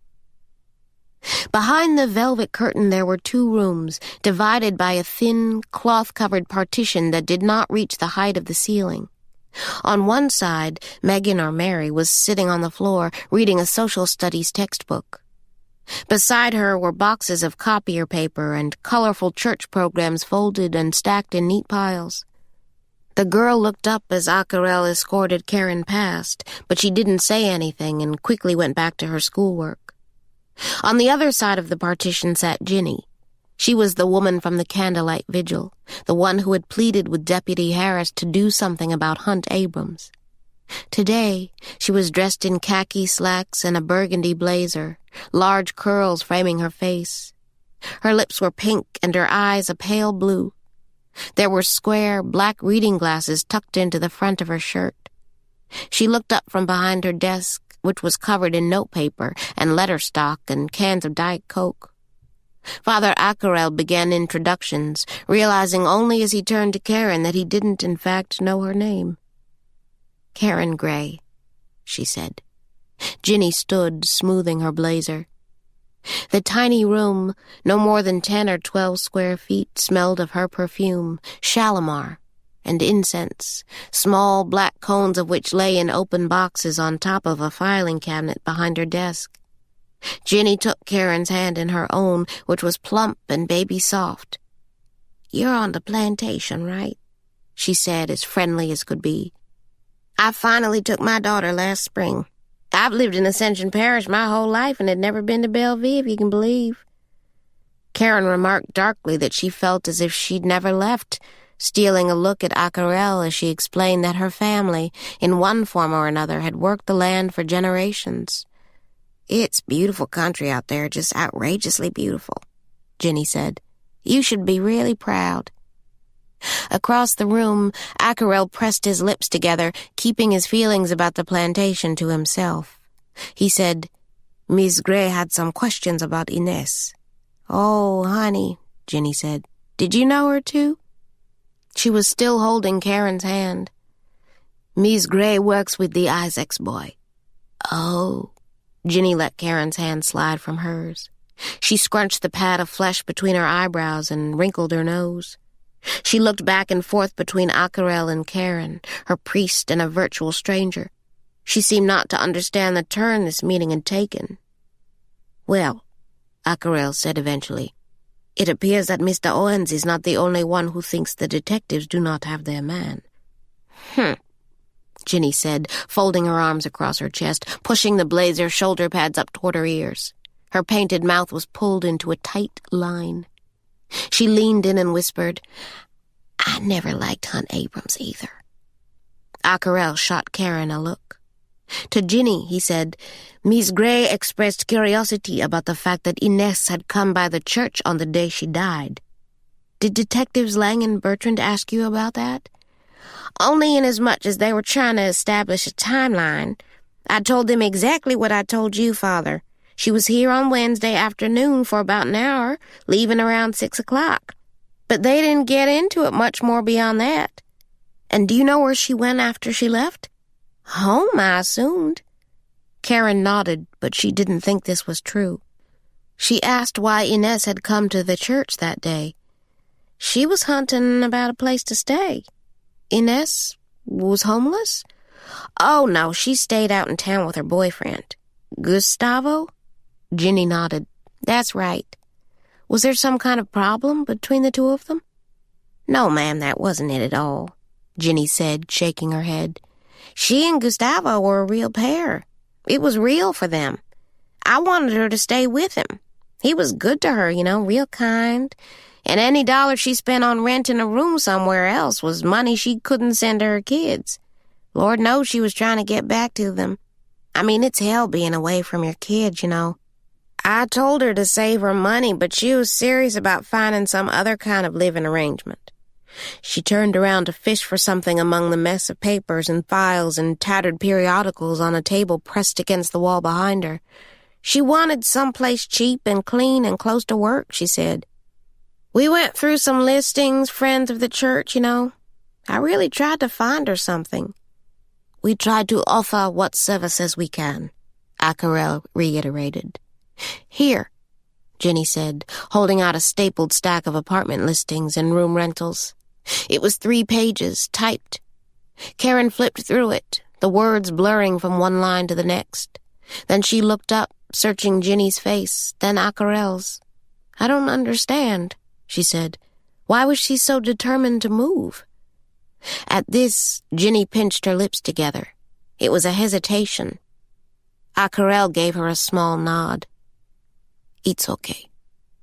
"She thought someone was following her," Ginny said, finally spilling it. On the farm road, in town, even out near the trailer park where she lived, she felt she was being watched. "I told those 2 police detectives. She was scared to death." Caren added, "It had been going on for a week or so before she died." "Around the time she discovered the bone," Caren said. She looked at Caren, wondering if he sensed a connection too. He made a face, considering anew this sequence of events. "I told the sheriff's men to look into it," Ginny said, "but they said they had nothing to go on since Inez had never filed a police report or anything, which I'd begged her to do, but she wasn't having it. Said she was cursed, had been ever since the bone came up out of the ground. She didn't want to get thrown in jail for not having any papers, not when she was so close to getting out of here. A few more weeks and she probably could have made up the money they'd lost during the rains." Ginny let out a long sigh. "I wish to God she left when she had the chance." Caren felt a wave of nausea. It was the incense and the drugstore perfume making her stomach turn, and this, she now thought she knew why Inez was on the plantation after dark. "And you never found her a place, did you?" Ginny shook her head. "A few days before she died, she just stopped asking, and I stopped looking. And unfortunately, honey, that's right where we left it." Someplace cheap and clean and close to work. Inez had been looking for a place to stay. By the time Caren pulled into the parking lot of Bellevue, dark clouds had started a march overhead. Like chunks of ash after a steady burn, they crowded out any hint of light or color on the other side, the sun or blue sky. The wind had picked up too, whipping cane leaves in the distance, the sound like the percussive whoosh of seeds inside a baby shaker. There was a storm coming for sure, rolling up the Mississippi from the Gulf, gaining strength, bringing thunder and lightning too. The air was sharp with it, the acrid smell of electricity lying in wait for a single lone spark. Caren was determined to make it to the slave quarters before the storm hit, borrowing the golf cart from security and speeding to the west. Gerald was not on duty today, not on a Sunday. Except for weddings or private parties, the staff was not asked to work on the Sabbath. Caren was out this far on the property line alone. The plantation was a chorus of whispered voices. The wind in the tree leaves, the wind in her hair, and the long green fingers of weeping willows dusting the grassy groves. Overhead, the shrieking whistles of morning warblers could be heard as the birds fled the low branches of a nearby oak, flying out ahead of the rain. The machines had stopped in the cane fields, and the pastoral music of Bellevue was all Caren heard as she approached the quarters. She parked the golf cart as she always did, at the head of the dirt path, uttering a prayer the second her feet touched the ground. Only today, when she made the offering, she was thinking not only of her ancestors, but also Inez. It wasn't Catholic, her prayer, but a hymn her mother used to sing, the lyrics to a Mahalia Jackson song about somebody dying for your sins. She wanted some place cheap and clean and close to work, Ginny said. And just across the fence from the field sat these 6 cabins, where sugarcane workers, enslaved and free, once lived and loved and raised families for generations, cabins that Inez had likely laid eyes on every day she worked at the Groveland farm. 6 surprisingly well-kept cabins, their history foreign to someone like her. Each and every one of them sitting empty through the night. The last one on the left not even 100 yards from the fields. Jason's cabin, Caren remembered. There had been blood inside the gate, Morgan said, and a knife just a few feet from the cabin door. And inside, Caren had found candles, lots of them votives burnt to stubs. Could Inez, she asked herself as she approached the cabin's low-lying gate, could she have stolen onto the grounds of Bellevue, like Owens did the night he and Caren met, and waited until sundown to sleep here, in this little slave cabin where Jason had once lived, the place from which Karen's whole family had sprung? Were they so different, really, Jason and Inez, two cane workers separated by time and not much else?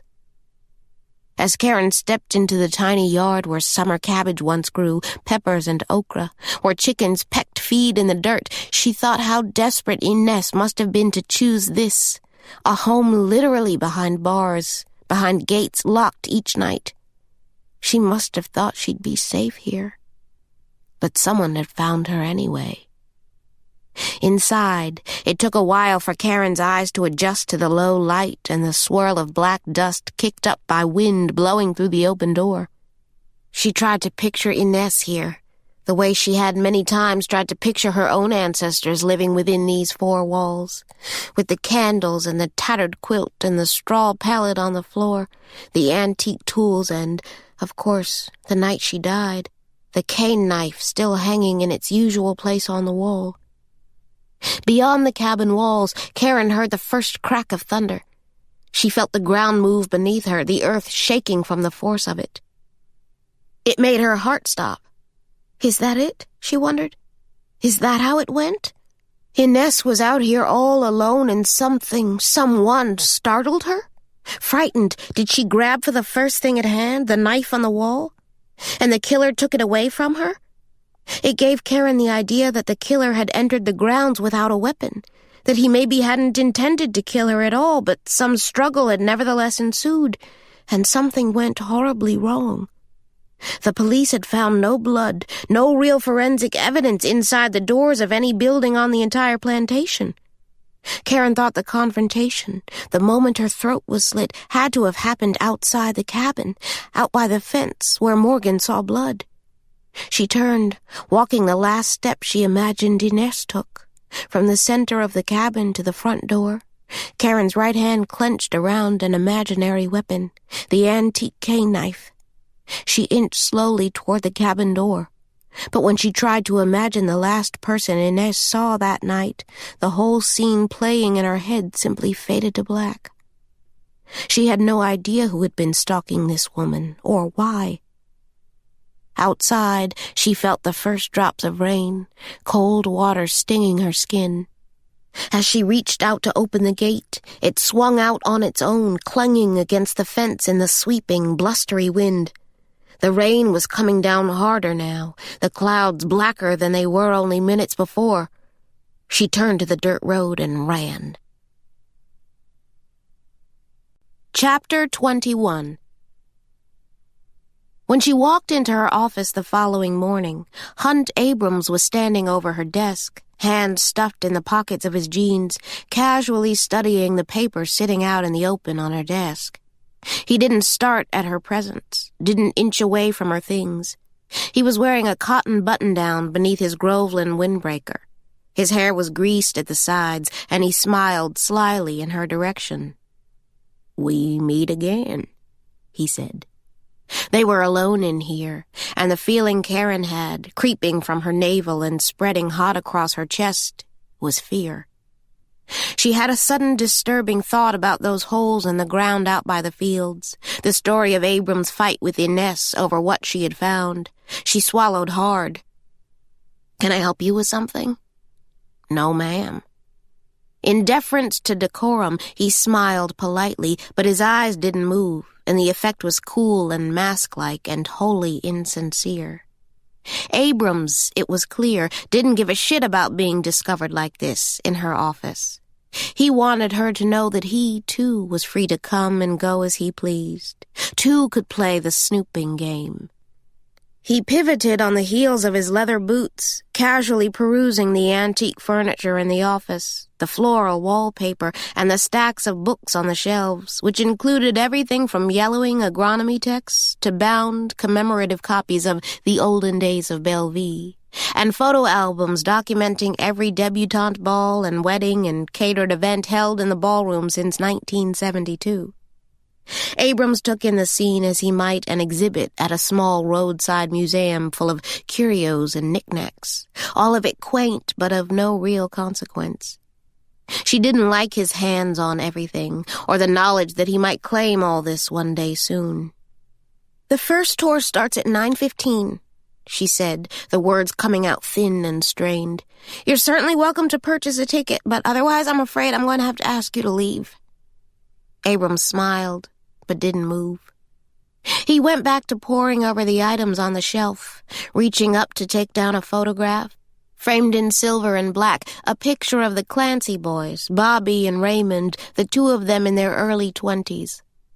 The photo had been there for years, beside tins of aged molasses and 2 ceramic mugs from the gift shop, inside of which stood dozens of pencils and pens. The photograph showed the 2 young men, darkly handsome and long and lean as twin stalks of cane. Bobby, the younger, had the same intense gaze she remembered from when they were kids, cocksure and strong, the look of a young man standing cliffside, sure he can fly. 30 years ago, it was Raymond whose entire countenance appeared disjointed and fragile in some way. How things have changed, Caren thought. Abrams stared at the photo for a few seconds, then left it on top of her desk. Behind them there were heavy footsteps on the winding staircase. Caren turned to see Raymond Clancy ascending the top steps in a suit and tie, a plush wool coat buttoned at his trim waist. He nodded in her general direction on his way into the office, turning sideways to pass her in the doorway. To Hunt he said, "Sorry I'm late," before removing his coat and tossing it into a chair. He walked behind the desk, taking possession, and motioned for Hunt to have a seat. Only then did he turn and address Caren directly. "Have Lorraine send over a pot of coffee, would you, Gray?" Before she could utter a response, Abrams crossed to the office door and slowly closed it in Karen's face, leaving her on the other side. She could hear their muffled voices, the hushed, somber tone, but she had no idea what they were discussing in private. Well, there was no way she was walking to the kitchen for Raymond. He should have known better than to ask. Instead, she stepped out onto the gallery to wait it out. The balcony's lacquered floor was still wet with morning dew, and she could smell a loamy, damp wind coming off the Mississippi. In the distance, there was the low, steady hum of Louisa's riding mower, and to the south, Caren had a clear view of the plantation's parking lot. Eric's rental car was gone. Letty's van, too. Caren and Eric had yet to come up with a game plan.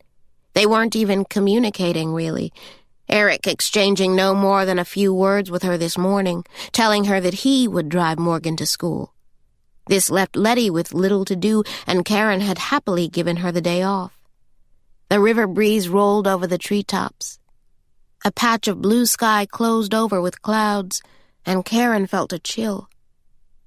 Staring across the grounds of the parking lot, she noticed something else for the first time. Donovan's car was missing. Detectives Lang and Bertrand must have come and grabbed that, too. "Gray?" she heard behind her. Raymond was calling her name. By the time she stepped off the gallery, Abrams was already making his exit, breezing down the winding staircase, leaving behind a scent of Brill cream and damp leather. He was whistling, the notes blowing through the main house like a cold draft. "Shut the door, would you?" Raymond said as she crossed the threshold into her office. He was standing behind her desk. He was on his feet, and in his hands was the framed photograph of him and his brother Bobby. Raymond seemed distracted, preoccupied with the image, staring at it as if it were a found artifact, something that might take years to dust off and make sense of. Then, for whatever reason, he set the frame on the desktop face down. He put his hands on his hips, looking at Caren. He looked tired, but in a good mood. She could see a hint of glee in his eyes, and he did a poor job of masking it with a hangdog expression of contrition. "Well, I guess I can't put any damn thing past Lorraine," he started. "She was right. I might as well tell you. She was telling the truth about Bellevue." He waited for some reaction, but Caren said nothing, forcing him to spell it out, to say the words out loud here in his father's old house. "We're selling it," he announced. "When?" "I talked to Jack Beverly at the State House this morning," he said. "We'll bring our relationship with the tourism department to an official close by the end of this month. But I want to shut down all operations well before then. Groveland has taken over the whole place, and some of the corporate honchos from headquarters are coming out this way. They're ready to draw up plans as soon as possible. We're just waiting for this business with the girl to die down." He motioned toward the desk, on top of which Caren noticed he'd laid open the insides of several newspapers. She recognized the Donaldsonville Chief and the daily papers out of Baton Rouge and Monroe, even the Dallas Morning News and the Gazette out of Texarkana. Each contained a small post about the death of a migrant worker, a temporary employee with Groveland. Inez remained an unnamed figure in each story. It was Groveland that had made the headlines. But Inez was no longer a nameless figure to Caren. She felt oddly protective of her, even in death, keeping her secret from Raymond, the fact that Inez had been living on his family's land before she died. She didn't trust how he might spin the information, painting the woman as a criminal, a girl who was asking for trouble. Raymond was rocking back on his heels. "This is just a minor setback," he said. "This deal is going through either way, Gray." "You're just going to let them tear it all down?" He bristled openly at the suggestion that he was being careless with a legacy. "This was Daddy's deal, not mine. I did what I could with the place. I think you know I've tried my best to preserve every little bit of the history. But hell, if I want to be tied to this thing for the rest of my life, I don't know what people expect from me."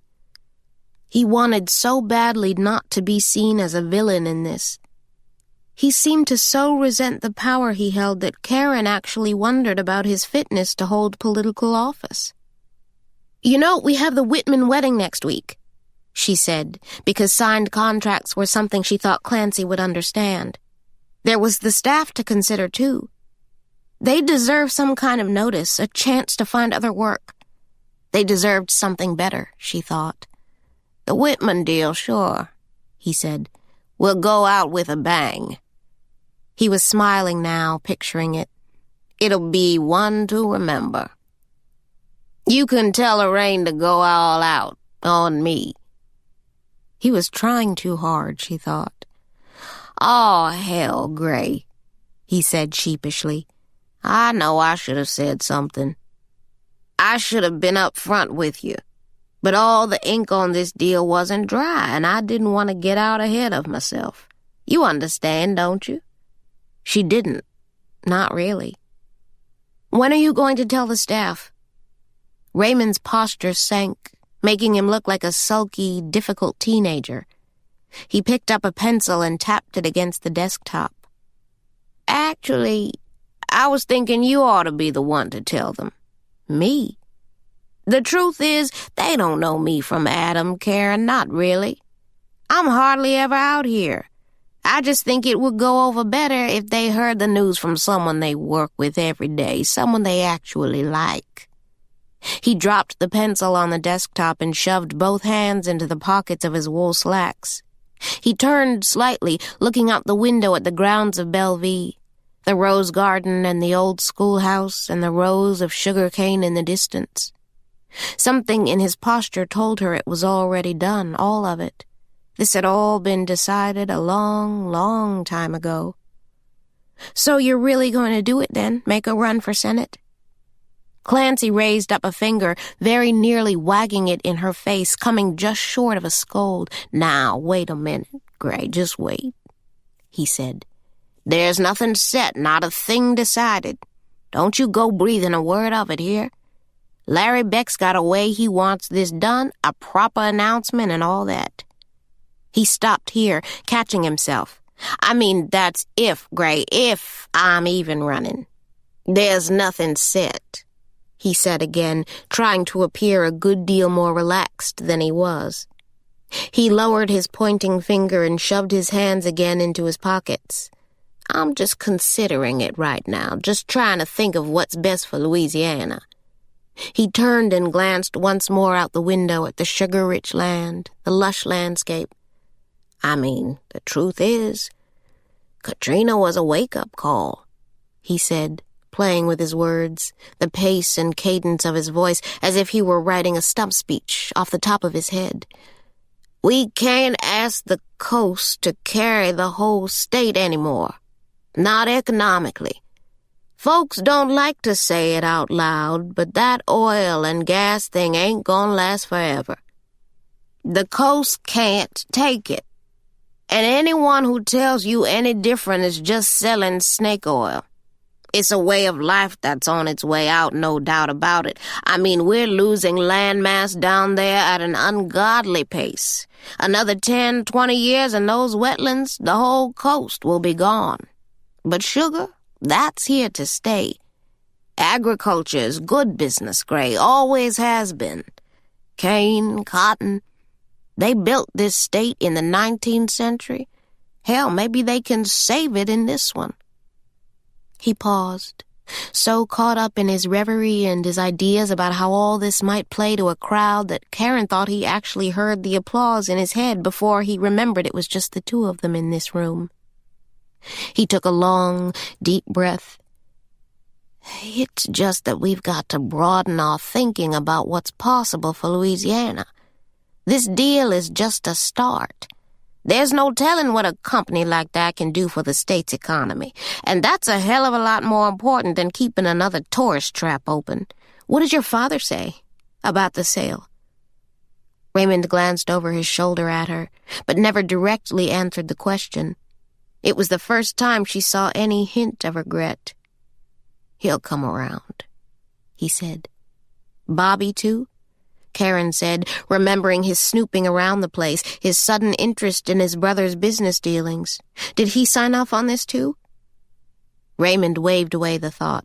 This doesn't concern Bobby, he said, and I wouldn't let him influence any decision I make anyway. He doesn't understand business, doesn't think about the future, what's best for everybody. Leave it to Bobby and he'd still be sleeping in his old bedroom right down the hall, he said, pointing to the suite of bedrooms on the other side of her office door. Bobby would put his feet up and live off Daddy's money for the rest of his life. Something seemed to occur to him then, and he swung around suddenly, startling Caren and asking, Why? Did he say something to you? Caren stared at Raymond, wondering why the mention of his brother had got him so heated. You do well to watch yourself around Bobby, he said. Funny, he said the same thing about you. Raymond rolled his eyes. Caren again tried to appeal to his sense of loyalty, saying, Lorraine, Pearl, Ennis Mabry. Some on the staff have worked here a lot longer than I have. Louise was handpicked by your father years and years ago. Are you sure you don't want to speak to them on behalf of the Clancy family? To let them know their service has been appreciated? Raymond had his back to her again, his gaze cast on the manicured grounds outside. I just think they'll take it better coming from you, he said flatly. And then she understood. Raymond Clancy wanted a shill, a race-neutral messenger. He wanted her, the black woman, to deliver the news to the plantation staff. I think you owe me this much, he said. Back here again, she thought, twice in 1 week. My family's been good to you, Gray. I gave you a job when you needed one, gave you a place to stay, and you and I both know the Clancys took care of your family in more ways than one.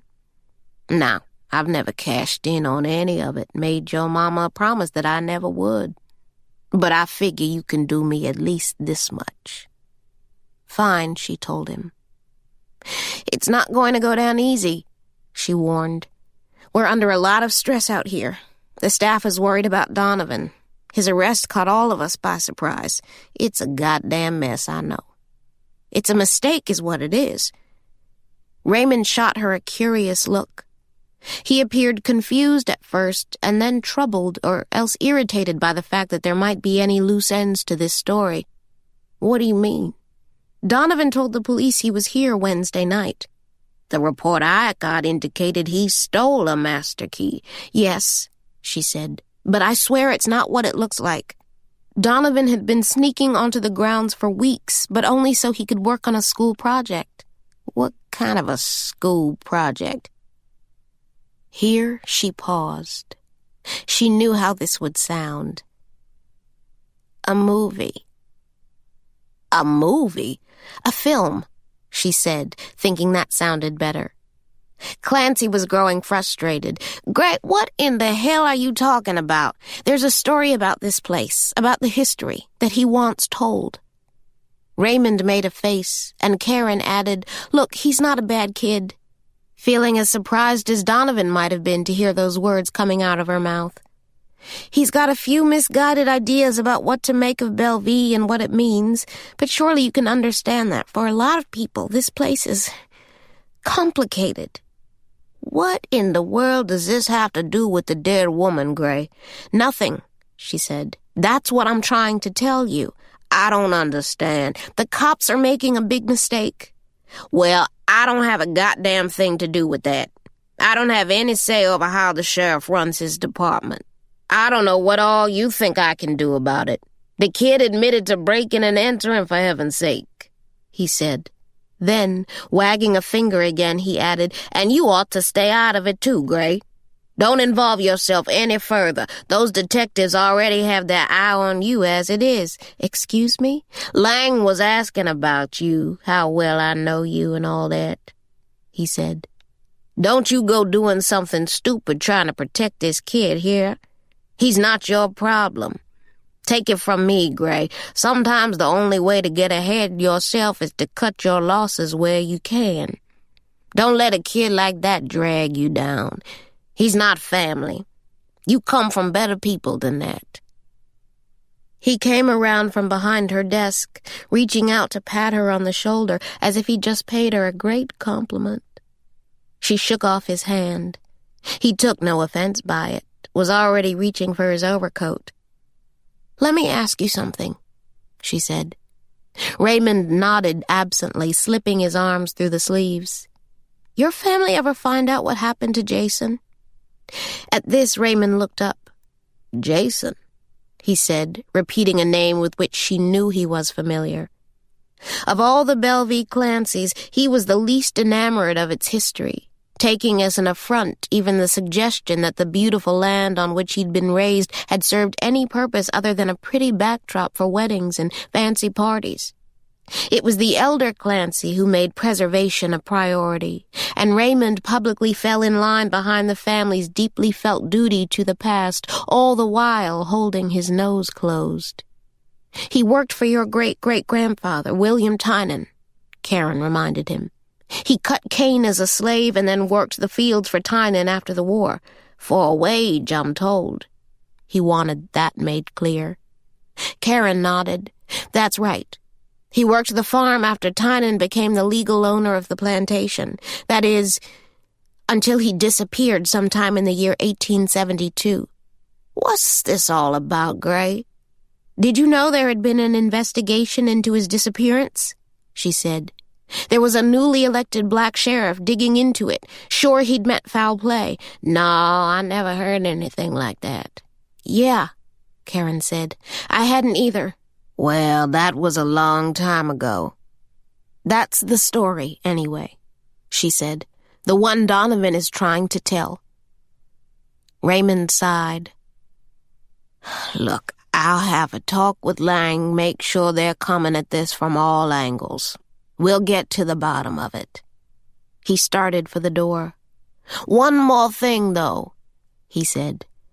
"When the Groveland Brass comes through here, I want you to arrange a special VIP tour for some of their folks. Let them see the plantation up close, see all the history and all that. I just want the execs to get a good look before they make any final decisions. One last pitch to see if they'll consider preserving at least part of the plantation, the main house or the library. Daddy would want that." He buttoned his wool coat. And you'll talk to the staff?" She nodded. Raymond looked deeply relieved. "I knew you wouldn't let me down," he said. "I know you appreciate what all the Clancys have done for you and yours." He touched her shoulder again on the way out. She watched him go, grateful for the stillness that came in his wake. She stood alone in the office, hers for as long as Bellevue stood. For one lonely moment, she tried to picture it all gone. The house and the garden, the kitchen and the cottages, the library and the schoolhouse and the 100-year-old oaks, all of it razed to nothing. The quarters, too, all of it flattened into a grid of cane, stretching as far as the Mississippi River, with only the wind remaining. She wasn't sure what she was going to tell the staff, or when. One thing she did know: Leland Clancy would never delegate a goodbye.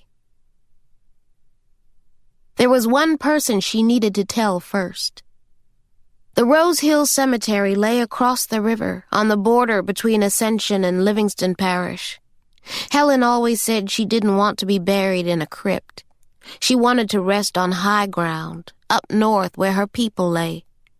There was a place for Caren, too, she'd said. A spot beneath a line of pines, an open space to the right of her mother's granite headstone, which Caren had bought with her first paycheck from Bellevue, replacing the one made of polished concrete that had been set up in her absence. "It's done, Mother. They're shutting down Bellevue for good," she said. She didn't sit, didn't want to linger, afraid that if she got down on the ground, she might never get up. So she stood over the gravestone, clearing pine needles, brushing dirt with her open palm. She told her what she came to say, what brought her out here at least a few times a year. She came to say, once again, that she was sorry. She tried to picture Helen listening to all this. She tried to picture her long, slim legs, the bony knees poking out from beneath her apron, the way she pressed her fingers into the small of her back when she was thinking about something, stretching the time between cigarettes. Caren would have given anything to hear a last laugh. But almost always what came to her was their last fight, the last day they spoke. Helen was still in the kitchen, working for the Clancys. Caren was in her first year at Tulane, in law school, on her mother's dime, or so she thought. That's the way Helen sold it, of course, telling Caren that she had worked as hard as she had, spent a lifetime on the plantation, saving everything so that one day she could pay for Caren to go to school. She wanted her daughter to have that law degree, liked the idea of her flesh and blood being on the right side of things, putting the world back in its rightful order. She couldn't think of anything more important for black folk, she said, than to have somebody in the family who could navigate the pricks and thorns of a bunch of rules they'd had no hand in creating. That's how they cheat you. Every family needed a lawyer, she said. And that one day you'll understand why I did it this way.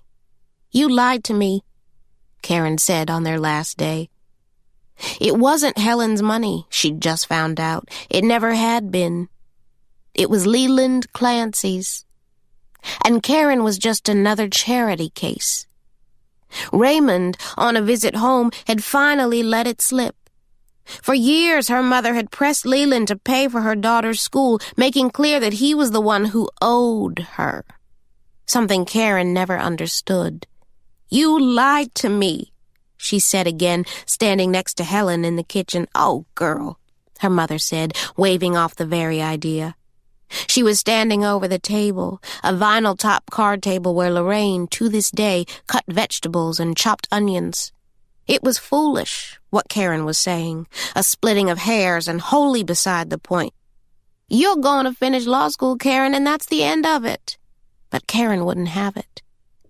The whole thing made her sick with shame, made her feel as small and worthless as the days when Bobby had stopped playing with her, had stopped seeing her as an equal, or the many times she'd not been allowed in the big house. She didn't want the Clancy's money, the benefactions of a plantation owner. It was no way to start what she considered a new life, one freed from the burdens of a legacy she never asked for, freed from the confines of a world that always put people like the Clancys on top. "Listen to me, Cakes," her mother said. "Belle-Vie is yours. It's yours, too." Caren stared at her, not understanding. "Them people ain't got no more real claim to this place than anybody in our family, and don't think Leland Clancy don't know it either. He's not stupid, Mr. Clancy, and he knows good and well he came into this place on someone else's back, that it was a way that was paid for him to sit in that big house that had nothing to do with his labors. Now you go on and let him put back a little of what he took." Caren shook her head. She could make it on her own, she said. It was the blustery protestation of a young woman for whom it would take years to understand the true pull of family and the impossibility of escaping our bonds or ever truly forgetting where we came from. That day in the kitchen she was harsh and childish. She made it clear to her mother that she wasn't ever going to be like her. She wasn't going to be attached to this place for the rest of her life. "Yes, you are," Helen said, just before Caren turned and walked out. Chapter 22. The box had been resting on a top shelf in Caren's closet since she'd returned to Belle-Vie 4 years earlier. She'd placed it there the very first day she and Morgan moved in. Helen had packed it neatly, securing the paisley-covered sides with a strip of purple ribbon, a spool of which, Caren remembered, used to sit in the bottom of her mother's plastic sewing kit, among loose buttons and beads. Helen had wrapped it just as she might have any other gift for her only daughter, and pressed it into Lorraine's hands, making her promise that it would find its way to Caren in the event that Helen didn't get to hang out in this world for quite as long as she had a mind to. Caren had received it in this exact condition and had preserved its contents, essentially by never opening it. She had tried only once before and become so overcome with grief, all the more powerful for the words that could not be formed to give it proper shape. It simply enveloped her from all sides, lingering like the smell of her mother's perfume. She closed it and put it away. This was years ago, at their place in Carrollton. The box eventually traveled with her to the duplex in Lakeview, and in the days before that brewing storm, the one that drove her out of New Orleans for good, it was one of the few personal items she threw into the back seat of her Volvo. She had carried it in her arms as she walked once again through the gates of Belle-Vie. Her mother had, in that way, been by her side for years. Upstairs, Caren shut her bedroom door. She set the paisley-covered box in the center of her bed, tugging at the frayed edges of the purple ribbon and watching it unfurl and spill off to the sides. Then, slowly, she lifted the square lid. The air inside felt very cold, as if the memories stored there had been packed in ice. Caren felt her fingers stiffen as she reached in and pulled out the piece of paper that was sitting on top. It was a report card from her first semester at Dillard, when she still bothered to send them home, and beneath that was a clipping of a newspaper article about the law clinic in New Orleans and its partnership with Tulane University, a news story that had mentioned Caren's name in passing, which her mother had underlined in pencil. Caren Gray. Going back in time, there were high school football programs, even though Caren had neither played nor cheered from the sidelines. There was a card she'd made her mother in the 6th grade, and a school photograph for nearly every year Caren had ever spent in a classroom, her face growing longer with each passing year. Her senior class ring was there, and a pair of gold-plated hoop earrings, along with a swatch of fabric from a dress she and her mother had tried to make when Caren was just 6 years old. She'd picked the fabric herself. It was green with bright yellow stars outlined in gold. They'd bought yards and yards of it. Caren smiled. The sudden movement loosened her tears. They fell in large, cloudy drops, dotting the colorful fabric. Caren set each item on top of the patchwork quilt, her life's history spread like puzzle pieces across the bed. Then, at the very bottom of the paisley box, she found a big chief notebook, wide-ruled, just like the kind Caren had used as a child. The pages were nearly all blank, the notebook serving as a kind of accordion file folder.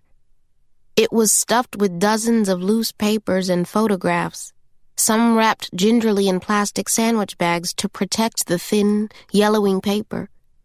Caren found pictures of her grandparents, a newspaper clipping announcing their marriage in 1938, and an envelope stub, on the back of which her grandfather had tried to make mathematical sense of his piece of the cane farm sugar profits for the year 1946, his end of the harvest pay based on the money the Clancys made out of the fields.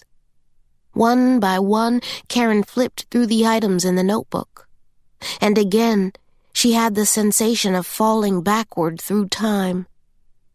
Somewhere near to the very back of the red Big Chief, she came across a single item that stole her breath away. It was an old newspaper clipping, as thin and fragile as a fall leaf, dried and nearly forgotten in the wind. It was from something called the Negro Advocate, and it was dated June 1871. Information wanted. Jason, age 29, of Bellevue Plantation, Ascension Parish, Louisiana, wishes to offer a reward of $30 for information as to the whereabouts of an Eleanor, age 27, who was sold from Bellevue on August 4th, 1859.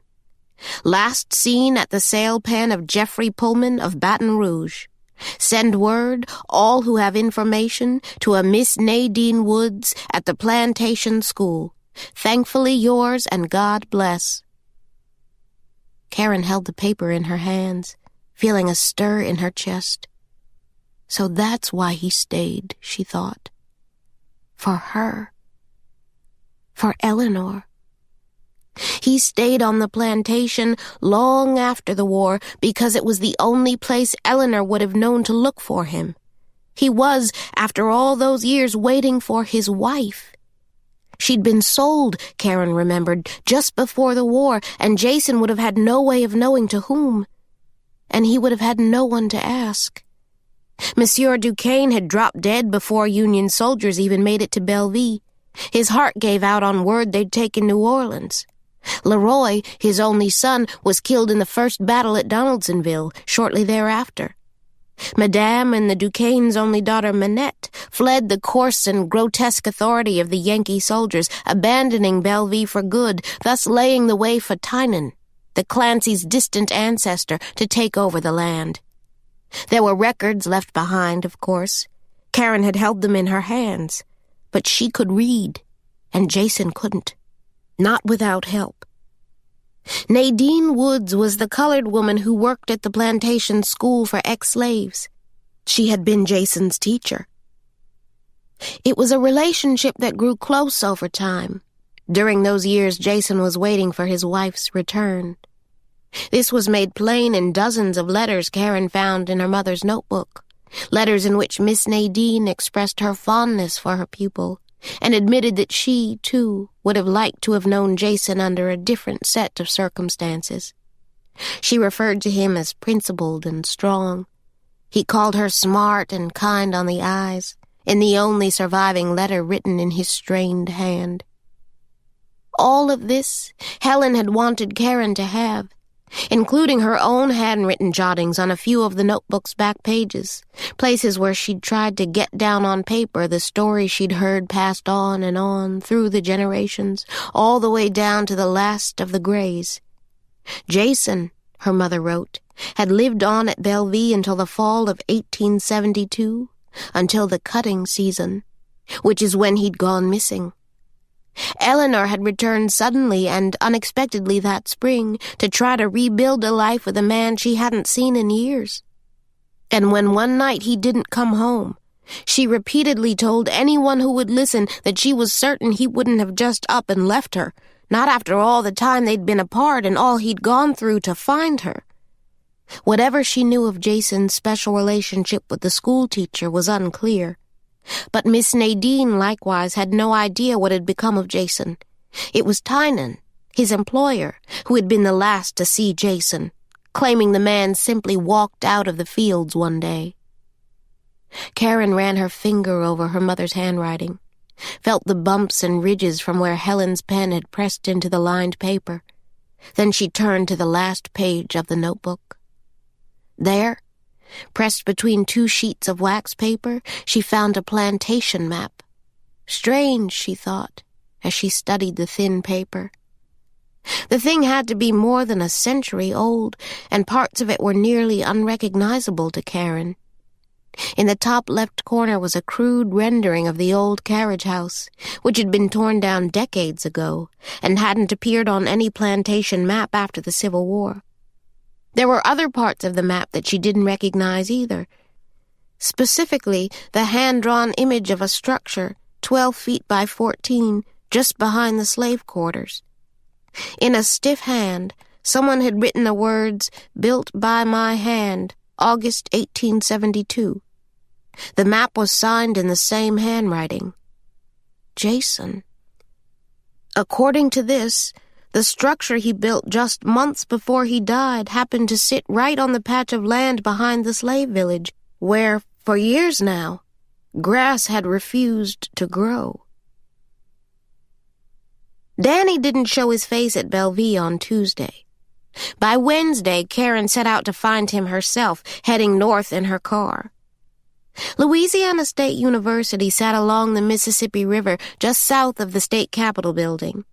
Its handsome campus, manicured without being stayed, was dotted here and there by aged oaks, venerable and strong, much like the ones that rose up out of the ground at Bellevue. There were flat, green lawns and sidewalks lined with purple and rose-colored flowers and dozens of red-tiled buildings, plus a watchtower reaching a height of nearly 200 feet.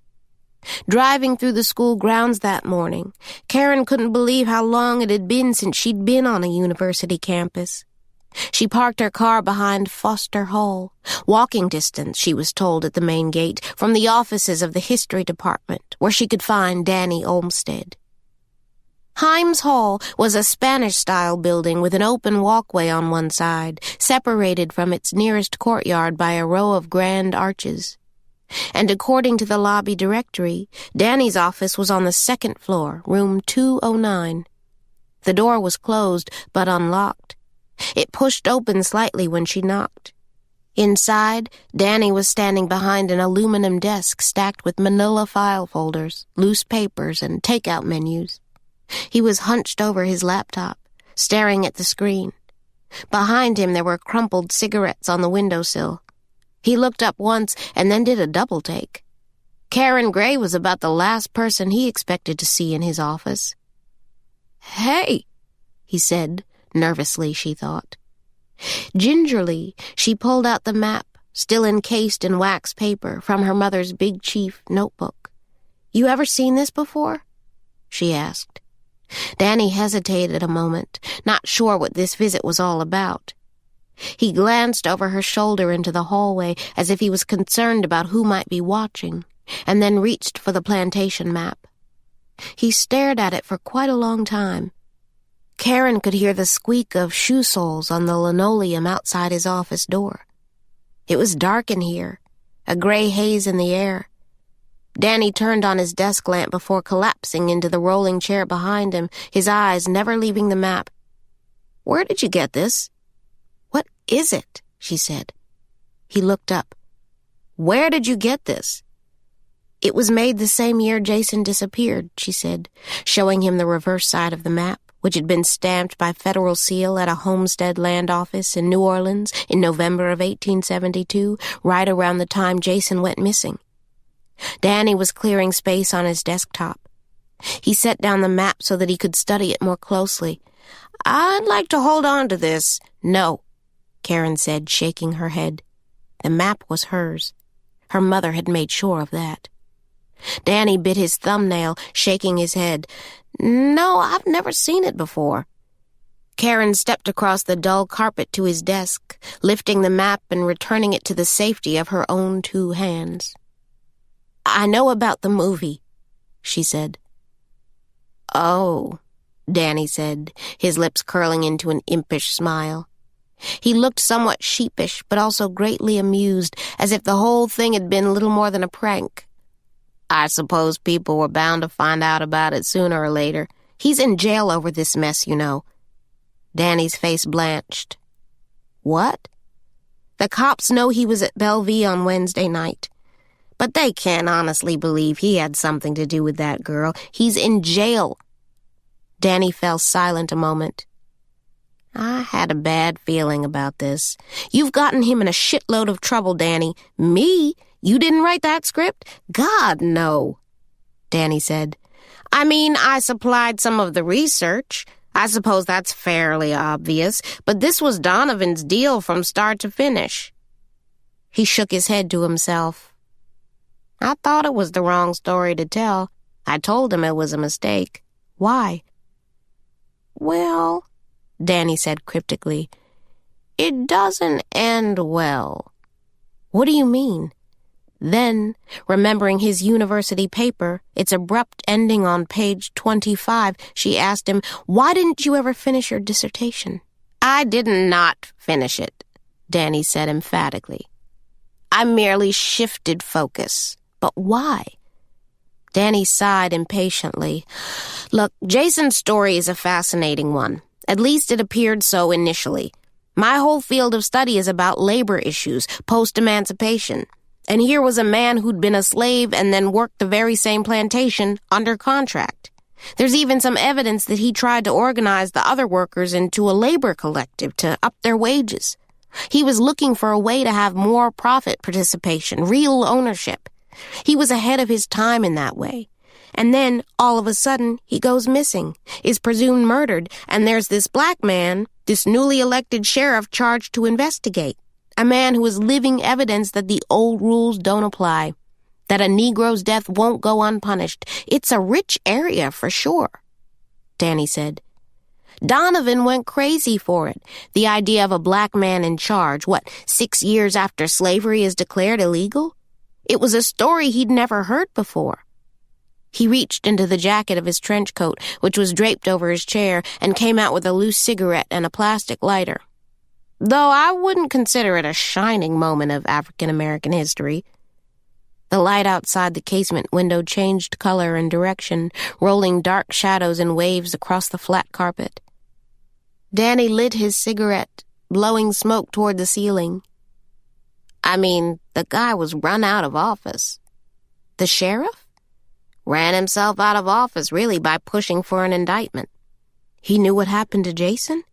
"Well, that depends on who you ask," he said. "I mean, it sure looks like he was onto something, like the story is going to go one way, but then it all turns out to be some messy business over a broken heart."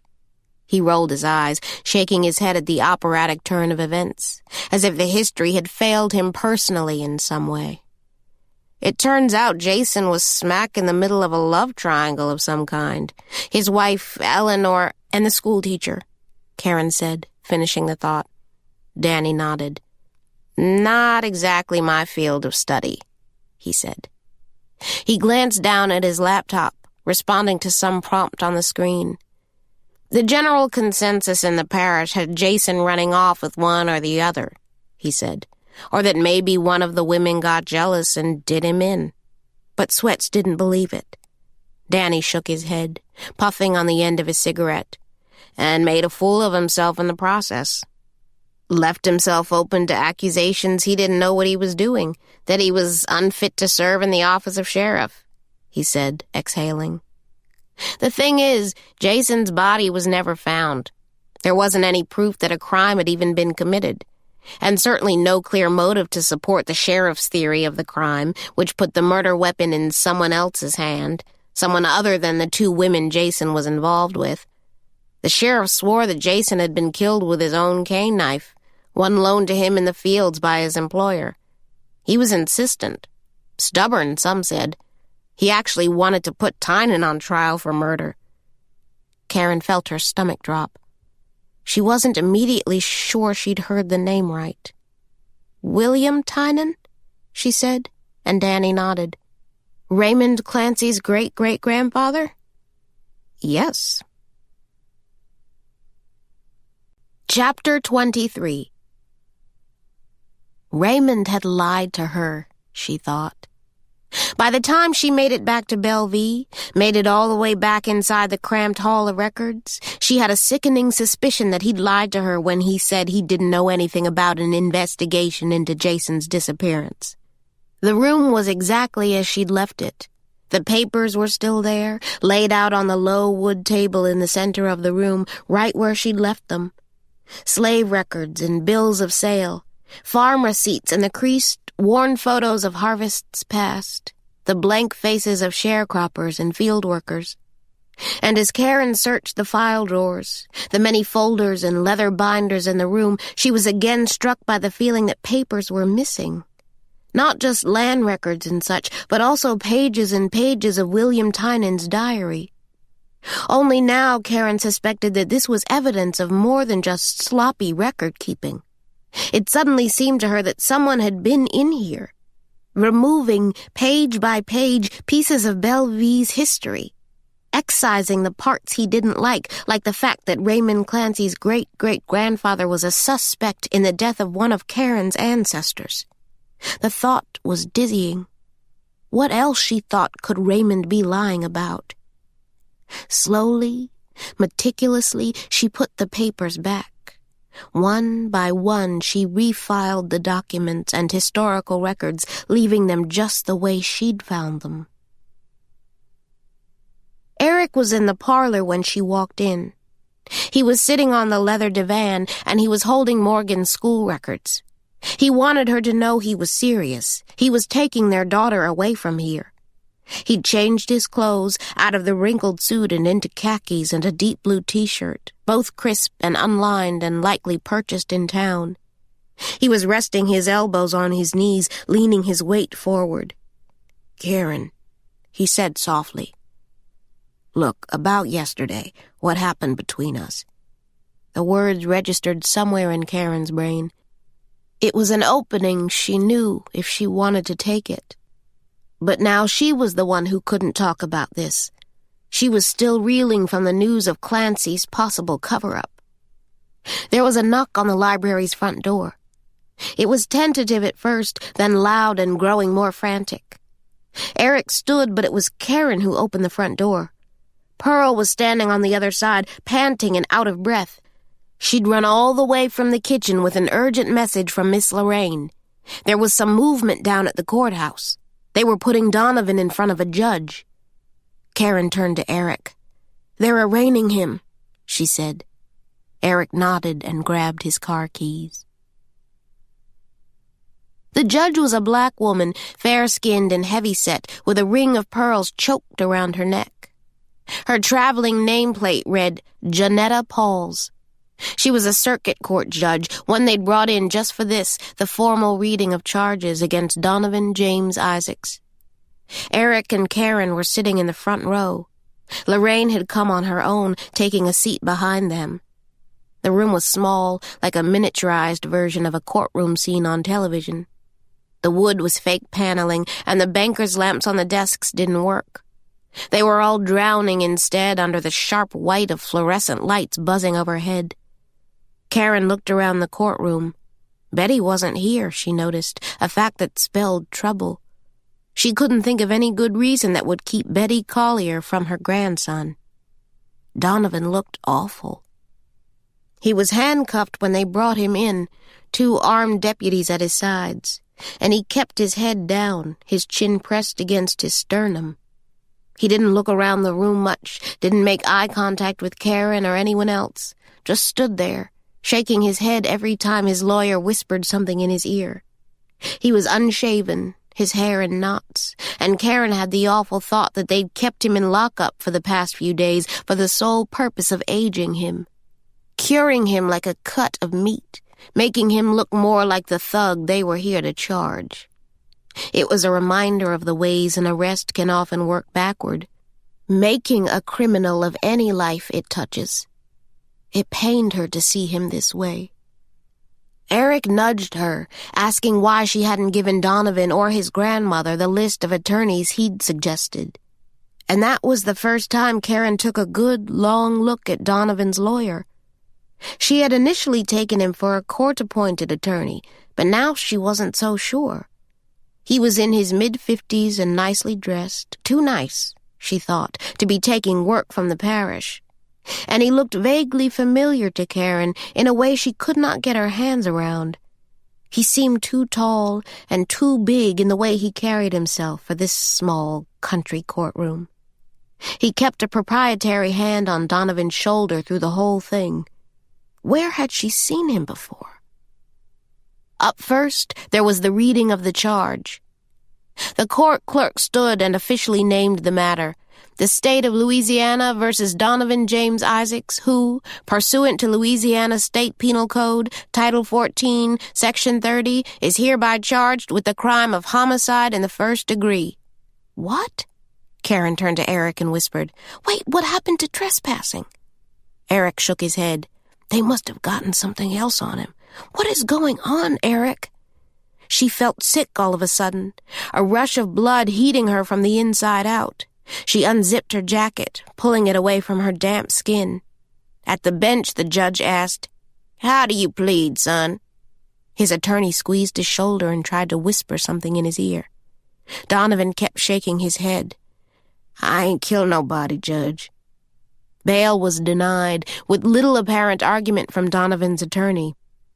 Caren didn't think he'd have gotten bail anyway, but it bothered her the way the lawyer didn't even try. What kind of defense attorney was this? She sat through the various housekeeping matters that followed, the official filing of papers, the comparing of calendars to set a trial date, all the while thinking of the mess this boy had gotten himself into, all over his plans to retake and retell a history with his movie project. The thought nearly pushed her out of her chair. That's right. Donovan had made a movie. He had rented video equipment.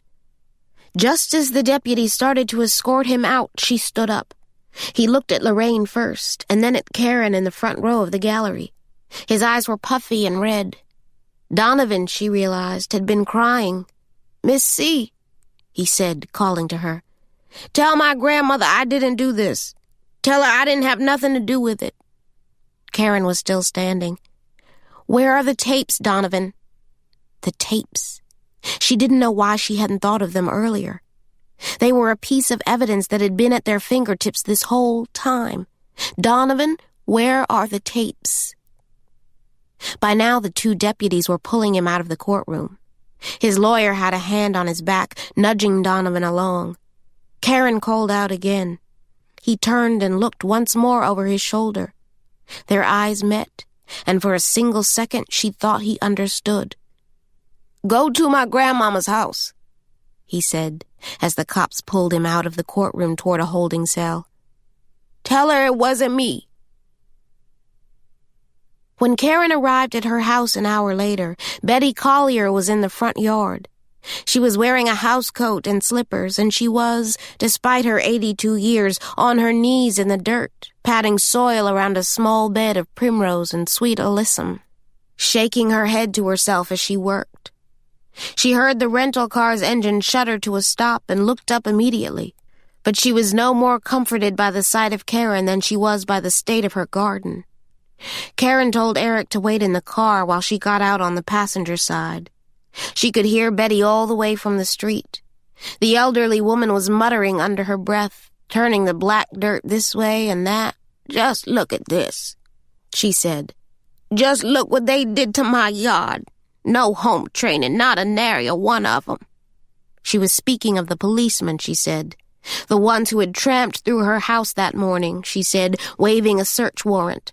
They'd been careless and heavy-handed, tossing her things and crushing her flower garden. "Just look at this mess." Her voice rose into a high-pitched wail. "Detectives Lang and Bertrand were here?"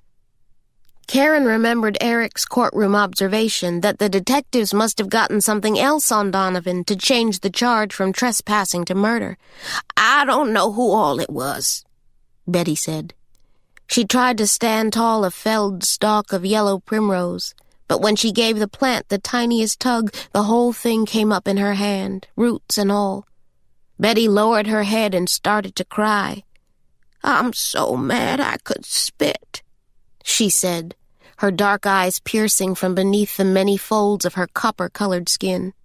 "I'd swat his little behind if I could." It was hard to know who had hurt her worse, the cops or her grandson, whom she seemed to blame for getting himself into this mess in the first place and dragging her one good home into it. Caren knelt down beside her and put a gentle hand on her elbow, helping the older woman to her feet. Betty felt for Karen's free hand and, finding it, squeezed so tightly it made Caren wince. Betty was holding on for dear life, it seemed. Together, the two went inside. In the kitchen, Betty cleaned herself up at the porcelain sink, drying her hands on a faded yellow washcloth hanging from the handle of an old gas stove. Then she reached across the kitchen counter for an open bottle of Maker's Mark. "For my nerves," she said. She poured 2 fingers into a chipped coffee mug and sipped slowly. Twice Caren asked her why she hadn't come to court this afternoon, but Betty never answered her. She set the mug on the tiled countertop and reached into the front pocket of her housecoat for a handkerchief. She blew her nose and then pulled from the same pocket a 2-page, folded document that bore a stamp from the parish courthouse. "Here," she said. "They came with this." The warrant was signed by the same Judge Janetta Pauls, and below that, Detective Nestor Lang. Caren read the list of items authorized for removal by law enforcement from 168 Crescent Place, Donaldsonville, Louisiana, 70346. The very first thing on the list was a knife, of at least 8 inches in length, with a wooden handle, known colloquially as a cane knife. The warrant went on to list almost any and every article of clothing that might belong to a man Donovan's age, noting that detectives were limited to collecting bloody clothing or shoes or items soiled with dirt and grass. There was nothing in print about videotapes or even copies of Donovan's unfinished script, the school project he'd told the cops that had brought him to Bellevue after hours. Either the detectives didn't believe him or they'd missed the significance of his admission. But Caren knew what tapes meant. At the counter, Betty finished the glass of bourbon. Caren asked her if she happened to see what the officers took. Betty shook her head. "All this mess and they walked out of here with nothing," she said. "Not a damn thing." Caren turned and looked around the inside of the 1-story house, which was made up of just a few small rooms. The living room and kitchen were divided by an oval table with a crocheted tablecloth laid gingerly on top. The television was a big black box as old and bulky as a steamer trunk, and in front of it sat a daybed, painted a glossy white and adorned with a mound of throw pillows, some cross-stitched by hand. Betty must sleep here, Caren thought. The back bedroom was for her grandson, the only privacy in the house reserved for him. Through an open door, she could see the disarray left by the officer's search. The mattress had been upended from its bed frame, and there were men's clothes and shoes strewn about the floor, plus magazines and books open everywhere. A basketball had rolled into the hallway. "What about tapes?" Caren said. "Did you see the officers carry away any videotapes?" Donovan had told her to get to his grandmother's house. "Tell her I didn't do it," he'd said. And when she'd asked about the tapes in open court, he mentioned Betty again. Caren felt sure the tapes were somewhere inside this house. Betty shook her head, her roomy eyes gazing off in the distance across the poorly lit room, fixed on some far-off thought. Caren wasn't sure she was still listening. "Mrs. Collier," she said gently, "why weren't you in court today?" Betty let out a teary sigh, shrugging her bony shoulders.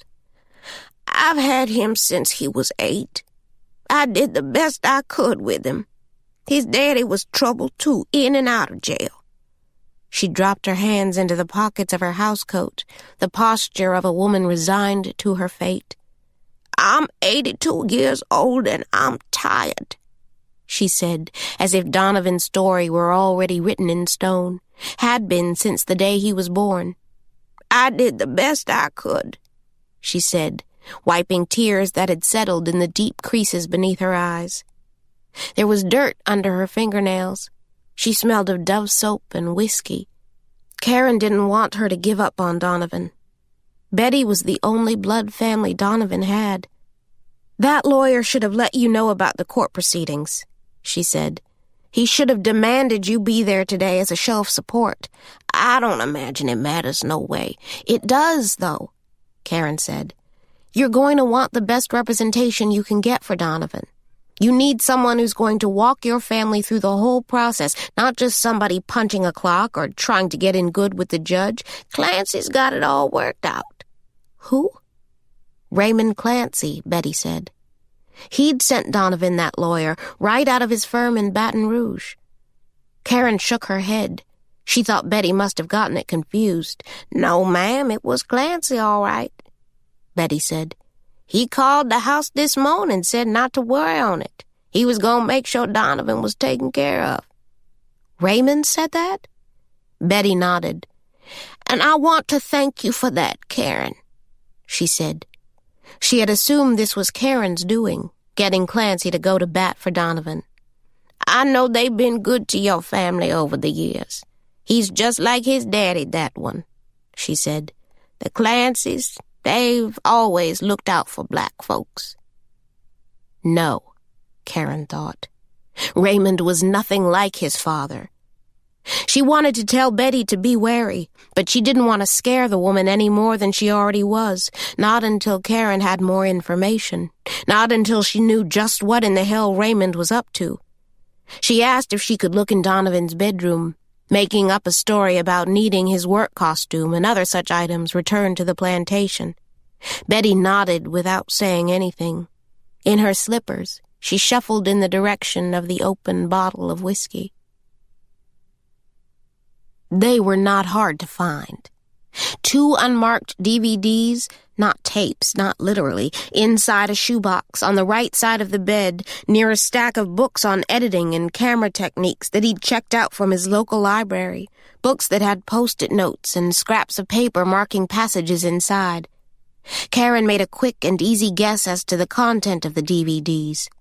Stuck to the front of the clear plastic case was a taped note that bore a list of scribbled scene numbers. Back home, she slid the first disc into the open drive on her computer, the one upstairs in her apartment. Raymond Clancy had left by the time they returned to the plantation, but she didn't know when or if he'd be back and thought it best to view the footage here, the little part of Bellevue over which she had sole, if temporary, domain. She was seated in front of the monitor, Eric behind her, watching as the disc loaded. The first image on screen was a shot of the slave quarters. Caren felt a flutter in her chest at the sight. "My God," she whispered. She had never seen anything like it, had never seen the quarters so alive, populated by real flesh and blood. It took her breath away. She saw at once what he was trying to do, Donovan, the history he wanted to record, to hold in his hands, to make sense of. He was trying to put it down for posterity in the only way he knew how, with video cameras and microphones, the tools of his generation. And it broke Karen's heart, broke it wide open, in fact.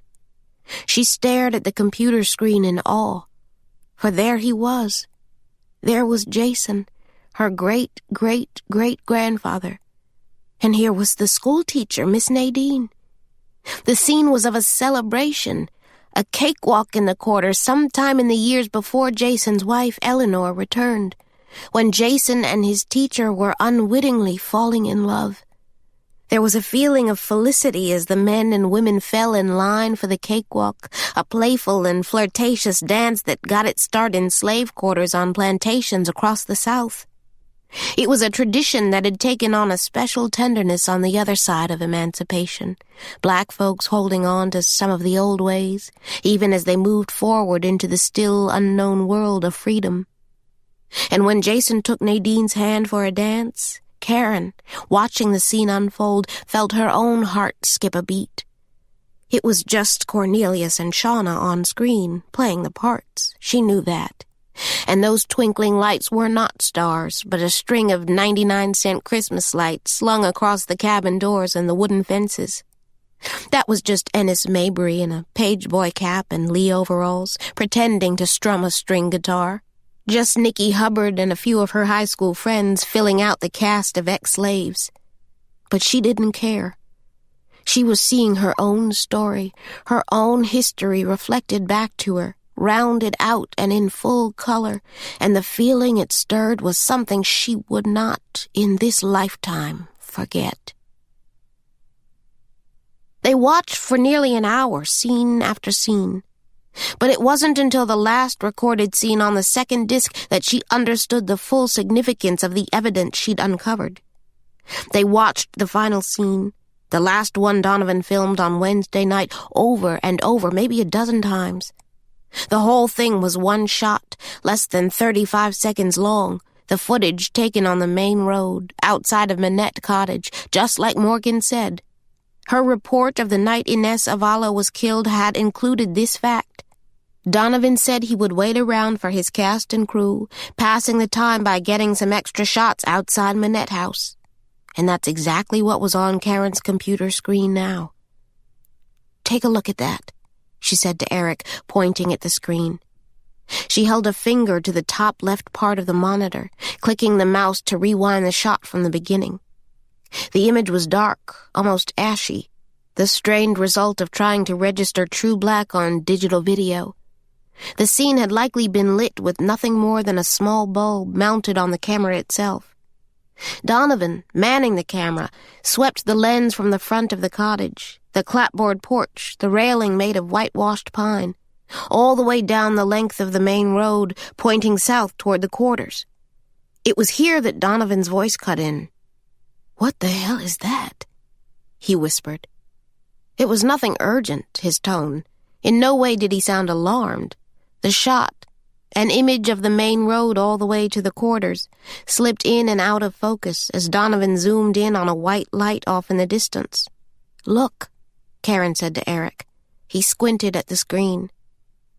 The closer the camera zoomed in, the greater the strain on the image. But it was clear that the light was coming from the cane fields, on the other side of Bellevue's fence. Eric's eyes widened as something astonishing happened. The light, which at a distance seemed whole, split in two. And even though the digital magnification distorted the image somewhat, it was clear that the two white squares were headlights. Somebody was parked out there Wednesday night. Out by the fields, twin headlights pointed toward the plantation, not even 15 feet from where the body of Inez Avallo had been found. Chapter 24. Eric asked her to replay it. She asked him if he was seeing the same thing she was. There was only one type of motor vehicle that sits that high off the ground, and Caren was convinced that those were the headlights of a pickup truck. Eric shook his head. He wasn't nearly as certain, but it was an automobile for sure, and when she mentioned showing the disc to Detectives Lang and Bertrand, he, surprisingly, didn't resist. They would not mention Morgan or the bloody shirt. The rules were the same. But even Eric couldn't deny the significance of Donovan's footage. They rode together to the sheriff's station in Gonzales, Caren sitting beside Eric in his rental, the DVDs in her lap. At the courthouse, Detective Lang greeted them first, in the hallway outside the Criminal Investigations Division, having earlier received her call saying they were on their way. It wasn't until the first disc was out of its case and loaded into a DVD player in one of the station's 2 interrogation rooms that Lang finally understood the connection between Donovan's school project and the scenes playing out on the TV screen. The three of them, Caren, Eric, and Lang, watched the film's story in silence. When Detective Bertrand came in carrying a styrofoam cup of black coffee, she told them both the image they needed to see was on the second disc. But Lang approached this with an investigator's pace, wanting to see each frame of each scene lined end to end so that he could comprehend the whole of the disc's meaning in the context of his murder investigation, one he believed he'd already solved. And so Caren watched, for the second time, the story of Jason and Nadine and Eleanor, the mystery of his disappearance, and the black sheriff determined to find the truth. Bertrand stared at the screen and frowned, asking no one in particular, "What in God's name is all this?" On the television screen, the roles were reversed. Donovan, their suspect, was the lawman. Having cast himself in the role of Sheriff Aaron Nathan Sweats, he was wearing a wide-brim hat and Eddie Knoxville's black knee-high boots. Bo Johnston was doing his bit as Jason's employer and the Kane Farms manager, Mr. Tynan. The scene was shot in the old schoolhouse, which had been made over to resemble a country jailhouse. Tynan was being interrogated about the last time he'd seen Jason alive. The sheriff's investigation seemed to turn on a cane knife, one used by Jason in the fields. It seemed odd to Sheriff Sweats that the knife had been returned to Tynan at the end of the workday, when Tynan swore he hadn't seen Jason again after he walked out of the fields. The television screen cut to black. Finally, they were at the very last shot, in front of Manette House. "Here," Caren said to the cops. Lang turned up the volume, as if that might help him see the fuzzy image more clearly.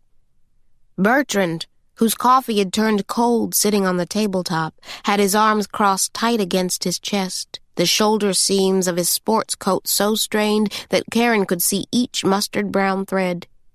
Eric watched from the back of the room. It was all there. Donovan's whisper, the white light, the camera's long zoom. When the light split, when it became clear that Donovan's camera had captured twin headlights parked in the distance, in the cane fields, Caren kept her eyes on both Lang and Bertrand. Bertrand's arms dropped to his sides. He bent at the waist, staring at the 19-inch screen, his thick hands on his hips. Lang hit rewind. He watched the shot 2 more times in complete silence. When he finally turned away from the screen, he looked at his partner first, then Caren. "This was Wednesday night? You're sure?" She nodded, although at present her only way of proving this fact was the word of her 9-year-old daughter. There was no time stamp on any of the scenes on the discs, and she had no way of knowing where the originals, the digital videotapes from the camera itself, were, not without talking to Donovan first. "We're gonna need to keep these," Lang said. She shook her head. "You can make a copy." Lang nodded at Bertrand. "Jimmy, go get Tommy from across the hall." Bertrand backed out of the room, still staring at the headlights on the television screen, until he was all the way on the other side of the door. Lang stood. "I'm not sure I understand why this wasn't brought to my attention earlier." He looked at Caren first, before leveling a vexing gaze on Eric. "Especially seeing as you were in here passing yourself off as the boy's attorney, Mr. Ellis, not to mention practicing law in the state of Louisiana without a bar card." Eric started to speak, but Caren stopped him. She didn't need him coming down hard with some Yankee attitude, speaking with anything less than the respect this small-town detective was sure he deserved. She would handle Lang. "I don't believe Donovan killed anybody, sir," she said to the cop. Eric jumped in impatiently. "Why in the world would she withhold anything that potentially exculpates him?" "Is that what you think this is?" Lang said, nodding toward the grainy video. "It raises the possibility that someone other than Donovan killed Inez Avallo. Someone else was clearly present at the scene. It's right there on the tape." Lang nodded absently. "Well, see, the problem with that is Donovan has already confessed." "What?" Eric said. Caren was sure she'd heard it wrong. "What do you mean he confessed?" "He and his attorney are already in the process of working out a plea deal with the district attorney's office. He'll admit to guilt, and if he's lucky, get the charge knocked down to second-degree homicide, manslaughter even. But that's all up to the folks in the DA's office." Eric was frowning. "Wait a minute," he said. "A plea deal isn't necessarily a confession. It is in my book." "So you're not even going to look into this?"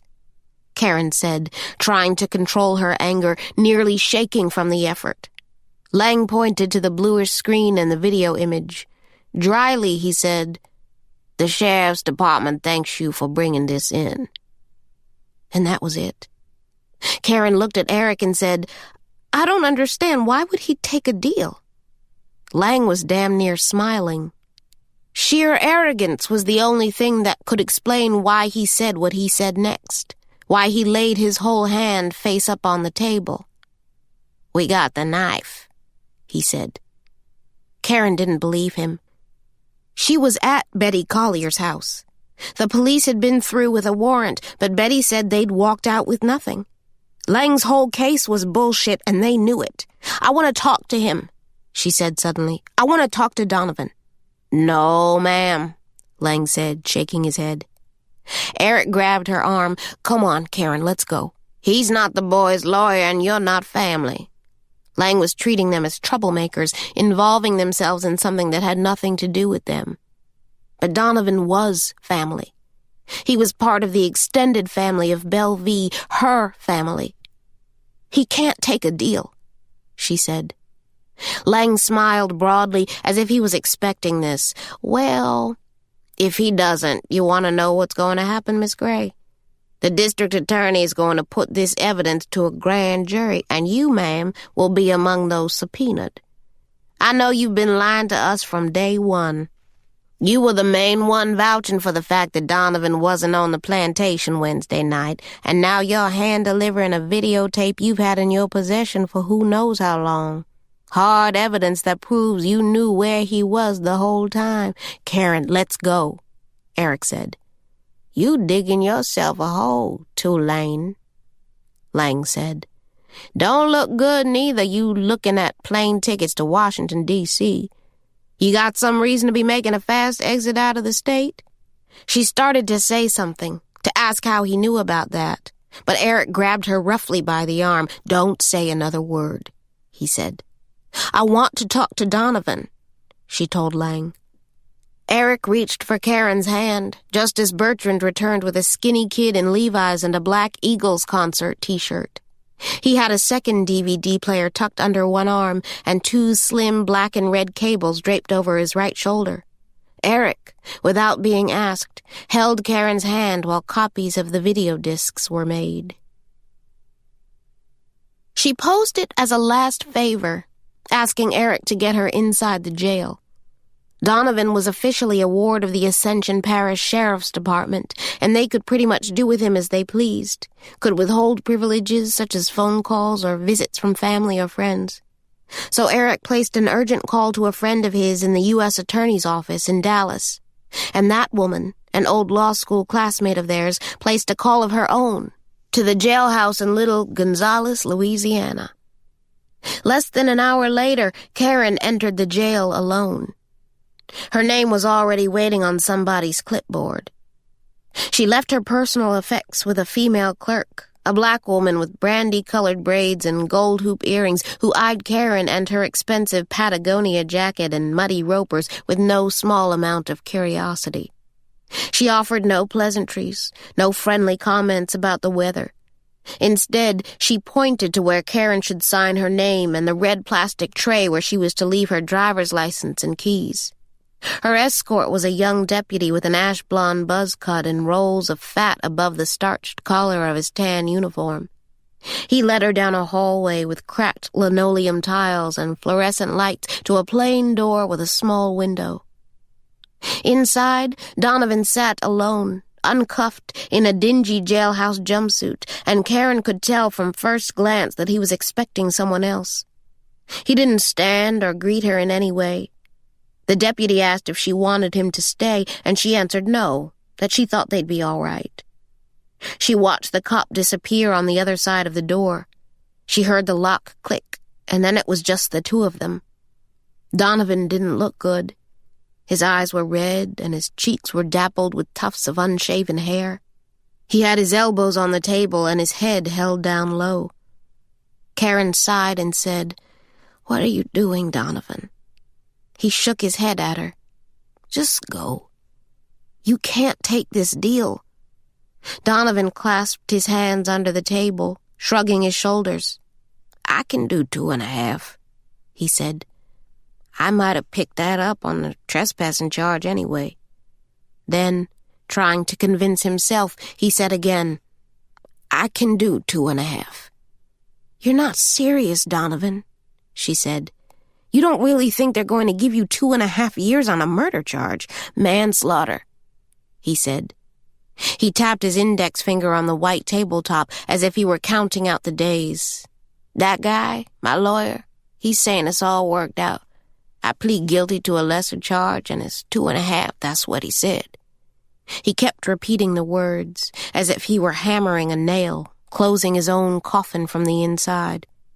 He says it's a good deal for somebody like me. The cops, the DA, they all know I got a felony record, so yeah, I can do 2.5. He thrust out his chin, playing with the idea of himself as a soldier, a man who's learned to take his licks. Caren couldn't think of a more dangerous way to test one's strength. She pulled out the second chair, sitting down across from him. Listen to me, she said.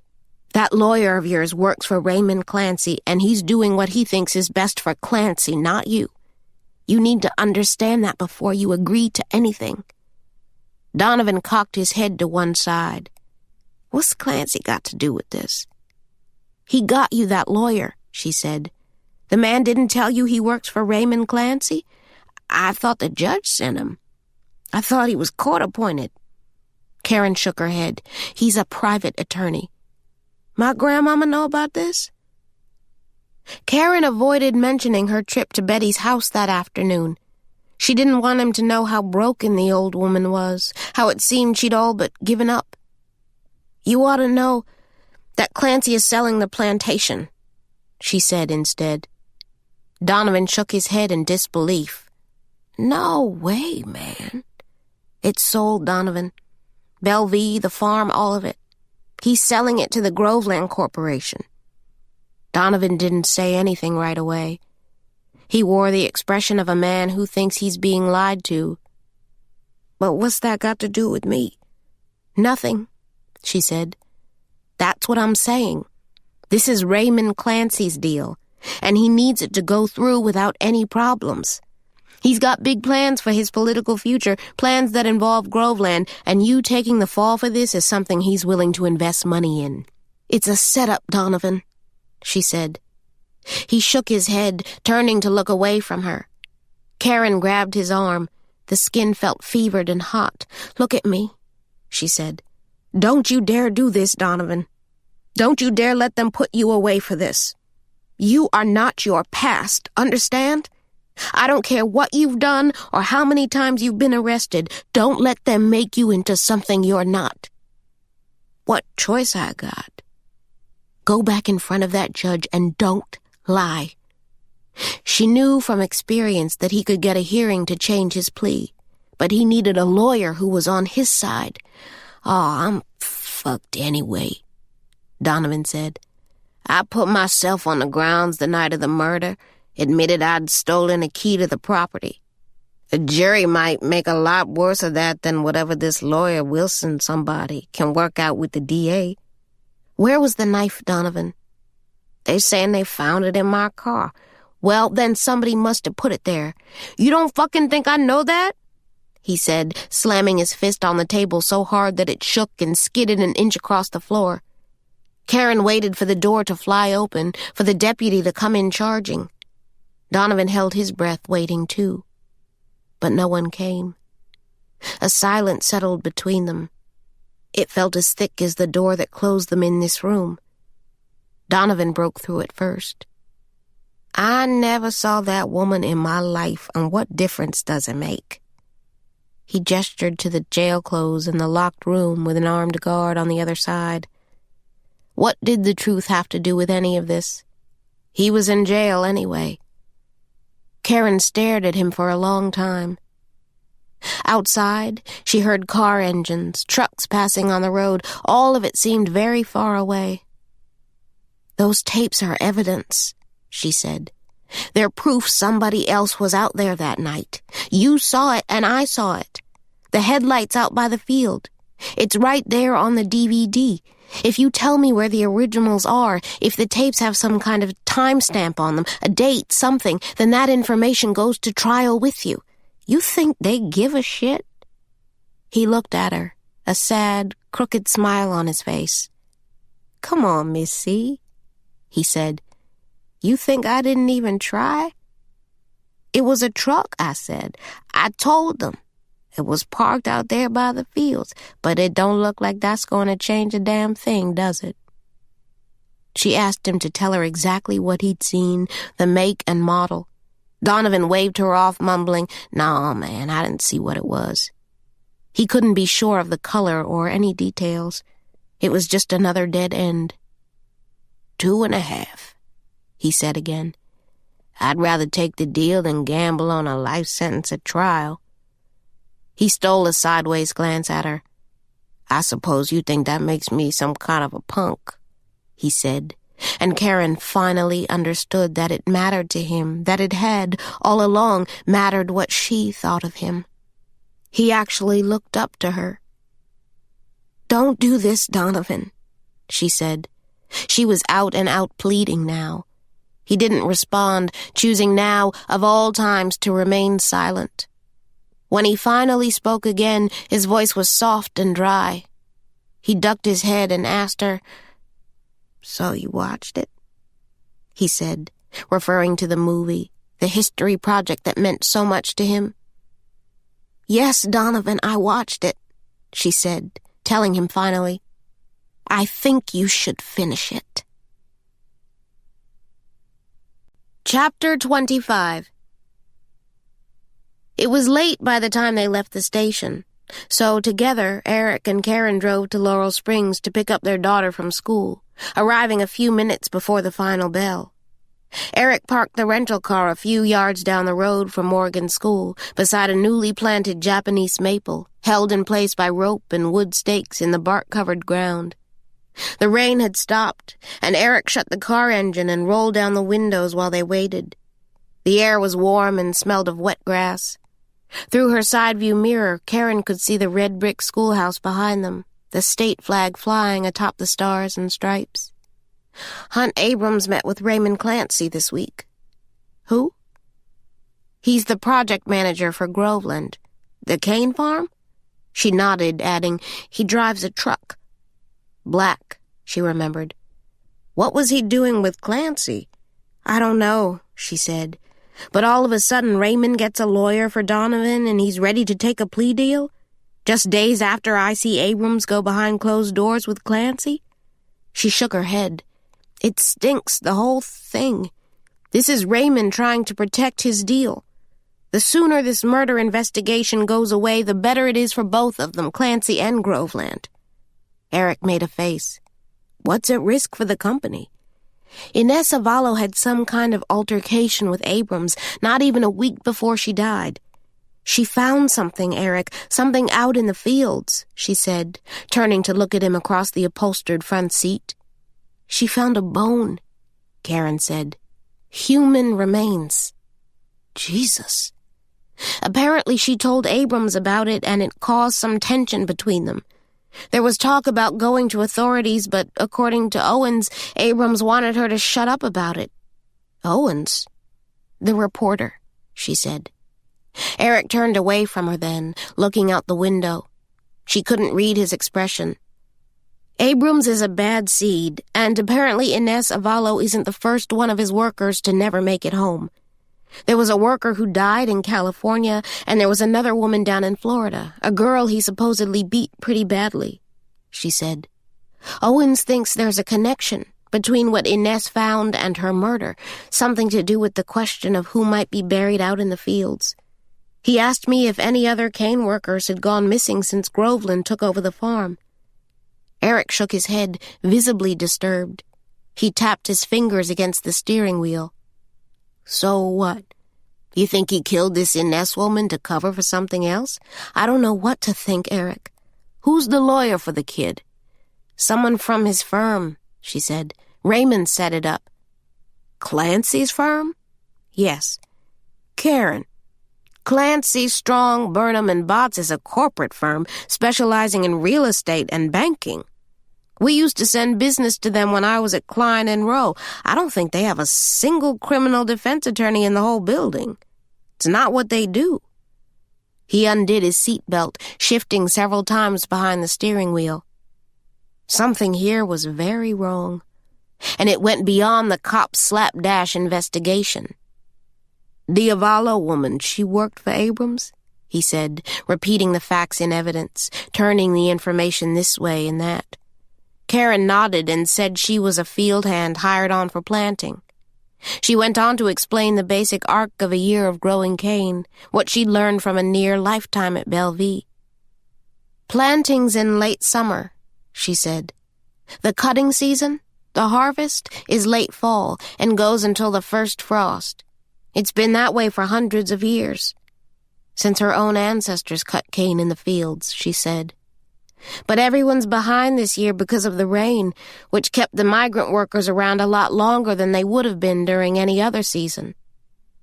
It's the rain, too, she said, that likely brought the bone up from out of the ground, pushing it out, like a depraved and dirty birth. Across Main Street, 2 crossing guards in bright yellow vests were taking up positions on the circle drive in front of the elementary school, where cars and minivans were starting to line up. So that's it, huh? Caren said. They found the knife and that's their whole case? That's all they need, Eric said. He was still tapping his fingers on the steering wheel, the sound as precise as a metronome or the tick of a clock. It made Karen's heart beat faster, made her anxious and unsettled. He did admit to being at the scene. That doesn't mean anything. You can't dismiss it, Caren. If this was your case, if we were back in school together, you'd have to find a way to address it for a jury. And again, they have the knife. If it has some physical evidence on it, something tying it to— No. She shook her head adamant. There's almost no physical evidence in their entire case. The rain washed over everything Wednesday night. Lang admitted from the start that it was one of the biggest problems with their investigation. They found the knife in his car. That's kind of hard to get around. Someone planted that, Eric. Come on.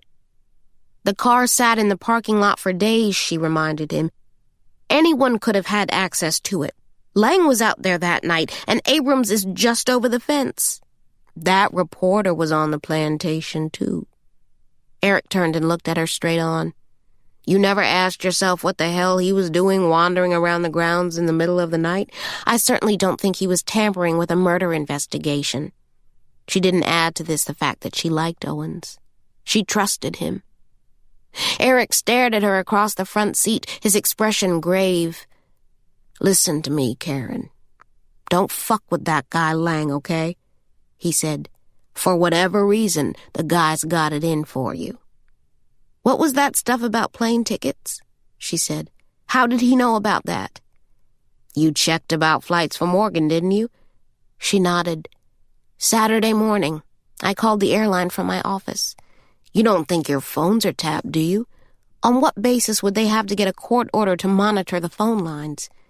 They wouldn't need a court order if Raymond Clancy gave them permission.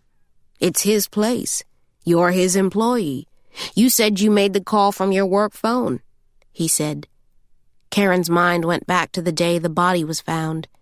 If Eric was right, and it was even possible that Lang and Bertrand were monitoring her phone line, then it was likewise possible that they'd heard her on the phone with Eric, discussing the blood on Morgan's shirt. They may have actually known about it for days. She felt herself start to panic. But why would Clancy do that? You know any reason he has to want to keep tabs on you? He said. I mean, I know your families go way, way back for generations. I can't imagine what that's like.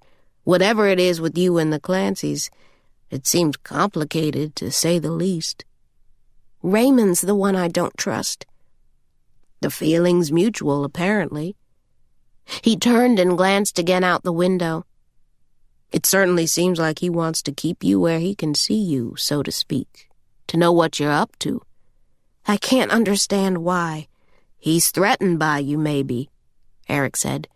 "You're smart and that guy's paper thin. He knows you see right through him." Then Eric shrugged, his voice growing pensive and soft. "Or hell, maybe every time he looks at you, he sees your mother's face and her mother's face before that, your grandfather and all the people who fed him and cut the very cane that made his life possible. Makes him squirrely, maybe." Caren undid her seatbelt, shifting her weight in her seat. She opened the collar of her jacket, letting out a rising heat trapped inside. "I think Jason was murdered," she blurted out. "Who?" "My great-great-great-grandfather." There was a sheriff, she said, a black sheriff, newly elected after the war, during the heyday of Reconstruction when slaves were suddenly free to work and vote. The sheriff, she said, had a suspect. She turned and looked Eric in the eye. "It was Clancy's people, his ancestor. And I get the sense Raymond's tried to keep that part quiet for years." Eric shook his head at the whole mess of it, how deep the history went. Then he turned and looked at Caren across the stillness between them. "Just be careful, Caren," he said. "If Raymond is working with the cops, if he let them put a bug on your phone line, if he's somehow helping them build a case against you, you're going to be in a world of trouble. If the DA ever put you on the stand in front of a grand jury, you'd have one of two choices, Caren. Either lie about destroying evidence or tell the truth and go to jail." He was right, of course.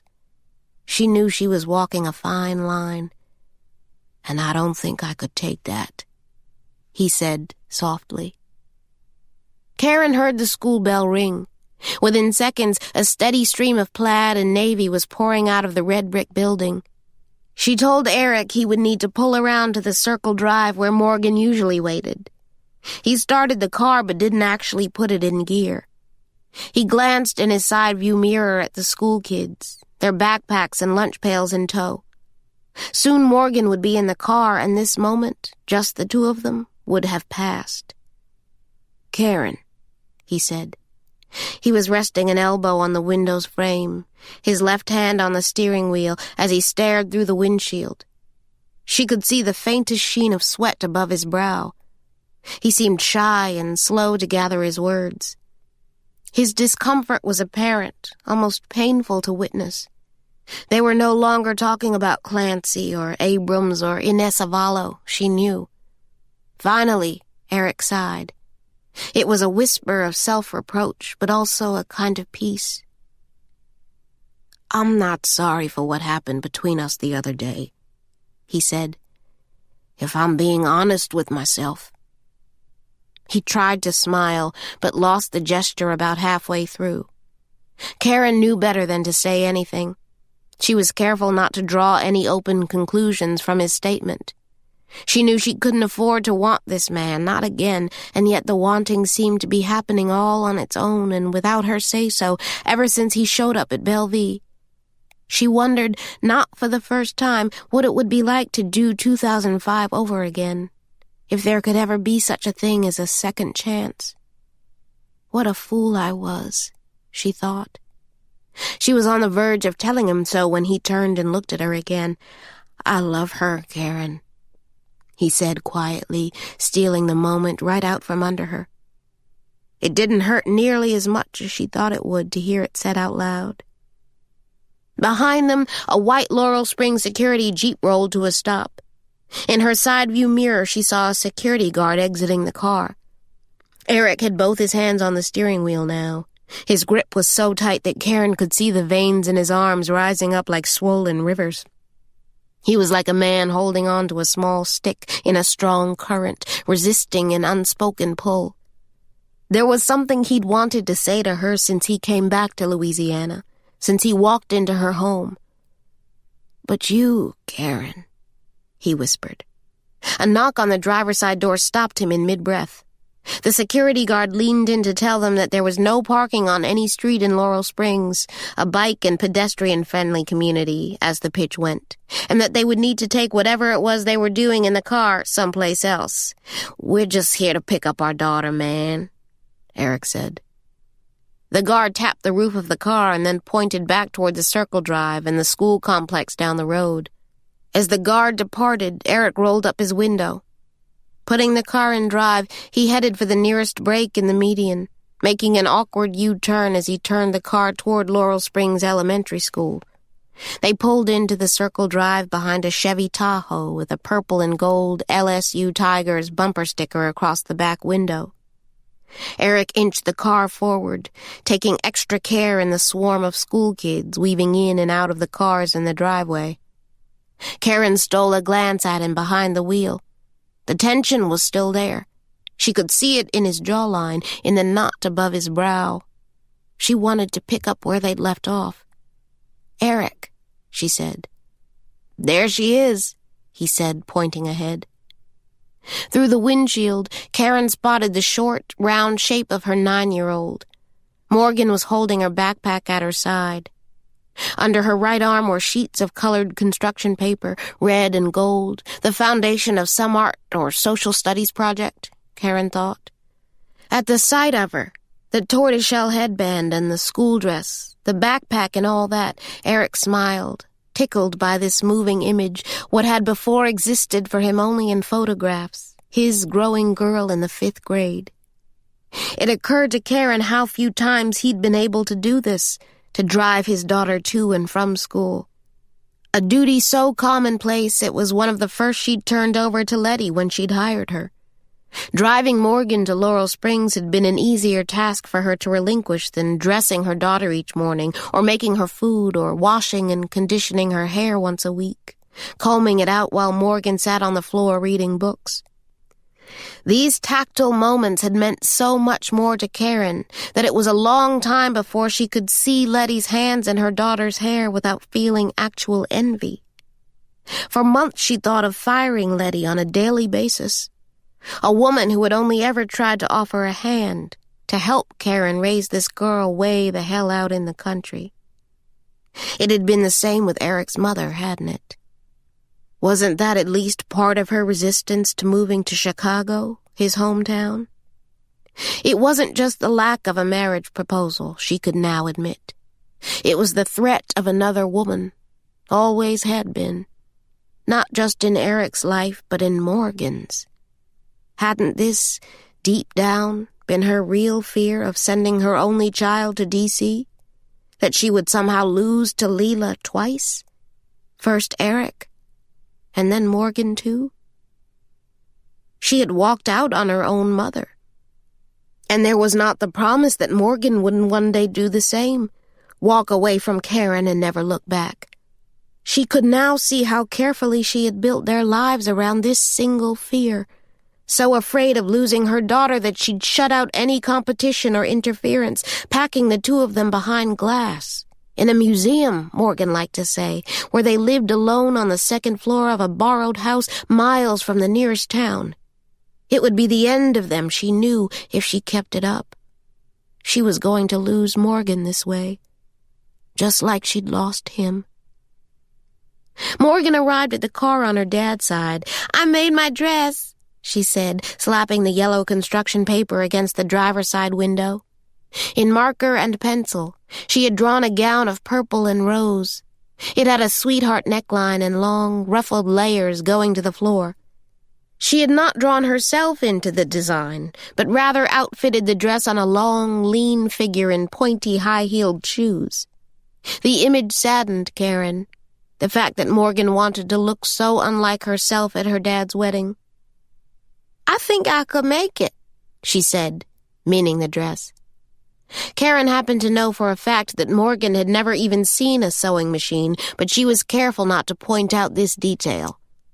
Morgan, who once taught herself to make soap, was not easily discouraged, and Caren didn't want her to think she was blocking her carefully laid wedding plans. She knew what the day meant for her daughter, how excited she was. Eric unlocked the car's back doors, and Morgan climbed in. Because she was hungry, they stopped at a roadside cafe on the way, a small hut off the highway that served crawfish boiled over an open flame in big, black pots behind the restaurant. Caren ordered Texas toast and a beer. Eric and Morgan went all out. Crawfish and boudin with pepper jelly, and corn fried with pasilla chilies and sweet butter. Eric ate with abandon, savoring the pork skin crackle and ordering a beer for himself and a second for Caren. Morgan shared her crawfish plate with her dad, showing him how to suck meat from the head because she, at 9, was better at it than he ever was. Caren sat across the damp picnic table, watching the two of them, listening as Morgan told her father that Ms. Rivera was not a bad homeroom teacher, but that she lacked creativity when it came to discipline, which made Eric laugh out loud, throwing his head back. More than once, he glanced across the table at Caren, holding her gaze, smiling, his face flushed with heat. She would have done almost anything to hold on to this moment for a little while longer. She took a pull on her beer. It was sharp and cold going down. "Morgan," she said finally. Morgan looked across the table, salt and grease all along the sides of her mouth. Caren offered no preface, no build-up, only the truth she knew no easy way around. She was going to have to let her go. "You're going back to Washington with your dad." Morgan looked back and forth between her parents. Why? It was not the reaction Caren was expecting. She stupidly thought Morgan would ask few questions, that the same girl who'd been bugging her about a plane ticket to D.C. for weeks now would simply throw her arms around Karen's neck and whisper, "Thank you, Mom." She was not in any way prepared for the wounded look on Morgan's face. "But you said I didn't do anything wrong," her daughter whispered. "Oh, Cakes, I'm not sending you away. I would never send you away." And to her surprise, Morgan started to cry. Caren stood and walked around to the other side of the picnic table. She straddled the wood bench and pulled Morgan against her, feeling the girl's warm tears through her cotton shirt. She could smell the shea butter in her daughter's hair, and it was all she could do to go forward with this plan. "The wedding is coming up soon anyway," she said. "It's just a few weeks away, and Daddy thought you might stay for Christmas this year." She tapped Morgan's shoulders until the girl looked up at her mother, until Caren could see her face. "There's snow there," she said. "Are you coming?" Caren shook her head. Morgan looked at Eric. "Daddy?" She seemed, at this point, more confused than anything. "The plantation is closing, honey," Eric said. "No, it's not," she said emphatically, turning to her mother. Caren had never talked over her daughter's head or assumed there were things she wouldn't understand, had always been bothered by people who underestimated kids' native intelligence. But she also didn't have the energy to explain it all. The spread of corporate farming and Bellevue's tenuous value at the dawn of the 21st century, or Raymond Clancy's political ambitions. In that moment, only the little bit that pertained to them mattered. "It is, Cakes," she said. "Bellevue is closing." "Because of Donovan?" "No, honey." On the highway, a pickup truck chugged past, close enough that Caren could smell its exhaust.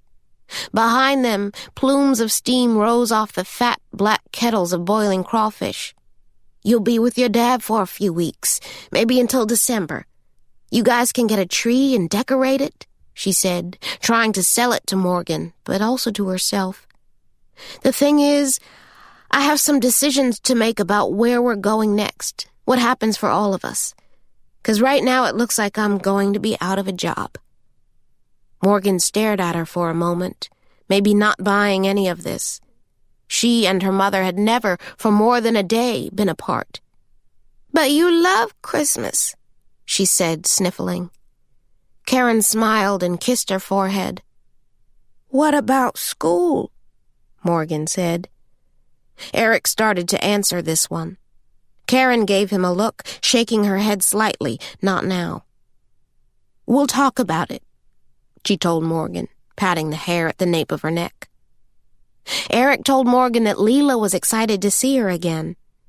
Morgan shrugged, looking down at her plate, picking at a few stray kernels of corn. "I guess if it's just for a little while," she said. Caren paid for their meal in cash.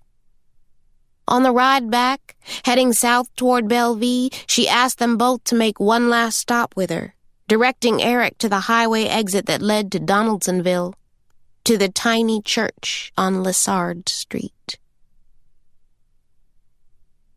Part 3. Final Tours. Chapter 26. The casket was closed for the service. Morgan, who had never been to a funeral or a wake or memorial service of any kind, had never even known a person who had died, was plainly fascinated by the spectacle of the thing.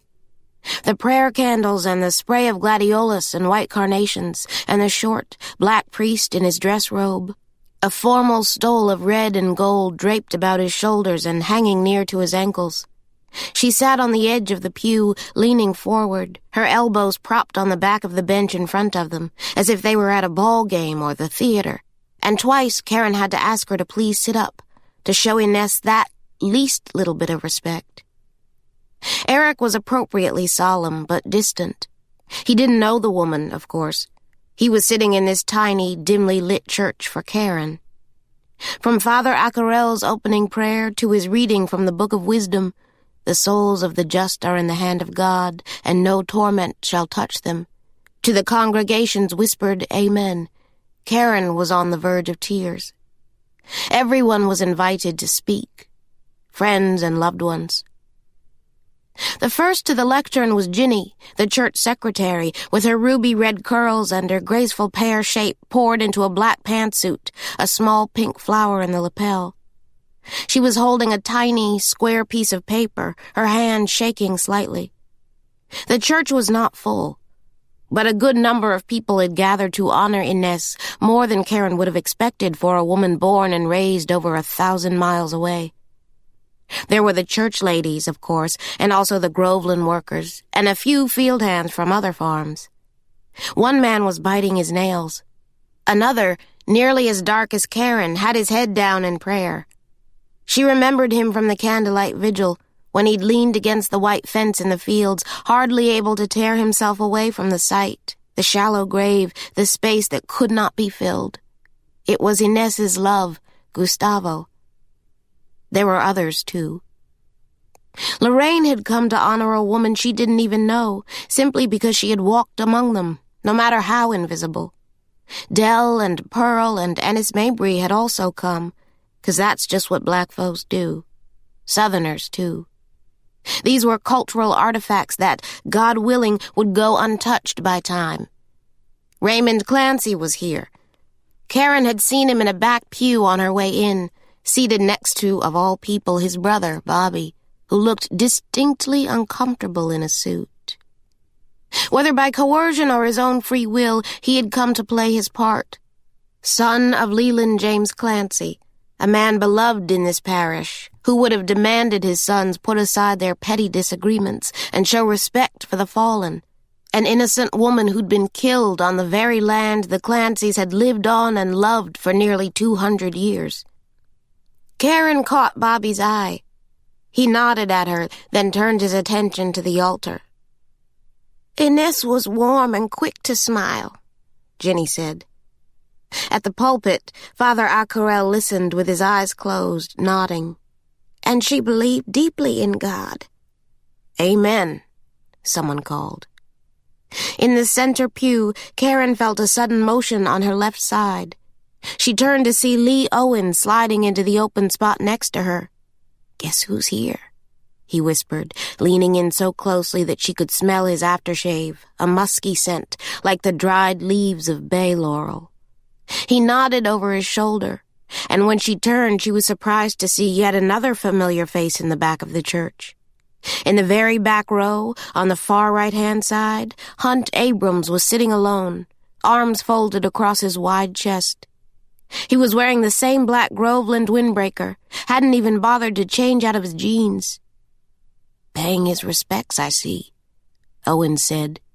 He raised an eyebrow at the audacity of it, the sick act of a killer showing up at his victim's funeral. Caren felt Eric watching her, taking note of this whispered exchange between her and the reporter. But when she glanced over to meet his eye, he had already turned and was now staring straight ahead. He was holding their daughter's hand. At the lectern, Ginny made the sign of the cross. Then, in halting high school Spanish, she said, "Descanse en paz." Rest in peace, Inés. As Ginny started down the short flight of steps at the edge of the altar, Acarel held out a hand to escort her. Caren glanced again over her shoulder. Hunt Abrams was looking right at them, at Caren and Eric and Morgan, at her 9-year-old daughter, the girl who had first stumbled upon the bloody knife. We should go, she thought. We should get her out of here right now. Only she couldn't think of an easy exit out of the small church that wouldn't take her daughter within inches of Abrams' grasp. There was a sudden rustling, a sober murmur in the crowd. One man was walking to the lectern alone. It was Gustavo, wearing a pressed shirt, black and red, his nerves plainly showing. Even from a distance, Caren could see his lips quivering, and there were dots of sweat across the leathered skin of his forehead. "Lo siento," he said, trying to gather himself. He kept looking in the direction of the back of the room where Abrams was sitting. Then he crossed himself and began again. He didn't cry and he didn't say his name. There was just this one declaration, a mere whisper into the microphone. "Yo la amaba." "I loved her," he said. He knew he shouldn't say that, not here. He knew they weren't married. And long ago they had made a pact not to speak of their families, the ones back home. "De este lado," he said, "fuimos solo nosotros, y era amor." On this side, he said, it was only us, and it was love. He knew there was a husband. There were kids, and he could speak to her love for her children, whom she hadn't seen in almost 3 years. She sent money home each month, and she prayed. She prayed for those kids. She worked every day for them, even looking for day work when the rain pushed them out of the fields, cleaning houses or washing dishes at the VA center in Darrow, or doing cleanup at construction sites, hauling trash, some of which she would lug home to a small camper they shared. Books or used clothes or the base of a porcelain lamp or a piece of an old bed frame. She found a use for everything. Here, Gustavo smiled. Inés was headstrong, he said, and sometimes stubborn. At this, one of the other field workers smiled in kind. "See," he called out, sharing this particular memory. Gustavo glanced down at the casket, covered in flowers. She didn't like it here, he said. She was trying to get enough money to leave, to go back home, or at least get as far as Texas. She thought, if nothing else, she could make more money picking grapefruit along the valley. Gustavo lowered his head. "I wish she had gone," he said. "She should have gone home." "Por eso cantamos para Inés," he said. "So we sing for Inés. We sing her soul home." By now, Caren was crying openly. Through the sting of her tears, she watched as Gustavo walked back to his seat, while some of the churchwomen stood to face the congregation, positioning themselves below the altar. Ginny was standing in front. In chorus, they began a hymn, "What Wondrous Love Is This?" Owens, sitting next to Caren, mumbled the words in a soft tenor, speaking more than singing, and she was surprised that he knew each verse by heart. This close up, she could see his hair had been slicked back and combed. Out of his usual khakis and ball cap and into slim black pants, he'd clearly gotten dressed up for this, for Inés. And when Father Acarel asked the congregants to please join hands, it felt oddly comforting to hold his, Eric on one side and Lee Owens on the other. Outside, she asked him to wait for her. But somehow, as they filed out of St. Joseph's with the rest of the congregation, Owens got ahead of them. Eric was close by Caren's side, ushering her along, but also keeping her and Morgan well within his sights. She could feel his presence behind her as they made it down the church steps. "Let's go," he said, holding tightly to Morgan's hand. She was still in her school uniform, her bare legs open to the night air. Abrams was long gone, his black truck nowhere in sight. Lorraine and Pearl, Ennis and Dell had already left in Lorraine's Pontiac. Bobby Clancy was still lingering on the dewy lawn beneath the low branches of the black pecan tree. He smiled when he saw Caren. He ambled over, both hands balled inside his pants pockets. Beneath his dark suit, Caren noticed a pair of camel-colored boots. "Hey," he said, and Caren said, "Hey," back, introducing him to Eric and her daughter Morgan. He nodded warmly at the girl, folding his tall height in half by bending at the waist so he could shake her hand like a gentleman. "Lord, if she don't favor Helen," he said, glancing back at Caren. "And as pretty as her mama, too." Caren caught the faintest smile on her daughter's lips. "You don't remember me, huh?" he said to Morgan. Caren thought he was drunk, or at least halfway there. Bobby had never actually met her daughter, not even as a baby. "Bobby and I grew up together," she told Eric. Bobby smiled sloppily, swaying a little on the heels of his boots, and again Caren wondered how much he'd been drinking. "Wouldn't know it now, but we was real close," he said. "And I was way too shy to tell her I had something of a boyhood crush on her." Eric looked from Bobby to Caren, who felt her cheeks flush. She felt embarrassed, but also slightly angry with Bobby for finally saying it out loud, and here, of all places. She felt she would have rather gone the rest of her life pretending not to know what she always had, that Bobby liked her and that he felt hemmed in by the prescriptions of his birth and name. The rules that he imagined kept them apart. Bobby basically said as much now, adding, "Yeah, well, times were different back then," while fiddling with something in his pants pocket. Through the fabric, Caren thought she spotted the outline of a flask. She wanted to change the subject. "So I guess you know about the sale, then?" Bobby looked back toward Lessard Street, where Raymond was sitting in the driver's seat of a late-model Cadillac, watching this little reunion between his kid brother and Caren. He tapped on the horn, letting Bobby know his ride was leaving. Bobby turned back to Caren. "I'll talk to you about it later." Then he pulled out a silver flask and took an open swig in front of everyone, before tramping across the grass toward the passenger seat of his brother's Cadillac. By now the crowd outside St. Joseph's had thinned. There were still a few lights on inside the church, but Ginny had already pulled close the gate to the church's parking lot, which was now vacant. There was a rustle of tree branches overhead and a cool wind swaying the leaves. It was cold out here and getting colder. The field workers, everybody, was gone, except Lee Owens, who was waiting for her. "I hear they charge the Isaacs kid," he said. "Caren," Eric said, putting a hand on her elbow. He was through with it, she knew, all of it. The plantation and the cane fields and the sloppy murder investigation. The rain and the muggy mess of Louisiana. "Can you give me a minute?" Eric looked at her, then at Owens. "We'll wait by the car," he said, tugging at Morgan's hand. Caren watched as he led her toward the rental car across the street. "I have something," she said, turning to Owens. She still had the DVDs in her pocket. The headlights caught on tape.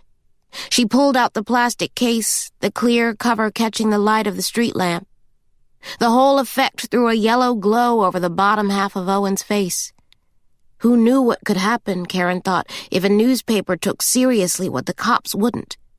Screw Lang, she thought. Eric called out her name again. "It's late," he said. "I could drive you later," Owen said. "I mean, if he needs to get her home." When Caren presented this idea a few moments later, and out of Owen's earshot, Eric lost the last of his patience. "What are you doing, Caren? You don't even know this guy." He had his fingers dug into Morgan's shoulders, keeping her close. Morgan was leaning her head against her father's torso. She was shivering. "Take her home, Eric. I'll be fine." He looked from her to Owens, then back to her again, rolling his eyes. "Caren and her many suitors," he muttered. Now she thought he was just being mean. "It's not a date, Eric," she said. "He's a reporter." Eric let out a wearied sigh. He stared at her for a long time, the amber streetlight softening his features. He was worried about her, that's all. "Just be careful, Caren." Morgan was still standing between them, unsure in which direction she was meant to go. If she should stay with her mother or go with Eric. "Go with your dad," Caren insisted. "I'll be fine, Cakes." Morgan's eyes narrowed to slits. She looked past her mother, sneaking a peek at Owens. "Is Donovan going to be okay?" she asked. "I don't know, Cakes." Morgan nodded sagely, a kid getting an early, unwelcome lesson in the breadth of life's vast unfairness. She took a sideways glance, a second look at Owens. "Don't keep her too late," she called to him, before skipping off to catch up to her dad. Owens was highly amused. "What a great kid," he said, as Caren stood there watching her go. They sat in his car, in the dark, only the blue light of his laptop computer between them. Owens hit rewind and they watched it again, the last scene on the second disc. Caren could smell the soapy pomade in his hair, the hint of mint on his breath. He was chewing his fingernails, utterly perplexed. "I don't understand," he said, staring at the headlights on the screen. "Why would he take a deal?" "The whole thing started as a misunderstanding," she explained. Outside, the rain was misting, swirling about like tiny seeds in the wind.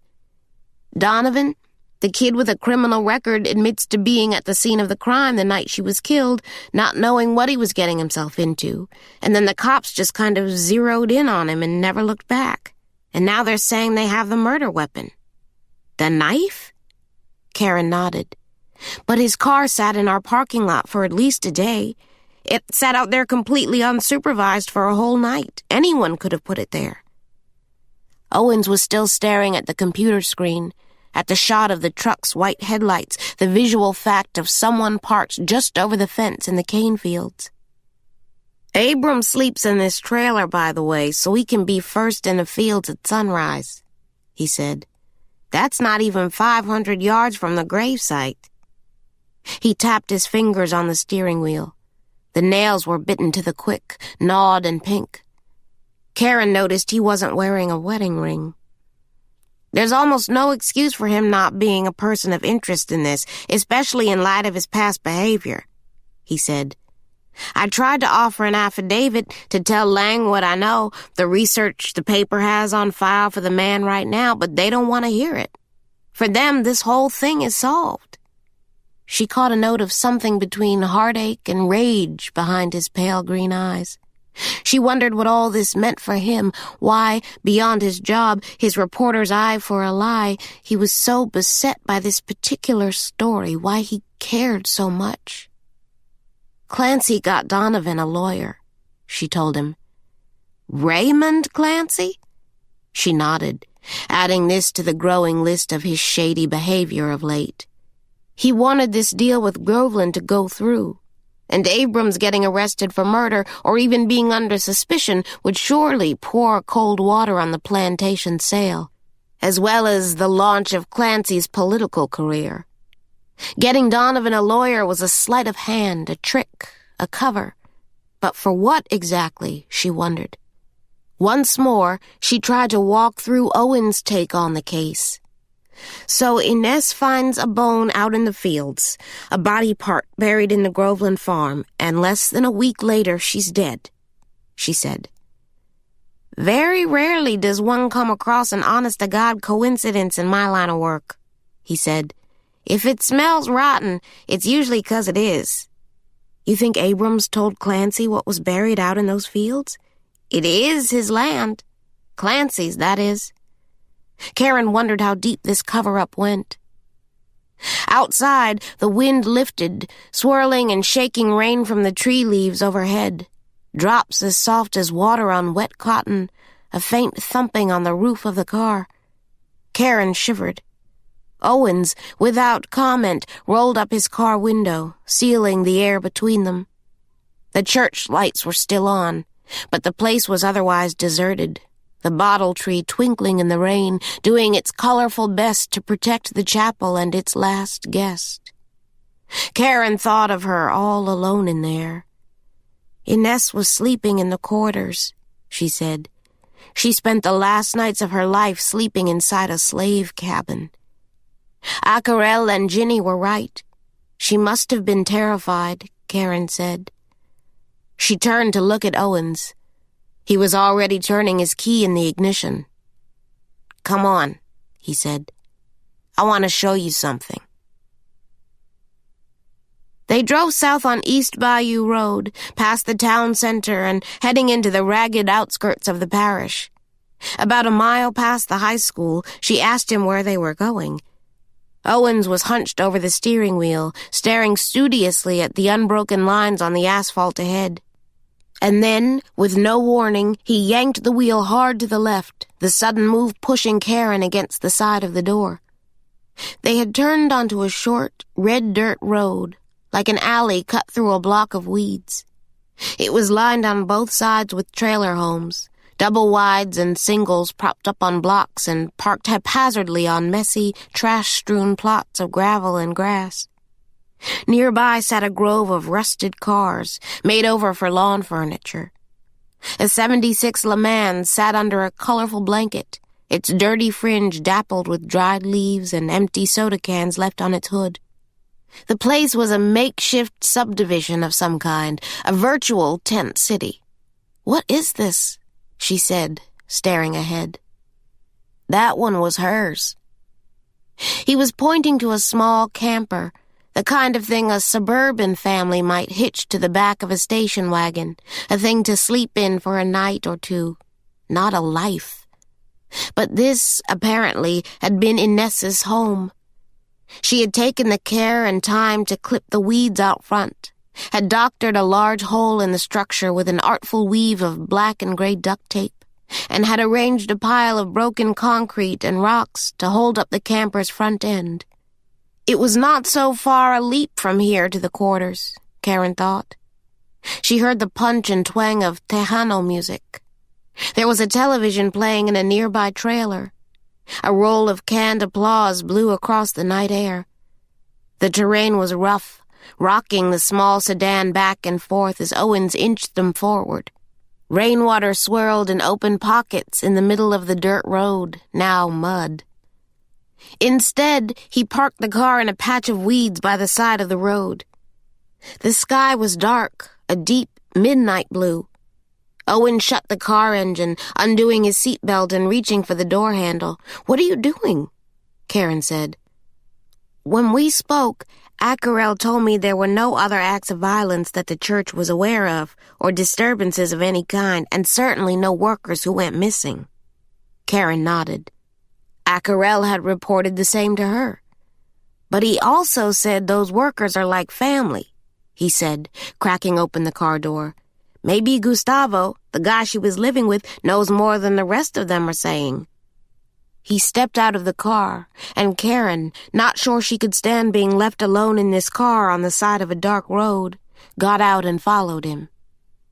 The heels of her boots sank in the mud as she struggled to catch up to him.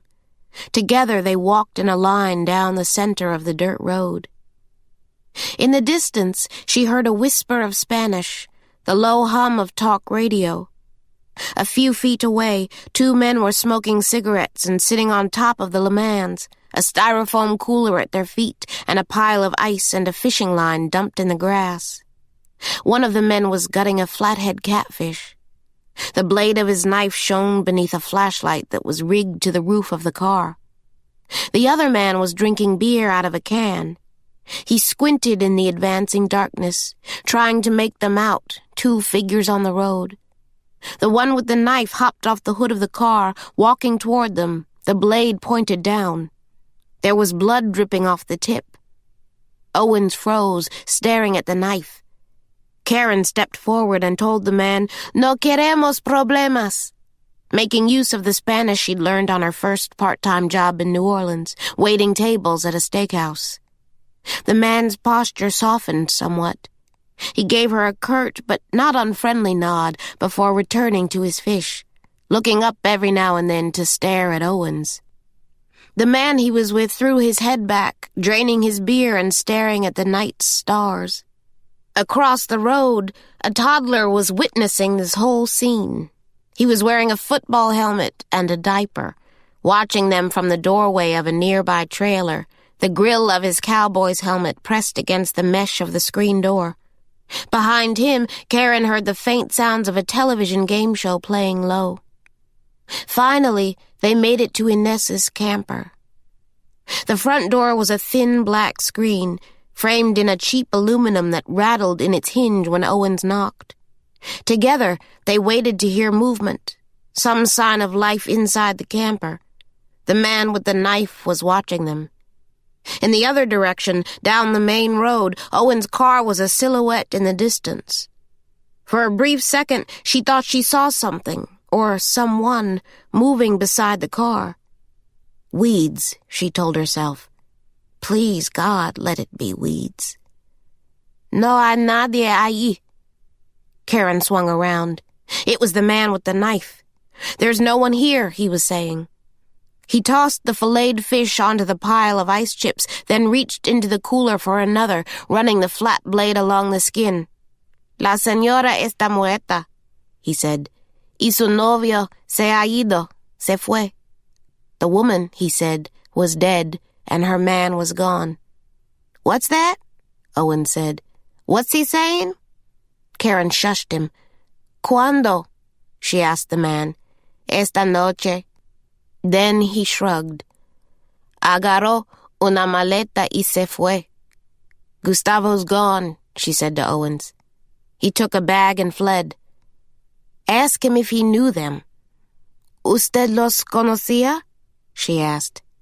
The man with the knife stared for a long time, looking between Caren and Owens, this white boy. Maybe it was the language, the ease with which he and Caren had fallen into conversation in his mother tongue, but he seemed to get no charge from her presence. She was a woman, y una morena at that, and he regarded her as more a curiosity than a threat. No, he said, going back to his knife and his fish. Owens nudged her to keep it going. Caren asked the man if he knew the Groveland farm. Sí, he said. Pero nunca he ido. He's never been there, he said.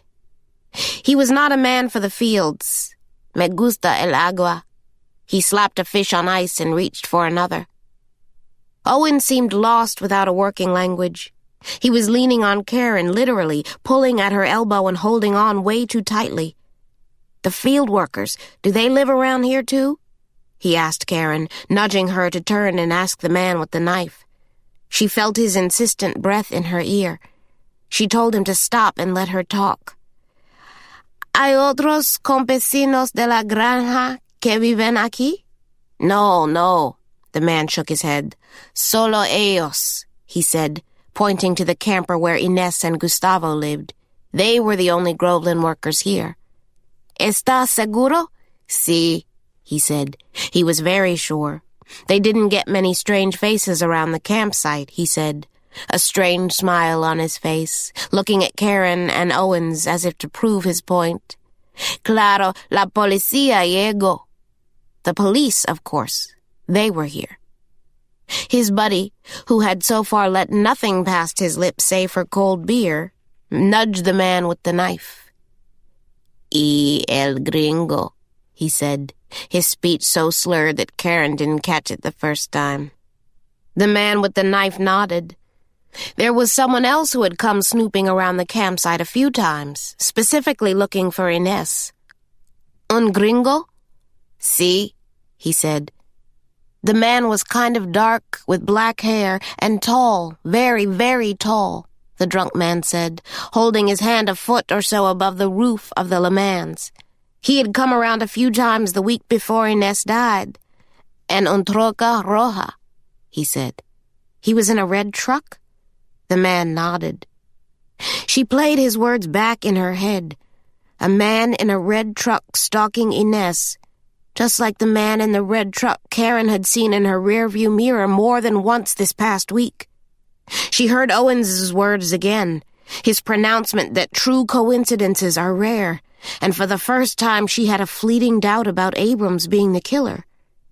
Was there someone else out there? A killer who had gotten to Inés Avallo and was now following Caren? She told Owen she was ready to go. She wanted to get the hell out of here.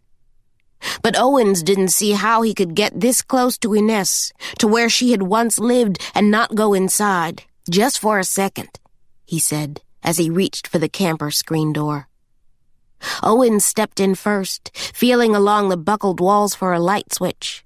But there was no electricity in here, only an oversized mechanic's flashlight hanging on a nail by the door.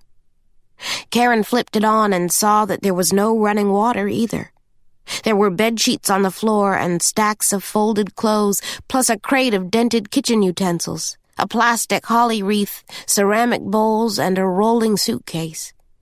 She found a use for everything, Caren remembered Acarel saying. Among her things were a red plastic cooler and dozens of votive candles burnt to stubs, just like the ones Caren had found inside Jason's cabin in the slave quarters. She felt a line of sweat down the center of her back. There was no ventilation except for the screen door, and every step Owens took, the whole camper swayed and tilted to one side. "Stop," she whispered. "Just stop." She wanted him to stop moving, to turn around and drive them out of here. "Give me the keys," she said.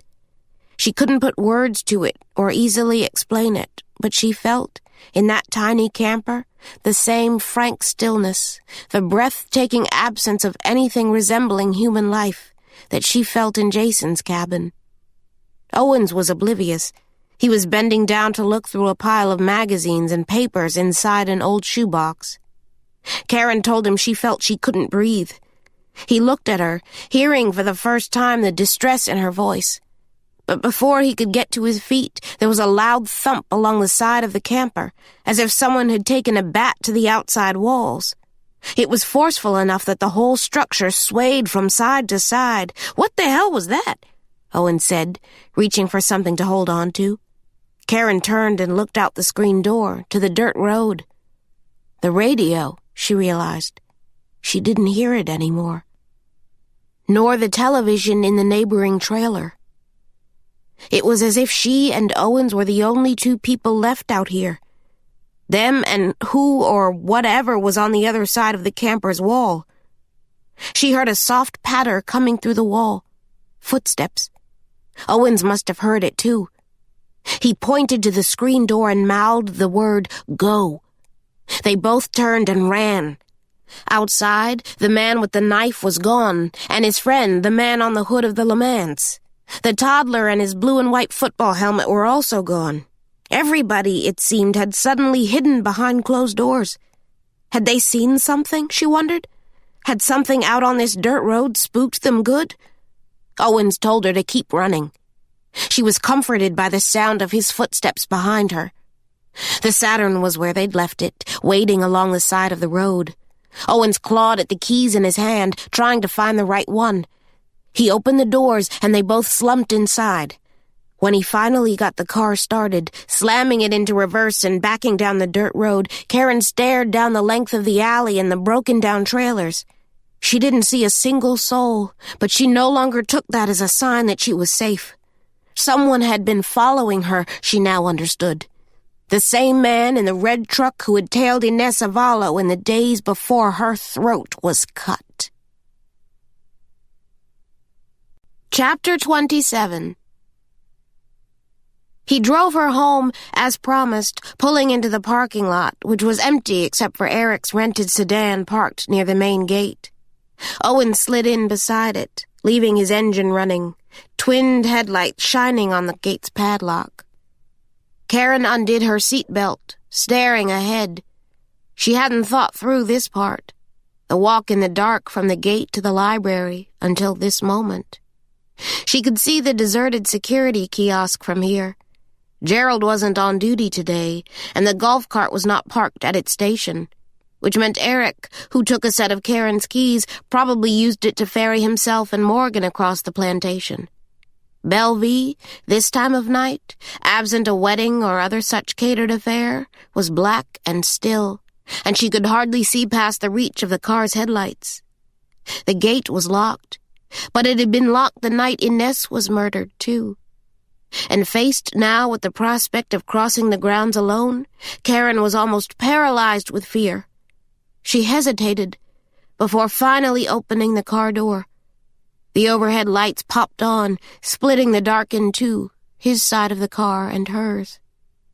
Owens reached across the distance, touching her arm. "Hey," he said, "you want me to walk you?" She zipped up her jacket. "You'd never find your way back, not this late." "I could stay." She couldn't imagine what Eric would make of that. "I'll be okay," she said. She asked if she could use his cell phone. "Sure," he said, reaching for the phone, which was sitting in the cup holder between them. Caren dialed over to the library, waiting through 4 rings. When Eric's voice finally came on the line, she felt Owens watching her. She told Eric to be on the lookout, to do something drastic if she was not on the front steps of the library in the next 10 minutes. She let out a low chuckle, awkward and self-conscious, trying to keep her voice light and casual, which Eric saw right through.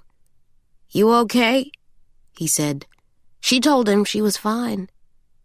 When she hung up, Owens asked, "That your husband?" "Oh, no," she said, handing back his cell phone. Maybe it was the way she said it, or the fact that Owens had observed her and Eric long enough to surmise a certain level of complication there, but he smiled in recognition. "Yeah," he said, "I've got one of those, too." He stared through the windshield at the gates of Bellevue, biting his thumbnail. "No kids, though," he said. She heard a catch in his voice that she couldn't quite place. It was gratitude or else deep regret. "Can I ask you something?" "Yes, ma'am," he said, his Louisiana drawl curling the words. "Why does any of this matter to you?" she said. She meant Groveland and Abrams and the death of a woman he didn't even know. "My granddaddy used to cut cane," he told her. "Mine too," she said. Her whole family, in fact, going back before the Civil War, all the way back to Jason. She liked the fact that Owens shared this with her. It made her feel better about leaving Donovan's DVDs with him. In his hands, they would be delivered to his editor in the morning. That was their plan, the pact they'd made. She stepped out of the car, and through the rain-dappled windshield, Owens gave her a thoughtful smile. "Night, Miss Caren," he said. He waited until she was all the way behind the locked gate before pulling out of the parking lot, taking the last bit of light with him. From the gate to the old schoolhouse was easy. She stayed on the main road as it veered a few yards to the west before meeting up with the circle drive on the back side of the main house. She followed it to the rose garden, heading toward the library, which was situated at the northeast corner of the plantation. The rain had eased to nothing, but the ground was soaked through from days of this, back and forth, off and on, black clouds 1 minute, sunshine the next. She made sure to keep to the paved path. It was quiet out here, so much so that she thought she could hear the river in the distance, its push and pull, the swirling current and the chorus of night birds on its shores. Where there was moonlight, it cut through the tree branches overhead, casting sharp, short shadows that darted this way and that, right before her eyes. Still, this wasn't so bad, she thought, shoving her cold hands into her pockets. It was well past the garden when it first occurred to her that she wasn't alone out there. The sound was faint at first, and she took it for wind in the trees, the whispers of haints on the plantation. Then the weight of the noise deepened into a low pat, pat, pat, the rhythm as even as a heartbeat.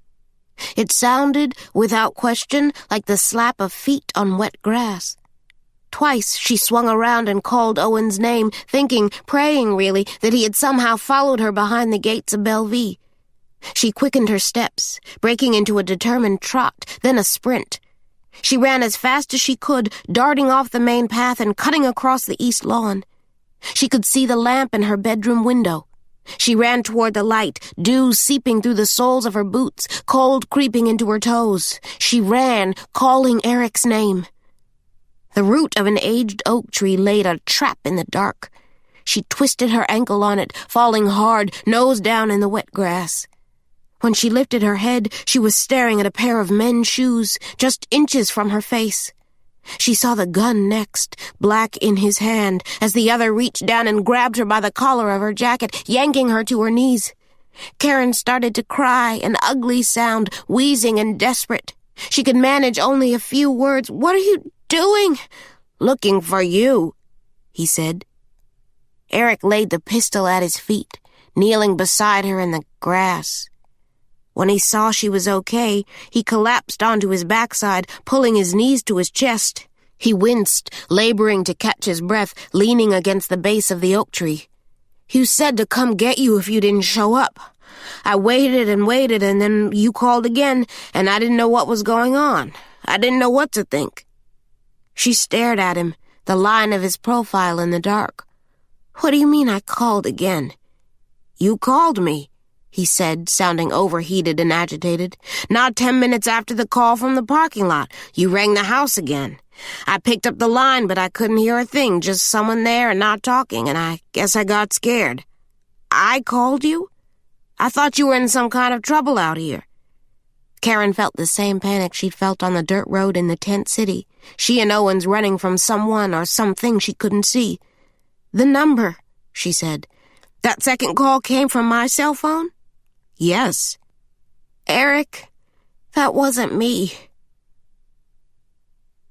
According to the map on her computer screen, the call had bounced off a cell tower not even a half a mile away in the parish countryside, and the closest source location the phone company's website could offer was an address on the River Road, a street number that happened to correspond with the Bellevue plantation.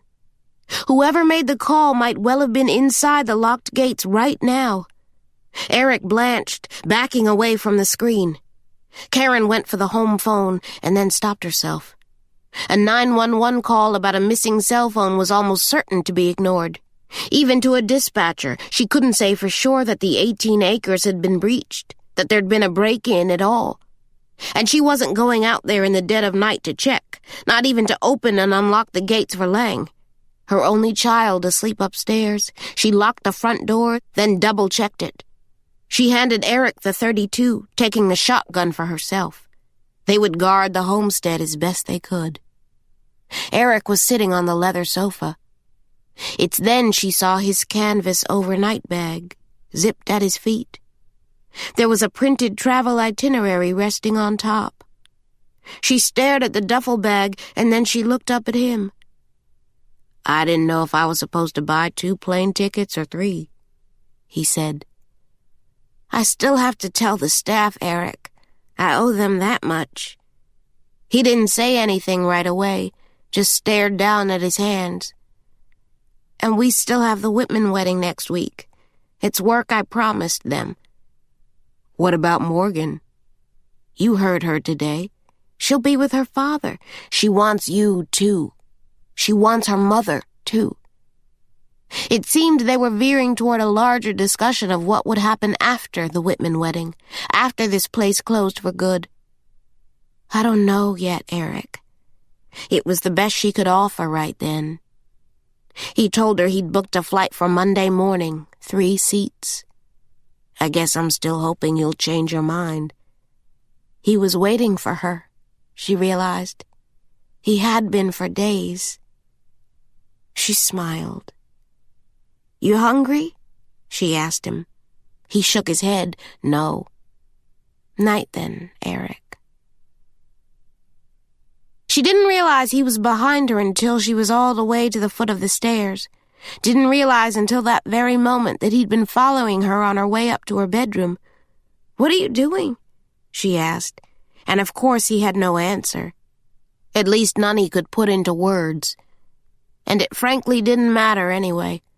She was perfectly willing to be pulled along by their history, whatever was left of it, and still imposing its will on this little moment in time, the two of them on the stairs.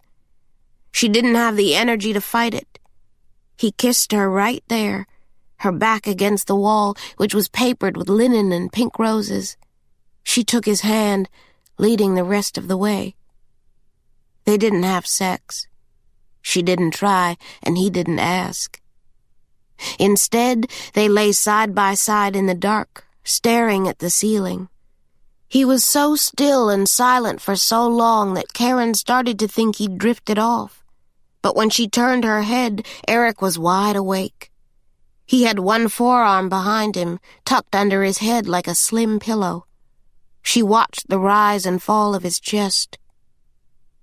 "I lied," he said softly. "When I told you I didn't think I would ever marry you, I was lying." He gazed in her direction, but the look in his eyes was lost to the darkness. "I was just mad." "I know." It was her own little lie. "I had a ring," he said, lifting his eyes to the ceiling again. This detail hurt more than the rest of it. Fleetingly, she thought to ask where it was, not to wear it, but just to have it, as a remembrance, something to hold in her hand. Eric reached across the bed to touch her arm. "I love her, Caren," he said. "I mean, this is real for me." "I know that, Eric." He fell silent for a moment, then whispered the rest. "Leela's pregnant." "Of course she is." Eric waited to hear something from her, and when he didn't, he let his hand fall from her arm. In the dark, he said, "I want my family together, Caren. I want that." They lay beside each other for a long time, each growing drowsy in the absence of knowing what more there was to say, the shotgun and the pistol across the foot of the bed. Eric fell asleep first, and then Caren, lulled by his heavy, somnolent breathing, waking only once to tell him, to say it out loud, "I'm sorry, Eric. More than you know." She drifted off thinking about family, the little one that fit beneath this roof, but also the one beyond the library's doors. Lorraine and Pearl and Ennis, Luis and Dell and Donovan, and all the Bellevue players. And she thought of the ones who were gone. Her mother and grandparents and great-grands, stretching all the way back to Jason, which made her think of Inez, too. They were, each of them, connected across time, across the rolling land of a place called Bellevue, each navigating a life shaped by the power of labor, but also love. Their relationships built on river silt, thin and shape-shifting. Their family lives a work of improvisational art, crafted from whatever was at hand, like the glistening bottles of Acarel's bottle tree.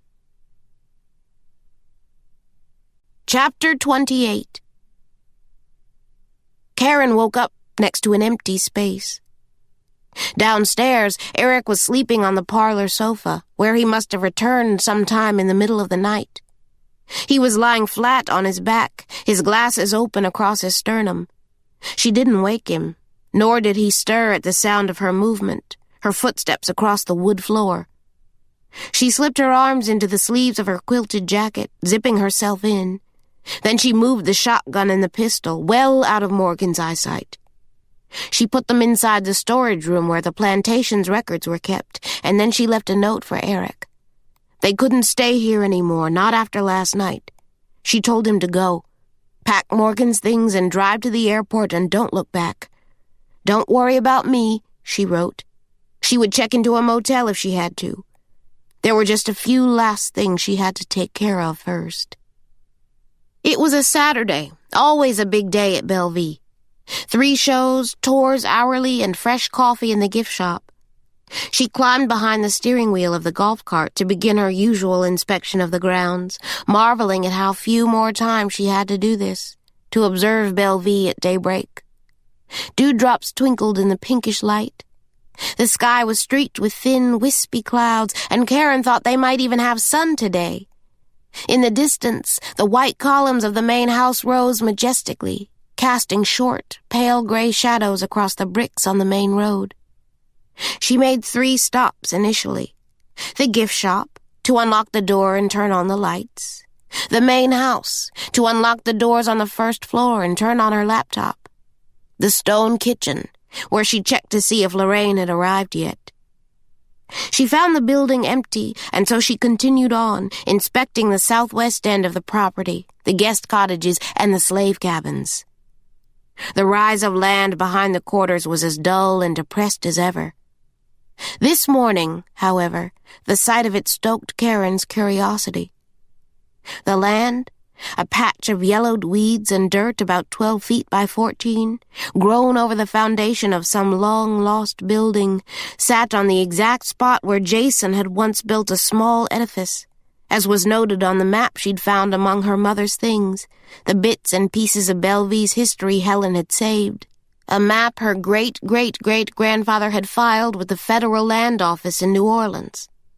That last little bit hung in the air like a low, cold fog.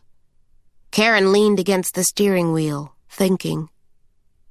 Eventually, she put the cart into gear, pulling in a wide arc and heading back to the main house and her office.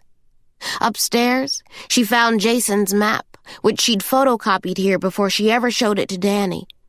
It was hand-drawn, a thing of beauty, really. The big house and the cottages, the kitchen and the rose garden, and the quarters, of course. It was all here.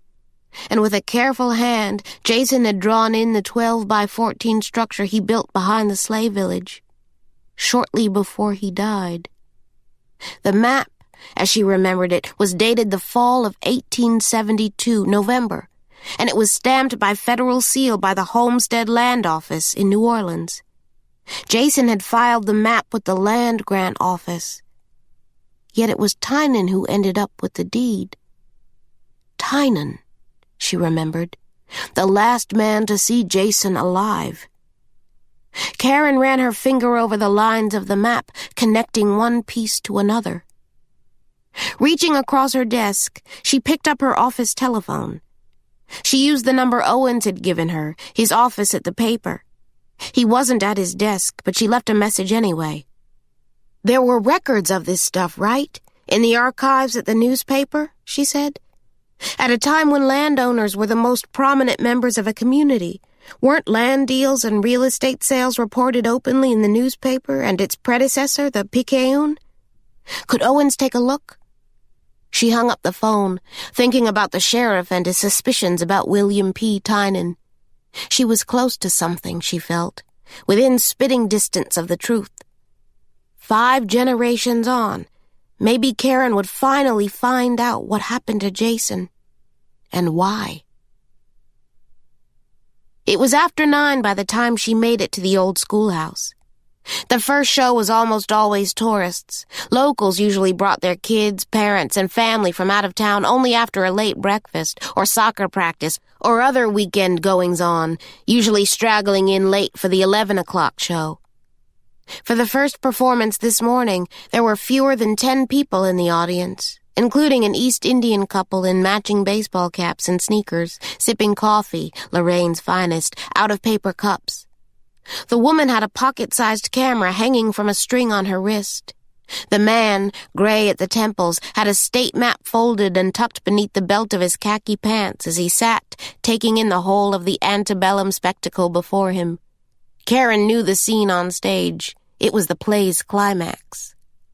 The women of Belleville, Madame Duquesne and her unmarried daughter, Minette, virtuous gentlewomen reduced to tattered rags and begging food on credit, fall to tears on news of Yankee soldiers commandeering plantations throughout the parish, ordering slaves to leave their work in the fields, stealing jewels and silver hair combs for their mothers and girlfriends up north, and burning pianos for firewood or just for fun. When the Duquesne's trusty driver, played with magniloquent obsequiousness by Ennis Mabry, delivers the news, Madame Duquesne faints at once, collapsing into her daughter's arms. The slaves are gathered round, a last order given by Mademoiselle. That day, Ennis gave what would have been Donovan's big speech. On stage, he laid his hat to his chest.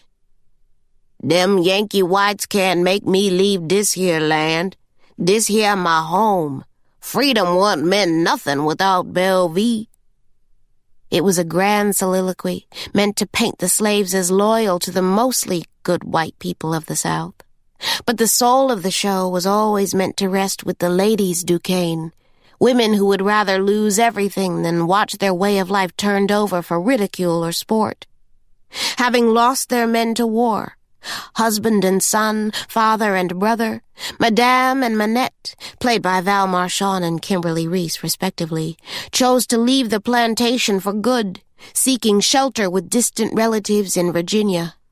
"It's over, Paul and Delphine, Anthony and Sarah," Minette said, walking down the line of her slaves, like Dorothy bidding goodbye to her improvised makeshift family in The Wizard of Oz. The final word from Mademoiselle, "Belleville is no more." Arm in arm, the women Duquesne walked off the stage while a boombox on the stairs played a cassette tape of a scratchy Brahms recording. The slaves, left behind on the plantation, did not jump for joy at the end of their incarceration, nor did they hear in the martial drums in the distance and the coming of Union soldiers a life of freedom. They fell against each other, weeping for the end of an era. Belleville is no more. Later, it fell to Caren to tell the staff the same. As the audience cleared the schoolhouse, she gathered the cast and crew in the main room in front of the stage. Louise, Pearl and Lorraine, Cornelius and Shep, and the rest of the cast, Val and Kimberly, Eddie, Bo, Nikki, Shauna and Dell, as well as Gerald from security. Caren sat on the edge of the stage in front of her motley crew. They had about 20 minutes before the start of the next show. "It's done, guys," she said. "Lorraine was right." And then, because their silence was unsettling, very nearly unbearable, she made sure her words were clear, that each and every one of them understood. "Clancy's shutting us down." Lorraine sucked her teeth. Pearl sank into one of the white folding chairs, resting her chin in her hands. Luis, the most senior employee, put his head down. The others were all looking at each other, waiting for somebody to speak first. "When?" Cornelia said. "A week, tops. The Whitman wedding will be our last." Nikki Hubbard, of all people, started to cry. She was clinging to Bo Johnston's arm. Together, they made a strange romantic pair, Nikki in her slave rags and Bo dressed as the white overseer. Bo kissed the top of Nikki's head, holding her hand. "I can put most of you guys on for the Whitman event if you want to make some overtime, and I'll gladly write a recommendation for anybody who wants one," Caren said. She would do anything for any one of them, she thought, just as she would for Donovan. "But either way, it's time to start packing up your things," she said. "Is it Maryvale?" Val asked. Her nails were painted bright pink today, just like the lipstick bleeding into the corners of her mouth. "Are they building a new subdivision?" She, more than anyone in the room, looked at least vaguely hopeful. "No. The Groveland Corporation is taking over the land." "No shit," Shep said. "Groveland? The farm people?" Val looked disappointed. Lorraine, too, though for entirely different reasons. "It's gonna be nothing but cane out here," she sulked. "Nothing but Mexicans and machines for days. You know black folks can't never hold on to nothing good." Dell, more sullen than usual, said, "It's a plantation, Lorraine." "Yeah, but it was ours." "Oh, hell, Lorraine, it was never ours." Dell, who played the mammy in the stage play, pulled a loose cigarette from the front pocket of her costume's apron, and Caren didn't bother to stop her when she lit up brazenly right there inside the schoolhouse. What difference would it make, really, if the whole thing would have burned down now? What exactly was she trying to save? Whatever the plantation had meant to each and every one of them, they would have to take it with them. "What about Danny?" Ennis said. "He could talk to Clancy, couldn't he?" "Yeah," Cornelius added. "Danny ought to talk to him." "I don't think Danny's going to change his mind," Caren said. "Oh, it's done, y'all. Just let it go," Dell said. Shauna, seated beside her, had her head down. Eddie Knoxville, apropos of nothing, announced that he'd like to travel. Lorraine, however, was still steaming. "It's not nothing, Dell. It's history. Our history." Dell blew a puff of white cigarette smoke. Poof. It would, all of it, be gone. "Shit, man," Shep mumbled. "Guess it's back to working at Walmart. That's if you're lucky," someone else muttered. "You better hope Walmart will take your country ass back," Cornelia said. Shauna, her straightened hair held by a knotted kerchief, had said very little this morning. She'd spent most of the meeting fiddling with the hem of her costume. "What about Donovan?" she asked softly. "It's not good," Caren said. "Oh, hell," Ennis cussed, twisting his hat in his hands. "He's got a lawyer, one of the men from Clancy's firm, and they're telling him to take a deal." "They can't do that." "Not without his say-so, no." "Oh, Donovan ain't killed that girl," Lorraine said. "Then why would he take a deal?" Gerald said. Cornelius made a face. "Brother man done lost his head in there, that's all." Kimberly Reese was looking at all of them like they were fools. "Innocent people don't go around confessing to crimes, y'all," she said, her voice squeaky and righteous and impatient, that of an older sister urging them to grow up. She tucked a lock of blonde hair behind her ear and reminded them of Donovan's past troubles with the law. "He was here the night that woman was killed, and every one of you knows it, too." She cut her eyes at Caren, realizing she'd maybe said too much. "I already know about the movie," Caren said. "I saw the DVDs." She waved off their surprised looks, their nervous anticipation of a reprimand that she wasn't in the least interested in giving. She no longer cared about breaking the rules. "And the cops know about it, too," she said. "He's liable to pick up a trespassing charge while he's at it. The detectives know he was out here on Wednesday night." Kimberly Reese nodded, adding, "My cousin works at the courthouse, and I happen to know for a fact that they found the murder weapon in Donovan's car." Caren felt the air in the room cool. They were trying it on, she knew, the idea of Donovan, their co-worker, as a violent criminal, a killer. Cornelius shook his nappy, uncombed head. He didn't like the picture it painted, but there it was. Shep mumbled to himself, "Fuck, man." Lorraine had heard about enough. "Does Leland know about this?" she said. "About Donovan?" "About the sale." "I'm sure Raymond told his father," Caren said. "He had to sign off, too." "I don't know," Lorraine said, shaking her head and looking around the room at the others. "Raymond's played dirty in the past. He bought Bobby out years ago for some little bit, knowing that boy can't hold a dollar, drunk as he stay. And now he's gonna make millions selling out to Groveland. I wouldn't put it past him to cheat his own daddy." She had half a mind to drive up to Baker right now and have a bedside talk with Leland, to let him know what his firstborn was up to make sure everything was on the up and up. "Raymond," Lorraine spat, "with his capped teeth and his dyed hair." She shook her head, turning up her nose at the plastic image. Caren hopped off the edge of the stage. "What do you mean he cut Bobby out?" "Years ago," Lorraine said. "So Bobby's not going to make any money off this Groveland deal?" I don't see how. And all this time, Caren had thought that Bobby's sudden reappearance in the parish these past few weeks was about the younger Clancy keeping an eye on his assets and his brother's handling of the family business. He had said as much, hadn't he? "That boy don't have a pot to piss in," Lorraine said. "Leland don't like him at the house, and Raymond won't have him. It's something how money changes folks.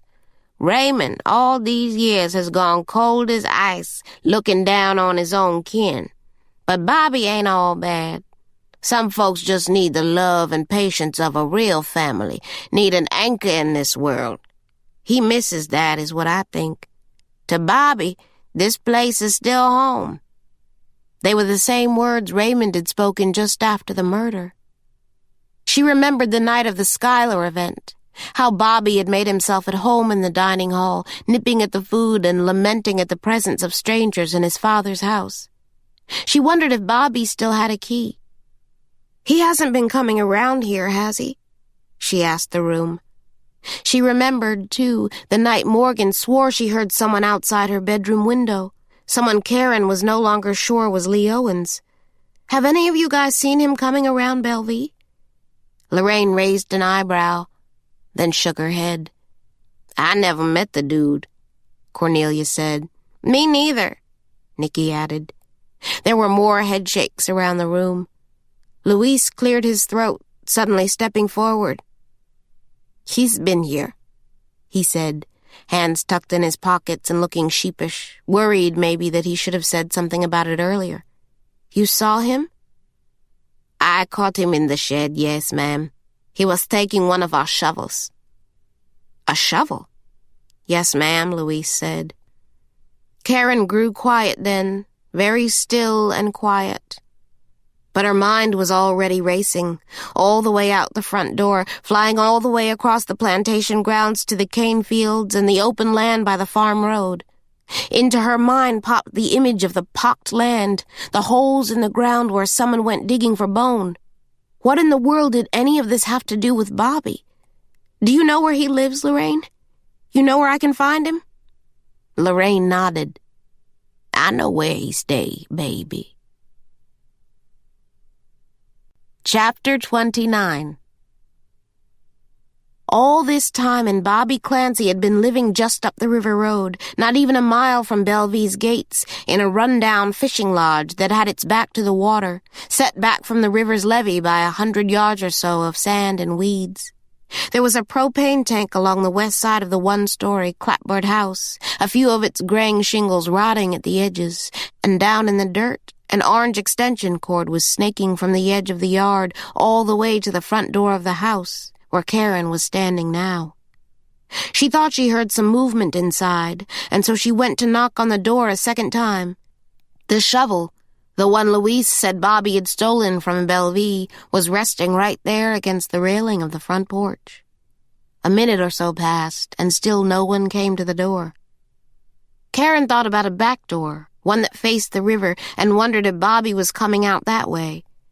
She felt the porch's wooden planks creak beneath the weight of her boots as she started down the steps. The house was a true river hut, with no foundation and all four corners hopped up on blocks of cement.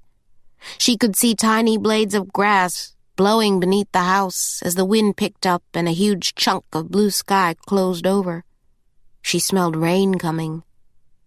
The air had turned gray and dark, and Caren was careful to watch her step on the unpaved ground, stepping over tools strewn in the dirt, along with empty beer cans and miniature bottles of bourbon, the kind you could still buy at the T&H in town for $1 or $2 a pop. She walked all the way around to the back of the house, before stopping dead in her tracks. For parked in the yard, at an angle which had made it invisible from the street, was a red pickup truck. It was rusted along the sides and had a familiar dent in the front grille. The headlights were square, just like the ones in Donovan's video, shining from the cane fields on the night Inés Avallo was murdered. Caren slapped a hand over her mouth, afraid she might actually scream out loud.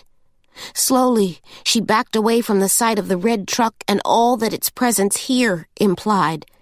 There would be time to sort it out, but right now she felt an almost primal urge to get out of there as fast as she could. She spun on her heels, turning toward her car, and that's how she bumped right into Bobby Clancy. He smelled of pine and beer, and he was sweaty for some reason, the dampness of his cotton t-shirt showing off a ridge of muscles across his torso. He'd grown sloppy over the years, but he was still strong, capable of God knows what, she thought. Bobby looked at her and smiled. "Well," he said, "to what do I owe the pleasure?" Caren stammered that she was just leaving. She tried to step around him, but Bobby blocked her, reaching for her hand and then her shoulder, digging his fingers in so that she could move neither left nor right. "Stay," he said. "Let me at least make you a cup of coffee." She saw a flash of lightning reflected in his blue eyes, and then a crack of thunder as loud as a gunshot. The storm was creeping closer. Caren looked across the yard at her car, seemingly beyond her reach, as she nearly withered beneath Bobby's grasp. She looked toward the clapboard house. A phone, she thought. Inside, there might be a phone. And so she let him lead the way. The place was surprisingly roomy, mostly because Bobby didn't hardly have furniture of any kind. As far as she could tell, he slept on a pallet of blankets in the center of the lodge's main room. Bobby had by now led her into the kitchen, where he'd sat her at a chair against the wall, in such a way that put him between her and the front door. He was standing over a small 2-range stove, fiddling with the knobs and a small book of matches. From Rainey's, Caren noticed, the ice house where she'd gone the night she went looking for her cell phone. Bobby, getting a fire going on the stove, looked up at her and smiled. "Or I could make us some tea if you like that better." Caren shook her head. She felt a strange calmness come over her. This was Bobby, after all. She had known him her whole life. Sitting here in his warm kitchen, at a table topped with a sunny tablecloth and toast crumbs, a few loose insides of local newspapers, she felt a surge of hope that she was wrong about him, about all of this. "It was good seeing you last night," he said. "It's always good seeing you, Caren." She smiled stiffly. "That's a sweet girl you got, too," he said, standing over running water at the sink, swishing it around an empty coffee mug. "She's what, in the 5th grade or something?" At the mention of her daughter, Caren felt something acid in her stomach. Bobby had his back to her, and she could see he was wearing blue Wranglers, just like the description of the man the school secretary said had been looking for Morgan. Good guess. Too good, she thought. She swallowed hard, then said softly, "Do you think I could use your telephone?" Bobby, who was setting a percolator on the stove, looked up at Caren and said nothing for a few seconds. But she did notice that his eyes narrowed ever so slightly. Outside, she heard another roll of thunder, this one more like a roar, a scream. Bobby gave her a queer smile. "Sure." From a chipped corner of his kitchen counter, he grabbed a dirty, cordless phone and handed it to her, meeting her eye for a half-second before releasing it to her grasp. He never made his way back to the stovetop, instead hovering over the edge of the table as she dialed the 10 digits that made up her cell phone number. Bobby was looking right at her as the line connected, and she heard a ringing in her ear. Beyond the kitchen table, the whole of the house was dead silent, and Caren felt a moment of breathtaking relief. Maybe there was some other explanation for all of this. It was a small hope that she clung to, up until the moment she heard a faint buzzing in the front pocket of Bobby's Wranglers. Their eyes met over the table. She hung up the line, and a second later the buzzing in Bobby's pants pocket stopped. He was still hovering over her. Caren could see that he had started to sweat again. There were shallow pools of moisture in the deep hollows beneath his tired, bloodshot eyes. She still had the cordless in her hand. She managed to dial a 9, and then the first one before Bobby said, "Don't do anything stupid, Caren." He reached down and grabbed the phone out of her hand. Caren felt a whisper in her throat. "What did you do, Bobby?" "I'm not going to hurt you, Caren," he said, stepping back as he tucked the cordless into the back pocket of his jeans. "I don't ever want to hurt you. Jesus, what did you do?" Bobby wouldn't look her in the eye. "Did you kill that girl?" "She was on my land, mine," he said sharply, "not Groveland's." The pools of water beneath his eyes broke free, running in 2 lines down his face, and Caren realized that Bobby was actually crying. He was nearly shaking with rage. His life had come down to this fishing lodge, this one room by the river where he lived alone.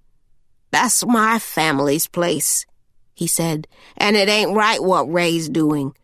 "What did you do?" He shrugged coldly, as if saying the words out loud didn't matter much. His back was to her, kind of, and she couldn't tell if he was hiding shame or the ugliness of his rage. "My brother told me to keep an eye on her. She had found something in the fields that worried him, something Abrams told him about, and he didn't want it getting out. He told me to watch her." Then he added bitterly, "That's Ray. Don't want a goddamn thing to do with me till he wants something dirty done."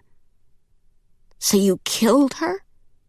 "I was just keeping an eye on her, just making sure she kept her mouth shut. That nobody said nothing else about bones in the fields, not before Ray's big sale. But then she came at me with a knife. On my own goddamn property, she's threatening me. So I reached out and I don't know, I grabbed the knife and I just swung. I guess I must have cut her good." "Oh, Bobby."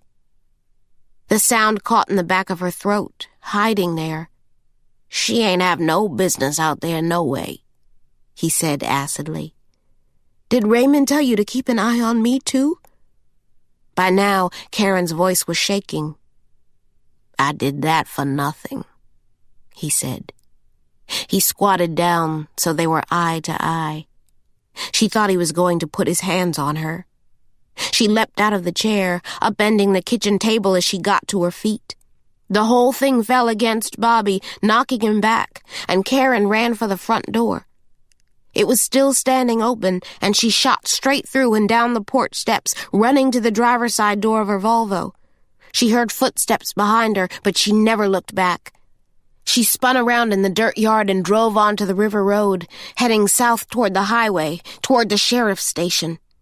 She got about 2 miles up Highway 1 before she remembered she had left Morgan at Bellevue with her father. Eric had no idea what Caren now knew, that everything connected to the Clancys was tainted, that he and Morgan were sitting ducks out on the plantation. And without her cell phone, she had no way of telling him. She swung the car around and headed back to Bellevue. The library was in the northeast corner of the property, and from the direction she was traveling, it came into view first, even before the main house. Caren dumped her car along the fence and ran to the front gate. As she started up the alley of live oaks, the first drop started to fall. Caren took off running, cutting through the grass. The front door was unlocked. The lights were all on, but there was no sign of Morgan or Eric. Caren circled through every room in the building, from the front parlor to the kitchen, where there was a pot of cold coffee sitting on the stove. Upstairs, there was an open, half-filled Samsonite suitcase in the hallway between the 2 bedrooms, as if they'd started packing and then stopped suddenly, the task interrupted. "Morgan?" Caren called out over and over. She called Eric's name, too, as she ran back down the stairs. There was only one room left to check, the Hall of Records, holding Bellevue's history, its heart and soul. Caren ran through the parlor to the narrow storage room. "Eric," she said, pushing into the room. The door, swollen from the rain, took a moment to pop free. Inside, the lone light bulb was swinging on a string. Caren squinted against the low light, and it took her a moment to notice what was wrong. The guns were missing. The shotgun and the pistol, the pearl-handled .32, they were both gone. Caren ran to the phone on the kitchen wall. She dialed Eric's cell phone. Twice, no one answered. She turned and ran out the front door. There was a show still going on in the old schoolhouse, but no Eric. He and Morgan were not in the gift shop either. She tried Gerald, but he was not responding to any of her calls over the two-way. She checked every room on the first floor of the main house, then upstairs, checking the old bedrooms, and lastly, her office. Her desk phone was ringing off the hook. Caren reached for it, screaming Eric's name as she answered. There was silence on the line. Then the voice of Lee Owens. "Caren, are you okay?" "Bobby Clancy," she said. She was panting, out of breath. "It was him." "What?" Owens seemed momentarily confused, as if he'd walked into a play well past intermission and had missed some crucial turn in the plot line. "It was Clancy." "What about Abrams?" Abrams had never had a real motive, she finally saw. It was Bobby Clancy who had taken out his rage on Inez Avallo. Just as it was Bobby who had been digging in the fields where she found human remains, which had worried Raymond terribly when he found out about it, enough that he put his brother to the task of keeping an eye on her and setting in motion the events that took her life. "It was him," she said. "It was Clancy." "Caren, does this have anything to do with the message you left me this morning? The stuff you asked me to look up?" She had almost forgotten. "What did you find?" "The Homestead Act," he said excitedly. On the other end of the line, she heard him shuffling papers across his desk. "I didn't actually find anything in the newspaper's archives about the Bellevue plantation and land sales. I mean, nothing that caught my eye. Like you said, the government owned it for a time after the war, and then a William P. Tynan took possession after that in 1872. The same year that Jason went missing, Caren remembered. But it is true, Owens continued, that the federal government was using the Homestead Act of 1862, something Lincoln had signed into law, to procure land grants for former slaves. It had originally been written as a law to help settle the West, but during Reconstruction, the feds had other ideas. Any free man could be granted a piece of unclaimed property, including former plantations, as long as he lived on the land and grew crops or built on the place, a structure of at least 12 by 14. Long as he could prove he'd made some kind of improvements to the land, any man stood a chance, Owen said over the phone. That was the idea, at least. Caren glanced out the window, thinking of the quarters and the patch of land behind the cabins where Jason had built a small hut, no bigger than a horse's stable, but big enough to suit the dimensions required by federal law. She had the map of the plantation out on her desk, stamped by the federal government in 1872. She now realized that her great-great-great-grandfather must have made a claim on this very land just before he died, and just before William Tynan took possession for himself. Caren remembered her mother's last words to her. Leland Clancy knew he hadn't come by this land honestly, and she guessed that Clancy's 2 sons knew it too.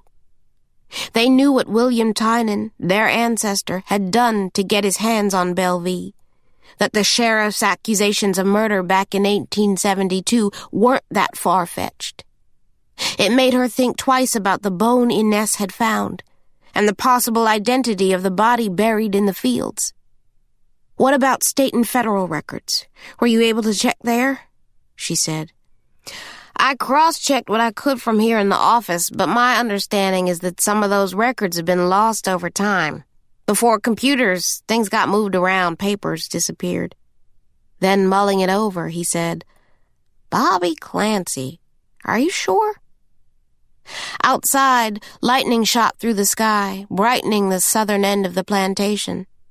And in the flash of electric light, Caren caught a frightening sight. Eric's rental car was in the parking lot. But so was Bobby's red truck. "I have to go," she said, slamming down the phone. Thunder followed the strike of lightning, as loud as a cannon shot. Caren ran out of the main house, searching for her family.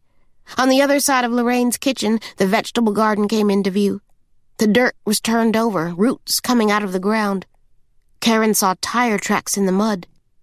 She grabbed the 2-way from her jacket pocket, calling over to security again. Gerald, when she reached him, sounded breathless and confused. The white golf cart was missing, he said. He'd driven to the gift shop to use the facilities, and when he stepped out again, the cart was gone.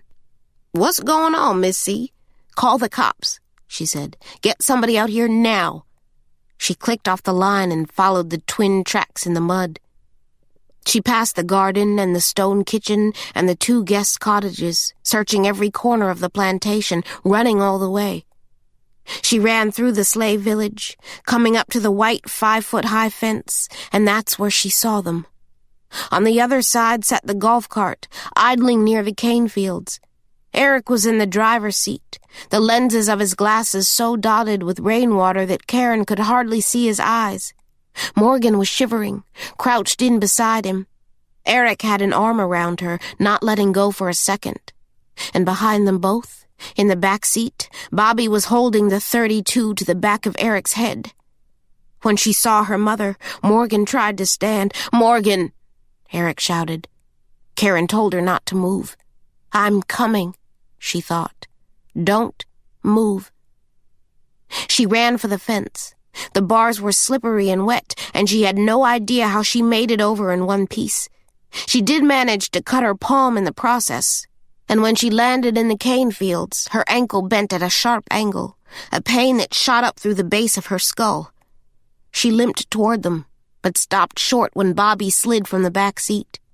He had the pistol in one hand and the shotgun in the other, the long nose of it carving a trail in the dirt. His gait was loping and unsteady, and he was tilting off to one side. "I told you not to do anything stupid." He's drunk, Caren thought. The .32, still pointed at Eric's head, was wavering slightly in Bobby's hand. All around them, the tall, sweet grass was swaying this way and that in the wind. "I'm not going down for this. Not for nothing," he said. He was shaking his head back and forth, the motion achingly precise, as if he were gunning some internal engine, revving himself up. For what? Caren didn't know. "I'm not going down for this alone." There was a faint movement behind him. Eric had climbed from behind the wheel of the golf cart. To Morgan, he held up a single finger, indicating that she was to remain silent and perfectly still, no matter what was about to happen. Then he looked at Caren. He nodded his head toward the shotgun, sending her a silent message with that small gesture. He was going to grab the larger gun, catching Bobby unawares. But when Eric reached for it, the shotgun didn't easily come out of Bobby's hand. Bobby turned and swatted hard with the smaller gun, landing a sharp blow across Eric's brow. Eric reeled backward, and Morgan screamed. Bleeding from the hit, Eric then charged Bobby at the waist, knocking them both into the dirt and mud. Bobby fell on top of the shotgun, belching out a low moan when the nose of the gun dug into his back. Eric reached for the pistol, and a second later Caren heard a shot ring out. Morgan jumped out of the golf cart. Caren screamed for her to stay where she was. They both watched as Eric rolled over in silence, landing face down in the dirt. Within seconds, Bobby was standing over Caren. "I'm not going down for this one," he said, pointing the pistol at her face, his finger on the trigger, the knuckle scraped raw. "You not gonna breathe a word of it here." "Bobby," she whispered his name. "It's me, Helen's girl," she said. "It's Caren." Bobby stumbled on unsteady feet, blinking back against the sound of her voice and whatever memories it invoked. In his hand, the gun wavered slightly. Behind him, Eric sat up. Bobby turned toward the sound, which is how he never saw where the final shot came from. Even Caren had no idea that Hunt Abrams had followed the sounds of their shouts in the fields. Without saying a word, Abrams aimed his shotgun, the very one he carried in his truck, and unleashed the force of it. Caren watched in disbelief as the blast shredded Bobby's left shoulder. He dropped the pistol and fell backward, as stiff and straight as a stalk of cane. The sound he made, his voice box choked with shock and searing pain, cut through the air. Abrams jogged across the field, kneeling at Bobby's side. When he got a good look at his handiwork, saw up close what he'd done, he cursed himself. "Oh, God damn it," he muttered. He sank down into the wet earth and lowered his head, his shotgun still warm at his side. Eric's right arm was bleeding. He was shaking everywhere, teeth chattering from the pain. Morgan opened the door, he said to Caren, trying to explain, trying to understand himself what had just happened. She let him in and... His voice trailed to nothing, lost in the rain and wind. He winced and looked down at his arm. How bad is it? It was ugly, but manageable, she hoped. It looked like no more than a flesh wound. A few feet away, Morgan, by a miracle, was unhurt.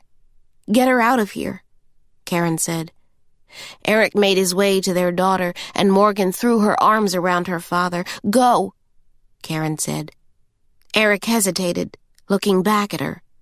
He didn't want to leave her out here. I'm okay, she said, and she was. She watched and waited as he ushered Morgan into the golf cart, then climbed behind the wheel. He put the cart into gear and spun it in the direction of the river road, kicking up a spray of mud as he sped away. Hunt Abrams was still seated beside Bobby's injured body, his own one-man vigil. Caren limped toward him, her ankle still throbbing. She knelt beside him and rested a hand on Abrams' shoulder. He looked up at her, but had nothing to say. She leaned her weight against him as she hovered over Bobby Clancy, patting his damp body, until she found her cell phone in his jeans pocket. In the afternoon rain, she called 911, asking for an ambulance, and then she called the sheriff's department. Lang was already on his way, they told her. They would need a second team, too, she said. Investigators and crime scene techs with shovels and whatever else was needed for an excavation to get Jason out of these fields. Chapter 30. By Monday morning, Bobby Clancy was out of surgery and resting as well as could be expected at the St. Elizabeth Hospital across the river in Gonzales, no more than a few miles from the sheriff's station at the Ascension Parish Courthouse, where he would be housed once he was able to be moved and thereby officially charged with the murder of Inez Avallo. The same courthouse where Donovan Isaac's hearing to change his plea had been hastily scrapped from Judge Janetta Paul's morning docket. All charges, Caren heard, had been dropped. She was already miles and miles away by then, downriver at the New Orleans International Airport in Kenner, bidding a bittersweet goodbye. She was not allowed past the checkpoint, and so the setting was awkward. Out on the curb by the skycaps, she kissed her daughter one more time. Morgan was surprisingly calm, cheerful even. She'd never been on an airplane before, never been to Washington. Eric had mentioned twice already a possible trip to the White House. He was trying to put her at ease. They both were. Caren had promised to call every night. It was coming, she knew. She'd made a point to warn Eric last night and then again this morning as they'd loaded up the cars. It might be a day or two, even a few weeks from now, she told him, but the events of yesterday, the rain and the blood and the guns. She will wake up one night screaming. Or she might say nothing at all, Eric, and you'll have to watch for those moments most of all, when she simply stares out a window or stops eating in the middle of a meal. Just be there, she told him. And what about you? He'd asked, his left arm still bandaged. Nothing had been decided, not yet. There was the Whitman wedding, work she'd promised the staff. There was a whole house to pack and a history to put away. Beyond that, she wasn't willing to say for sure one way or another. Mom? Morgan said, turning to run back to her mother just as the sliding glass doors to the terminal opened and Eric stepped inside with their bags. Caren knelt down on one knee and caught Morgan as she threw herself into her mother's arms. I know, Cakes. I feel the same way. Morgan was the first to pull back, digging her fingers into Caren's shoulders and staring into her eyes as she felt she needed to buoy her mother up or convince her of her own strength. It reminded Caren of the whispers of encouragement she used to give Morgan when she was first learning to walk on her own. I won't let them touch my hair, Morgan said. or pick out my clothes. And by them, Caren knew she meant her. They were having a discussion about loyalty without ever mentioning Leela's name. Caren didn't know whether she should feel proud or tremendously sad that her daughter believed that this would make it easier on her, that Morgan felt she had to protect her mother. "No, Cakes," she said. "That's your dad, and she's going to be your stepmother, your family. The mother of your brother or sister," she thought. Caren smiled, touching the curls around Morgan's round face. "And I'm okay with that, Cakes." Morgan grinned, showing the gap in her front teeth. Bobby was right. She did look just like Caren Gray.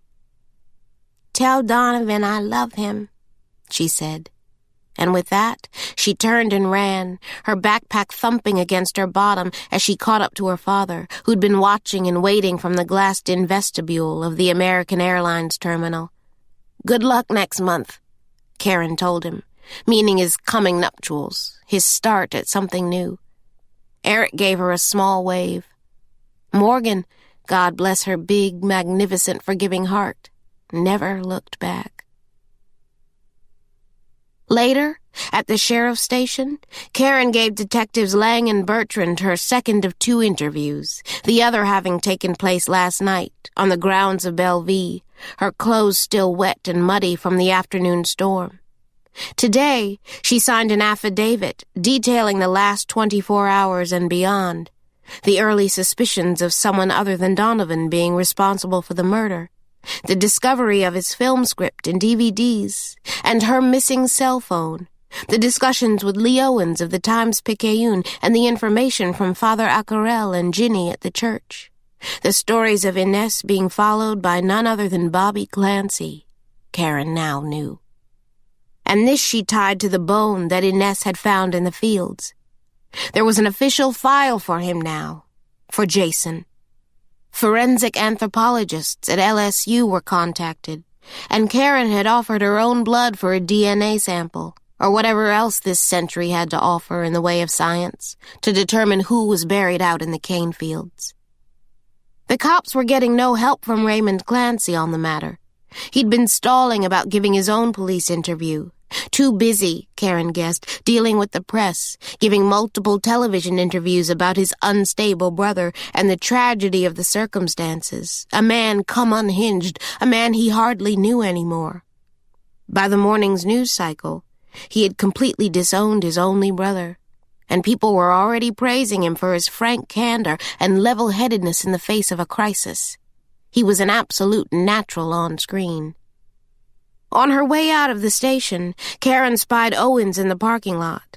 He was in the driver's seat of his Saturn, parked next to her Volvo. He climbed out of his car as she approached and leaned his right hip against the front end of his vehicle.